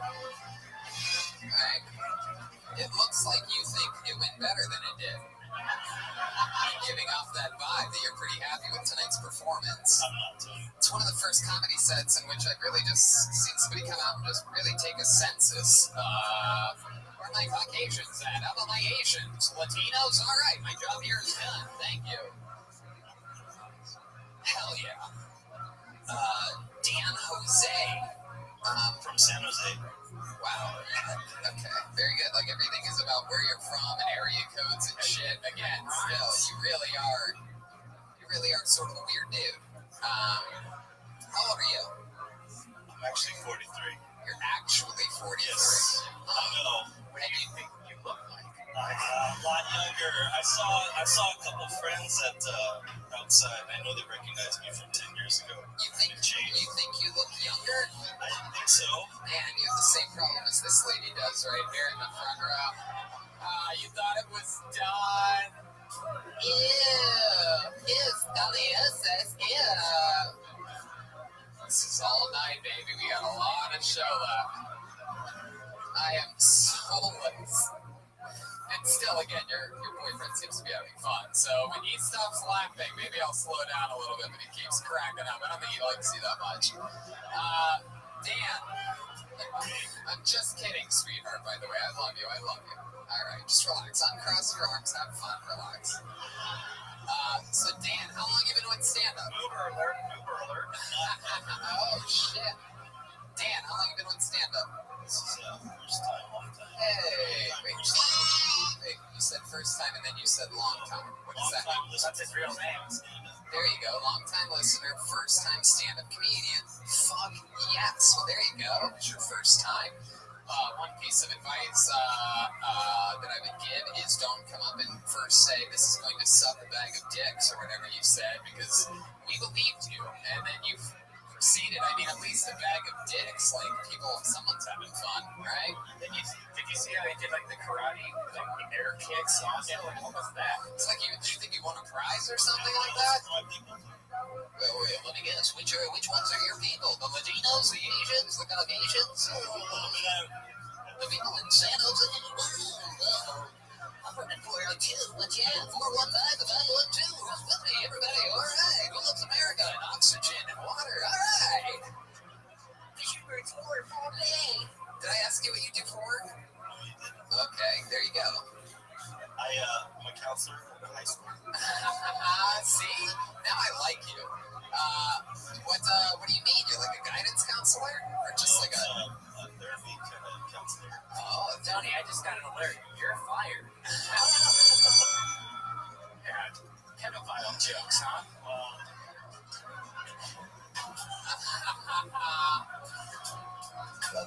That's fun, man. So, you help kids out a lot. Yeah, I'm a professional liar. Yeah. What do you mean by that? I try to help them as best I can, but eventually they have to go back home. So, have you had a bad case happen? Have you had anybody like kill themselves or something like that? Not a kid, but parents. Really? Parents have killed themselves to students that you've had? Yeah, some kids have witnessed the trauma. Yeah, that's horrible. That is horrible. Anybody, any interesting ways of killing themselves? You know what? Just regular boring ways like pills. Any fucking good fucking splatter, you know what I'm talking about, dude? Any of the fucking good old like big toe fucking shotgun to the mouth? Did any of them die holding their breath in under a tunnel? Wow. What the fuck? Robin Williams? Did they? It was a great joke, and I love the fact that you had a stroke halfway through, Joelberg. I've been staring at a computer screen all day. It was a malfunction. It won't happen again. We're gonna work the bugs out of this program, Tom. So Dan, you seem like a nice guy. You're really happy. I mean, for a first set, it was fine, totally cool. I mean, a lot better than most people's first sets. So let me ask you this: like, you seem like such a goody two-shoes guy. You're out there helping kids. You're kicking your leg after a mediocre set. So let me ask you something. Like, what is something sort of like naughty about you? Do you have any like pet peeves or anything? Like, I mean, like sort of like guilty pleasures, I guess is what I'm asking. Oh, dude. Oh, wow. Yeah, what kind of games is a counselor, not a teacher? Overwatch? Yeah. Overwatch, and is that like your Baywatch with people that are over the hill? Yeah. Shooter. It's a shooter game. I'm 43, actually. What else other than video games? There's got to be something. You ever like kick a puppy or anything like that? Come on, nothing ever. You've never done anything. You never killed a baby bird. You've killed a grown bird? With what? My car was like, wow, that is a horrible way to smash somebody when you windshield of a car like that. It's such a horrible way to kill a bird. Anyway, I feel like we've overwatched watch this guy. Yeah, I think that's about it. I agree with you. Funny enough, I was just going to say that. Dan, congratulations. How about we congratulate Dan on having the balls to sign up for this show. It's his first time ever. And let me say something, by the way. I want you guys to have all the fucking fun in the world. I want you guys to laugh and be in the moment and everything. But I heard some people yell boo and fuck you during that. Look, if you didn't have the balls to sign up and put your name on a piece of paper here tonight, you don't have the fucking right to say anything out there. You guys are either laughing or not laughing or groaning together or doing something, but I don't want to hear any of you verbalize fucking words out there. Bitch asses. Yeah, you bitch asses. You know what? Fuck the bucket. Let's bring up a big ass fucking oh shit. I should just point. Let's go back to the bucket one more time then, shall we? No, let's do this. Let's do this all the way. One of the people that we brought with us all the way from Los Angeles here today is a Kill Tony legend, a Kill Tony icon. You've listened to him for years now, believe it or not. If you've listened to all this show, you've been listening to this guy for over 5 years. He's never been able to do a road episode with us. So many people sign up in Los Angeles nowadays every Monday at the Comedy Store that, you know, the odds of someone just getting randomly pulled go down tremendously when there's more names in the bucket. This is one of those guys that I wish we got to see more of. You know him. You love him. Ladies and gentlemen, he is the king. Mikey McKernan, everybody.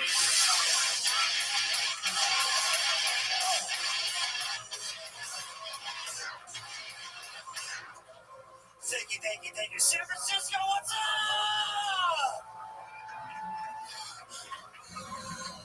Are you ready for this? Because I am. Great to be here. Oh my God, I love this city. The first time I came to the city, I unfortunately found a ghetto on accident. Yeah, I parked in a sketchy neighborhood. It was so sketchy, all the walls were covered with charcoal techniques.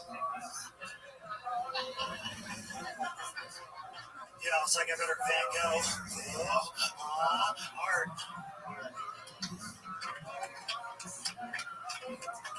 Hey, you think Picasso grew up in an edgy neighborhood? Cute.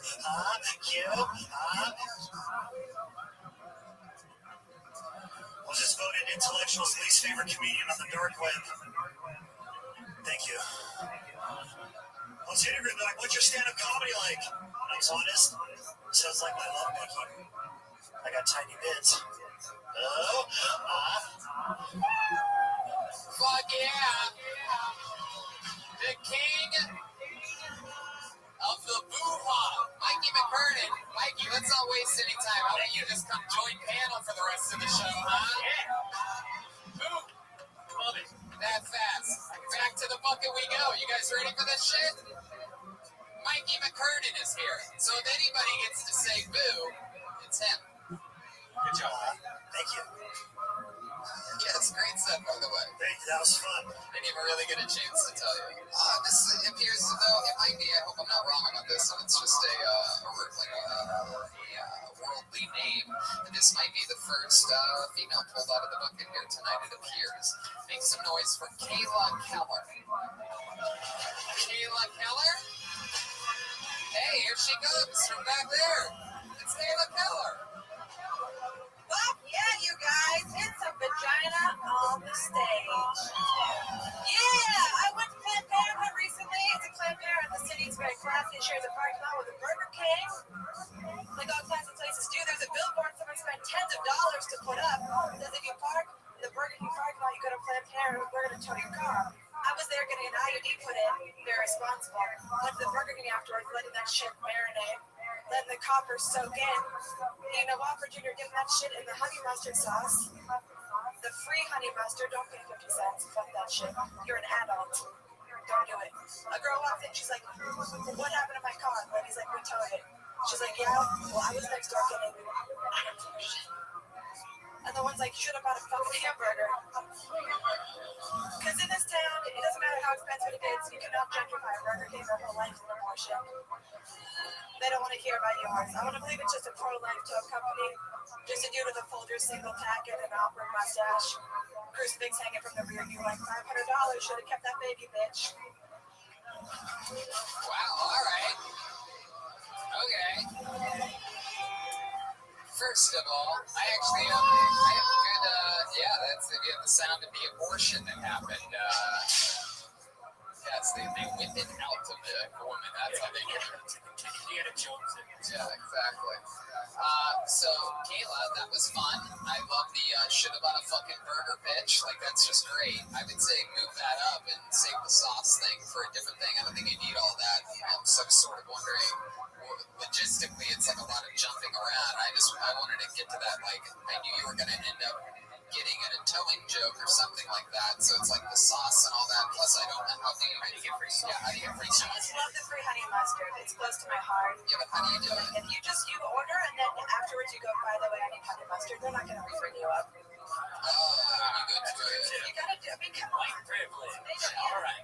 You make it work when you can, man. Free abortion, Hey, free honey mustard. I think that the Planned Parenthood near the Burger King, you should have a sign that says have it or don't have it your way.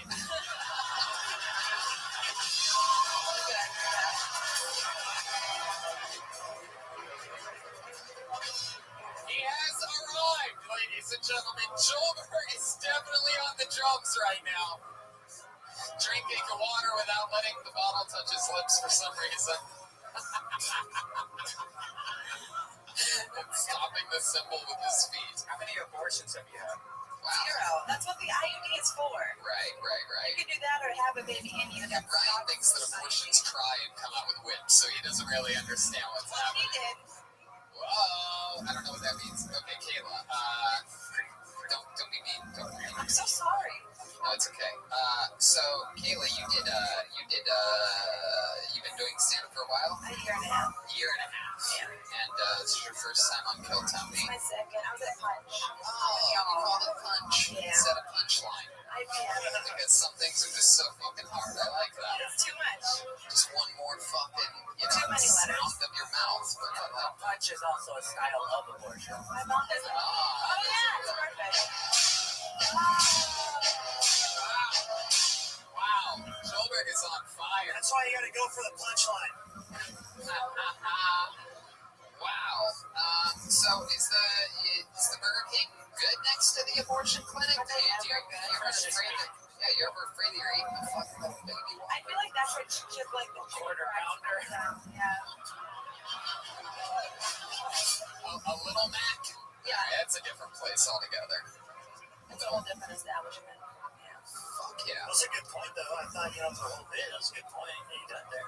Oh, thanks. Hell yeah. Good I'm advice. just giving you a little extra sauce. I just want to braid your hair so bad. Okay, I let you talk there and I shouldn't have. So, you've been doing stand-up for a year and a half. What do you do for work? How do you make money? I'm a mom during the day. Really? How old's your kid? I have a 3-year-old, a 2-year-old, and 9 months. Wow. Do you ever take them to that Burger King? That is one of No abortion. You have one of the worst IUDs I've ever heard of in my life. That's why I got one now, yeah. Too little, too late, huh? Fucking 3 babies, basically 9 months apart. Yeah. Did you get an IUD or a DUI? Jesus. My God. I mean, freaking wow. Wow. Wait, how old are you? I'm 28. Wow, first baby. Well, she's 3, so. Wow. Now she wants the DIE. Wow. Incredible. Well, Kayla, do you like having kids? Yeah. Yeah, you trying for more? You still getting let your man blast away inside of you? No, I'm dating a 23-year-old, yeah. You're dating a 23-year-old? Yeah. Wow, you left the baby daddy? Yeah. You gotta move on. Well, yeah, no, I'm sure that the way that you make babies, he was probably ready for that. Yeah. He was tapped out. He was tapped out. Yeah. Wow. So what was his story? Was he an older guy? No,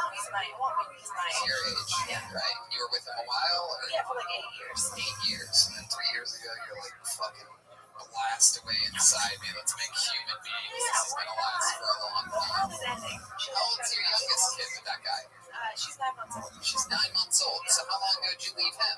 Like almost 9 months ago. 9 months ago. That's incredible. So the baby came out. I feel like I want another young person inside of me. Yeah, exactly. He's getting this 23-year-old. Just let him fucking. You gonna let him start? Oh, I like that. Thank you. Wow, I'm getting respect tonight. I like this. This feels different than what some people like to give me. Oh boy. Fuck. Mathematically, that's one of the best jokes you'll hear. High rating. All right. Well, maybe that's so interesting. So, how long you been with the 23-year-old? For Almost 9 months. Wow. That's Rudy. I'm sure you really waited for the other guy to get out before you started banging the 23-year-old. We know how you women like to work. You never like to have one thing lined up before the next. So my question is, does the 23-year-old know that you have 3 children? I call him teenage stepdad. Like I'll go in the room and they're all in the bed together and they're like, we all need snacks. I'm like, you all need snacks? Why does one of you make me horny? How does this work? Wow, so you're raising 4 losers.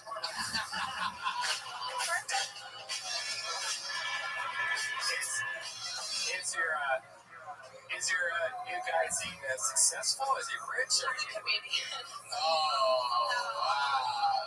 What did I say? Did he sign up tonight? Yeah. Oh, He's here tonight. Wow, where are your 3 kids right now? They're at home with my mom. She's an indentured servant at this point.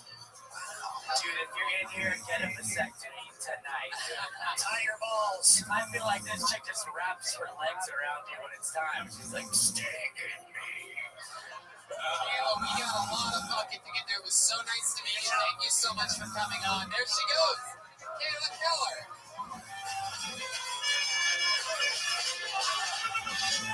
We are off and running. Back to the bucket we go. How about that shit? One more time for Kayla, everybody. Come on. Her kids are with her grandma right now. 23 and 3 kids. No, she's 28. Yeah. 28 and 3 kids. Yeah. Wow. All right. How about John Callahan, everybody? Here we go. San Francisco's own. Guarantee it. John Callahan. Take it as time. Come on up here, John. One more time for John Callahan, everybody. So I'm not even from San Francisco. I'm actually from Corning. Probably most of you never heard of it. Oh, okay, that's cool. Yeah. You probably heard of Chico though, like basically about 30 minutes away. The place I'm from, more like a truck stop, I guess. It's got, just we're in Japantown and we showed up. And I was like, oh my god, dude, like, this store has more people than our town does. Like, it's ridiculous. And then, I worked at one of the truck stops. I rode my bike to work, and the maintenance guys, they go around, we put about 150 trucks in the back. And, well, they decided to switch out my seat with a dildo they found in one of the trash cans. I was just wondering who put their hand in and grabbed the trash dildo. Like, what the fuck? And I mean, people got hookers and stuff. Oh, like, we call them lot lizards. That's hell yeah. All right. John motherfucking Callahan. Look at the hockey smile on this guy.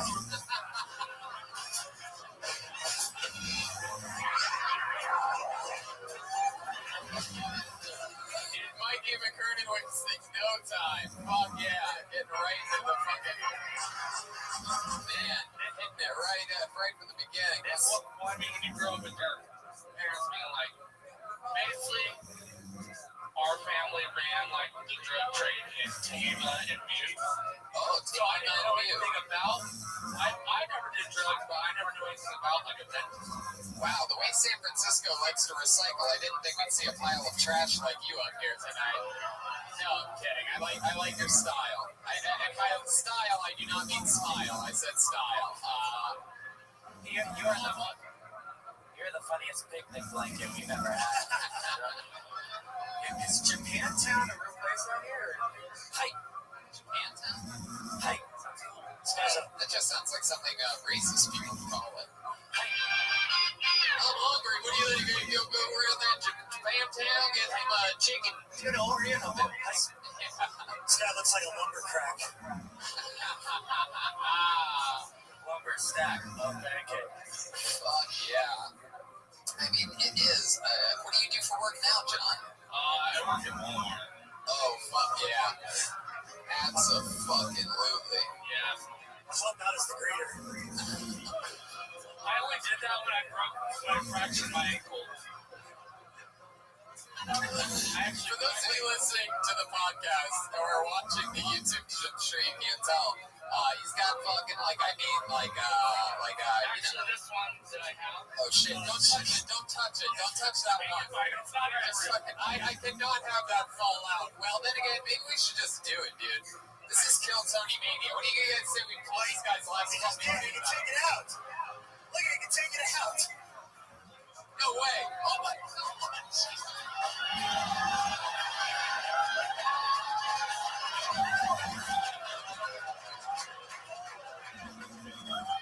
Oh my god, I was fucking kidding, dude.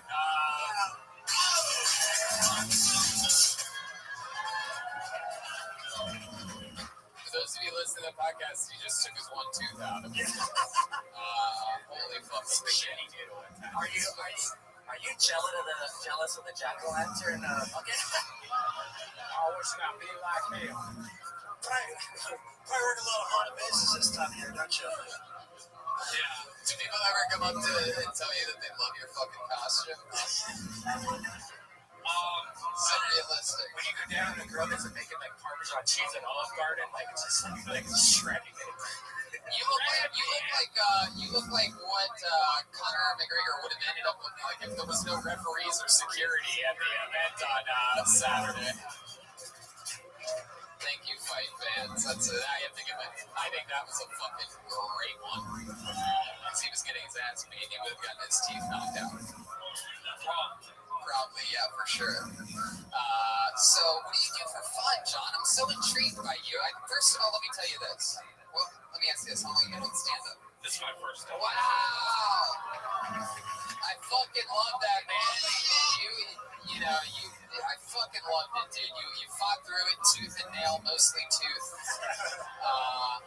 It was, a lot of people come through the first time, it's like pulling teeth, you know what I mean? And you were able to come down here and really fucking bite down and I love that you're talking about your fucking real life. You know what I mean? Like, I loved Kayla's one joke, but for example, like I would have loved to have heard more about like her real thing. She's talking about having an IUD, and it turns out she has 3 fucking kids. You're talking about being garbage the whole time, and guess what? That shit's real. Yeah, I believe you. I mean, like some teeth, just bad luck. Others have been. Did you just say some teeth bad luck? Well, I don't know. I guess I should have brushed more a little bit. Yeah, that's more like that. Yeah. Some of them fell out. I have epilepsy, so. Oh, Jesus, now I feel terrible. I thought you were just fucking white trash from a drug family. Oh, I am. Now it's not fun at all, the epilepsy, Jesus. Yeah, we're hoping for no diseases. Oh, I have, if I have epilepsy, I mean, I've always just thought, whatever, I don't care about, like, my friend Arturo that's here with me, he's made fun of my epilepsy since he found out I had it, so. Oh, yeah? What does he say about your epilepsy? Or tell us what, like, the worst thing that happens to you when you have epilepsy. Like, he likes to make fun of the fact that most, like, my whole body goes dry, so I start going like this. No fucking way. No fucking way. How do we do this right now?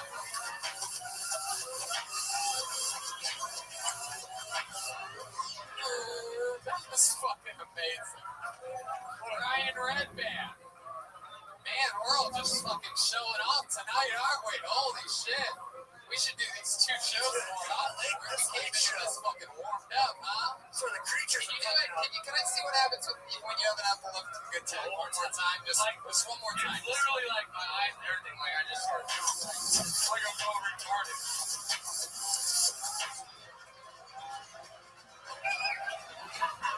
Jeremiah? The good thing is you won't bite your tongue with any teeth.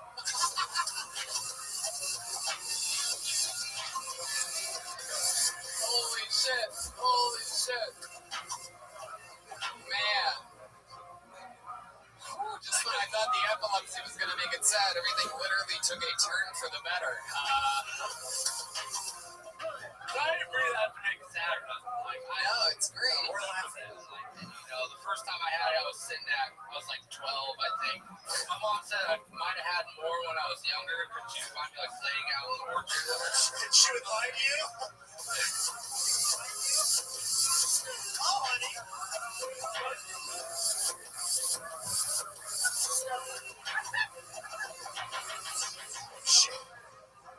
She didn't tell you till you were 12? Well, no. Wait, was it an apple orchard? Because I just picture a bunch of apples with pipes sticking out of them. No, Corning's the city of olives, so we do olives. Like, that's our thing. God, I've never heard anything like it before. My mom told me that she used to find me in the orchard. It's so honest. You can tell it's honest because it's an orchard. No one would ever be able to lie about that. My mom said if she found me, it used to find me. Think about that. Think about how bad the parenting is, and it's a fucking orchard. Well, no, the first one confirmed it was when I first met my dad at 12. My mom basically hid me from my dad. So,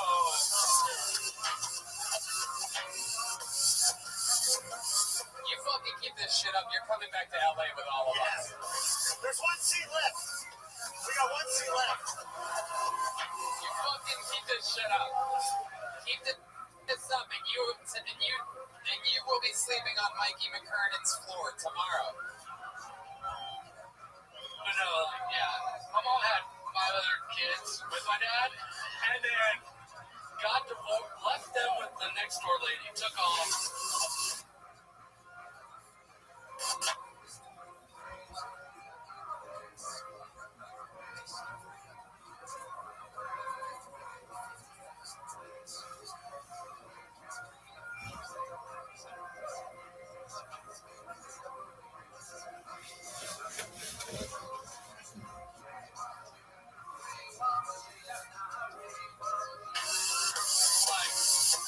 I don't even need to do an interview. Just keep fucking going, dude. Well, no, the thing was, like, she was with Pete, the one that was my dad, and literally, I'd like to apologize to everybody else that signed up tonight. You had your chance the first show.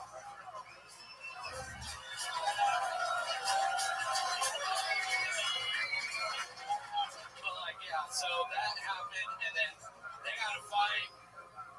My mom called my dad, he still loved her, so he drove up, was gonna beat his ass, and then they had a one-night stand, and then he didn't hear about me until I was 12. Okay. Well, I mean, okay. I like the box set if you have. All right, John, we've literally spent 10 minutes with you, so I literally have to keep it going. But before I let you go, I'm going to do something that I've never done in the history of all of these road shows, and I'm going to give you basically a golden ticket. Anytime you're ever in LA, you get to do a spot on Phil's. Hell yeah. Thank you. Sean Callahan, ladies and gentlemen, there he goes. That's how the magic happens, right there. Hey, you better write all that shit down, buddy. Hell yeah, dude. Write a fucking book, bro. You better write all that shit down. That's nothing I had planned at all. It only feels absolutely right to do something fucking super special for a guy like that just keeps spewing the most honest and hilarious shit I've ever heard. You guys didn't see it, but that was so funny. Tony almost quit doing the show. Yeah. He said, I can't do this anymore. Yes. His mom found him in an orchard. His parenting is so terrible. Like, not only did it obviously took her years to realize that her son had, of all things, epilepsy.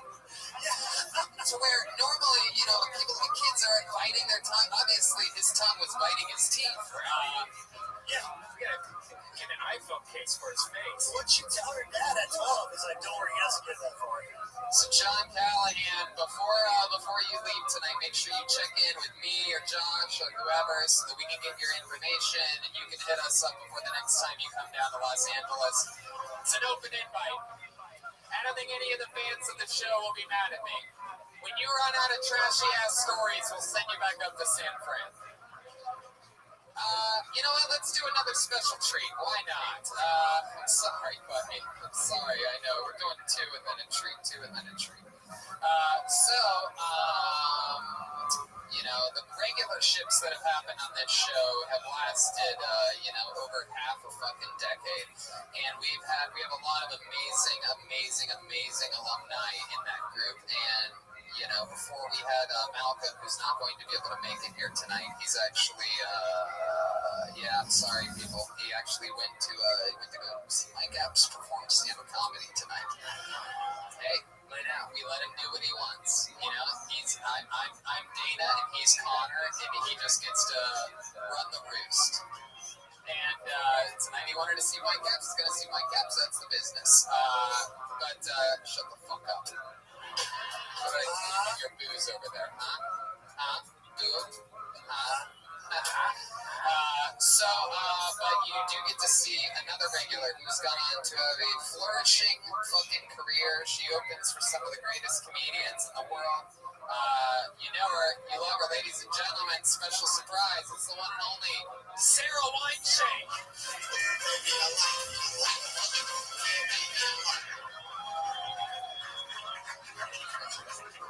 What's up?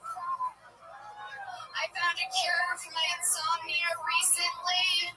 I downloaded a white noise app that plays the sound of parents fighting. It sounds just like home. I'm not depressed, but sometimes I stand in front of my microwave just to shave off a few years.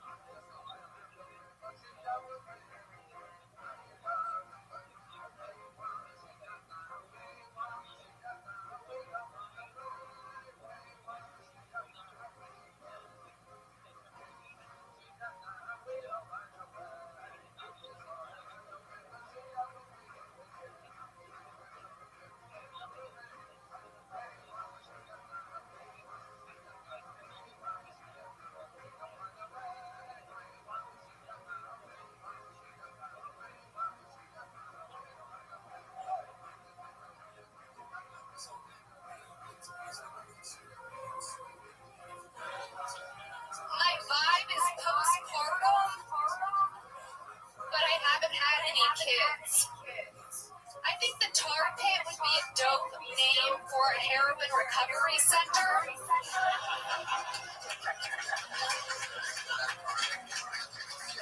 I feel like there probably aren't too many murder mystery dinners in Compton. I think kumquat is too vulgar a name for a small orange citrus fruit. Have you ever thought someone was normal until you looked at their toothbrush? It's like, how angry are you? Are you cleaning your grill after a barbecue?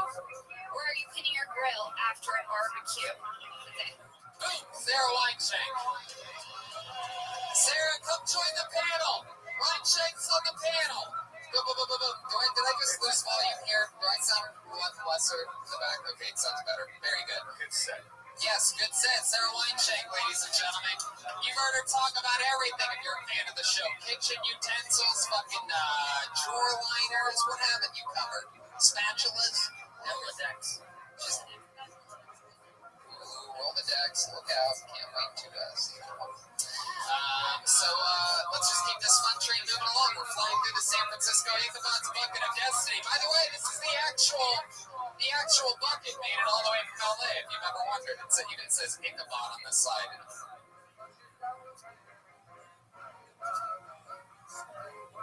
His own lettering. This is the official bucket. I'll be accepting $2 to pet it later. Give it up for paper straws. Woo! Oh, they have paper straws here. All right, I pulled another name out of the bucket. Let's make some noise for Nick Snyder.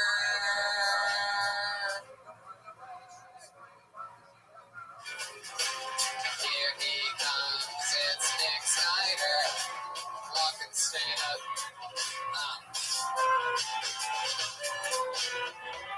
One more time for Nick Snyder, ladies and gentlemen. Yes. Okay, so yeah, where do I start? So my mother is a lesbian, right? And so I've grown up around a lot of women, right? And so I've observed a lot of behaviors. And one of these behaviors that I find the most interesting, but they think it works, but I know it doesn't work, is it's not a lesbian thing, right? It's just kind of a woman thing. Their ability to talk shit about a woman that's standing 2 feet away, just right there, and like, look at her, she's just so fake. Like, oh my god, what hell? Like, I know you're talking about her. How doesn't she know you're talking about her, right? And then when they get caught, right? They'll get caught and go.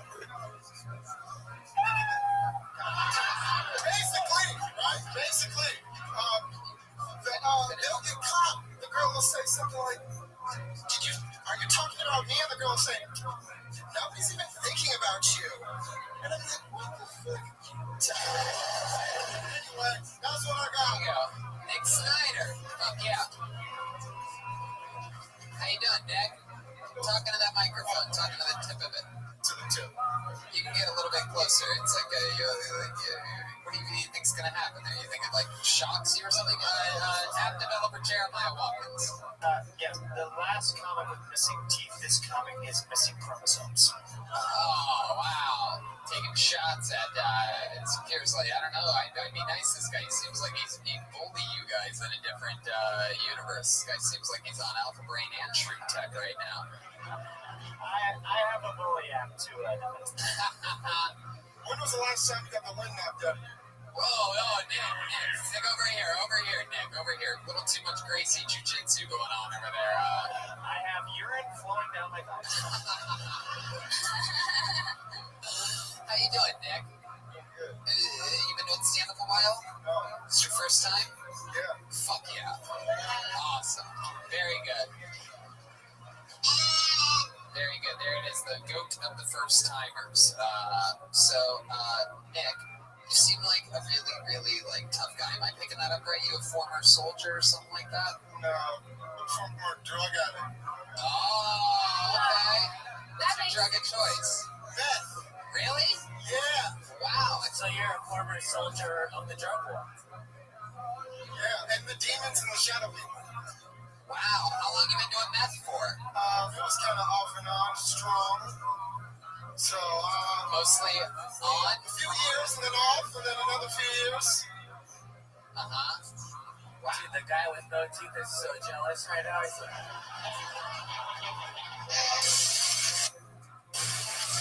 like, dude.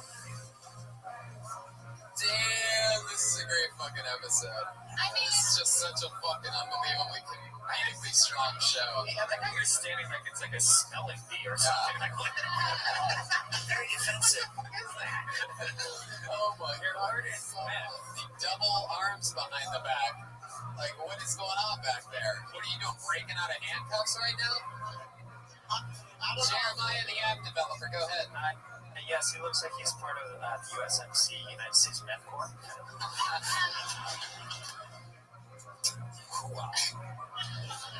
Or as Mikey would say, Nick, when is the last time you did meth? March 7th, 2015. Oh, okay. Alright. I fucking love that, man. Congratulations. It's weird. You got clean when the best season of Breaking Bad came out. That's so bizarre to me. Do you miss it? Like, do you ever like sit there and just want to? Jesus, Red Man, what the fuck? Of course he misses it. It's fucking man. I mean, what are you talking about? It was the best of time and the worst of times. Wait, question. What were your favorite activities to do on meth? Sorry. Tweak and freak. What does that mean? Tweak and freak? That's like sex? Focused fucking. Whoa. Hell yeah. So, Tweak and freak on a leash. That was the first time I saw his hand.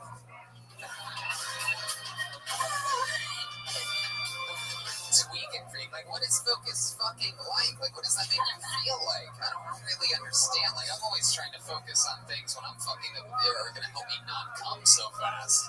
It's like, what is your focus? Try it. Yeah. No. I think I'm good. Actually, I have to drive us all back to Los Angeles after this, so you have a, yeah. I think I got me down. Wow. So, describe me a little bit better. I never got an answer out of you on focus fucking. What does that mean to you? Can you give me an example? Oh man, It's whenever he takes one of the top young rising comedians in a back room. Hey, rapes him. Neglects him. All right. Very good. All right. Well, you're really descriptive. I'm trying to get something out of you out of this focus fucking thing. What makes focus fucking more fun than regular sober fucking? focused. Whoa. Wait, do you mean that? You know what? That was such a smart answer tonight. I'm going to try meth for the very first time. If anybody has any, I'll smoke it right now. How about that? Kill Tony Mania. Let's ruin my life. Come on, let's do this shit. Tony, I don't know. It just means he does it and then he fucks in a Ford Focus. Fuck yeah. Tweak and freak, kill Tony Mania 2018, baby. That's what I like. No, Sarah, no, you're not doing that. Okay, so, Nick, what helped you get sober, just in case if there's any listeners out there that are into tweaking and freaking and whatnot? Oh man, you just gotta hit bottom.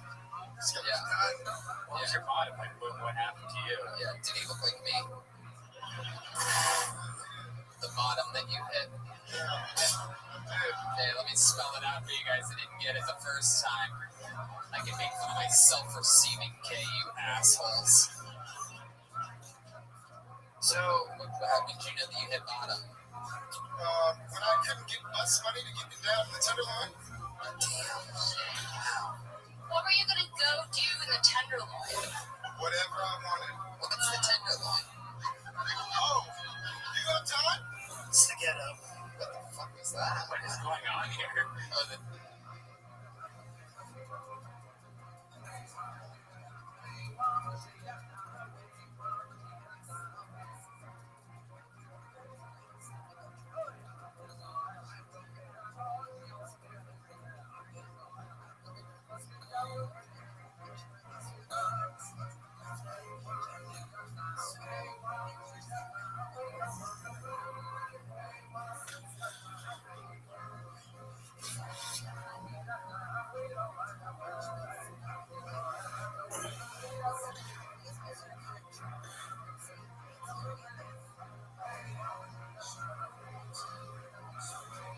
San Francisco ghetto. Oh, wow. What is it? What is there? They're a Hyatt or something?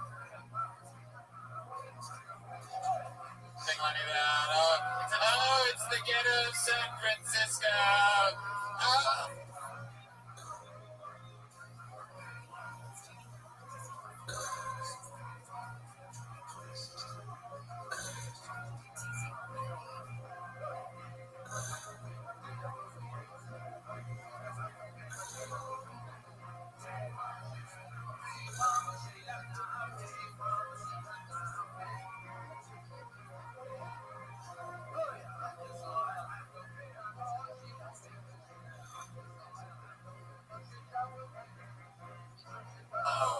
The 4-star hotels. Oh, people with part-time jobs. Johnny, it's the wishing tunnel. It's the Walking Dead down there. Is it really? Yeah. Really? Yeah. Right hard-hitting Walking Dead looks like. I asked him earlier if he was a goddamn American soldier. Let's just Jeremiah. Let's just say I've had the wind knocked out of me down there a bunch of times. All right, we're gonna keep flying through this bucket. There he goes. Hey man, make some noise for this guy. First time ever. Hey, great job, dude. Come on, one more time for this guy. His first time ever.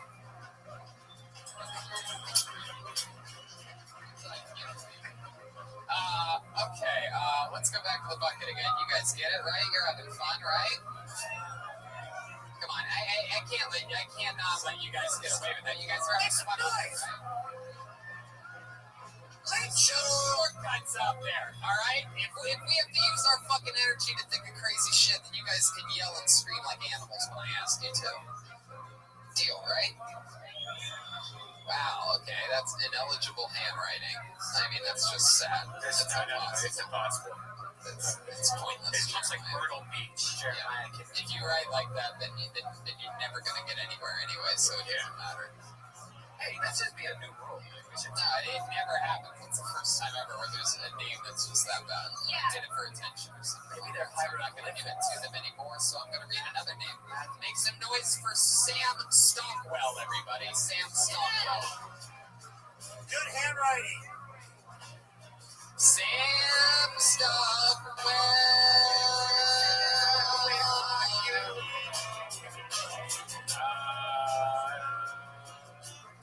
Going once.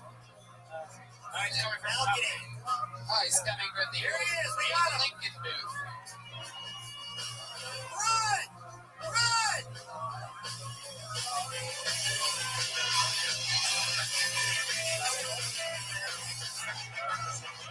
Sam Stockwell, ladies and gentlemen. Woo.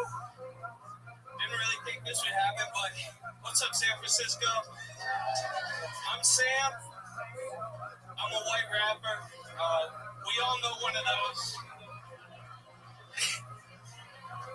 It's kind of fucked up. Like, it's 2018, and you still got to say that shit. Like, imagine I had any other hobby, profession, if you're going to be a dick about it. I'm just like, hey, I'm Sam.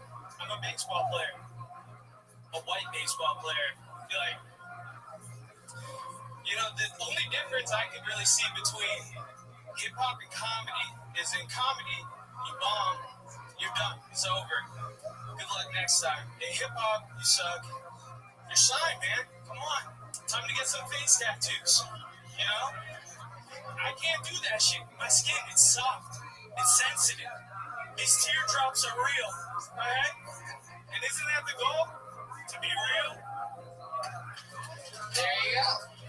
Sam Stockwell. Oh, yeah. You've been doing stand-up a while? First time. First time ever. Look at that. Goddamn puppies. How long have you been preparing, or how long have you had that minute written? The last week. Last week? You're like, put it all together. Are you really a white rapper? Is that true? Yeah. Are you part of a group or anything like that? Or what's your rap name? I know it's not Sam Stockwell. It is not Sam Stockwell. Y'all ready for this? Sam Stockwell. Can I do a 16 for you, Tom? What's a 16? 16 bars? 16? Sure. Let's hear it out, Sam. Go right ahead. Here he is.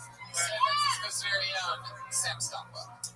I reckon he said that I step in, I reckon my word is my weapon. Don't push me, I'm stressing that just in a state of psychosis. Awaken hypnosis, the amp of the dosage. You can't break my focus, I'll sit in the lotus and wait.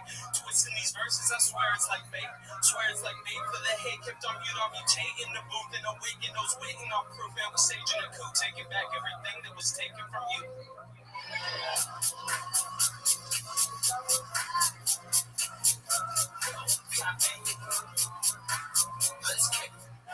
Wow, that was pretty fucking incredible. You know, that's an amazing. it's so fun. You know, I fucking love rap. You know, it's fun because we have the type of show where we can meet someone like you and have that happen. You know, come all the way to San Francisco with 12 of my favorite lackeys to get impressed by a guy with tight khakis. Oh, shit! You know, come up here and have fun with my friends on the panel just so that I can look at a white rapper in a flannel.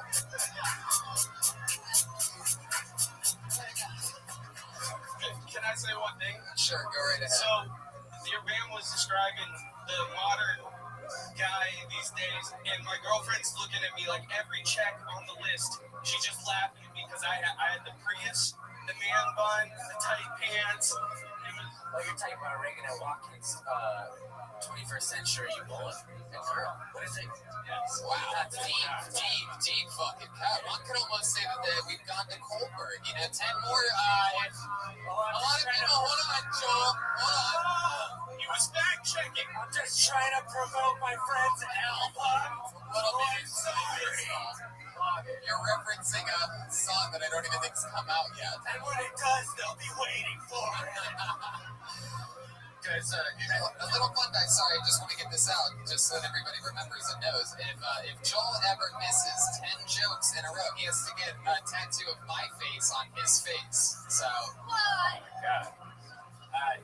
Being a white rapper, does it suck nowadays for you? Because I mean, like, you get to that in your material, and it has to. Like, it comes up a lot. You know, like people will hear my music and be like, "Yeah, I want to collab." I'm like, "Okay, hit me up on Facebook," and they're like, "Oh, I don't know if I want to collab."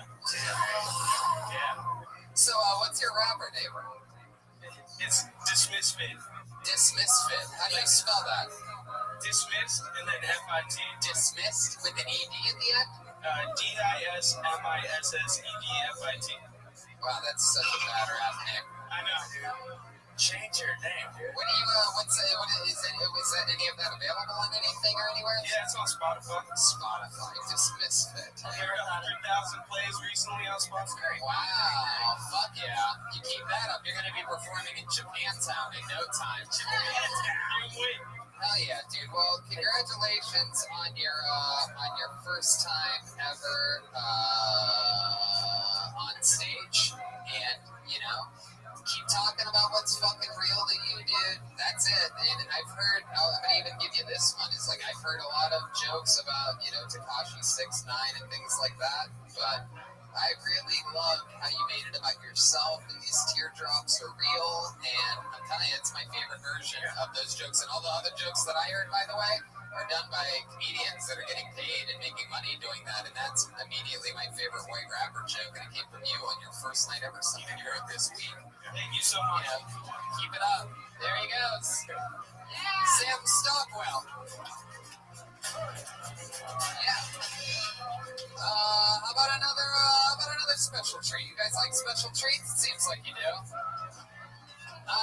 This young man is truly probably the greatest ever real creation out of Kiltony. I mean, he was doing stand-up and working at the Comedy Store before we even started this podcast. He's hard to follow now, too. Yeah, he's unbelievably hard to follow. I take him on the road a lot and have him feature for me any chance that I can, because he's a fucking stone cold killer. He's gotten open for Joe Rogan. He's part of like a big fucking, you know, machine coming up. He's on the same sort of pathway that I was once on, of working at the store and then getting people to work with you and fucking killing and building that reputation up to the point to where you have to follow your own fucking last time they saw you. He's a monster. And I'm honored to even have him do 60 seconds on that show. I'm humbly grateful because he's an unbelievable comedian. He opens for Rogan, he opens for everybody. Make some noise for the great Josh Martin, ladies and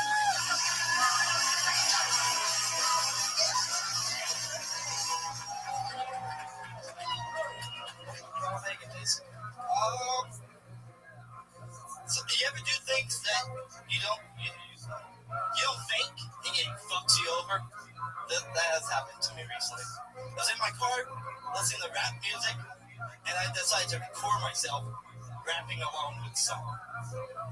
And I listened to it, and it was awful. But I realized while rapping, I said the N-word with a hard ER.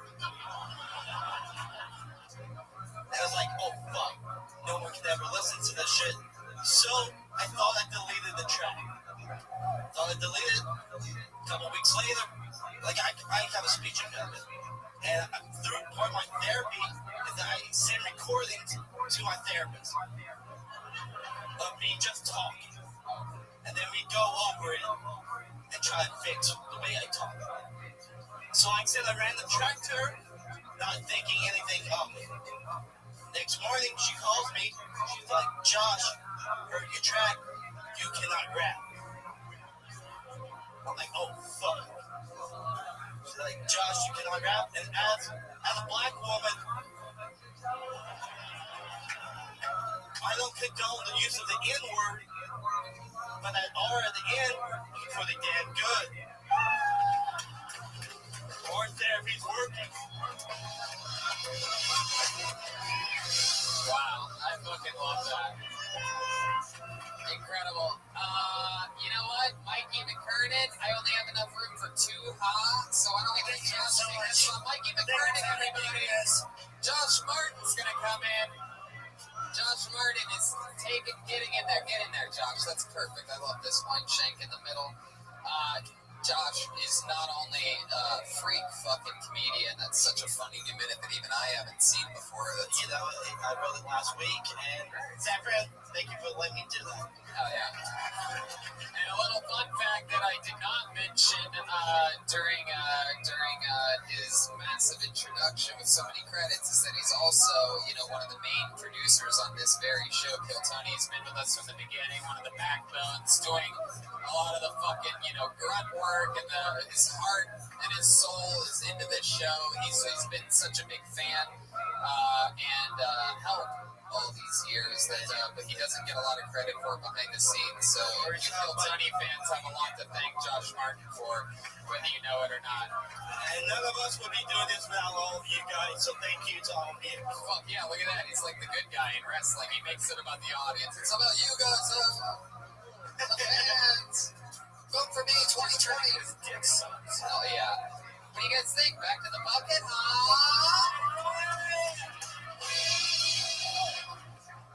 Hell yeah. Back to the fucking we go. It's a fucking, this might, I dare I say during the episode, this might be our best fucking episode ever. Until this name was pulled. Yeah, exactly, right? Totally fucking over now. Make some noise for Core. It's a one-word name, everybody. Core, C-O-R. Wow, he's right here. Hello.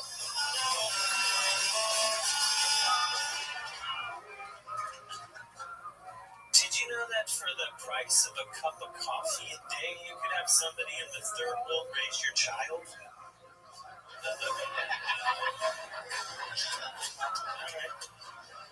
So, there was this rabbi who had a weird thing for fish. He gefilte fish. Right, but he had this more conservative friend, an Orthodox rabbi friend, who gefilte fish through a hole in a sheet. And they were part of this interfaith group with this priest gefilte an entire school of fish.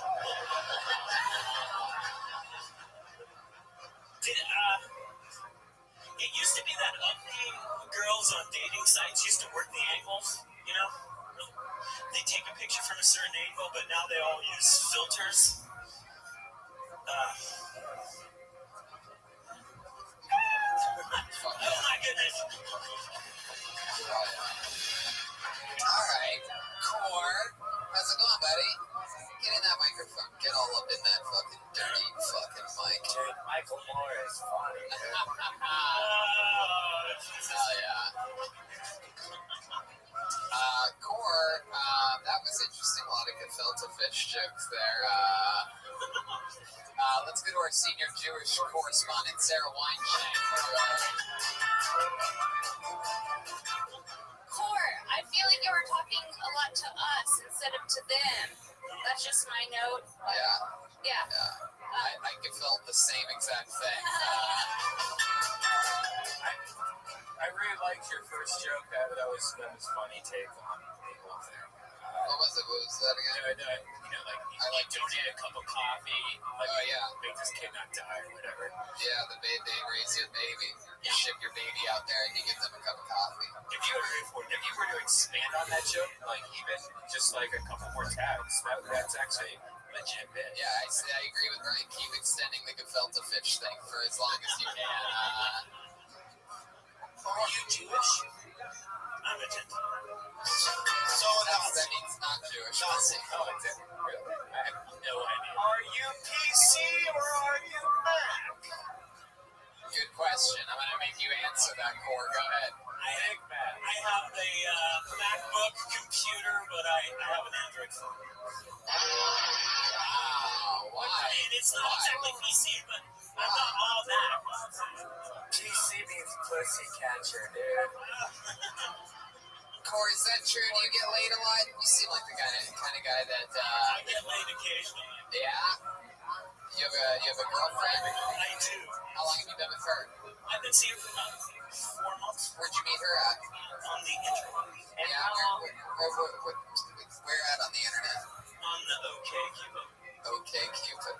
Not the Match.com. Why do you say that? Why do you make a point to say nothing? You have the necessary ones for my thing. Oh yeah, it's actually way better than that one. Yeah, totally, yeah, absolutely. Yeah, I totally remember what you were talking about. Yeah, I mean, yeah, I don't even want to talk about the place you just mentioned. You know what I mean? So, is there anything different about the girl that you've been seeing that was different from her original profile or like description? No, she's pretty awesome. No, you didn't get the gefilte catfish. I did not. I knew the second I said that this may be our best episode ever. It's just like my brain's just like shut down everything. We've done our job here. But I did just come from her husband's birthday party. What? Get the fuck out of here. This is the Bay Area. Man, there's something fucking fishy going on over here. Wait, so you're the girl's side piece? Yeah. God damn it, I'm jealous. He looks like a main course. Hey. I love that. Core's not the core guy. Whatever. Let me just say, Core, the bottom half of your outfit's like business casual, which I like. The top half is like hot topic-y. It's not consistent, but it's interesting nonetheless. I love that you think this bottom half is business. I know. What the fuck is that? I would call that autistic. Yeah, I'd say macaroni cheese. It's autistic casual is what I meant. Core, what do you do for work? Wait.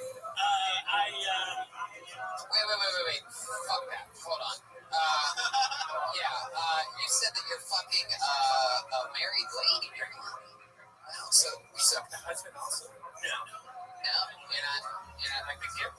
You're not fucking cucking in the corner. No. It's just Wait, this lady that's married, does she have 3 kids, ages 3 to 9 months? Are you the 23 girl? And no teeth. Do you tweak and freak? On a good day. You get how fat I am when I was tweaking and freaking. Are you a guy who's always on top or always on the bottom? I mean, shake it up, man. Just shake it short. What are you talking about? Fucking shake and bake? That's right. Do you fuck her at her place or does she go to your place? Man, I'm not going to go into details and stuff. Why? What the fuck? You already said the biggest detail. She's married. Who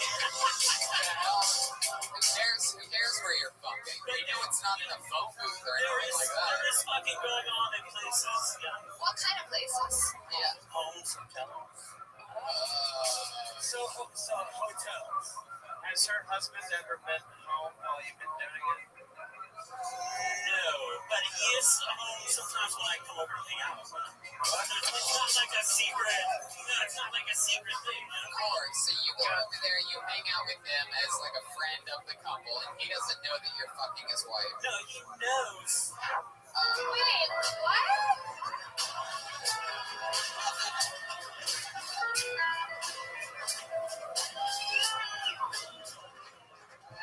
Woo! Kill Tony Mania 2018! Woo! Are they here tonight by any chance? I saw you get up from over here. Right back there. Just kidding, they're not here. Jim's not here. Wow, I was really excited for that. I was going to make the three of you fun. They're at his birthday party right now. It's still going on right now. His birthday's right now. The party is. Alright, we're on the way. So they're at a birthday party right now, like right this second. At this. Do you think there's any chance we could call them on speakerphone and ask them how they're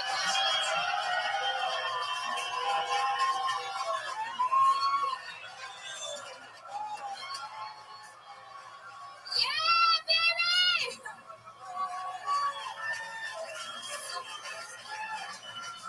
Alright, if he actually does this, you have to be quiet. Don't laugh or anything. Hold it in.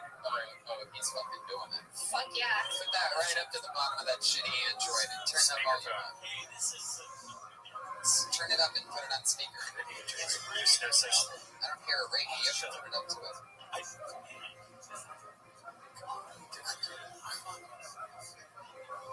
Jeremiah's getting the info. Jay, how about that? He knows how to use it very well. You want to use my iPhone XS Max? Well, it just got hard, dude. He's a poor signal right now. We're working on it. We'll give you the fucking Wi-Fi for this, buddy. I had some questions for this kinky couple. He has 200 Facebook Messenger messages. He's just calling it down. Is that an option for OkCupid? Come on, everybody, quiet.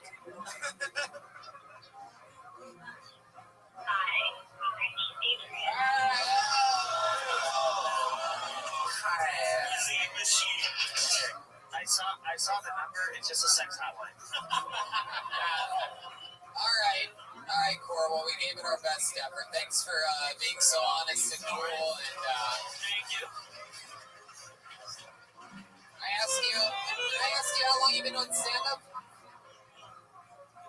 I did 2 open mics in the late 90s. Oh yeah. Well, your gefilte fish references are still holding up strong. There he goes. One more time for Cor, ladies and gentlemen. Hey.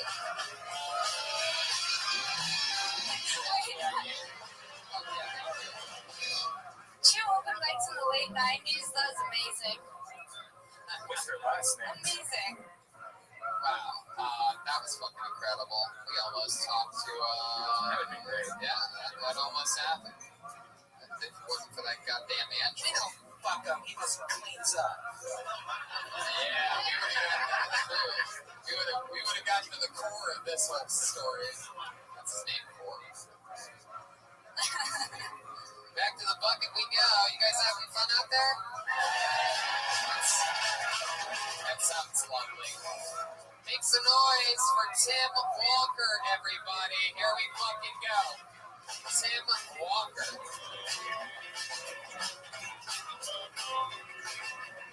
Tim Walker. Anybody see movement anywhere?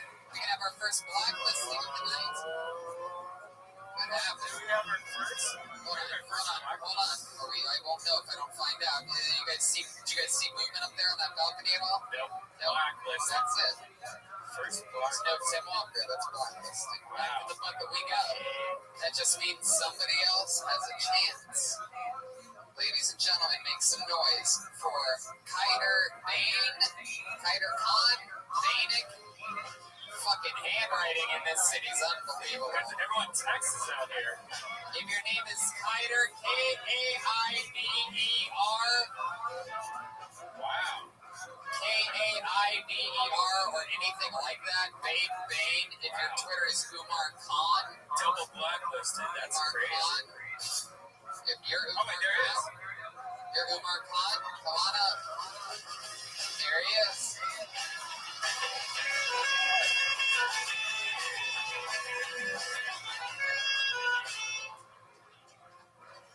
I went to get my first happy ending massage the other day, and I was shopping over there, and I stopped to get gas, so I go to the gas station. And as I'm about to leave, I see those Rhino 9000 pills. I said, yo, you know what? let me get my money's worth. So I grab one of those, and I get there, and I'm getting my massage. She's really working my butt, and I didn't understand. I was like, yo, this is a mutual. You know what I'm here for. You don't have to, dig your thumb up into my ass. All right, we know what this is a mutual, contract. We know what we're here for. So she does that, all that stuff. And she turns me over, and I'm, obviously I got the fucking rhino now, 1,000 running through me. So she starts right away, she grabs a lotion and starts right away, and then she's holding my dick like a mic, she right into my dick, she's like, and I'm just like, what? I got the rhino going through me, I'm not gonna come. I was like, all right, go to town, honey. Keep going. I want to hear the finish of this. Fucking. And I'm just laying. I was like, you know what? I fucking gave the system. I'm just laying back. I got my arm back like this. She's like looking at me, like smiling, like, okay, hurry the fuck up. She keeps going and going, and I was like, I'm chilling. The thing said no headaches. I'm relaxed. I'm just chilling. She's just going to town. I mean, is there an ending coming? What is this, a Spielberg movie? What's happening right now? Just fucking tell us the end. She switches hands like 3 times, and when I finally bust, she's like, oh, and she literally wiped her head of sweat because she was tired. That was the end? That's all I got.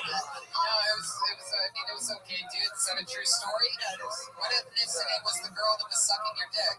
She was white, actually. Really? No, it was Angel. Then why the Asian accent? What ethnicity are you? Accent.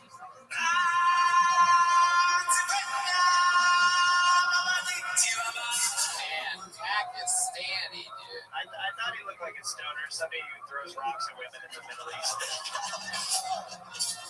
Wow, Pakistani, that is incredible. Does hate flow through your veins? Honestly, when you came in the white girl's mouth, were you like, happy 9/11? She said, Allahu Akbar. He's a real Kamel Nanjiani. What? What's that?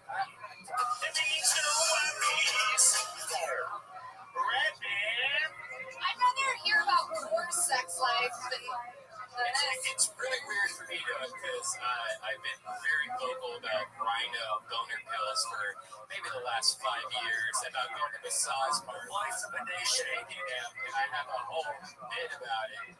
So it's really weird to see nobody else is allowed to talk about boner pills. When you mention the exact brand of boner pills that I've been talking about for 5 years, the most popular. What I thought was weird about it is that you kept on mentioning the brand of boner pill, but had nothing to do with the joke. Are you sponsored by Rhino? Let me ask you something. Instead of using boner pills or anything like that, have you ever thought about rubbing some CBD on it? And because right now you use the code Tony15 and you get 15% off any purchase. InfiniteCBD.com. That's INFINITE CBD.com. Question for you. Do you have to go to the massage parlor? No, you're a good-looking guy compared to all the guys we have on the show tonight. Yeah, it's you might be the best-looking guy. It's true. And you have the most teeth out of anybody that we've had on tonight. How long you been on stand-up, buddy? That's my 4th time. 4th time ever. That's fucking cool. We're popping a lot of interesting cherries here tonight. Because I consider this If I can say something, Brian, I promise you.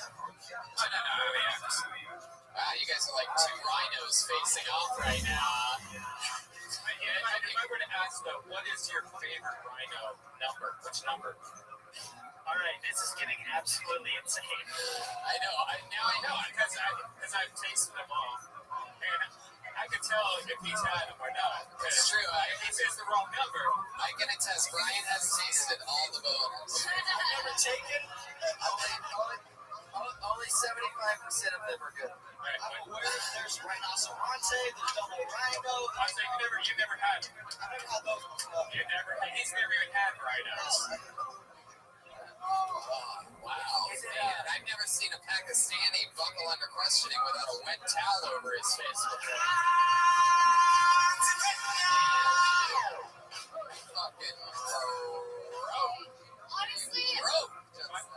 By the way, let's get Rhino 7. All right. We get it. Rhino. Boner. Pee. Let's keep it moving. I thought this guy was Ronda Rousey's boxing coach. Head movement. Oh, come on, Chad. I forgot how fucking great it's one of the greatest comedy things to ever happen accidentally that wasn't ever really supposed to be hilarious. Ronda Rousey's coach telling her to move her head while it's getting punched and kicked relentlessly. Head movement. Yeah, why'd you do that? Greatest shit ever. So much better than most specials on Netflix today. See, now it's weird. See, Netflix has such a fucking leverage hold that now it's like, oh, but we get your friends too. You can't make all our specials. And that was a pile of fucking. Anyway, so let's keep it moving along. I don't have any animosity toward the Netflix at all. Right now, they're just buying up straight white males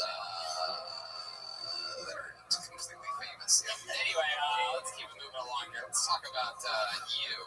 What do you do for work? I was driving Lyft and Uber while I was still at work. Oh, very Pakistani. And now what do you do? And now you drive a taxi?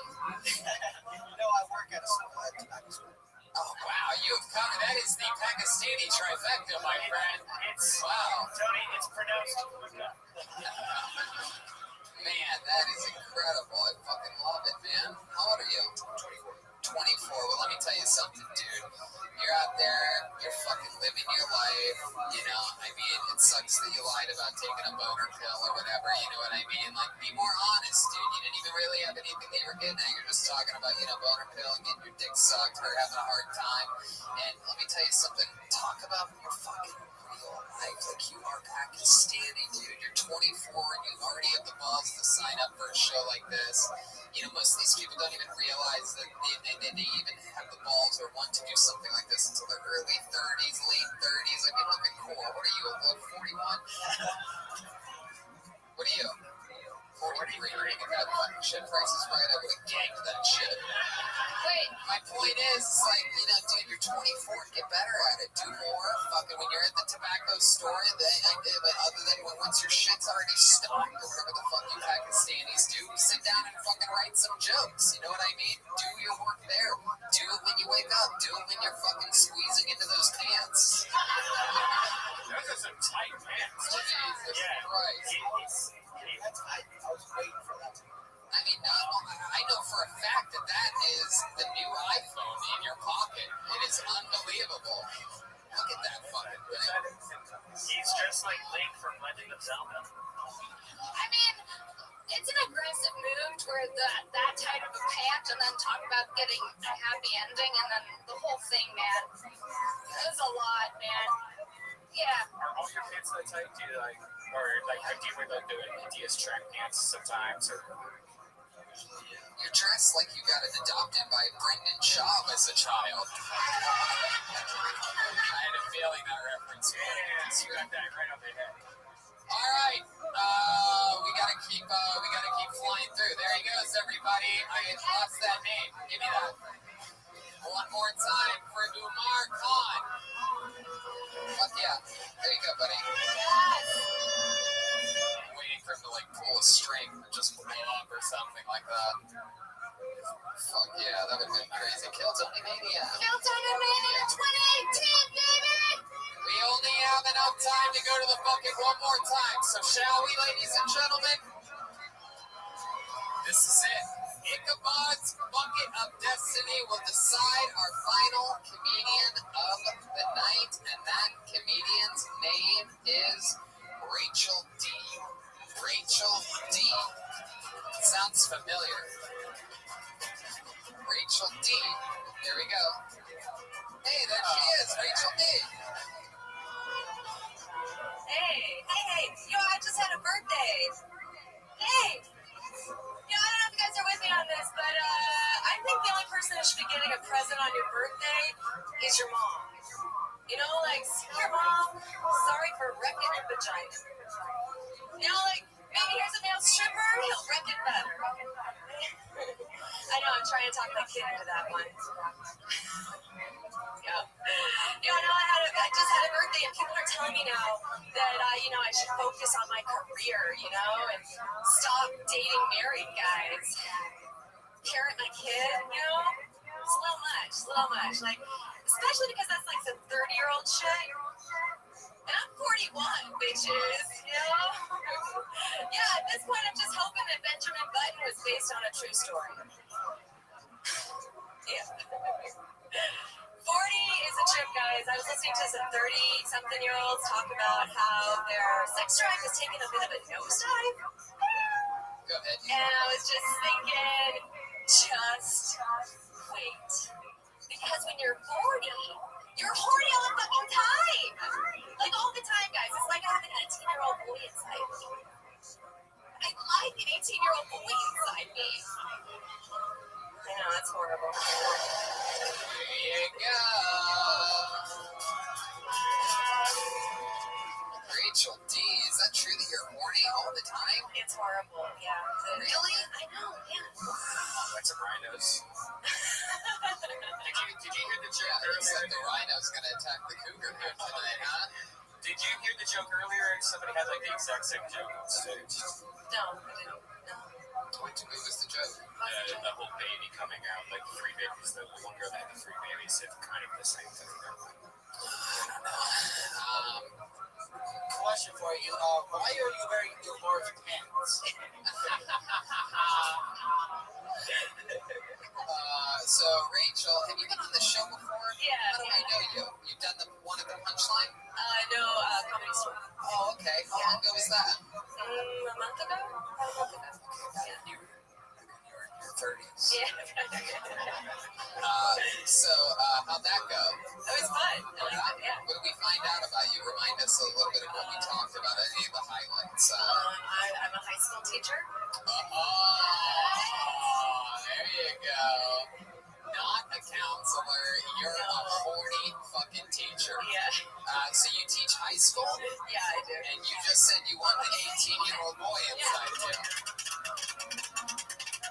You know what? I actually know an 18-year-old boy, and his name is Josh Martin. He would happily fuck you. It's going to be the most fun 4.5 seconds of your life. Wait, sorry, he just came. It's over. So Rachel, and man, oh my goodness, if I asked you if you've ever hooked up with one of your high school students, you probably wouldn't tell the truth, right? No. What if we ask her, but she's getting really close? We can look really close into her eyes. No. I teach at an all-girls school, actually. Oh, right. Better for everybody. That's even sexier. I have heart. Are you coming from your boyfriend's birthday?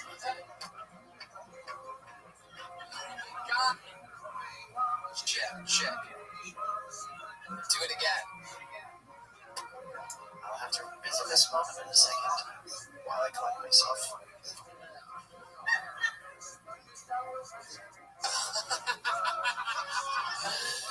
Okay, Rachel. So, what's the oldest guy you've ever hooked up with? 57. Man, why'd you do that? How much money did he have? Lots. Is 57 the number on the ketchup bottle? Yeah, I think so. Okay. Yeah. Did you fuck a ketchup bottle? Rachel, what class do you teach at high school? I teach history and English. Yeah. Wait, what grade? What do you say, senior? Sophomores. Okay. And did they flirt with you a lot? Like, what's the craziest thing a student's ever said to you in front of the class? She's an all-girls school, right? Yeah, I used to teach at a public school, public school. I had, I got asked to prom once by one of my senior students. Did you go? As a chaperone, but not as a date. So you got asked by a girl to prom? No, that was when I was teaching co-ed. Yeah, like 10 years ago. Did he only have one tooth? I'm pretty sure hit all his teeth, yeah. Rachel, how long you been on stand-up? Since January. Alright, well that's fucking fun. How cool is that? And you're having fun with it? Yeah, I like it. A lot of comedians hit on you a lot? Yes. And does that work out pretty successfully for them? No. Now, you're not into comedians. You're just young, innocent boys. What's the biggest hard drive you've ever seen? Maybe it's something like 350 gigabytes.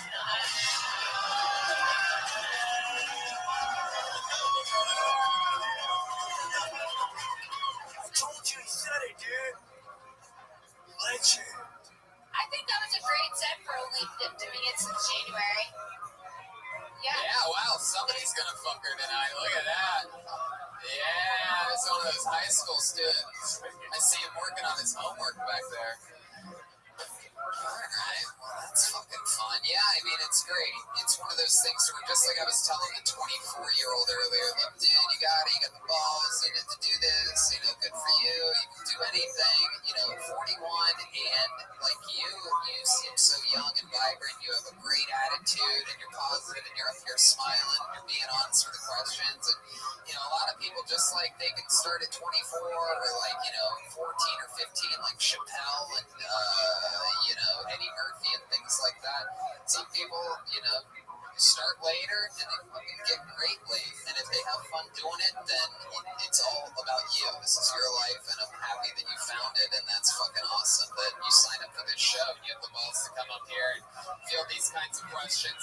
There she is, your final comedian of the night, Rachel D.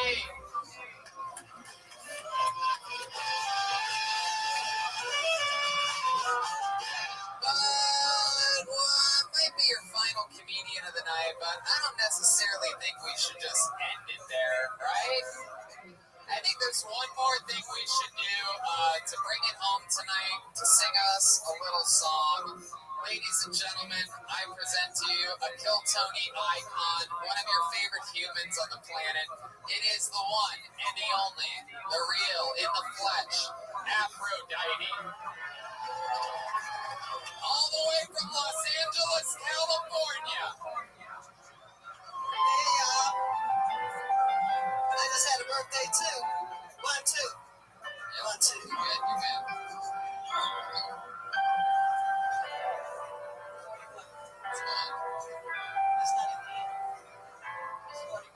It's the one, right? Yeah. All right, as usual, Rabbi. I love you guys.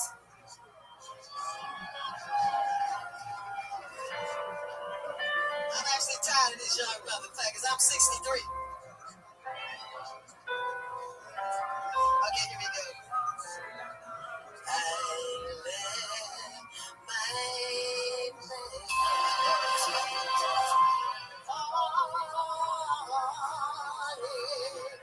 in San Francisco. Come on, rock with me. Right on the hill, yeah. Oh, yeah. It cost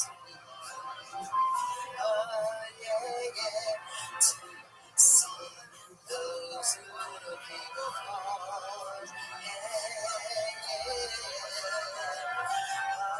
Climb halfway to the stars. That morning fall.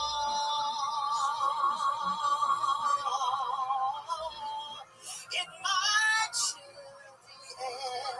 I don't give a fuck, I don't care. My love wasted. Yeah. In San Francisco. Yeah. Oh, but the blue baby. Oh, yeah. And when they see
anything like this, and you guys showed us so much love by coming out in the fucking droves. 800 fucking tickets for this crazy shit that not only is it an iconic night for all of us, but it's going to, you guys actually helped us out a lot, taking this show to a whole nother level. And it's you, San Francisco, truly. I'm not pulling a Josh Martin here, just kissing your ass. These shows tonight meant the fucking world to us. So thank you from the bottom of our cold, icy black hearts. Thank you. Good night.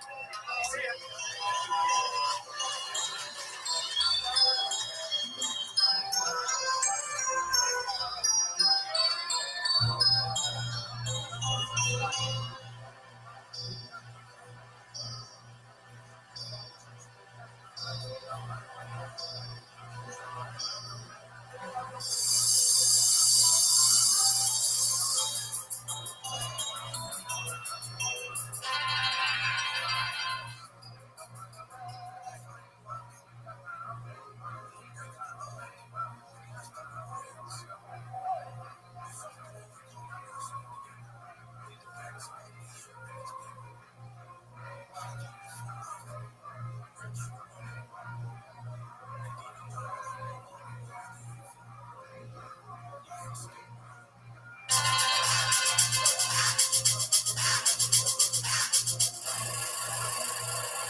Comedy Store Neighbor for a brand new episode of Kill Tony. Give it up for Tony Hinchcliffe.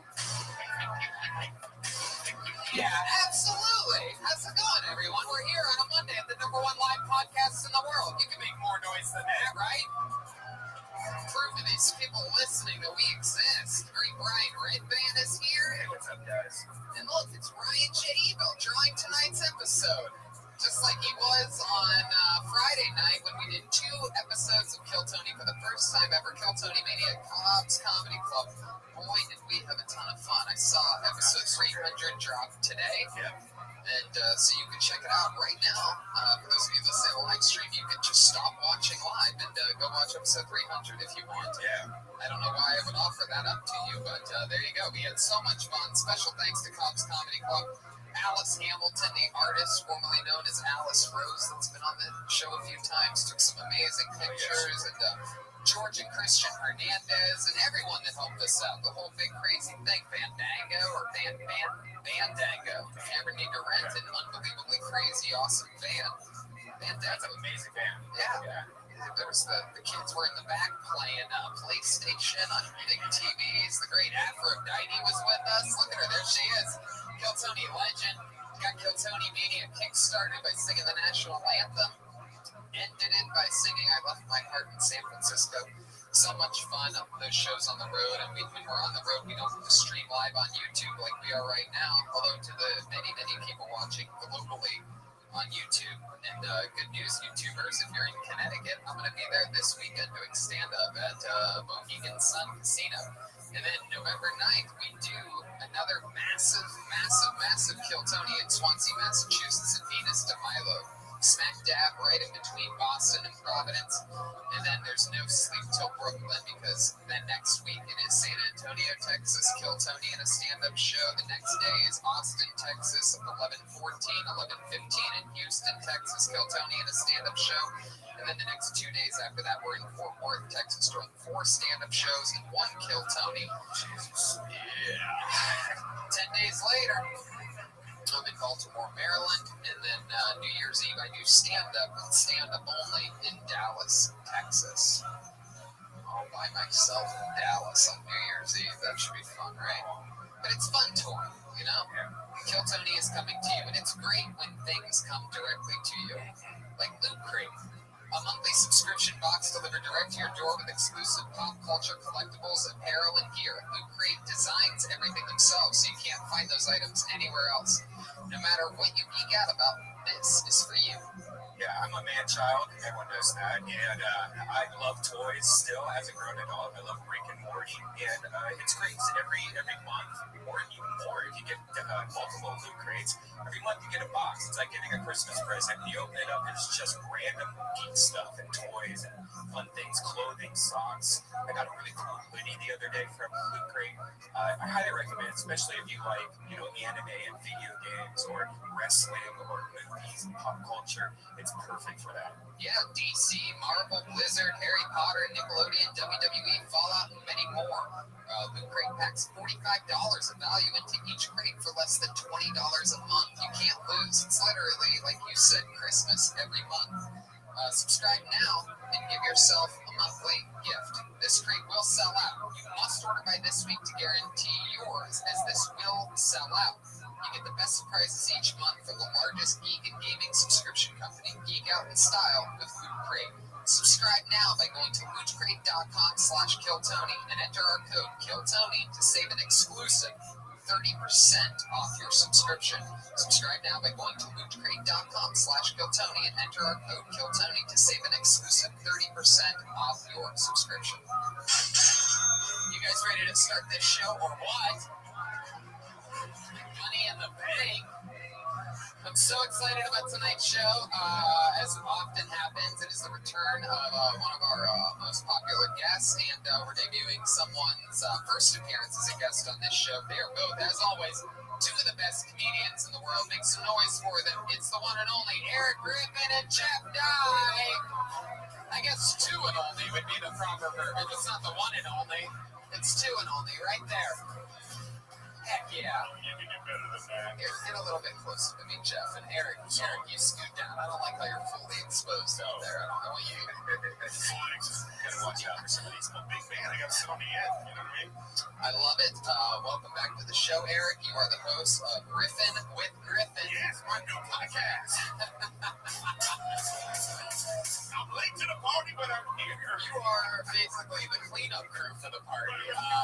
Starting a pod, you started it, what, last week? Yeah, like a week ago. So I'm talking about nothing yet. You know what I mean? So, no guests, it's just me.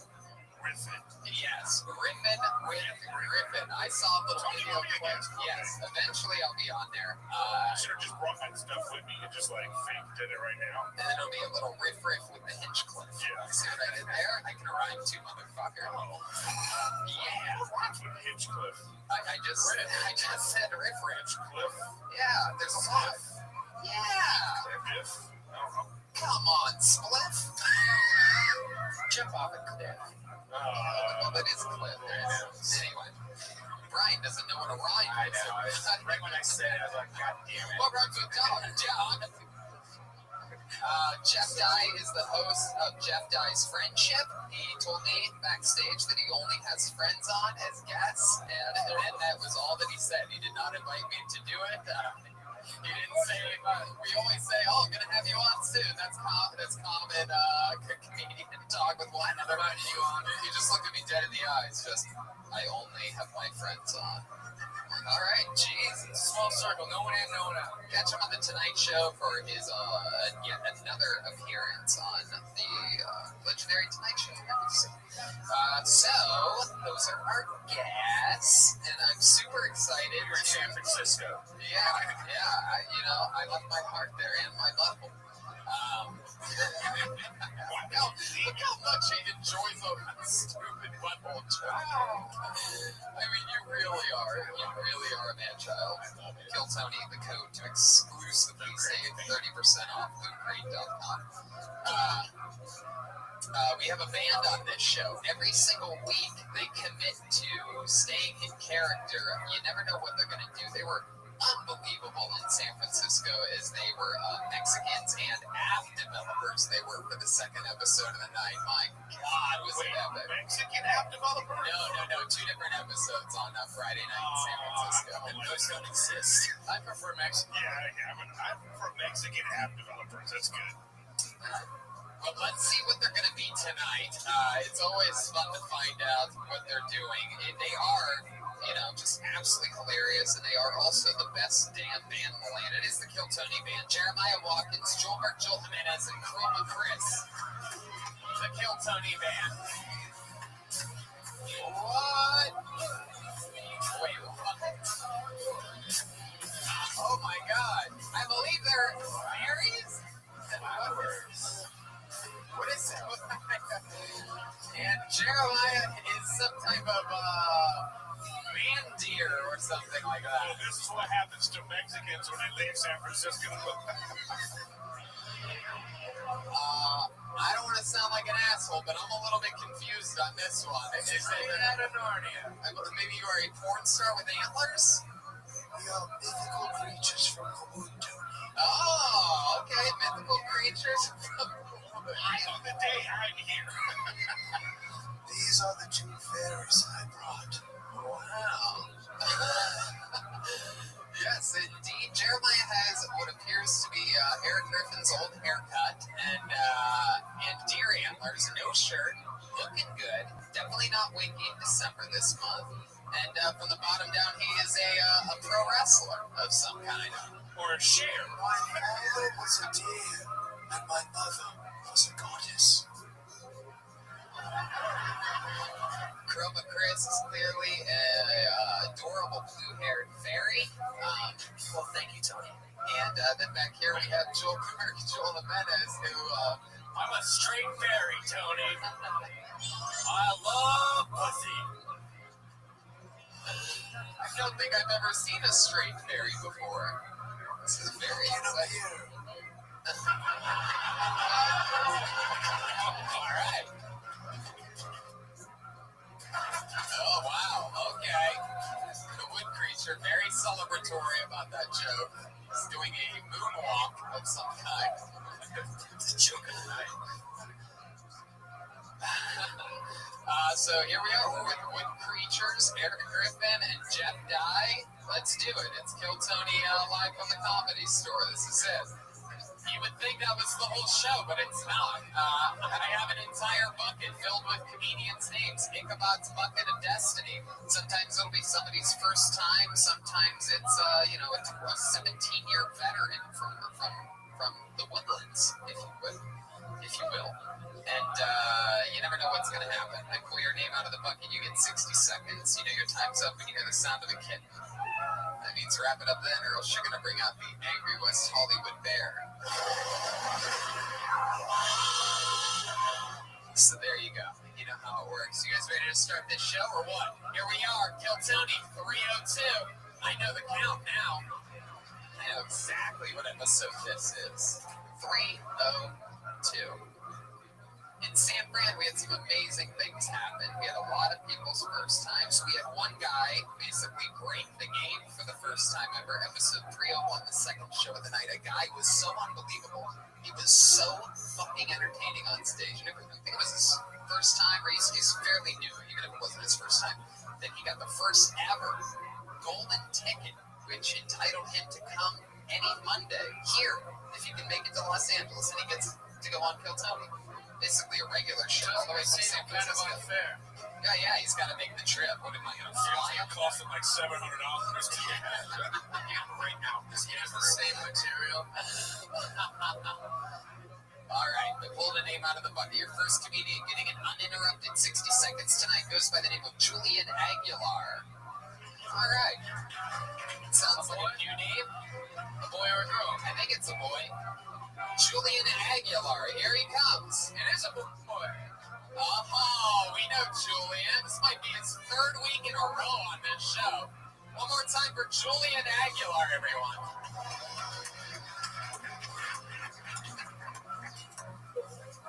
What's up, motherfuckers? How y'all doing? The first time I heard fuck was from my mom. She was like, fuck, fuck, fuck, fuck, fuck, yeah. I stay in the hood.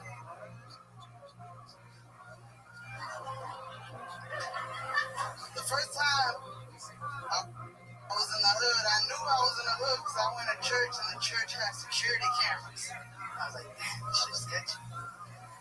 I knew I was in the hood because I went back next week and the security cameras.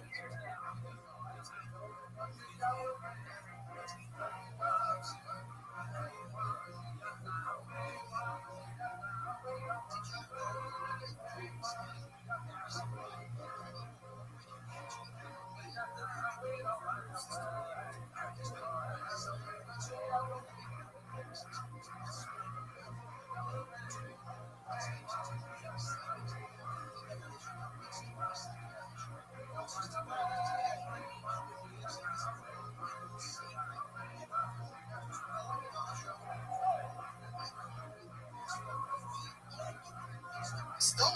I was like, shit, these some badass motherfuckers, man.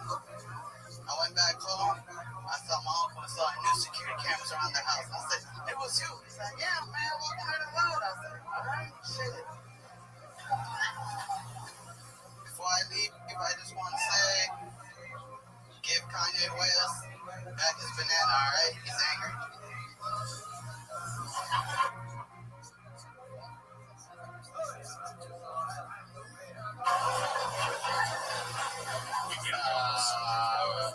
Holy shit. What the fuck came? Whoa!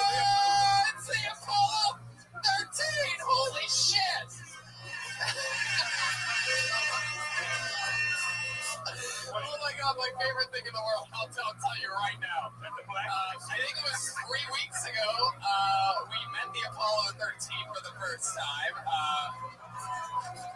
And I think you pretty much already have it figured out. They are representatives for the black people. And I love that you guys are making your second ever appearance. Because what the fuck did you just say? Julian Aguilar? What does that mean? What? Wait, what? I don't even want to repeat it. I'm into like food crate and shit, dude. I can't say that. So no golden ticket? Julian, what does that joke mean to you? He's like angry and just saying a lot of shit. So You're glossing over the Tell us about the banana part. You called him a monkey. You needed a banana. You inferred it. Isn't that what you were trying to do? Just own it, man. It's okay. All creatures are welcome in the woods.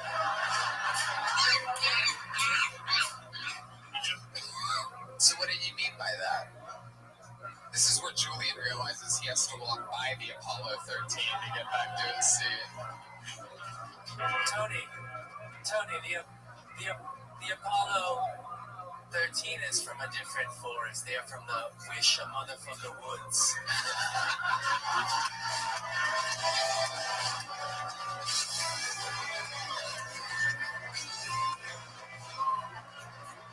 Schulberg has been activated early in the episode. We are on high alert.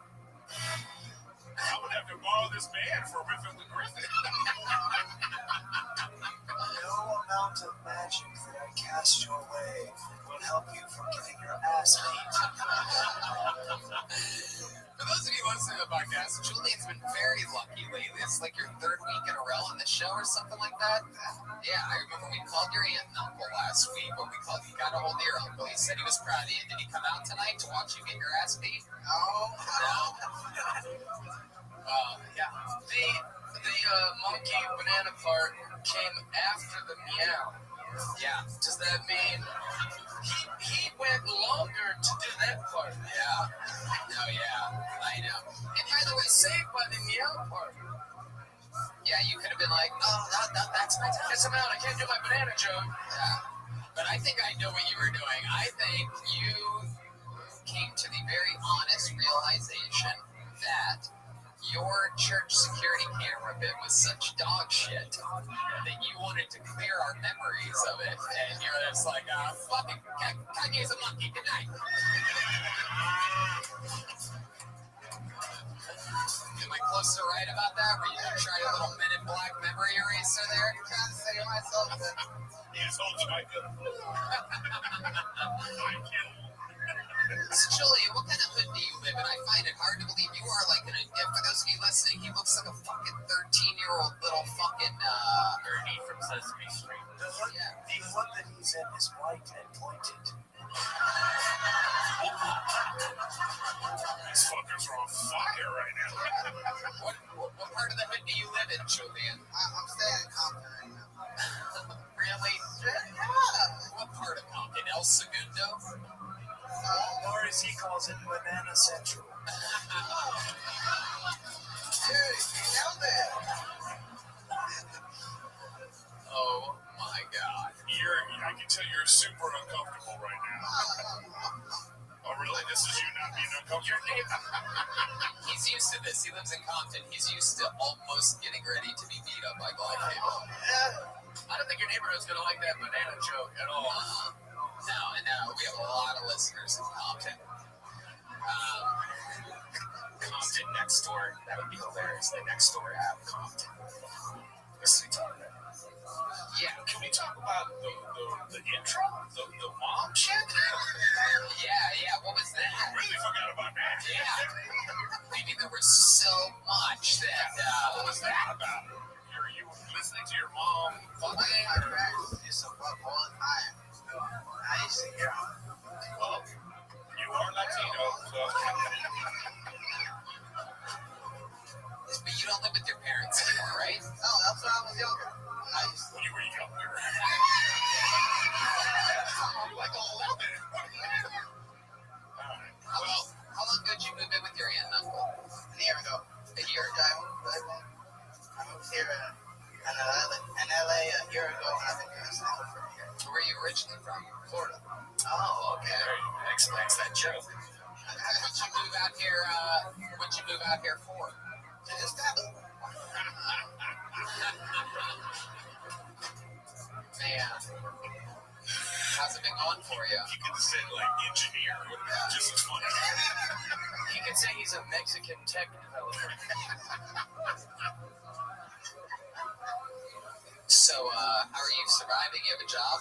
No. They already asked me that. Dude, it's another episode, Julian. You gotta roll with it. Sometimes someone goes on Letterman more than once, and Letterman's like, hey, what are you working on? And it's a different project, but you still are an unemployed little racist 12-year-old. Sorry I had hope for you. Sorry I thought things would get better this week. All right, Julian. Well, it's true. You've been very lucky. You've gotten on the show 3 times in 3 or 4 weeks. And what are you going to do? What can we possibly do? You're 12 years old. You're going to get better at this. Keep going up. Be less racist if you're going to make it. I mean, that was... Think it out a little. Yeah. I mean, you got to work on it.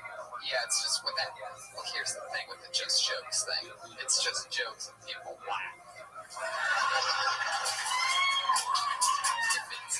If it's just like a fucking thing, and everybody's like, then it's just racist. There he goes, Julian Aguilar, ladies and gentlemen. Get the party started.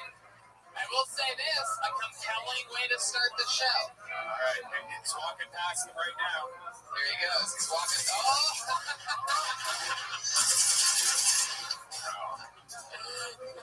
That sound effect's a little racist. Yeah, machine guns.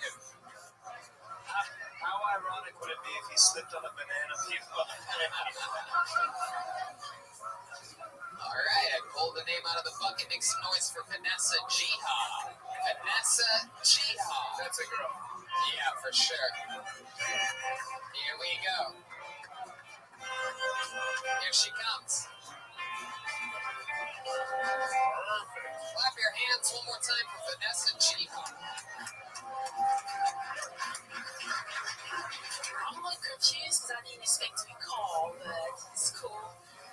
So I have a niece, and sometimes I feel like I don't have to write jokes. I could just like spend time with my niece, and that's where I would get my jokes from. Like the other day, I took her to the store, and she pointed out this medicine. She's like, "Oh, that's my daddy's medicine." And turned out it was Viagra. But I had to explain to her that this is Viagra. She's like, what's Viagra? I'm like, girl, you're going to find out one day.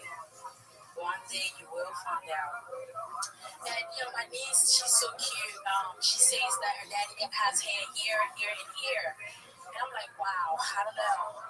I don't know if I should be concerned. She knows way too much about her daddy that she should, It's kind of crazy. I'm from Africa, and I have an accent. Yes, I'm here now. Thank God I have food and everything, so I'm here to stay.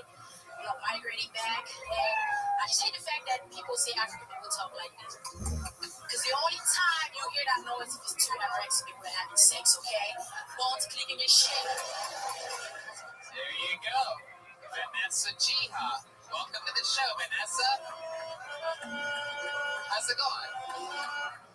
This is your first time on the show, right? Yeah, it's my first. Heck yeah. Yeah. How long have you been in America? 10 years. Oh, okay, cool. What part of Africa are you from? Cameroon, Central Africa. Oh, okay. What's that like? What is it like?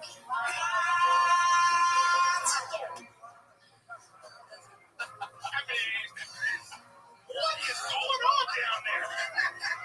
Julian Aguilar hit that button. For those of you listening to the podcast, he came up here, went to Red Band soundboard. It's chaos. But seriously, what makes Cameroon different than other parts of Africa? Like, is there any fun facts?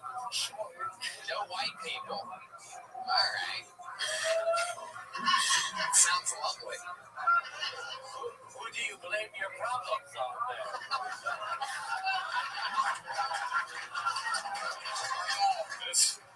Jesus. Like on fire today. Good grief.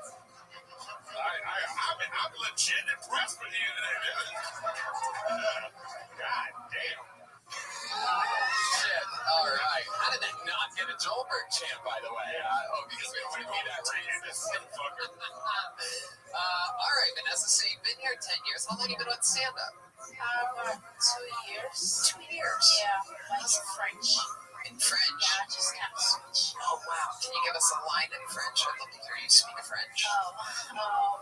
Je m'appelle Vanessa, je viens du Cameroun. What does that mean? Is that about Viagra?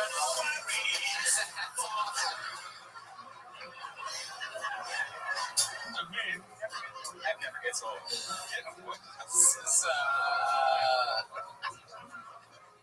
Anyway, so why French? Why have you been doing it in French if you've been living in America? That's my first language. Well, we have a big French community in the DMV, like the DMV? DC, Maryland, Virginia. Oh. Yeah. Oh, I thought you lived in the Bureau of Motor Vehicles for a second. Which there are also no white people. Okay, what do you do for work? I'm a hairstylist. Oh, cool. Yeah. Yeah? Yeah. You do all types of hair? Boys, girls? Yeah. White people? Yeah, white, Asian, white get braids too. So. Oh, you specialize in braids. Yeah. Did you say Asian? Yeah. Is there in the history ever been an Asian person with braids? Wow, I would love to see that. Yeah. My goodness.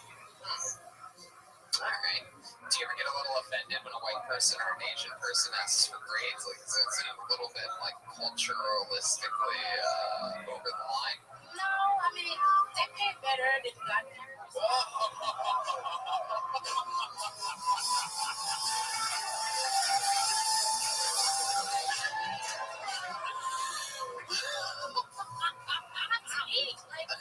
Apollo 19 is the greatest edition. My favorite.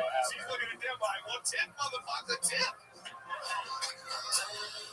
My goodness, they do pay better than. Man, I've never heard a black person say that before about black people. All right, well, that's very honest of you. Apollo 13 was like, Houston, we have a problem. So, all right, Vanessa, what do you do for fun? What does someone from Cameroon in America do for fun? Go to clubs. Yeah.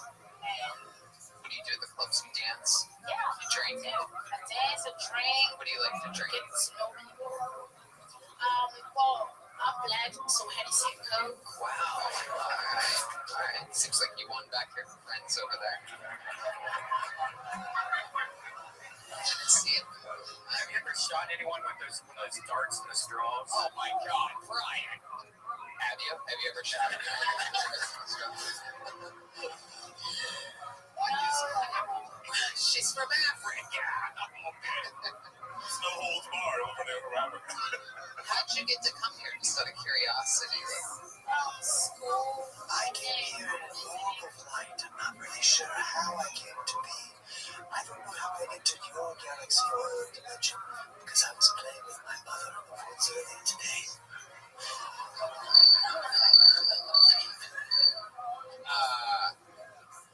How'd you get to come here? How did I? What do you mean? Like, I mean, I don't know. It just seems like I don't really know how it works when, like, I mean, it seems like this would be a pretty nice place for Africans to get to come to. And I'm just sort of curious, like, By choice, you mean? Yeah, I mean, like, how'd you get to work that? Because normally you guys get, back in the day, you know, the African to get here, you had to get, you know what I mean? I thought this was going to be good for my career.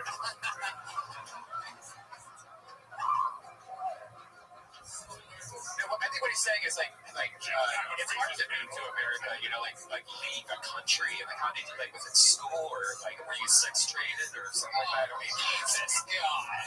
My God. Oh, Red Man.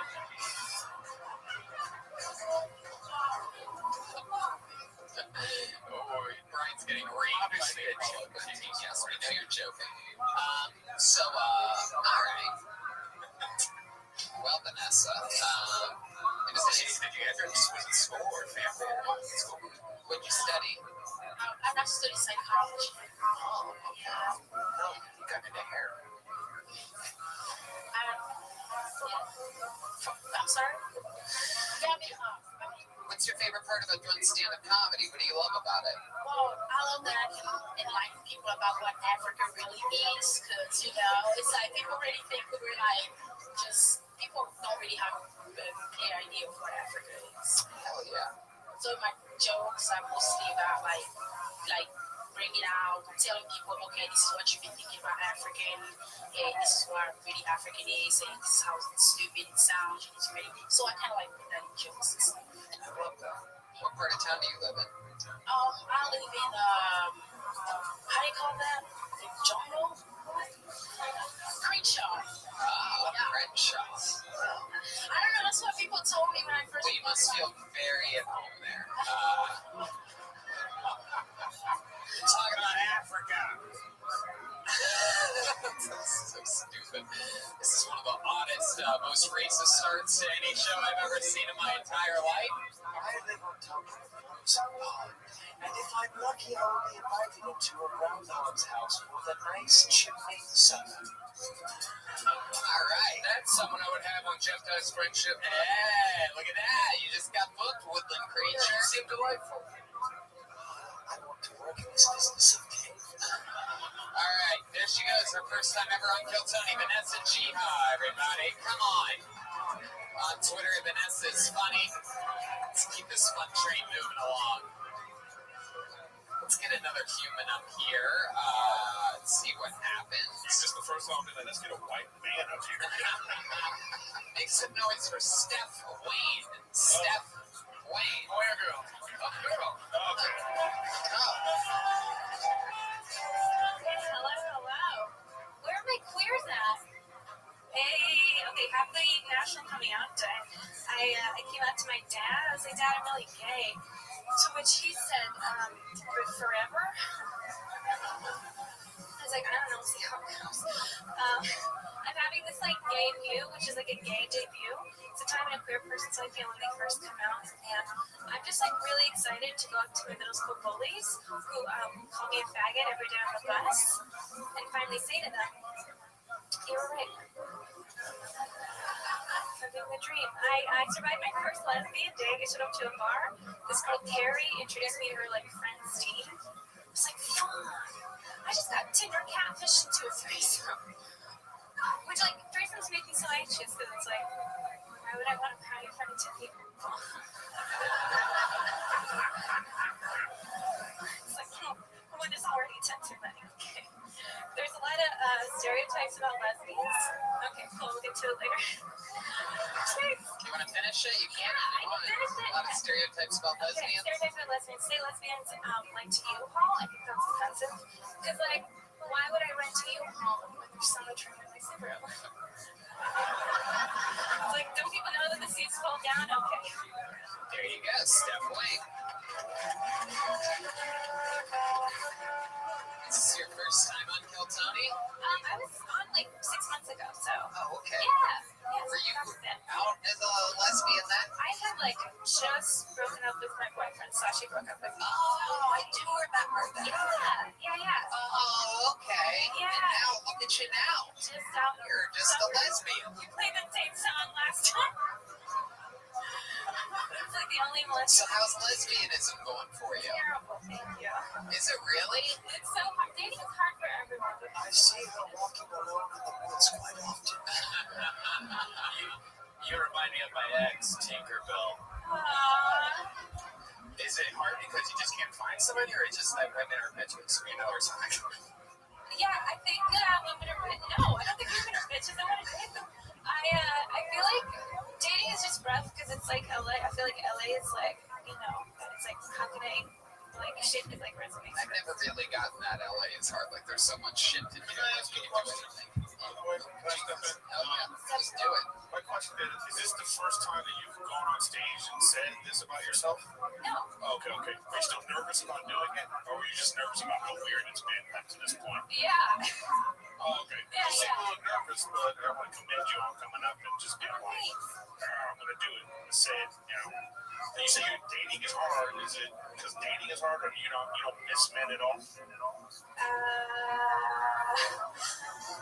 I live with my ex, so like I get a lot of. And he's a man. Yeah. Right. You live with your ex. I do. Yeah, we're like best friends. Who's getting more pussy, you or him? I don't want to comment. Also, Is he here? that might affect why you're having trouble in the lesbian community if you're living with your ex-boyfriend. We're like, I feel like I tell people we're like a lesbian version of like Will and Grace, Will and Grace. But much sadder. It's like drier, I guess. I don't know. What do you do for Say dryer? Yeah. He's dryer? Is that what you said? No, I said it's just drier. He said it was sad, but I was like, no, it's drier. Is there a kind of girl that you are attracted to? Like, is it like a butchie, or do you like the lipstick? Like some women. Yeah, I also just kindness. I don't know. I'm like boring, I guess. I like nice people. Right.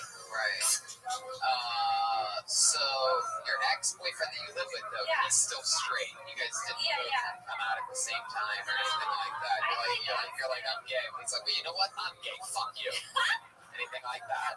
He's still straight. Is he ever like, are you sure? Now you guys have more in common, where you both like ladies. Exactly. I tried to say that to my dad. I was like, yo, we are on the same page. Like, we're trying to do the same thing. He's totally, your ex-boyfriend has to be one of the saddest humans on the planet. He's not. I mean, he's just fighting back the tears when you're like, oh my god, how cute is that, this chick? He's just like, yeah, totally. You want to start stand-up comedy? Have you guys ever talked about it? Did he know? Did he secretly kind of always feel like he like told me that I was gay. Yeah, definitely. He was like, he's like, babe, I smell pussy on your breath. You're like, no, I just had a fillet of fish, I swear. Oh god. oh my god. No, he did know? Yeah, he was just like, I think you're kind of gay. Like, let's just open this. How did he know that, though? Like, what was it like? What would you do? Like, just, what would you do? Just go down on him and eat his gooch? Douche? What? Welcome to another episode of Eat His Gooch, live from the Comedy Store. Thank you to our man, Melissa Etheridge. Every time he would ask for hands, she would go down on her stroke. Yeah. Like, really, why do you think you were gay? I think I always, like, I I've like always just like struggled. We're still on the struggle. Oh, cool. I feel like I've always just sort of like struggled with it, you know, and it was pretty clear. Like I think my mom's also gay, and like we grew up in like a really conservative Pennsylvania town, and so like I think moving to LA, you know, was sort of like you learn to like yourself here. So it was kind of like on the journey of just being like, I'm okay. Do you feel pressure now doing comedy that all your jokes have to be about being gay? Do you want to be like that, or is that? There's anything wrong with that. I'm just saying, do you want that's what you want to do? I mean, I feel like you talk about yourself on stage, so I mean that's me. I don't know. Nice. Yeah. I know that's not a joke or nothing, but a lot of ladies that are succeeding in comedy right now are doing the shtick of like I like pizza more than I like people. And it's like, you're nice. Yeah, you seem like a delight. I watched you. You seem likable right away, and I was rooting for you. Yeah. Me too. Yeah. Hashtag me too. Hashtag me too. Great. You're also a lesbian. Let me ask you this: when in your home were you when your mom came out to you? I was in 5th grade. Yeah, so I was 11. Right. Now, do you think that your coming out was delayed because it was something that you were trying to like push back in, or do you think that it's something that's always been there? I think I never claimed it honestly until I moved out here, because I think I had to see like other women, like I saw other like lesbian comics, like people from Pennsylvania. Yeah, you think dating lesbians is hard in Los Angeles? Your mom must have had it. Yeah. Well, my mom like dated a teacher in the school district, so we had to keep it a secret so she could lose her job. She dated the only other lesbian in conservative Virginia. Right, yeah. And like she's the teacher that she dated was a gym teacher. She was a soccer coach. Of course, yeah. It's the only balls she's dealing with. So let me ask you this: have you gotten a chance since coming out? It's been 4 months. Yeah, it's been like 6 months. 6 months. Have you gotten a chance? All we know is dating is hard, but have you gotten a chance to like really have a true hookup yet? Yeah. Oh, what was that like? If you could just describe every moment to me, nice and slowly. Very sexual. Can we get the French girl up here to translate? Where did it start? Where did you guys like meet up? I don't know. I feel like I don't want to give you weird details. Did you meet her on the internet? I did. Yeah, like apps. When you guys met, did the whole room smell like catfish? No. It's a lesbian pussy internet meetup joke. Go ahead. Where'd you guys meet at? I don't know how to say it. Plenty of fish.com. Okay. It was like a hookup, right? It was like a hookup. And just fuck me. No, it was like at a. I don't just physically. I just mean like kill me. I like met this woman at a hotel. It's fine. You met her at a hotel? I did. Yeah. Her hotel? No, it was just like a hotel. You guys got a hotel room together? Yeah. Fancy stuff. You don't have to tell us all this. You just tell us her name. Wait, was it a 3-star hotel, 4-star? Yeah, what are we telling? Was it a hotel? Was it the Sunset Villa down here on? She just like was in town, so like it wasn't even like it was just like she's from Australia. I mean, you felt like you didn't want to bring she was from girls to your work there. Yeah. It feels very strange. I got you. She's from Australia? Yeah. Did she go down under? I don't want to answer that question, but yes. Okay. How about out back? Did she go out back? No. I need to go back to that. I mean, I'd be game, but yeah, no. Cool. What hotel was it that dying to know? Comfort Inn? God, I wish I could remember. Gay City? Yeah, it was probably in like West LA somewhere for sure. Did you put your shrimp on her Barbie? What does that do? That's the first one of it. I know what I did. That is I know what I did. Deal with it. All right. Well, Steph, congratulations on coming out and talking about it, and happy coming out day indeed. There she is, Steph Wayne. She's on Twitter at StayFunny_Wayne, WAIN. You guys having fun out there? Back to the bucket we go. My hand deep in a bucket, just like Steph Wayne after a hotel meetup.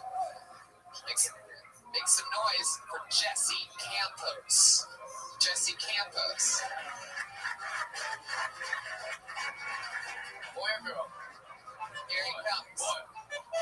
It's Peter Parker. Here he comes. One more time for Jesse Campos. Hey, guys. Halloween came early. I know my mom did. It was pretty cool. She supports my comedy, which is what I like. She also supports me being gay. The only problem I have with that is that I'm not gay. I like taking dick pics, but I don't send them to women, though. I just like to have the camera and step out. Ladies. I think sword swallowing is really cool. I think there'd be more sword swallowers if everyone just got it right first try. Like, how did sword swallowing even start? Hey, I misplaced my scabbard. Anyone know where I can put my sword? Well, I have an idea. If you ever want to entertain someone, you can make a dog out of a balloon. If you want to terrify someone, you can make a balloon out of a dog. I realize you can only keep someone's ashes if you knew that person. Like, you just can't keep a stranger's ashes. Whose ashes are these? I don't know. That's it. Fucking Jesse Campos. I love the confident nervousness, you know what I mean? Yeah. Like, you're nervous, but you're still confident that this is gonna fucking down. That's a lot of carbon dioxide. Science, Joe. Hell yeah. Hell yeah. Right, you're a nerd. I like it. Oh, yeah. Big nerd. Fuck yeah. I love your nerdy t-shirt. Definitely looks like it's straight out of Loot Crate. When you were sponsoring, I was like, I totally want that. Heck yeah. Well, you can save 30% off your first week right now using the promo code KILLTONY at lootcrate.com. I have enough butter on my desk. You must order by this week to guarantee your price, or they will sell out. It looks as if he's the accountant for the band My Chemical Romance. No, it's funny when I was pulling up to the parking lot, I was actually playing Michael Parker. Is that true? Yeah. Wow, Jeremiah's on fire. Creatures from the Minotaur. He's a Minotaur. I am not a Minotaur. My father was a deer and my mother was a goddess. Take that back. You're the offspring of a Minotaur. You'd be a Minotaur. I am not a Minotaur. A deer and a goddess? Yes. Jesse, you should know exactly what he is. I'm pretty sure you admitted that you're a wood creature during your set. Oh, okie dokie, that did not get anything at all. That was pretty impressive. A wood creature. I thought that was pretty clear, but I guess not. Jesse, let's get into it. It's your first time on the show, right? Hell yeah. How long have you been doing stand-up? Well, I did my first open mic in 2017 of January. I just worked a lot of night shifts. But that was the weirdest way to say a date. Like, what the? I should have said that in old English. It would have been better. 2017 in January. Oh, well, fun stuff. It was about the fun tonight. I just worked a lot, like last year. So, I've been starting getting the... What do you do for work? I work 2 jobs. I work in a cafe during the week, and then I work in a dive bar on the weekends. Double. What kind of dive bar? Not a gay bar? No, it's Copper Balloons. Oh, okay. Copperhead Blues. Is that what you said? Copper Balloons. Oh, okay. That's on by an improv? Yeah, it's an Oxford. Oh, okay. Yeah, we know that. We know that comedy club there. Yeah, how long have you been working there? Well, over a year now. Okay. And you said you're gay? January of 2000. No, I'm not gay. It's a joke that my mom thinks I'm gay. Oh, so you're actually not gay? Yeah, ladies. And you think I'm a Minotaur? Oh, you calling your mom a liar? See, no. Not gay. Well, yes. What are you? I'm Mexican. Okay. Full-blown Mexican. I'm trying to find out what the Mexican version of an Uncle Tom. Uncle Tomas. How old are you, Jesse? 23. 20 plus 3 years in the glimmer of the moonlight. That's fun. You have a lot of tattoos. You seem, you're pretty much owning a lot of the nerd stuff that's coming at you. What is so nerdy about you? If you could ramble off. I don't know. If you'll get laid, that might be number one. When's the last time you got laid? Like a year? Like maybe a year? Yeah, what happened there? Was it before the job? Interesting. Exactly 1 year ago, a fairy was sodomized in the woods. I told you that in confidence, you son of a bitch. Mother. These guys coming to Fox in the spring. What happened not to go down a year ago? Let's try to figure out how we can make this a common occurrence. The real question is, are you living with your lesbian girlfriend now? I do not live with okay, I just want to make sure it's not. You live with your parents still? I take care of my grandmother. Oh, cool. I don't think he means that kind of take care of. That's a nice way of saying he lives at his grandma's house. Yeah. Well, she's 94. She's a wow. So you were raised by your parents, right? Or no? You were raised by your mom. And when did you move from your mom's to your grandma's? 18? Well, I moved out to like a friend's house, like at 18, 19. And then I just lived with like buddies until I was like 22. I moved back last year. How long have you been living with your grandma? It's been about a year now. All right, so the last time you got laid was just before you moved in with your grandmother. Yeah. Did you fuck your grandmother? No. You're like, this was so good, I'm moving in, baby. All right. Yeah, all right. You don't want to laugh at my wood creature joke? You're punishing them?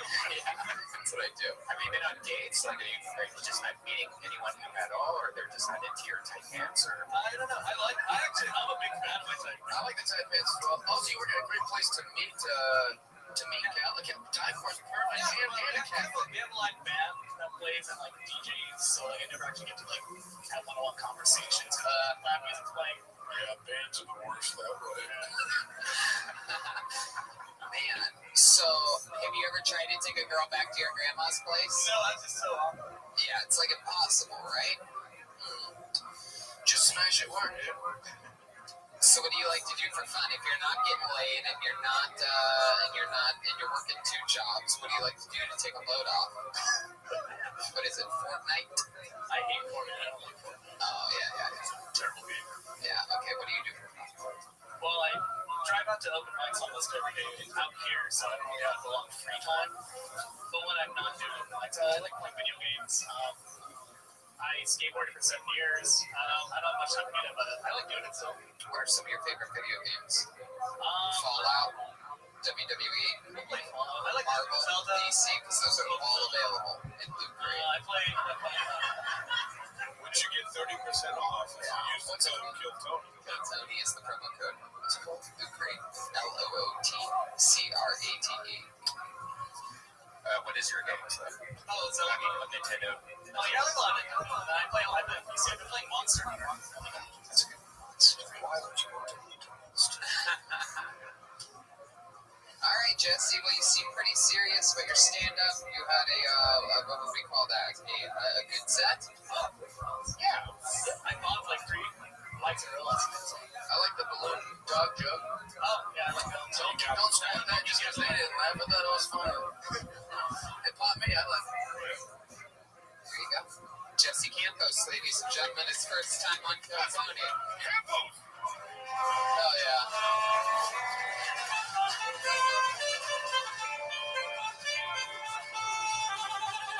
Let's get back to it. Back to the bucket we go. All right, this looks like an interesting name. Mafundo. M-Fundo? Mafundo? Here we go. Make some noise for Mafundo, everyone. Boy or girl? Boy or girl?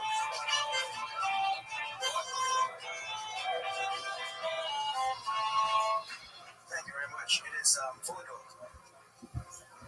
I can't watch Game of Thrones with my white friends anymore because I watched it with my black friends and I couldn't go back. No, because once you watch it with black dudes, it's an event. It's like watching Game 7 of the NBA Finals every single Sunday. And you may not know what's happening because everyone's talking throughout the entire episode, but the energy's amazing. The energy's just like, yo, check this shit out. She's about to go this motherfucker, son. Yo, check it. Yo, oh shit. Hey, run, bitch! What did I tell you, son? There's some other dragons, bro. As opposed to watching it with white guys who just give you useless trivia. Dude, it's actually like interesting the way they wrote Arya Stark this season. She's like Lady Stoneheart from the book, man. But there's like a divergence though, because she came back and shut the hell up, Andrew. I don't care. Thank you. I like it. That's great. Say your name one more time for me. It's Fundo. Well, the full name is Tudor Fundo. Okay, listen. No one knows what the fuck you just said right now. You got to slow that down real slow. Get it to us like it's syllables, because I don't. Fundo. Fundo. Yeah, Fundo. What exactly does that mean? It means Listen. I mean, you had to. I get it. But like, you came up with like, you had a serious attitude and he said your name wrong, and I got to think that must happen 75 times a day, right? Yeah. So you're thinking like a nickname, like, you know. So I either go. I mean, the first two letters of your name are MF. I know.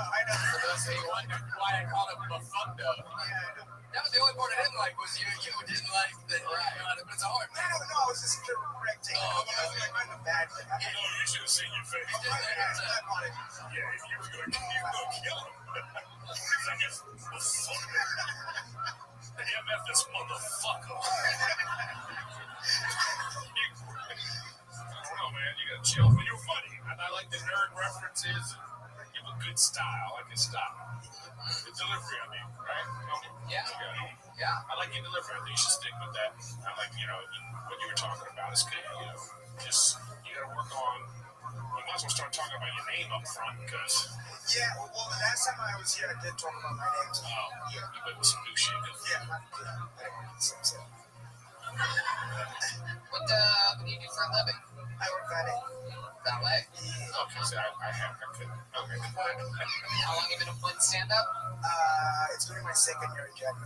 Second year in January. Everybody started in January. So you started in 2017 of January? Yes. Wow. What are the odds of that? 2 in a row. Was it like a New Year's resolution, or why? Yeah, my birthday's in January, so I decided to do it for my birthday. The more you do it, do you find you have less fun or more fun? Touche. What day? Nicely done. He shoots. He scores. I can't believe that I got fucking a brilliant applause break and my. Well, I guess he wasn't gay, so now I sort of see what the Wood Creature thing got done. What day in January is your birthday? That was mine. Never mind.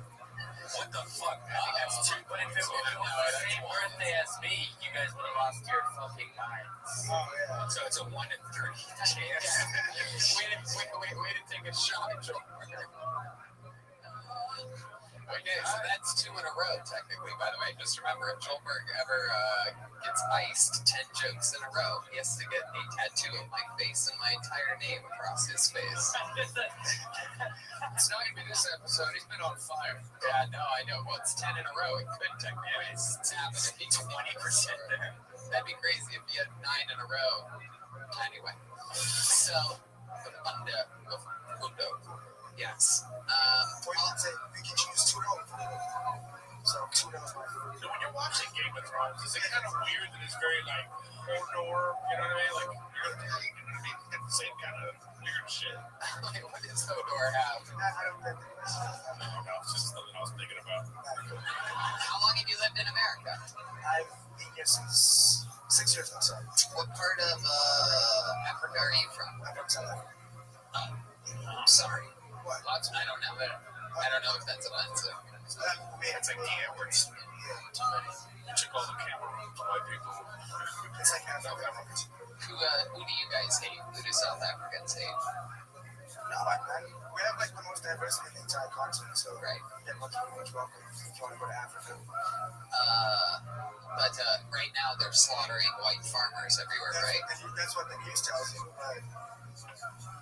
No, like everyone's being slaughtered. Okay. White farmers. There's no. Okay, cool. Yeah. Cool. Just making sure. Thank God it's. I mean, we all got quiet. Even the Apollo 13 got quiet on that shit. So they stopped talking during that part. That was a very specific. I like that's a very good. I like that. Let us know. They're killing everybody. Right. It went from we're the most diverse, beautiful place. They're slaughtering everyone. Well, I think he really meant that the news is making it seem like only white people getting killed. Yeah. And a lot of black people getting killed. And that's what white people do. Yeah. That's the news. The people killing everybody. The people that are slaughtering everyone. What color are they? We'll be right back after these minutes.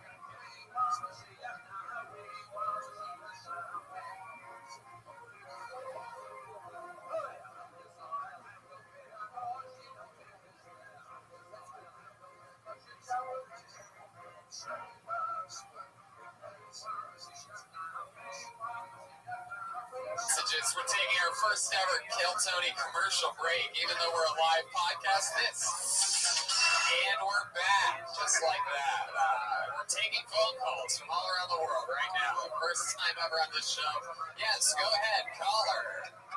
No, don't do that. Do not. What is wrong with this episode? My God, Red Man.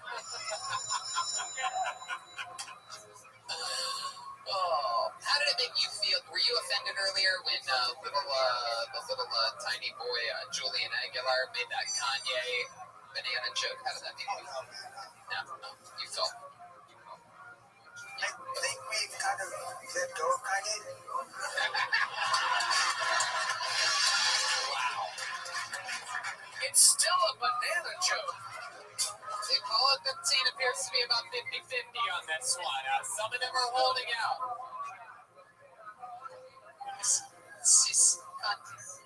Yeah, Kanye's like Chick-fil-A. I don't care about his politics. The product's good, baby. That's right. I'm with you on that one. The product's still good. That's good. That's a good point. That is really good. That's good. All right. Well, it was fun to have you on the show again. Have a great day. There he goes. Fundo. He's on Twitter at Tuto. Yeah. Back to the book we go. He's using the A in the ad. It's like A for Africa. So yeah, but that's a weird. That can't be a Twitter handle, right? Because there's an ad in that. That's weird.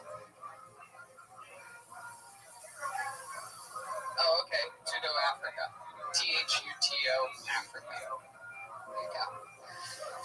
Pulled another name out of the bucket. Make some noise for Rob W. Rob W. This sounds like a white guy I've never heard of before. Clean ass white guy. That's my guess. It's a boy. Nope. Yeah. Oh wow. We got a first blacklisting of the night. Wow, that's what we call it when when someone misses their spot, they get blacklisted, not in any American listing. referencing. Okay, there we go. Yeah, we'll count that as 3. Yeah, that's number 3. There you go. Seems like you might be in for a very, very long night. All right. How about Neela Josing Phao? Nina Josing Phao? Nina? Or Naya?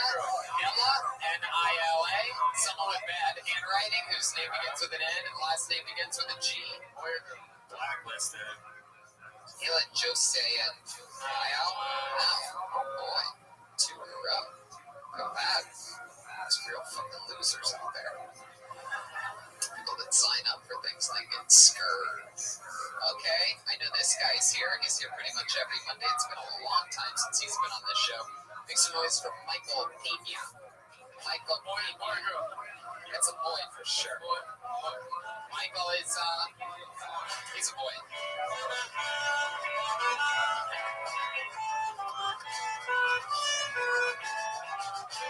One more time for Michael Pena. Well, let's keep up the racism. I'm a Mexican software developer. That was for him.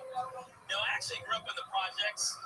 And in the projects, I learned a lot of things. One of the things I learned, my mother says to me one day, Mijo, you know, if they call you a sissy, just throw rocks at them. So I threw rocks at them. They still call me a sissy. I said, Mijo, if they say it again, throw chairs at them. So I threw chairs at them. Still rude.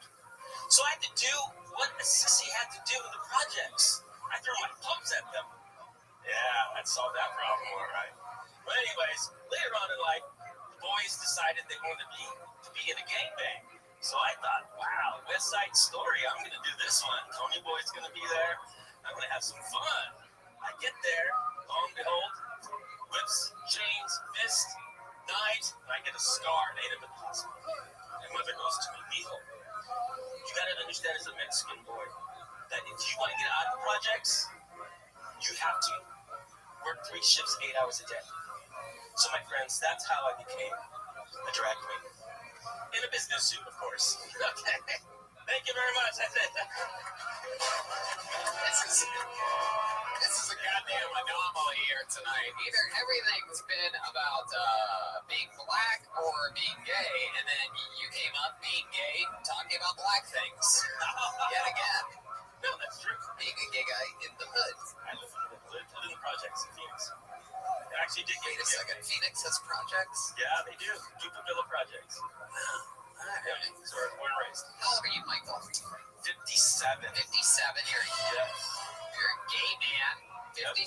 How long have you been doing stand-up comedy? A year. I started here. A year. You started on Kill Tony? Right. Correct. Wow, that's so cool. And yeah, I've seen you pretty much every week, I feel like, since then, right? Yeah, I come here. Okay. All right. What do you do for work again?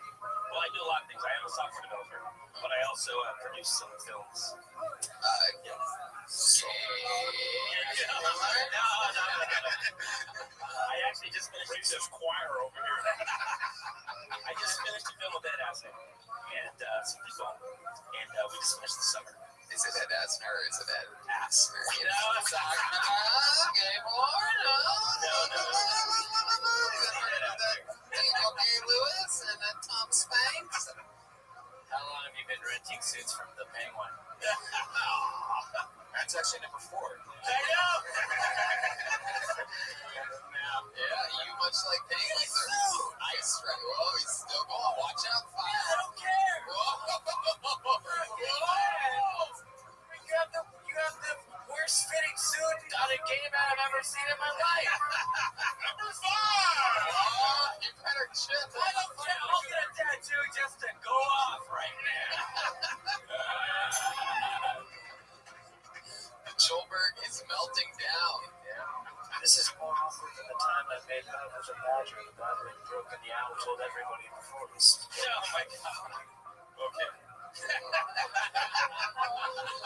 Michael Pena just okayed Jeremiah's creature. 1. So, Michael, it's been a while since you've been on the show. What's been going on in your real life since then? Like, other than making movies and, making software, like, what's been going on in your personal life? Anything fun? You have a boyfriend right now? No, I swear off dating for about 6.5 years now. You swore off dating? So does that mean really gay? Are you? I have a story about that, but yeah, I'm still pretty good. What makes you gay if you're not fucking dudes? He's not dating. Not dating. No, I'm having sex. That's crazy. Oh, wow. So what are you doing? What are you doing that's so gay? Watching pro wrestling? Like, what makes you gay? See, I can make fun of myself. Well, if I was a lesbian, you'd probably want to know what I did the last time I had sex. So, since I'm gay, you want to know what I did the last time I had sex? So, there we go. We got some people. What? I don't know what kind of gay riddle you're trying to do on this right now. But anybody like to guess my gay sex? Like, what? Yeah.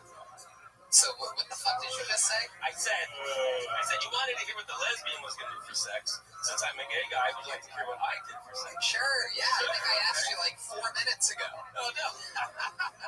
Well, it's actually been 6.5 years. I have very long-term relationships. So you are tight right now. Oh, shit. Hell yeah. That's true. Wow, dude. Do you do like Oh, now you're who?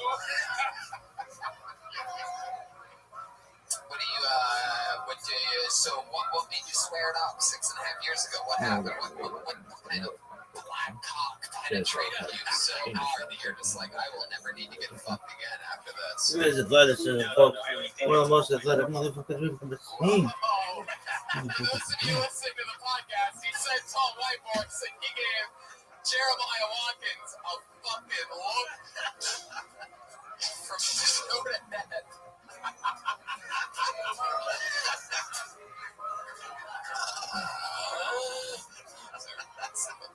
Some of the most unstable antlers I've ever seen in my life.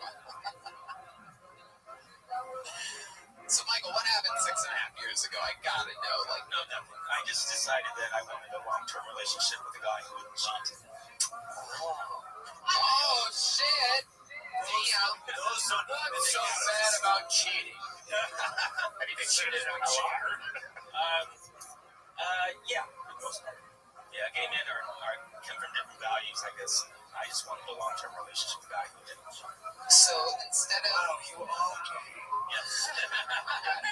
That is true. That is one of the gayest things I've ever heard in my life. It's like just a long-term. I just wanted a man to cuddle with every morning, you know. So don't we, ladies? Don't we want that too? You want that so? Don't we, ladies? What is going on in this world right now? How can you say we, ladies? All right. Wow, so you haven't been on a single date. What if some dude was like, hey, dude, I'm gay and I want to fuck you, dude. No date, let's just go fuck dick and butt right now. No dinner, no nothing. Straight to dicks and butts. What would you say to that? No thank you. Really? What if he's like, hey, dicks and butts right now, nothing before, but afterwards I'm going to cuddle with you for 1 year. What would you say to that? Definitely not. Definitely not. Okay, how about this? What if he's like, dicks and butts right now, no pizza, no appetizers, do not pass go, and I'll cuddle with you forever. I will just lay in your bed forever waiting for you. How about that? Maybe it's your bank account. It's not me. No, it's not me, Michael. I'm not at. No. You said, okay. You seem like such a great guy, and then you hit us with how big is your bank account. But if there was a guy who said, no, I think that the best relationship I've had is somebody who does what I do and just end up liking the same subject matters or subject things. And we did hanging out, dating. Yeah, one thing leads to another. That's how dating works for me. I'm an old-fashioned kind of guy. But it seems like you've cut it off completely. I find that so interesting. Well, I am in Hollywood. So what does that mean? It's complicated, but Hollywood's pretty weird place, especially for gay people. Yeah, they got the best gays in the world probably out here, right? Get a fitted suit. I'll have a boyfriend by tomorrow. I think it's the clothing, maybe. No, from one fairy to another. He might be back. I know the crowd's not really giving it to him. I think it's 5.5. 5.5. All right. Well, Michael, it was fun to have you on again. Maybe you keep coming back. I want this to be a long-term relationship. You coming on the show. There he goes, Michael Pina, everybody. Michael Pina. Yeah, let's do it. Every single episode on this show, we have a regular that writes and performs a brand new 60 seconds every week. I'm excited to see him. We missed him this weekend in San Francisco. We did a little road trip, and he stayed back and worked. Did not quit his job. He's still working hard, and I'm excited to see a new minute from him. He's one of my favorite comedians. Makes a noise for the one, the only, the regular. He writes and performs every week. It's the great Malcolm Hatchet, everybody. There he is. So, I went to a little person pool party, and it was just a puddle of water. Splash. My mom used to tell me you can be anything you want when you grow up. So I put on a pair of heels and told her to take the trash out. Man, she beat my ass, bro. I don't believe people die. I just believe people take forever naps. Daddy, wake up. It's been 12 years. You are lazy. I was in Hollywood, and the homeless dude approached me like this. Oh! I was like, dude, you need an audition. You can play a dinosaur. I did it back. He was like, oh, shit, he got it too. People believe in deaths, but they don't believe earphones die out. Oh, snap. Serenity just died. Oh, man, that sucks. But I just bought these earphones. But yeah, Malcolm Hatchet, everyone. Malcolm Hatchet. How's it going, Malcolm? Chill. Hell yeah. We missed you this weekend in San Francisco. Fucking tight. Yeah, it was unbelievable. You were dearly missed. There was people that actually brought cases of Skittles. I know, I seen the Snapchat. I was like, they're trying to kill it. Yeah, it was chaos. But you stayed back and you worked. You're still working, right? And then you saw Mike Epps on Friday night. How was that? Bro, it was crazy. Mike Epps was bruised. First way was a real move being there. Yeah. It was tight. Hell yeah. You just went to the show? Yeah, I went to the show and I hung out in the back room and eat chicken wings and shit. Oh, hell yeah. Hell yeah. That sounds like what would happen. No sound effects right there?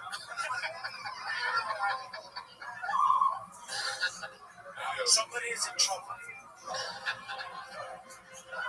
Malcolm, where'd you get those socks? Those are great socks. I hate those, baby. That's the shit. Right now I gotta wear some Fago socks. Did you dress you dress like this all the time, right? Same style? Okay. Did Mike Epps tease you or nothing, or no? Nah, because sometimes he'll do that. He doesn't even care if they're black guys or not. They'll just be like, what the fuck? I was hoping he did, but he did. He's nice to you like that. Did you ever see me make fun of Mike Epps at the Yeah, I seen it. I saw it on YouTube. That was real cool. I put that motherfucker up. That was tight. He never saw it coming. He was hosting that thing. He thought I was just some fucking chumpy little white boy just sitting up there. Oh my god. You can tell. You ever go back and watch it again? I always like to do it every once in a while. It's such a magical night. Yeah. Tony Hinchcliffe roast Snoop Dogg. And it was hosted by Mike Epps, and you can tell every joke he starts literally like looking at me like this. Like he can't believe that I just stay on him for so long. Because so many people just went up and started making fun of Snoop, didn't even hit the dais, and I do like 8 jokes on Mike Epps right from the get. So fun. It's an amazing roast if you haven't seen it. Watch it. Very fun times. Him and I, we were like bonded forever after that because I fucking, I didn't show any fear. Because he's a great comedian, not because he's black or whatever. Jesus Christ, what a weird episode. Staying on theme for the night. All 13 still loves me, right, guys? Hell yeah. Okay, well, looks like I got about 4 out of the 13 still on my side. Fuck yeah. So what else is going on, Malcolm? How's the job going? Any crazy pizza deliveries this week? Nah, not really. It's real chill. Have you had any of the naked, somebody answering the door naked or anything that happens all the time?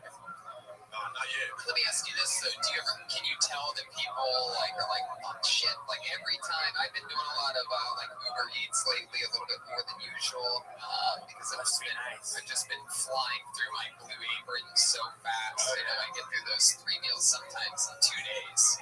You know what I mean? Because you have one for lunch, one for dinner, and then just one for lunch the next day. And you're like, shit, I got the rest of the week thinking about doubling down on my Blue Apron and ordering twice. And you can do the same thing. BlueApron.com. Use the promo code KillTony, and they deliver fresh ingredients just straight in with amazing recipes. And it's not the episode to over advertise. Well, you're gonna try Black Apron. Anyway, do they deliver to vans as well? Does Blue Apron deliver to vans as well? I believe so. Interesting. What were you going to say, though, about Mountain? Yeah. Oh, I was going to say, can you tell that people just threw on fucking clothes like as fast as they could, because I do that shit a lot. Like I'll throw on like, you know, fucking whatever jeans laying around, and then I'll come back inside with my bag of food, look down, there's like fucking, you know, like my zipper and my buttons unbuttoned, like my miniature penis is hanging out. It's my tiny baby penis just swinging back and forth. But like I went outside with my tiny dick out. My buddy used to have a friend, whenever he would order pizza, he would order pizza, whatever he's getting, all that stuff, and then he would also say, he'd go, oh, also I'm a black dude, so if you can hook me up, you know how we do that for each other. And he was a black guy, and sometimes it would work. And my tips, they give free shit. They put in some juices or like soda pops and stuff. I've never got the balls to try it. Really? You wouldn't do that? Hell no. Some people do. Sure. I just wondered, do you think people have ordered from the place knowing who you are from the show because they want you to show up and deliver the pizza? Nah, but customers have coming in, but not the delivery. Customers come in that know you from like recently since I started posting. Hell yeah. Did the manager that hired you want you to plug the pizza place? Like, is that a thing that he's against, or is he for it? He just wanted a nigga to work. Yeah, because he said he met me in the 7-Eleven. I was talking to a comic. And he was like, you comic? I was like, yeah. And I went back to the car. He was like, hey, I want to talk to you. And I gave him my Instagram. And he surprised me. Oh, shit. He was like, well, if you have like a show or something, like any type of show, like tell him I got food. And my friend Evan's about to do a special, so bring food there. What is the pizza place? Are you allowed to say, or do you? Oh, Padrino's. Oh, yes, Padrino's. And it is good. I ain't quit that shit. It's you gotta bring some for us. Yeah, do they want to sponsor Kill Tony next week? I mean, they probably could, yeah. Yeah. That would probably take just extra large to be able to be an official sponsor. Hell yeah. But yeah. That's what Luke Green does. They send us an extra large pizza and we fucking blow them up. All right. Well, welcome. Always fun. I love one of the things that I really noticed tonight was how clean your comedy is and how, like, you know, the incredible, you know, it's so hard to write a new minute every week. It is so hard. And it's incredible to me that you can do it and have it be so likable. You know, like, you can do that stuff in colleges and whatnot. He does this every week. Eric Griffin, you've seen him a few times. Yeah, he went to Vegas with me. Yeah, we went to Vegas. They took him to a steak dinner. He was like, oh, shit, it's all for me. It was great. I love that. He said at home, look at me, I made it, y'all. He got the picture printed up, framed it. You go pay for it. All right, another brand new minute from the regular Malcolm Hatchet. All right.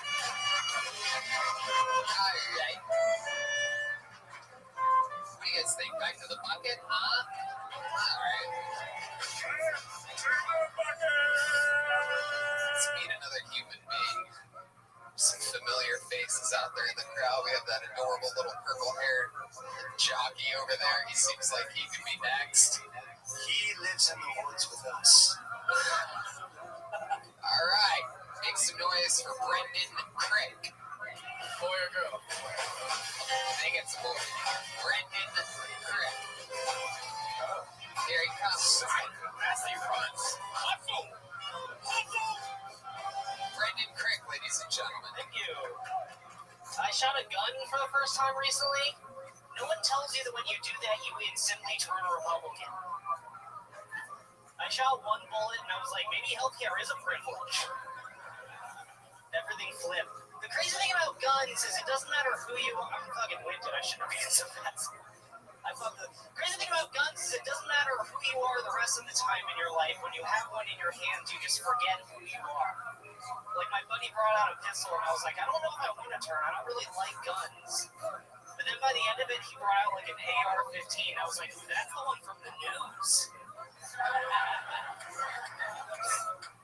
I got starstruck.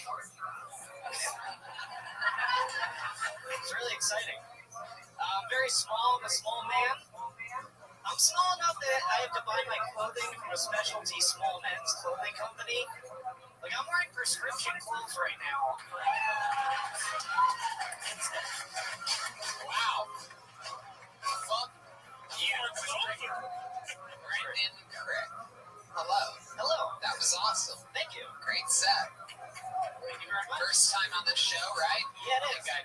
you? Little adorable, look like a high school wrestler version of John Lennon or something like that. Steve Carell. Damn. Hell yeah. It's what you look like. It's bad. No, it's sort of adorable, and I'm pretty sure Michael Pena would want to have a long-term relationship with you. You could be his little fleshlight. So Brandon, welcome to the show. Very funny. How long have you been doing stand-up comedy? Like 5 years, but I just moved to LA 6 months ago. Love that. Where'd you move from? Philadelphia. Philadelphia. Hell yes. That is very cool. It's capital. It's capital. I see him at open mics all the time. You're funny, don't you? Oh, thank you. That's number 7. That's number 7, yeah. Sincere word to my fellow comedian. That's number 8. Better watch out, dude. We have the tattoo artist waiting in the helms, by the way. If anyone knows someone, call it Dead. Yeah. You're gonna kill Tony Code for the tattoo artist? Oh, you'll know. Fucking confetti's gonna fly from the fucking when he hits 10. We're all gonna know. Okay, so Brandon, let's just jump right into it. You moved here 6 months ago. What were you doing for work in Philly? I was working at a bank. You're working at a bank? That sounds about right. One of those tellers. Yeah. Right up to the window. All right. That's right. What do you do for work now? I work at a different bank than here. My life is completely the same. It's worse, kind of. Are you a teller? Are you? I'm a teller, but then they're training me on like the banker stuff. Like you, I mean, are you like people go, hey, it's like. I'm like many times. What are you in charge of? The lower 3 rows of deposit boxes? I'm one of the fucking like Harry Potter goblins of the whole Gringotts elf. Hell yeah. Oh, nice nerd reference. I like that. One person connected. You seem like the guy that would hand out the stuffed horses at a Wells Fargo. I used to work at Wells Fargo. I sold all kinds of. You remember when they got in trouble for crimes? I did that. Like the fake credit card sales and everything. I did all that shit. Just to make commissions, right? Yeah. Well, they paid me, but I would have gotten fired if I didn't. So do you guys ever get annoyed when you're at the bank? Like, no, you seem like great. I can be your friend and stuff, but like, do you ever get annoyed when there's like a cute teller or something? You're like, oh, look at her, and then you get that guy. I see the disappointment. You seem like, oh yeah, but like you're I think you're a great guy, but I would like, I kind of want that cute lady. No, and I'm talking to you. No, you're fine. Well, the cute lady, see him like, yeah, well, don't act like those. He's got money. That's more reason why I want this bitch saying Brandon, have you been dating at all since being out? I've been trying. I haven't really. How do you try? What does that mean? Just like Tinder and stuff. Yeah. I think Philly was my fuck town. I don't think here is where I found it. Philly was your fuck town. Yeah. I love it. I seem to be there, and here there's not. Well, in LA, girls will body shame you on those apps. They'll put right in the bio like no short dudes. No, they do. Yeah. I have to list my height because I went on too many dates where I showed up and I could just see in their eyes. Like, yeah, but wait. As you should, motherfucker. No, I don't. I lie a little bit. I'm 5'2". I say 5'4". No, really? You say that? What else does it say in your bio? You should have like a bunch of misdirects. Like I love basketball, slam dunking. 20/20 vision. I also lie about 2 inches. Sometimes I wear a hoodie in my profile so they don't know I have members.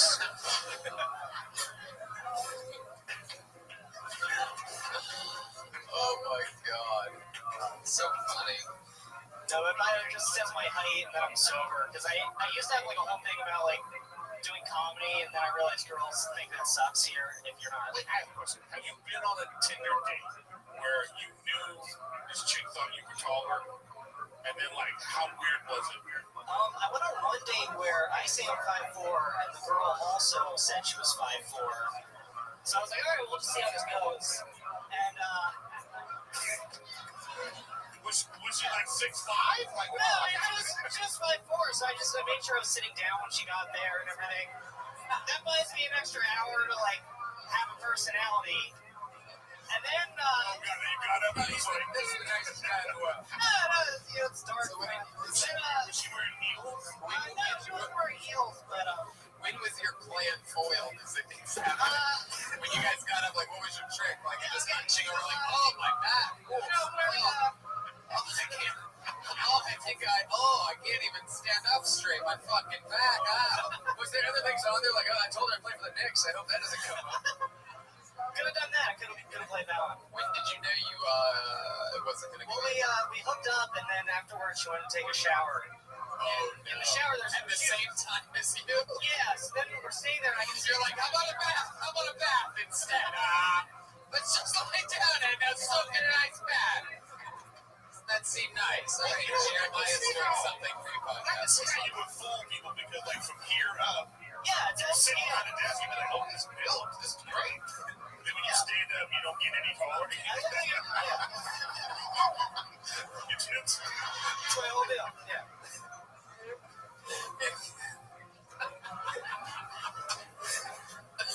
So you're in the shower and you were fucked. And I could just kind of see her like kind of like looking at me quizzically. And eventually she's like, "You're not 5'4".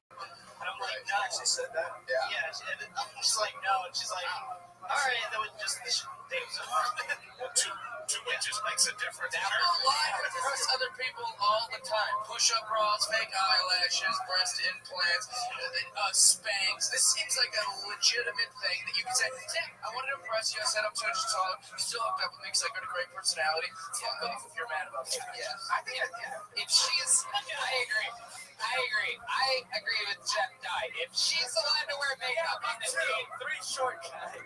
If she's allowed to wear makeup on the date, then you should be allowed to wear your fucking shoes in the shower. I don't see this, You want her over? Yeah, that'd be good. I think I can do that. Who really looks at a person's height, though, and remembers that shit? It calls you out on that. I've never even thought of that. With Jeremiah. I like the inspirational short pep talk from Jeff Dye, who is 6'4". Who defended his honor? Wow, man, that is fucking hilarious. So you never talked, you had sex with her, and then you took a shower, and that's when she's like, you're a liar. Yeah. That must have been the worst sex ever. That's why she brought it up. Did you come really? You look like the kind of guy that would come so fucking fast. I mean, you look like you would just, there's like, no, you like unzip your pants, you're like, I'm a big going soft guy. I go soft in the pussy. That's my thing. What? Whiskey. It's whiskey. Yeah, but I don't. Why? It's just, this is perhaps the most honest answer to a question I never even asked that we've ever had in the history of the show. Are you trying to not get laid? This is being filmed. I don't care. People are loving it. The crowd is going crazy. I go soft in the pussy. You, my friend, already have your t-shirt motto. All right. I go soft in the pussy. It's my whole deal. Wow. How often does that happen? It didn't used to happen like, right, and you thought we already had enough gay guys on this show today. We get Mr. Soft in the pussy, hard in the man-ass. I think it's soft 10 or 10 women hate that. Yeah, what's the reason? You just don't like it, or there's not enough dick in there? I don't know. I got cheated on like a year ago, and since then I'm just like a mess sexually, so I just like disappoint everyone. Oh, damn. No, it was the girl that cheated on you, how tall was the guy that she fucked? And what's skin color? What color were his antlers? Wait, would you have been upset if he was shorter than you? Yeah, I think that would have bothered me more. Yeah. But you know for a fact he was taller than you? Yeah. Did you look it up? It's a safe guess. I don't need to go enough. I'll talk about my soft dick. I don't want to talk about my feelings. I love you. I've already fallen in love with you, Brendan Craig. Congratulations. Hey, you know what? I'd love for you to do the next Ice House at Death Squad at the Ice House. Hey, look at that. Thank you so much. There he goes. Very good. Very fun. Brendan Crick looked at the Ice House. There you go. It's a big hug from Jeff Dye. The Don't Kill Yourself handshake from Tony Hinchcliffe. That was like the Big Brother, Little Brother program right there. Heck yeah. There he goes, Brendan Crick. Where are we at? What do you guys think? One more quick one? Who can follow that? Your last comedian of the night. I know. I wish. Peter Dinklage. Whoa! He's like, what is the deal with Kanye's bananas?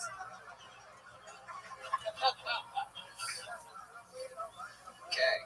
Make some noise for your final comedian of the night. Rob Love. Boy or Rob Love. definitely a boy. Here he is.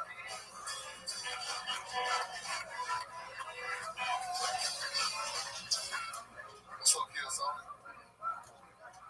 Just got some good news. Found out my nephew is one of the top 10 tennis players in Tennessee. Y'all ain't got to clap. That's my family. Y'all looking mad as hell. It's all right. Got some family members that ain't happy about it. My uncle old school, he pissed off.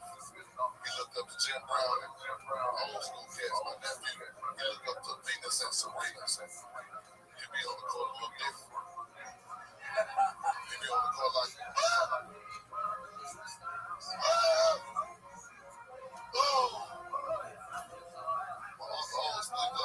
no. Get my nephew off that tennis court. Like, come on, all tennis ain't gonna make him, well, at least tell him to take the skirt off then, shit.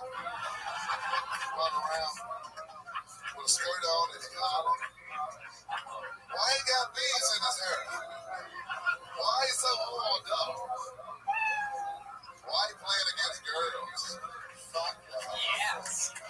Rob Love. Let's get it. You got me doing it. That was great, man. That's great, y'all very much. Hell yeah. I didn't see that coming. This is your first time on the show? First time on the show. My first time I was called, I was in the bathroom, so I'm looking forward to this opportunity. Hell yeah. Hell yeah. Well, welcome. Welcome, Black. Welcome, Black. Appreciate it. Like, right on, right on. Your nephew that plays tennis, is his last name Love too? No, his name is not Love. That's an incredible tennis name because that's a term in tennis. It's kind of weird. Love. 40 love. It's kind of weird with his skirt. His last name is Johnson, so. And that's true. Are you from Tennessee? Memphis, Tennessee. Hell yes. Also the home of a man who went to San Francisco with us by the name of William Montgomery. You Kill Tony fan favorite. You know William? Yeah, I know William. Yeah, he's a cool dude. One of my favorite new human beings. I think he's going to be that. I think he's going to be the big impression. He's out there. He really is. He plays perfectly with this show. Heck yeah. This guy.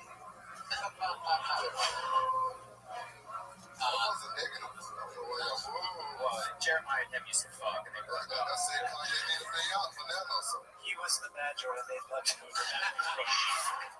Rob Love.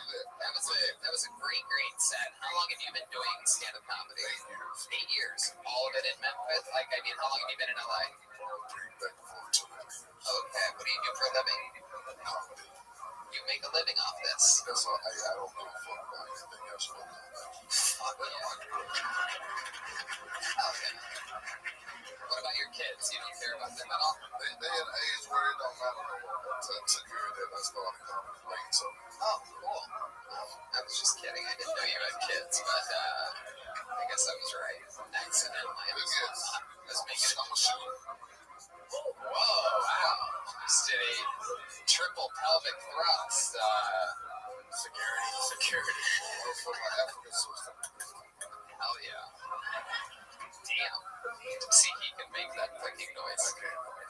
Mine was a callback. I was a callback, though. I like it. It made me laugh. So, I guess, you know, is the one word for yikes. So, Rob, I don't mean this in a disrespectful way. I'm just trying to figure, like, I mean, because I want listeners of this show around the world to know how hard it is to make money doing stand-up. Yeah. You know what I mean? So you've lived here for a few years. You've been doing it for 8 years. That minute that we just heard was funny as fuck. But I'm still going to ask you, like, it must, you know, how do you survive? Because it must be very hard to live solely off of stand-up comedy. Well, This is what I do. I book shows in areas that pay, and then I come out here and run up all my money, and then I go back. Right. Yes. I mean, you're preaching to the choir on that one. I'm doing fucking Magoobies joke house at the end of November.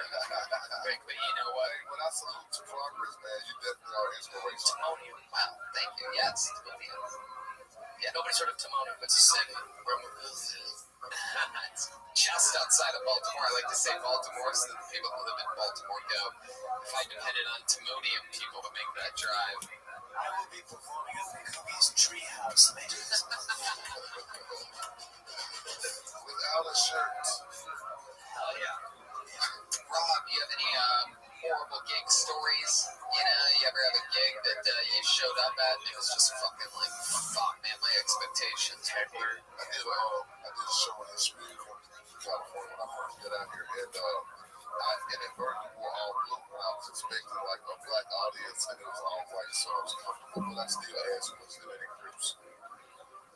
Because I didn't know if it was white groups or not, so I just had to check. Make sure I didn't offend nobody. You wore all blue. Oh, okay. That's why I always wear purple. Friends gang could jump in. Yeah.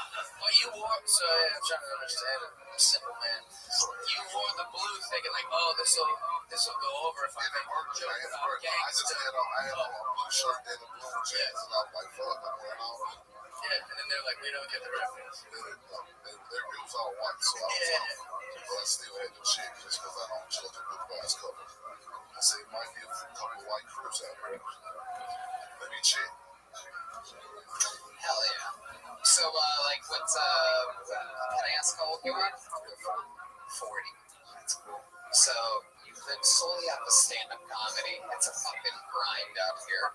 So, what's your living situation? I got a roommate when I come out here, and then back in the city, just living with my folks. Just trying to make it, man. I don't really care about materials, just care about doing something I love. Right. So that's what it's about. I fucking love that. And, you know, that's one of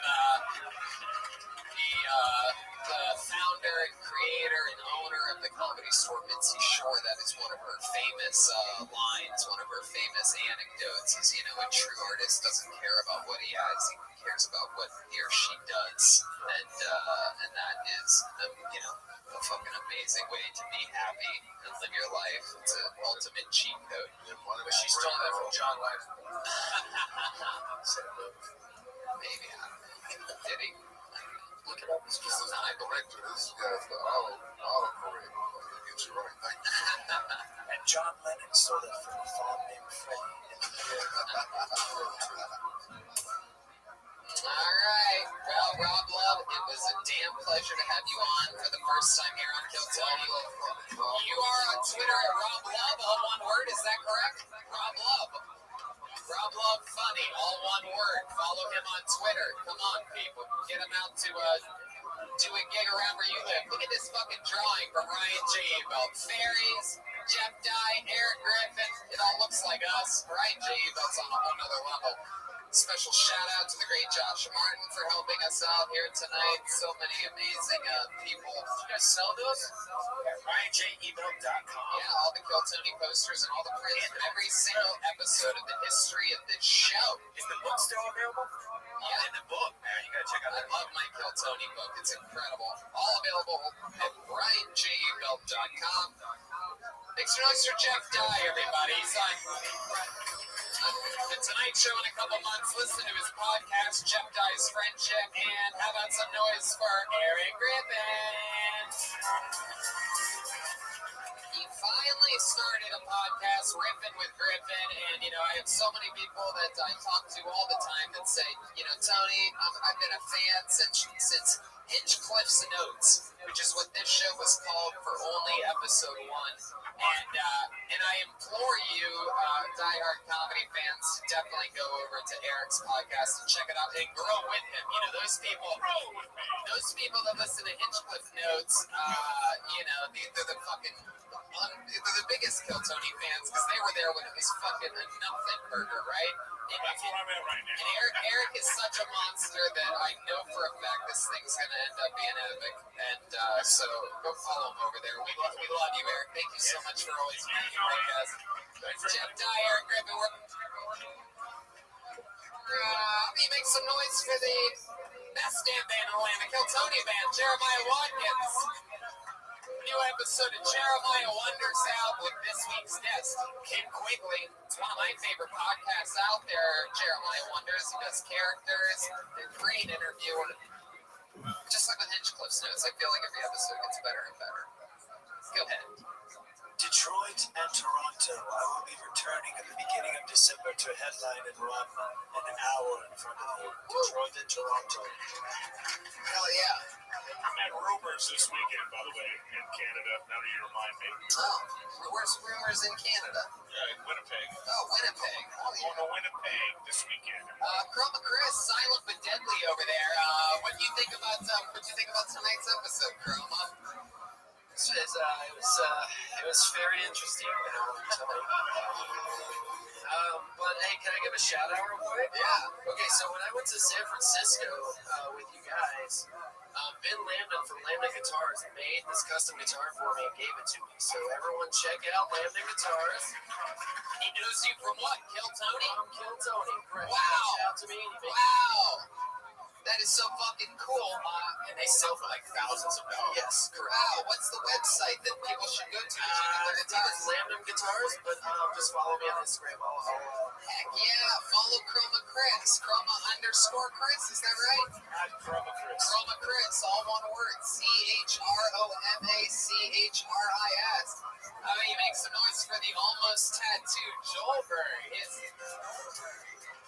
A lot of highs and lows today. He's been preparing for this very character for months by slowly turning the color green in front of all of us. Joelberg, anything you want to plug? Yeah, shout out to Gino at Speedweed.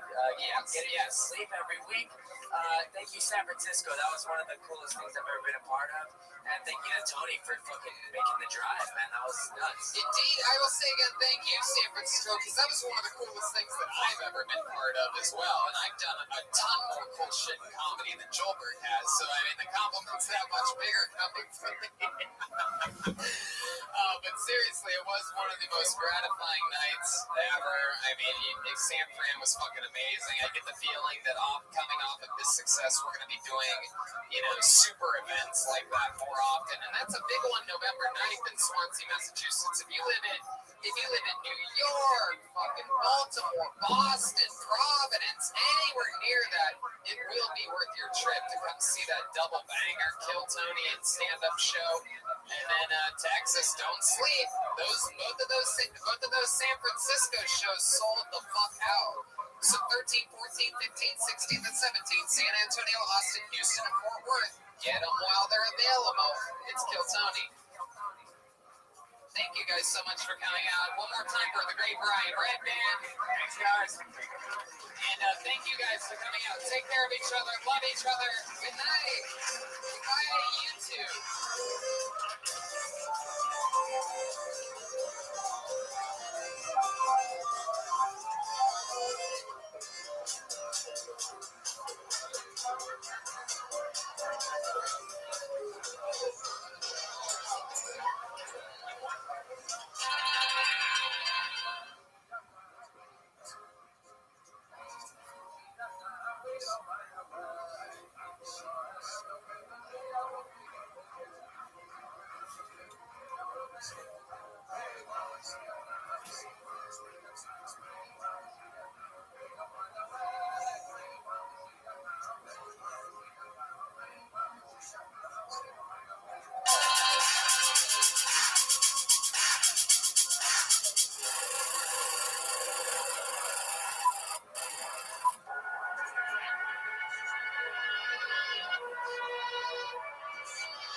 Hey, this is Rabbi coming to you live from the world famous Comedy Store main room for a brand new episode of Kill Tony. Give it up for Tony Hinchcliffe. Fuck yeah, we made it. Guys, you're here. You're at Kill Tony, the #1 live podcast in the world. Make some fucking noise. Brian Redband is here. Brian J. Eagles sitting right there, beginning to draw tonight's episode. He hasn't even opened the sketchbook yet. He's taking the caps off of markers and pens. The magic has begun. I have a bucket filled with human beings' names. Life is good. We're streaming all over YouTube. So, hello to the world. Pretty exciting, right? You guys pumped to be here? For those of you watching or listening to the YouTube stream of the podcast, some great news for you. If you live out on the East Coast, we're in Swansea, Massachusetts on November 9th. That is a huge show at a beautiful, amazing venue called Venus de Milo. It's right outside of Providence, about an hour away from Boston. And we know these East Coast people, they drive from very far away. A bunch of, amazing, loyal, incredible fans that we have. So we're going to have a real, it's a luxurious place. There's a turnaround with fountains and shit. I used to drive 12 hours to see Doug Stanhope and Joe Rogan because they would never come to Columbus, Ohio. And I used to do that. And I'm sure, an hour drive? I mean, we meet these people everywhere. There's people that, when we were in Toronto, San Francisco, people travel so far, and it's so fun. Anyway, so Swansea, November 9th. San Antonio, Texas, you have a Kill Tony and a stand-up show November 13th. Same with Austin and Cap City on November 14th. Houston, Texas on the 15th at our favorite place, The Secret Group. I believe this is our 5th or 6th Kill Tony in The Secret Group. I think Houston has had more Kill Tonys than any other city. And then the next 2 days after that, we're in Fort Worth, Texas, doing stand-up comedy. 4 shows at Hyenas and 1 Kill Tony on that Saturday evening in Fort Worth, Texas. November 29th, 30th, and December 1st, I'm in Baltimore, Maryland, at a place called Magooby's Joke House. That is not a joke. I'm doing Magooby's Joke House. Thank you. And then New Year's Eve has me all to themselves. Dallas, Texas. Just Tony Hinchcliffe bringing in 2019. That's going to be a lot of fun. They got me. We mentioned a couple weeks ago the hunt for the Kill Tony intern, and we had massive responses. And a fun thing that we figured we would do to sort of open up the thing is just make videos. Send in fun little videos. Maybe it's the best of Red Band sound effects. Maybe it's Jeremiah's wacky characters. And crazy videos of Kill Tony this year, editing to see if you could actually do something fun for us to help out the show. And if video editing or whatever isn't your thing, find a friend to manipulate into helping do that for you. You want to be a fucking Kill Tony intern? This is some House of Cards shit over here, right? You got to be able to fucking make people do shit. And maybe show a video of you just plugging in wires and it working. And let's see if that happens. Maybe it's a highlight reel of Joel Bird. Maybe it's heartfelt. Maybe it's funny. Have your own fucking vision and tag us in it, send it around, make shit. Be a goddamn artist. That's what we do here. We contribute to art. That's why we have the great Ryan J. Ebel, who's on tonight's episode. All of his prints are available at RyanJebel.com. He sold out of those amazing San Francisco prints. It was so cool to get to have him up there personally and have him doing that. Get the Kill Tony book. It's fucking awesome. Yeah. Everything's cool. Everything's funny. You know what's not funny? The fact that 66% of men lose their hair by the age of 35. And you know what? When you start to notice hair loss, it's already too late. It's easier to keep the hair that you have than replace the hair that you've lost. And for Hims.com, it's a one-stop shop for hair loss, skincare, and sexual wellness for men. Hims connects you with real doctors and medical-grade solutions to treat hair loss. Well-known generic equivalents to name-brand prescriptions to help you keep your hair. No snake oil pills or gas station counter supplements. When you're losing your hair and you go to a gas station, you're like, I need to find something here to help this. Don't do that. You never know what you're putting on motor oil on your head or something. I don't know what that would be. Yes, do not put motor oil on your head. No, and there's no waiting room. You just go on this website and you tell what you need and you meet with the doctor over the website. No embarrassing waiting rooms or anything. You just do it on the internet.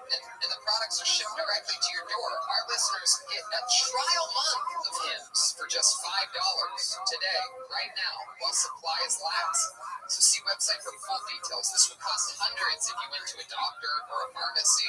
Instead, go to forhims.com/killtony. That's forhims.com/killtony. forhims.com/killtony. It's good to invest in yourself, and it's good to invest in investing. Robinhood is an investing app that lets you buy and sell stocks, ETFs, options, and cryptos, all commission-free. They strive to make financial services for everyone, not just the wealthy. Other brokerages charge up to $10 for every trade, but Robinhood doesn't charge commission fees, trade stocks, keep all of your profits. I love the movie Robin Hood, and I love this app because it's easy to understand charts. I'm talking about the Disney one too. It's easy to understand charts and market data. Place a trade in just 4 taps on your smartphone. Learn how to invest and build your portfolio. Discover new stocks and track your favorite companies and personalized news feeds. Custom notifications for price movements so you never miss the right moment to invest. It is. It's awesome. It's one of those apps that, it makes it easy, to sort of feel in touch. It's a really cool thing. I have mine bumping, and it's fun to I bought my first stock through using this app. I've never done that before. Getting the notifications is fun. It makes me feel like important. Robinhood is giving listeners a free stock like Apple, Ford, or Sprint to help build your portfolio. Sign up at ktshow.robinhood.com. That's ktshow.robinhood.com. Awesome, right? You guys having fun out there? You guys ready to start this thing? That's it. Money in the bank. It's time to bring out tonight's guest. If you're a fan of this show, then you are a lucky motherfucker, because this man is our favorite guest. He's one of the best comedians in the world. He's one of the best guests in Kiltony history. I give you the great Dom Irera. Hell yeah. There he is, the motherfucking man himself. Dom Irera is back. He's on the 5-year anniversary show with the great Joe Rogan. We had so much fun. Yeah, it's terrific. That kid, go see him. At DomIrera.com, you can get tickets to see him live. He's in Vegas in November, and Philly Helium at Thanksgiving, and Long Island the week before that. So go see the fucking man himself, Dom Irera. Those are shows that I would literally pay to see. I'm not saying I'm good, but if I ain't good by now, it ain't gonna happen. It's actually kind of amazing that he's here because it's football season, and usually you're watching football games usually on Monday to one during the season. I love it. I miss you guys. Yeah, he needs to get his Kiltony fix. Stay sharp. I fucking love it, man. Well, we're gonna have fun tonight. We're gonna meet a bunch of new comedians and maybe some people that we've met before. But before we get to that, there's a band on the show. You know that, Dom. They're still part of the whole thing. I thought they branched off to another show. No, they're still here. Every single week they commit to their characters. I never know what they're gonna be. Sometimes it's been billionaires, maybe they're nerds. Last week they were woodland creatures, and they stay in character throughout the entire episode of the show. Let's find out what they are this week. I present to you the best damn band in the land, guys. It's the actual Kiltony band. Jeremiah Watkins, Joel Jimenez, and Chroma Chris. This is gonna be interesting. No way! Oh! Wow! I'm so excited about this. This is our first time. It has my name on the cup. It's baristas. Wow! Thank you. This actually feels like hot coffee. It is. Oh my God. This is amazing. They are full-blown Starbucks baristas, everybody. Wow! This is a first. This is incredible. How's it going, Aubrey? I see your name tag that says Aubrey. Yes, my name is Aubrey. I am a fan. This is unbelievable. Wow, you guys must have come straight from the shop, huh? Straight from my shift. I've been in ASM for the last 13 years. Am I a little bit bitter that I've been promoted to manager a little bit, but we're still taking it. Wow. Starbucks barista Jeremiah Watkins is Aubrey tonight. Chroma Chris didn't even bother putting on anything for this role. Oh, you got the apron on. I got you. There he is, Chroma Chris. Maybe we'll check in with him later. And then back here we have this guy that appears like he has hours before he gets fired from Starbucks. Oswaldo, his name tag says. Oswaldo Hernandez reporting for duty, Tony. His name is Oswaldo, and he is on midnights, yes. I love that you Oswaldo, I love that you slightly more Mexicaned up your name than it already was. I mean, you could have just been Joel Jimenez. And That's how I throw people up. You go super Mexican, then they don't suspect anything. Hell yeah. Let's not use that language. All right, well, we have real baristas with us. Dom, what do you think about this? Is your character a person who squints? I'm just trying to be happy and get by, okay?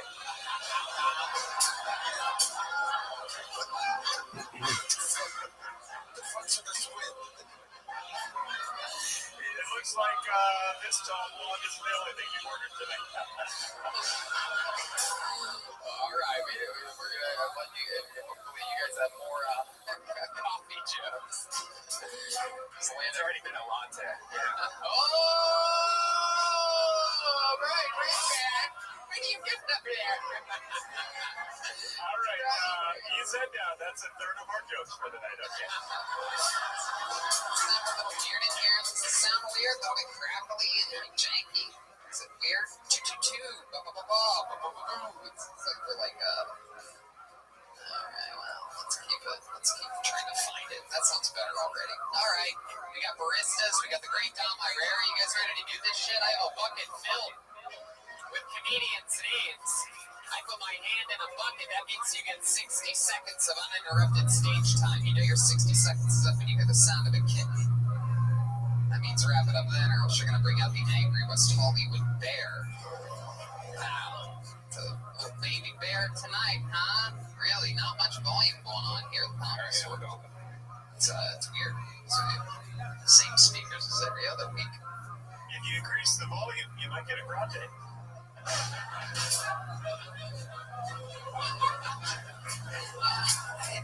I didn't really get that one. Going from a tone to a grande, you're increasing volume. It goes from 8 ounces to 16 ounces. There you go. Gotcha. The volume of the cup. I would have said venti, but I gotcha. All right. I pull the name out of the bucket, 60 seconds uninterrupted, and then you get interviewed by me, Don, Red Band, and a bunch of baristas. And your first comedian tonight goes by the name of Bo Bavier. Bo Bavier, you are the first person pulled out of the bucket on Kill Tony. He's got a steady pace coming from the back. Walking slow. He's walking real slow. Keep coming, Bo.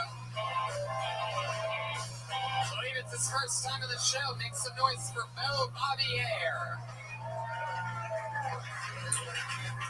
How you guys doing tonight? Awesome.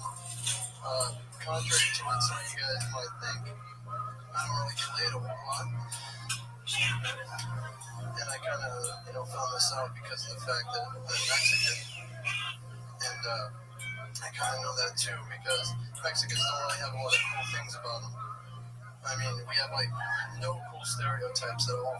I mean, okay, we have one stereotype that we work really hard. Let me put it this way. If there's an Olympic sport for stereotypes, this is kind of how we get them. The gold medal for black people with muscles or big dicks, super athletic, awesome horses and swimming contest, that's a good one. And then white people with white privilege get the silver medal because, everybody wants a leg up in society nowadays, right? And then Asians would obviously get the bronze medal because everybody wants to be really smart. And then Mexicans, they'd be like, Mexicans, we'll give you honorable mention because you work really hard. The lady that's on my bowling alley.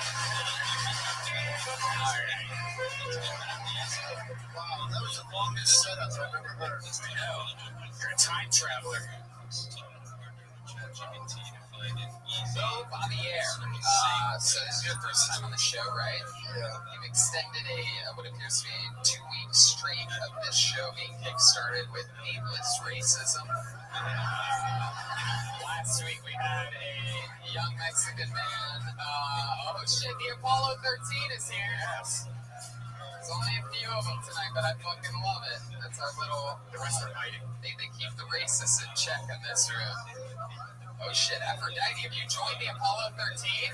Wow, look at that. That's a blockbuster deal. It's like LeBron becoming a Laker. Aphrodite has joined the Apollo 13. Well, Tony, her Astro is the movie that they're going to. There you go.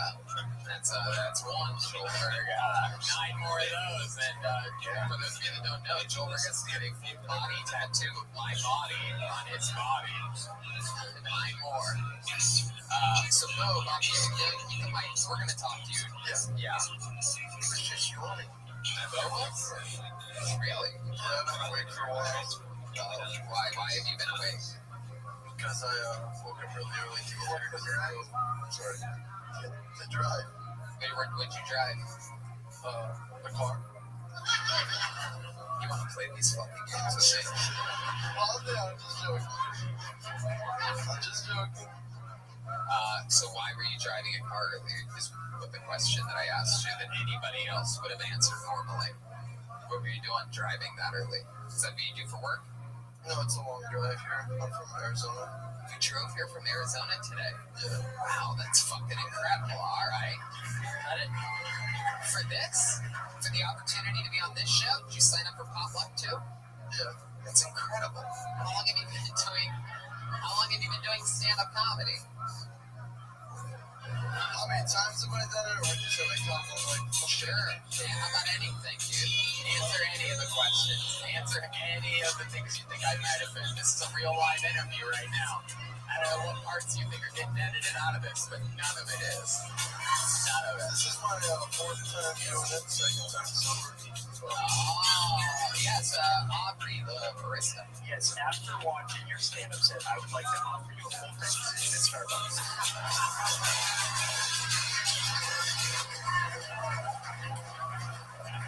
So you've only done it a few times. The first couple times you were really drunk. Yeah, I was pretty drunk. Is that your thing of choice when you say sober? Is that what you're talking about? Drinking or like other drugs? No, I don't do drugs. Okay. You say you don't do drugs like you do all of the drugs. I wish I could handle it mentally, but I can't. Tony, you think a man could be this sharp and do drugs? Well, when you said that, when you referred to getting laid, were you talking about women or men?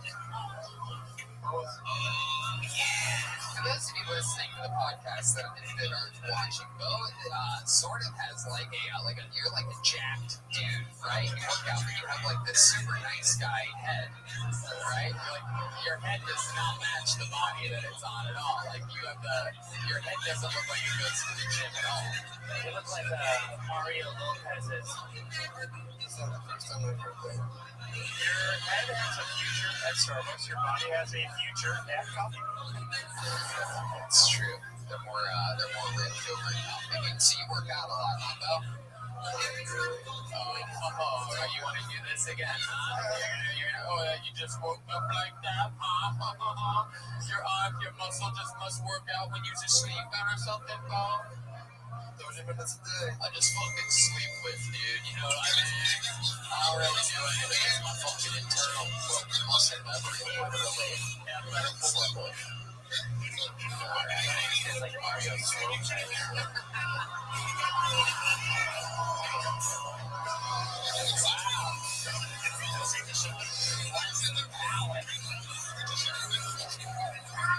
Pure Joelberg.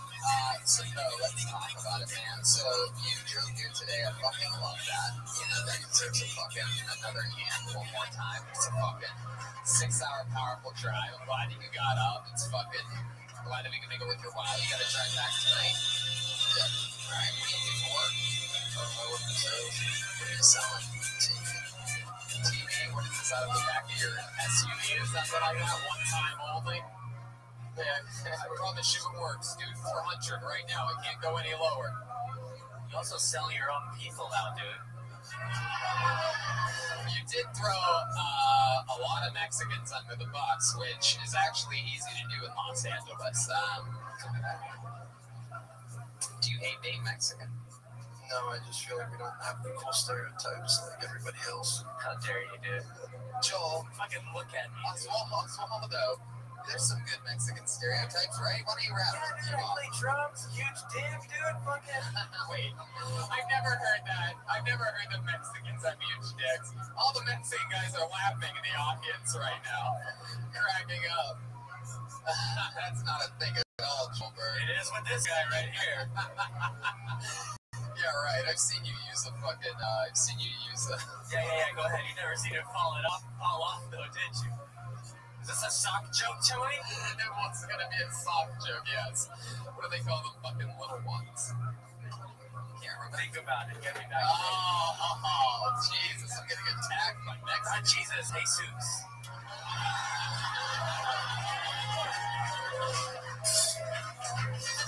So, what are some things about your life that make you different? Like, I can tell that there's a little killer's edge in there somewhere. Like, there's a little fucking devil in there, but you're like a nice guy, but you're not. But you're pretending like you are. You have a drinking problem? I wish. You wish you had a drinking problem? Alcoholics have superpowers, man. I can't handle hangovers. I can do that every day. You know what? I just got word you reached Joelberg's 10 bad jokes streak. You're the first person to do it, so you have to get a tattoo right now on stage. Are you ready? I have a tattoo on my ass. Do you really? Yes, I do.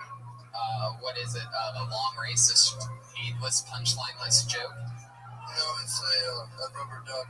It's what? A rubber duck. You have a rubber duck on your my ass? Yeah. How did you end up with that? Lost the bet. What was the bet? It was, you ever heard of, what the fuck is it called? Dude, are you hiding from ICE? Why are you speaking so low? Amigas. Oh, exactly. That reminds me. Refill the ice, please, Joe.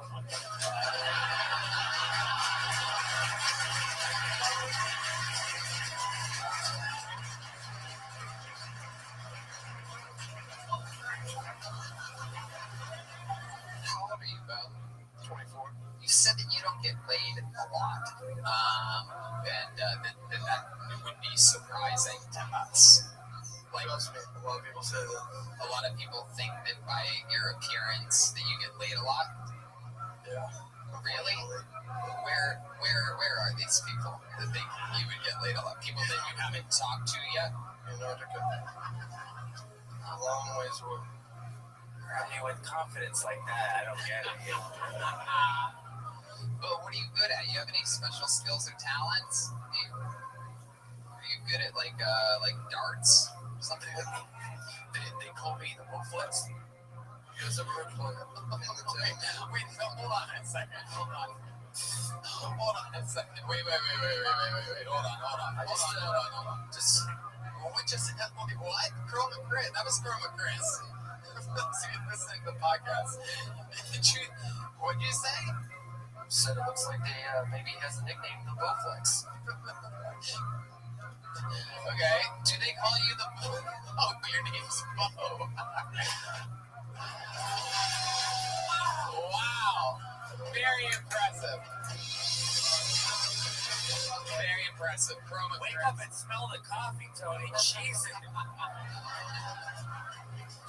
Wow. What was your answer? I forgot the question. Special skills or talents? Anything that you're really good at? Pin the tail on the donkey. Oh, God. I don't know. Come on. What are you really good at? Comedy. I mean, dude, just anything you're good at?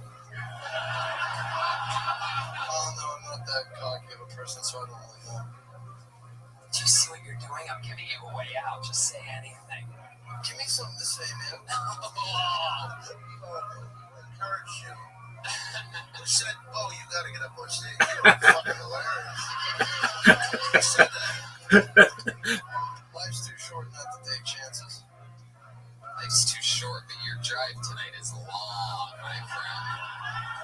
Long drive back there. So honestly,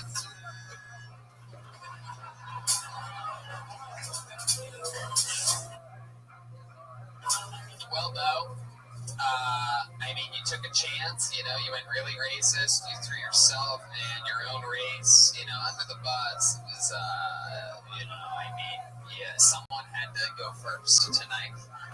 Someone had to get pulled out of the bucket. How do you feel it went for you? I mean, it's only your 4th time on stage. This is a fucking victory no matter what. But how do you feel? I'm just honestly happy I actually got to come up here. I just talked to somebody who's been waiting for like 5 months and they got to come up here, so. There you go. I got 2 words for you, Bo. Punch line. And you get to hear it from one of the greats. Hopefully we made it worth your drive. There he goes. Bo Bobbier, everybody. His first time on Kill Tony.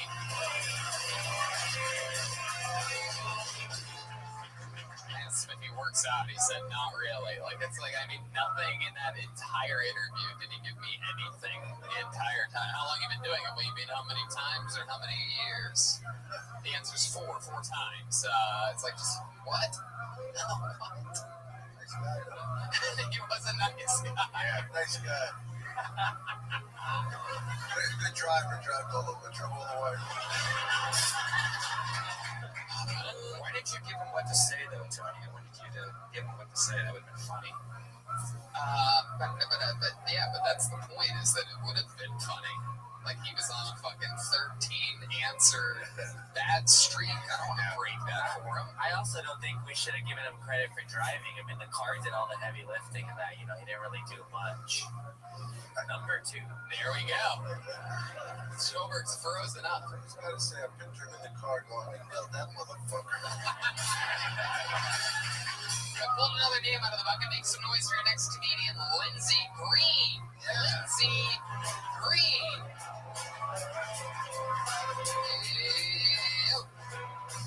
Lindsey Green. We have a blacklist. Aw, Lindsey. Let's see who signed up before the show, and then Mr. Spot. All right, here we go. Derek Santos. Derek, from the lucky corner. For those of you that have trouble getting on the show, sit farthest possible away. It usually works out. Here we go. One more time for Derek Santos. You guys, so I always rub one out before I leave the house. So that way I last longer when I rub one out on the bus. Excuse me, driver, this is where I get off right here. I wear diapers, I'll tell you about it. I wear diapers. I only wear diapers for 2 reasons. Number 1 and number 2.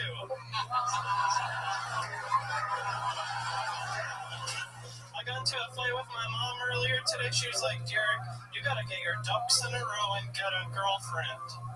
So I was like, how the fuck do you know about my ducks? How do you know I make love to those ducks? How do you know I do that? A lot of people say that I have my dad's body, but I say I've been acquitted of all charges.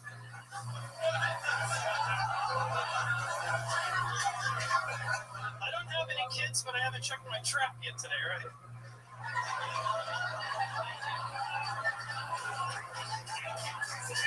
Okay, there you go. Derek Santos. Wow. Boom. We just got word Bo Bobbier has killed himself. That's how that goes. Right when you think it's hard to be funny in 60 seconds, Derek comes up here and fucking lays it down. Awesome performance, dude. Thank you. You've been doing stand-up a little while? 6 years. And you're from San Francisco? No, I'm from Rhode Island. Rhode Island? Get the fuck out of here. Providence Comedy Connection. Yeah. Those are my guys over there. Cody and, a couple people were off. Yeah. Anyway, we're going to be right outside of Providence in Swansea, Massachusetts. I live really close to it. You live here now? I'm moving on Wednesday. You're moving? Back home. Why? Didn't make it. What?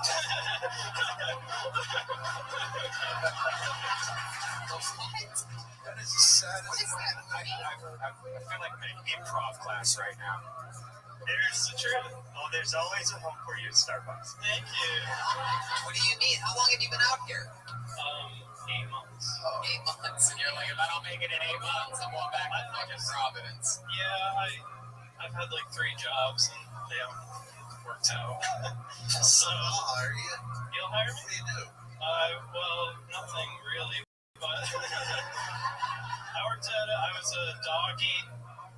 person across the street at the Camp Sunset. You took care of kids? Dogs. Oh, perfect. Thank God. Yeah, no children.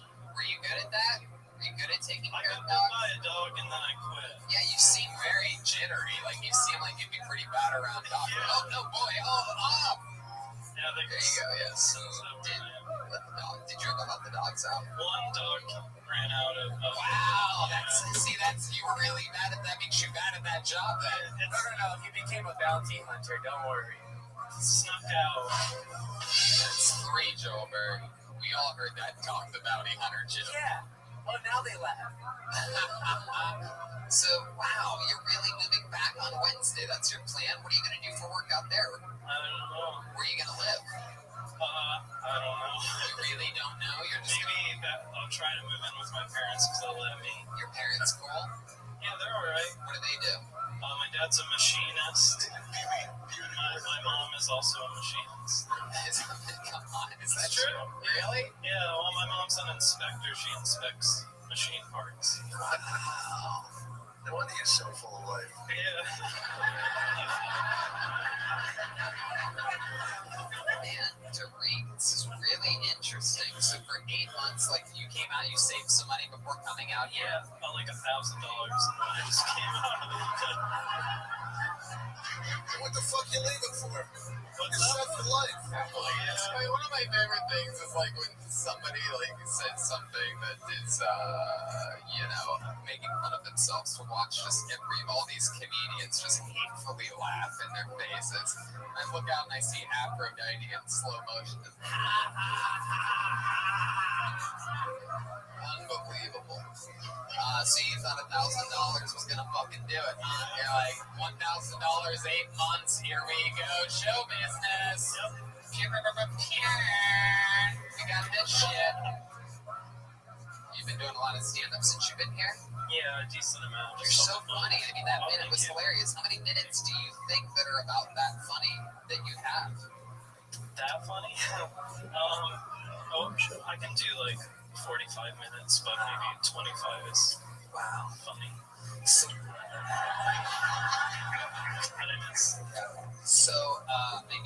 it's really interesting. Did you have any fun while you were here? Did you do fun things when you were in Los Angeles? Not really.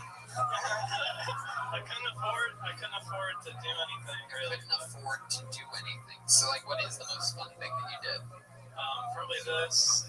To sound lame. Other than this, not counting this. I went to the Museum of Death. Oh, cool.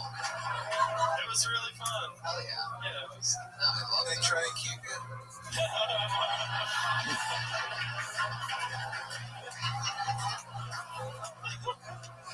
They let me loose. I love it. So, Doreen, this is interesting. Did you fall in love while you were in Los Angeles at all? Yeah. You did? Yeah, once. Did you get your heart broken? Yeah. How long ago did that happen? About 3-5 weeks ago? Yeah. See, this is going to be an interesting part of the show because I'm going to immediately right now tell you, you can't go back to Rhode Island. Really? Yeah, you can't do it. You can't do it. You cannot do it. Whoever this female comedian, is a female comedian. No, she's an actress. She wants to be an actress. Tell the truth. Tell the truth. Yes, you're damn right. Let me tell you something. You have an actual trait. You have a real ability. We meet people all the time on this show, and you seem really funny. Like, it seems like this is what you love to do, and I love Providence, Rhode Island. I love the Comedy Connection. It used to be a fucking bank, and the green room is an actual bank vault in the old school 30s, 40s vault with a fucking heavy door. It's crazy. It's a beautiful club. You don't want to go back there and fucking rot away. So that's why we're going to give you 3 months living on Red Man's couch.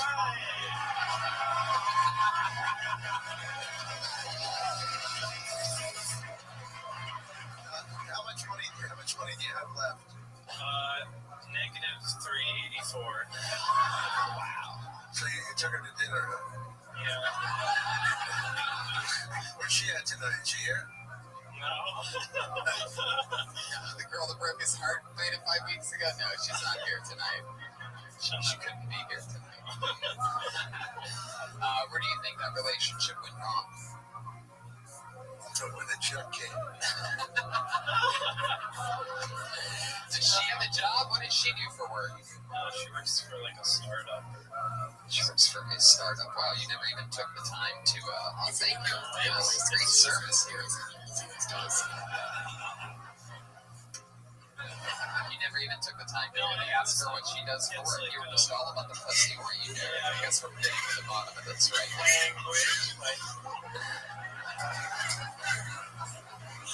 Perhaps the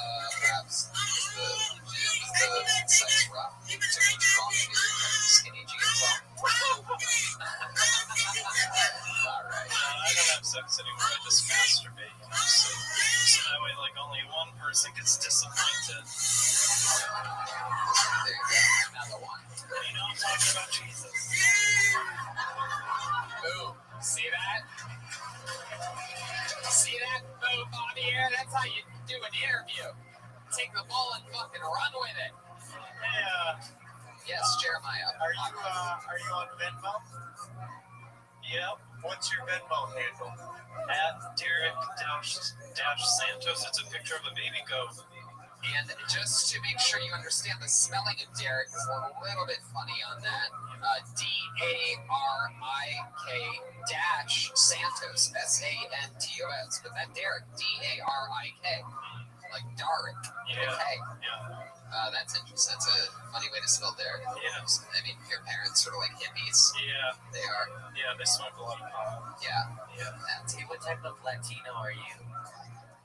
I'm Portuguese.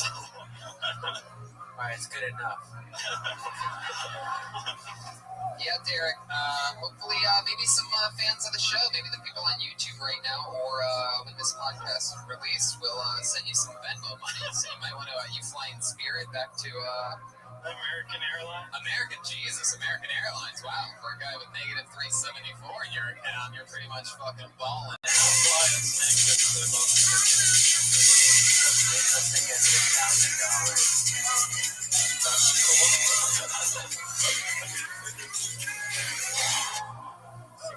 You know what? I'm sorry to call bullshit on this guy. I think it's bullshit. I feel like I'm on a casting couch, like bad acting. I don't buy any of this guy's shit. It's just like, you know, that Willie Montgomery's now getting all these improv guys over here. That's what's happening. So I can't say on your right.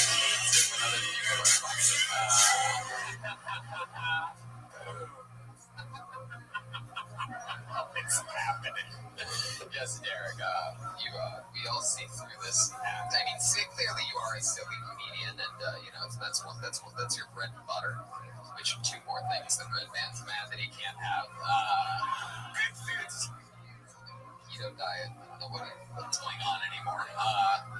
So, Derek, it was nice to meet you. We spent a lot of time with you. Very interesting story. I can't wait to get updates and find out what you're doing next. Derek Santos, D-A-R-I-K, Santos. You don't really like silly people. That's your thing, right? I say when, you know, you be silly on stage, but during an interview, don't think it's bullshit. Sound like bad acting all the time. What do you think that kid's got money or something like that? Yeah, I think he's balling with that American Airlines. Why not Spirit, huh? I had to write Spirit the other day. Spaghetti fell on my menu. It sucked. Oh my God! After all that, Tony, are you really doing this? Tony, you see when he shook my hand? He was like moving his middle finger. He's a silly guy. He tried to tickle you. How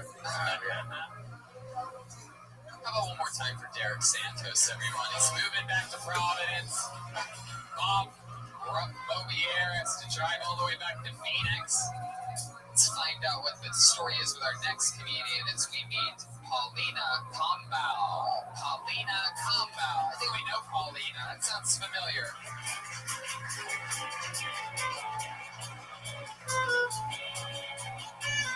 I believe she's walking towards the stage. Yes. Here she comes at a steady pace. All right, here she is. We're going to meet her. It's Paulina Combau. Hey! Guys, a lot of tattoo talk, right? Sorry, my foot fell asleep and I ran up here. Very awkward. Actually, I have a few tattoos from Kentucky where they're still, a little not Christian to get those. But my mom's really disappointed in me. She's like, "What are you gonna do when your tattoo gets all leathery, wrinkly, saggy?" And I was like, "I thought about this, Mom. That's why I got a tattoo of a baseball glove on my stomach, so it'll just grow old with me. You know what I mean? That's why I treat it like a real baseball glove. I rub like oil on it every day. Guys throw balls at it. Just for practice. Just for practice. Don't worry. I'm out of breath, literally. Killing this minute right now. All right, guys. There you go, Paulina Compound. This is your first time on the show, right? Second time? Yeah. What happened the first time? It was okay. They were nice, and said my funniest thing that they said was that I sound like a stable boy and look like a princess. I love that. Yeah. They said you look like a stable boy. Sound like a stable boy. Kentucky. I guess I get it. It was much funnier when I said it. Yeah. See, so how long have you been in Los Angeles, Kentucky? Close to 2 years. 2 years? Yeah. And how have you been surviving this whole time? It's awful, right? It's so hard. Were you writing them or me? Because I don't think it's awful at all. I'm one of the top young rising comedians in the world. So you must have been asking them, right? I love it here. I was just going off the last guy. So how have you been surviving? Surviving. I'm a personal assistant now. Okay. Who are you personal assistant? Someone in show business? I mean, everybody, right? Couple of women. Everybody's in show business is what I mean. Sorry.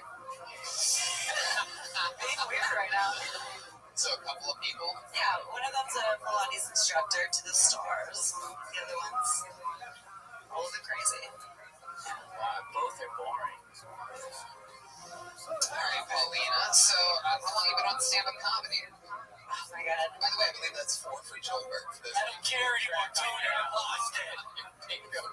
It's gonna be 7 years next month. 7 years. I know. Tell my girl, what do you think about that 7 years? Fucking amazing. You're gonna be so. No, I'm not gonna be me. First of all, I was riveted by what you did. I mean, a lot of people go for the big lip. You don't go for the. Not your style. Chuckles. A little smirk.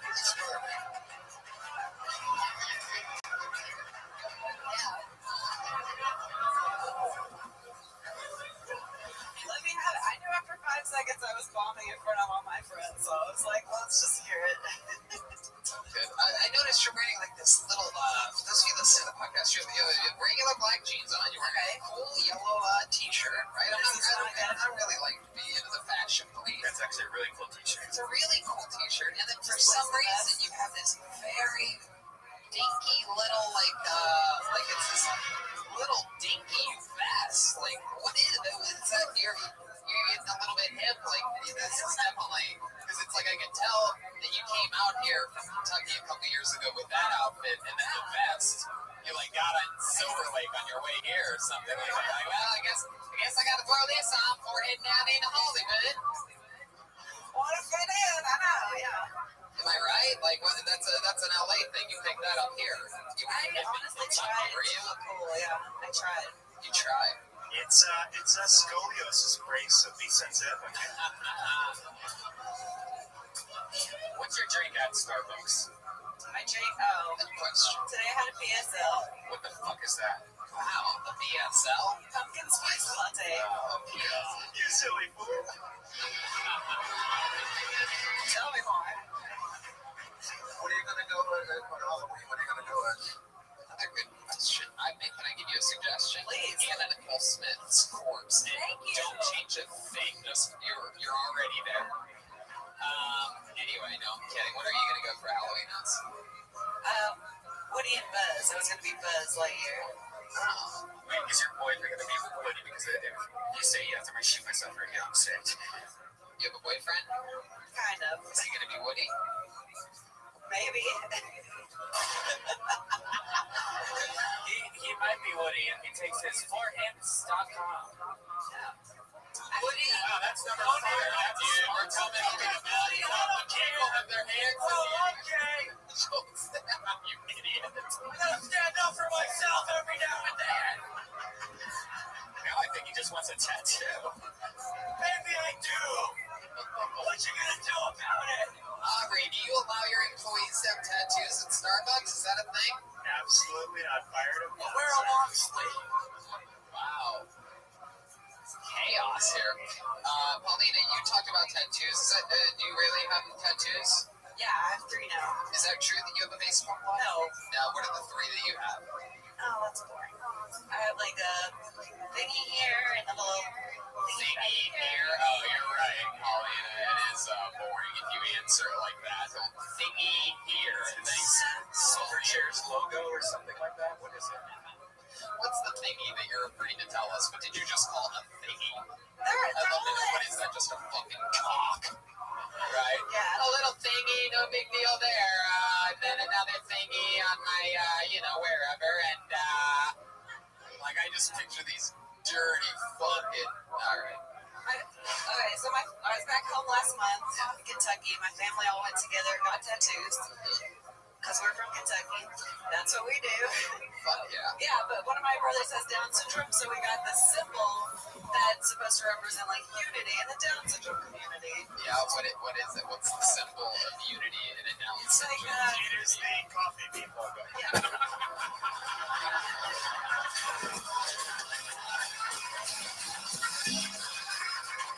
I'll be proud if he gets a job with a coffee bean, honestly, or Starbucks. He probably won't. But what was the tattoo? What's the tattoo? I got it behind my ear, so it's not super obvious, but it's just like 3 little chevrons. Chevrons? Like at the gas station? The shape of the chevron. And what language did that spell out? Dirty. Wow, that's number 6. Wow. Tony fucking laughed at that. But it takes a Joelberg chant to clear the palate, dude.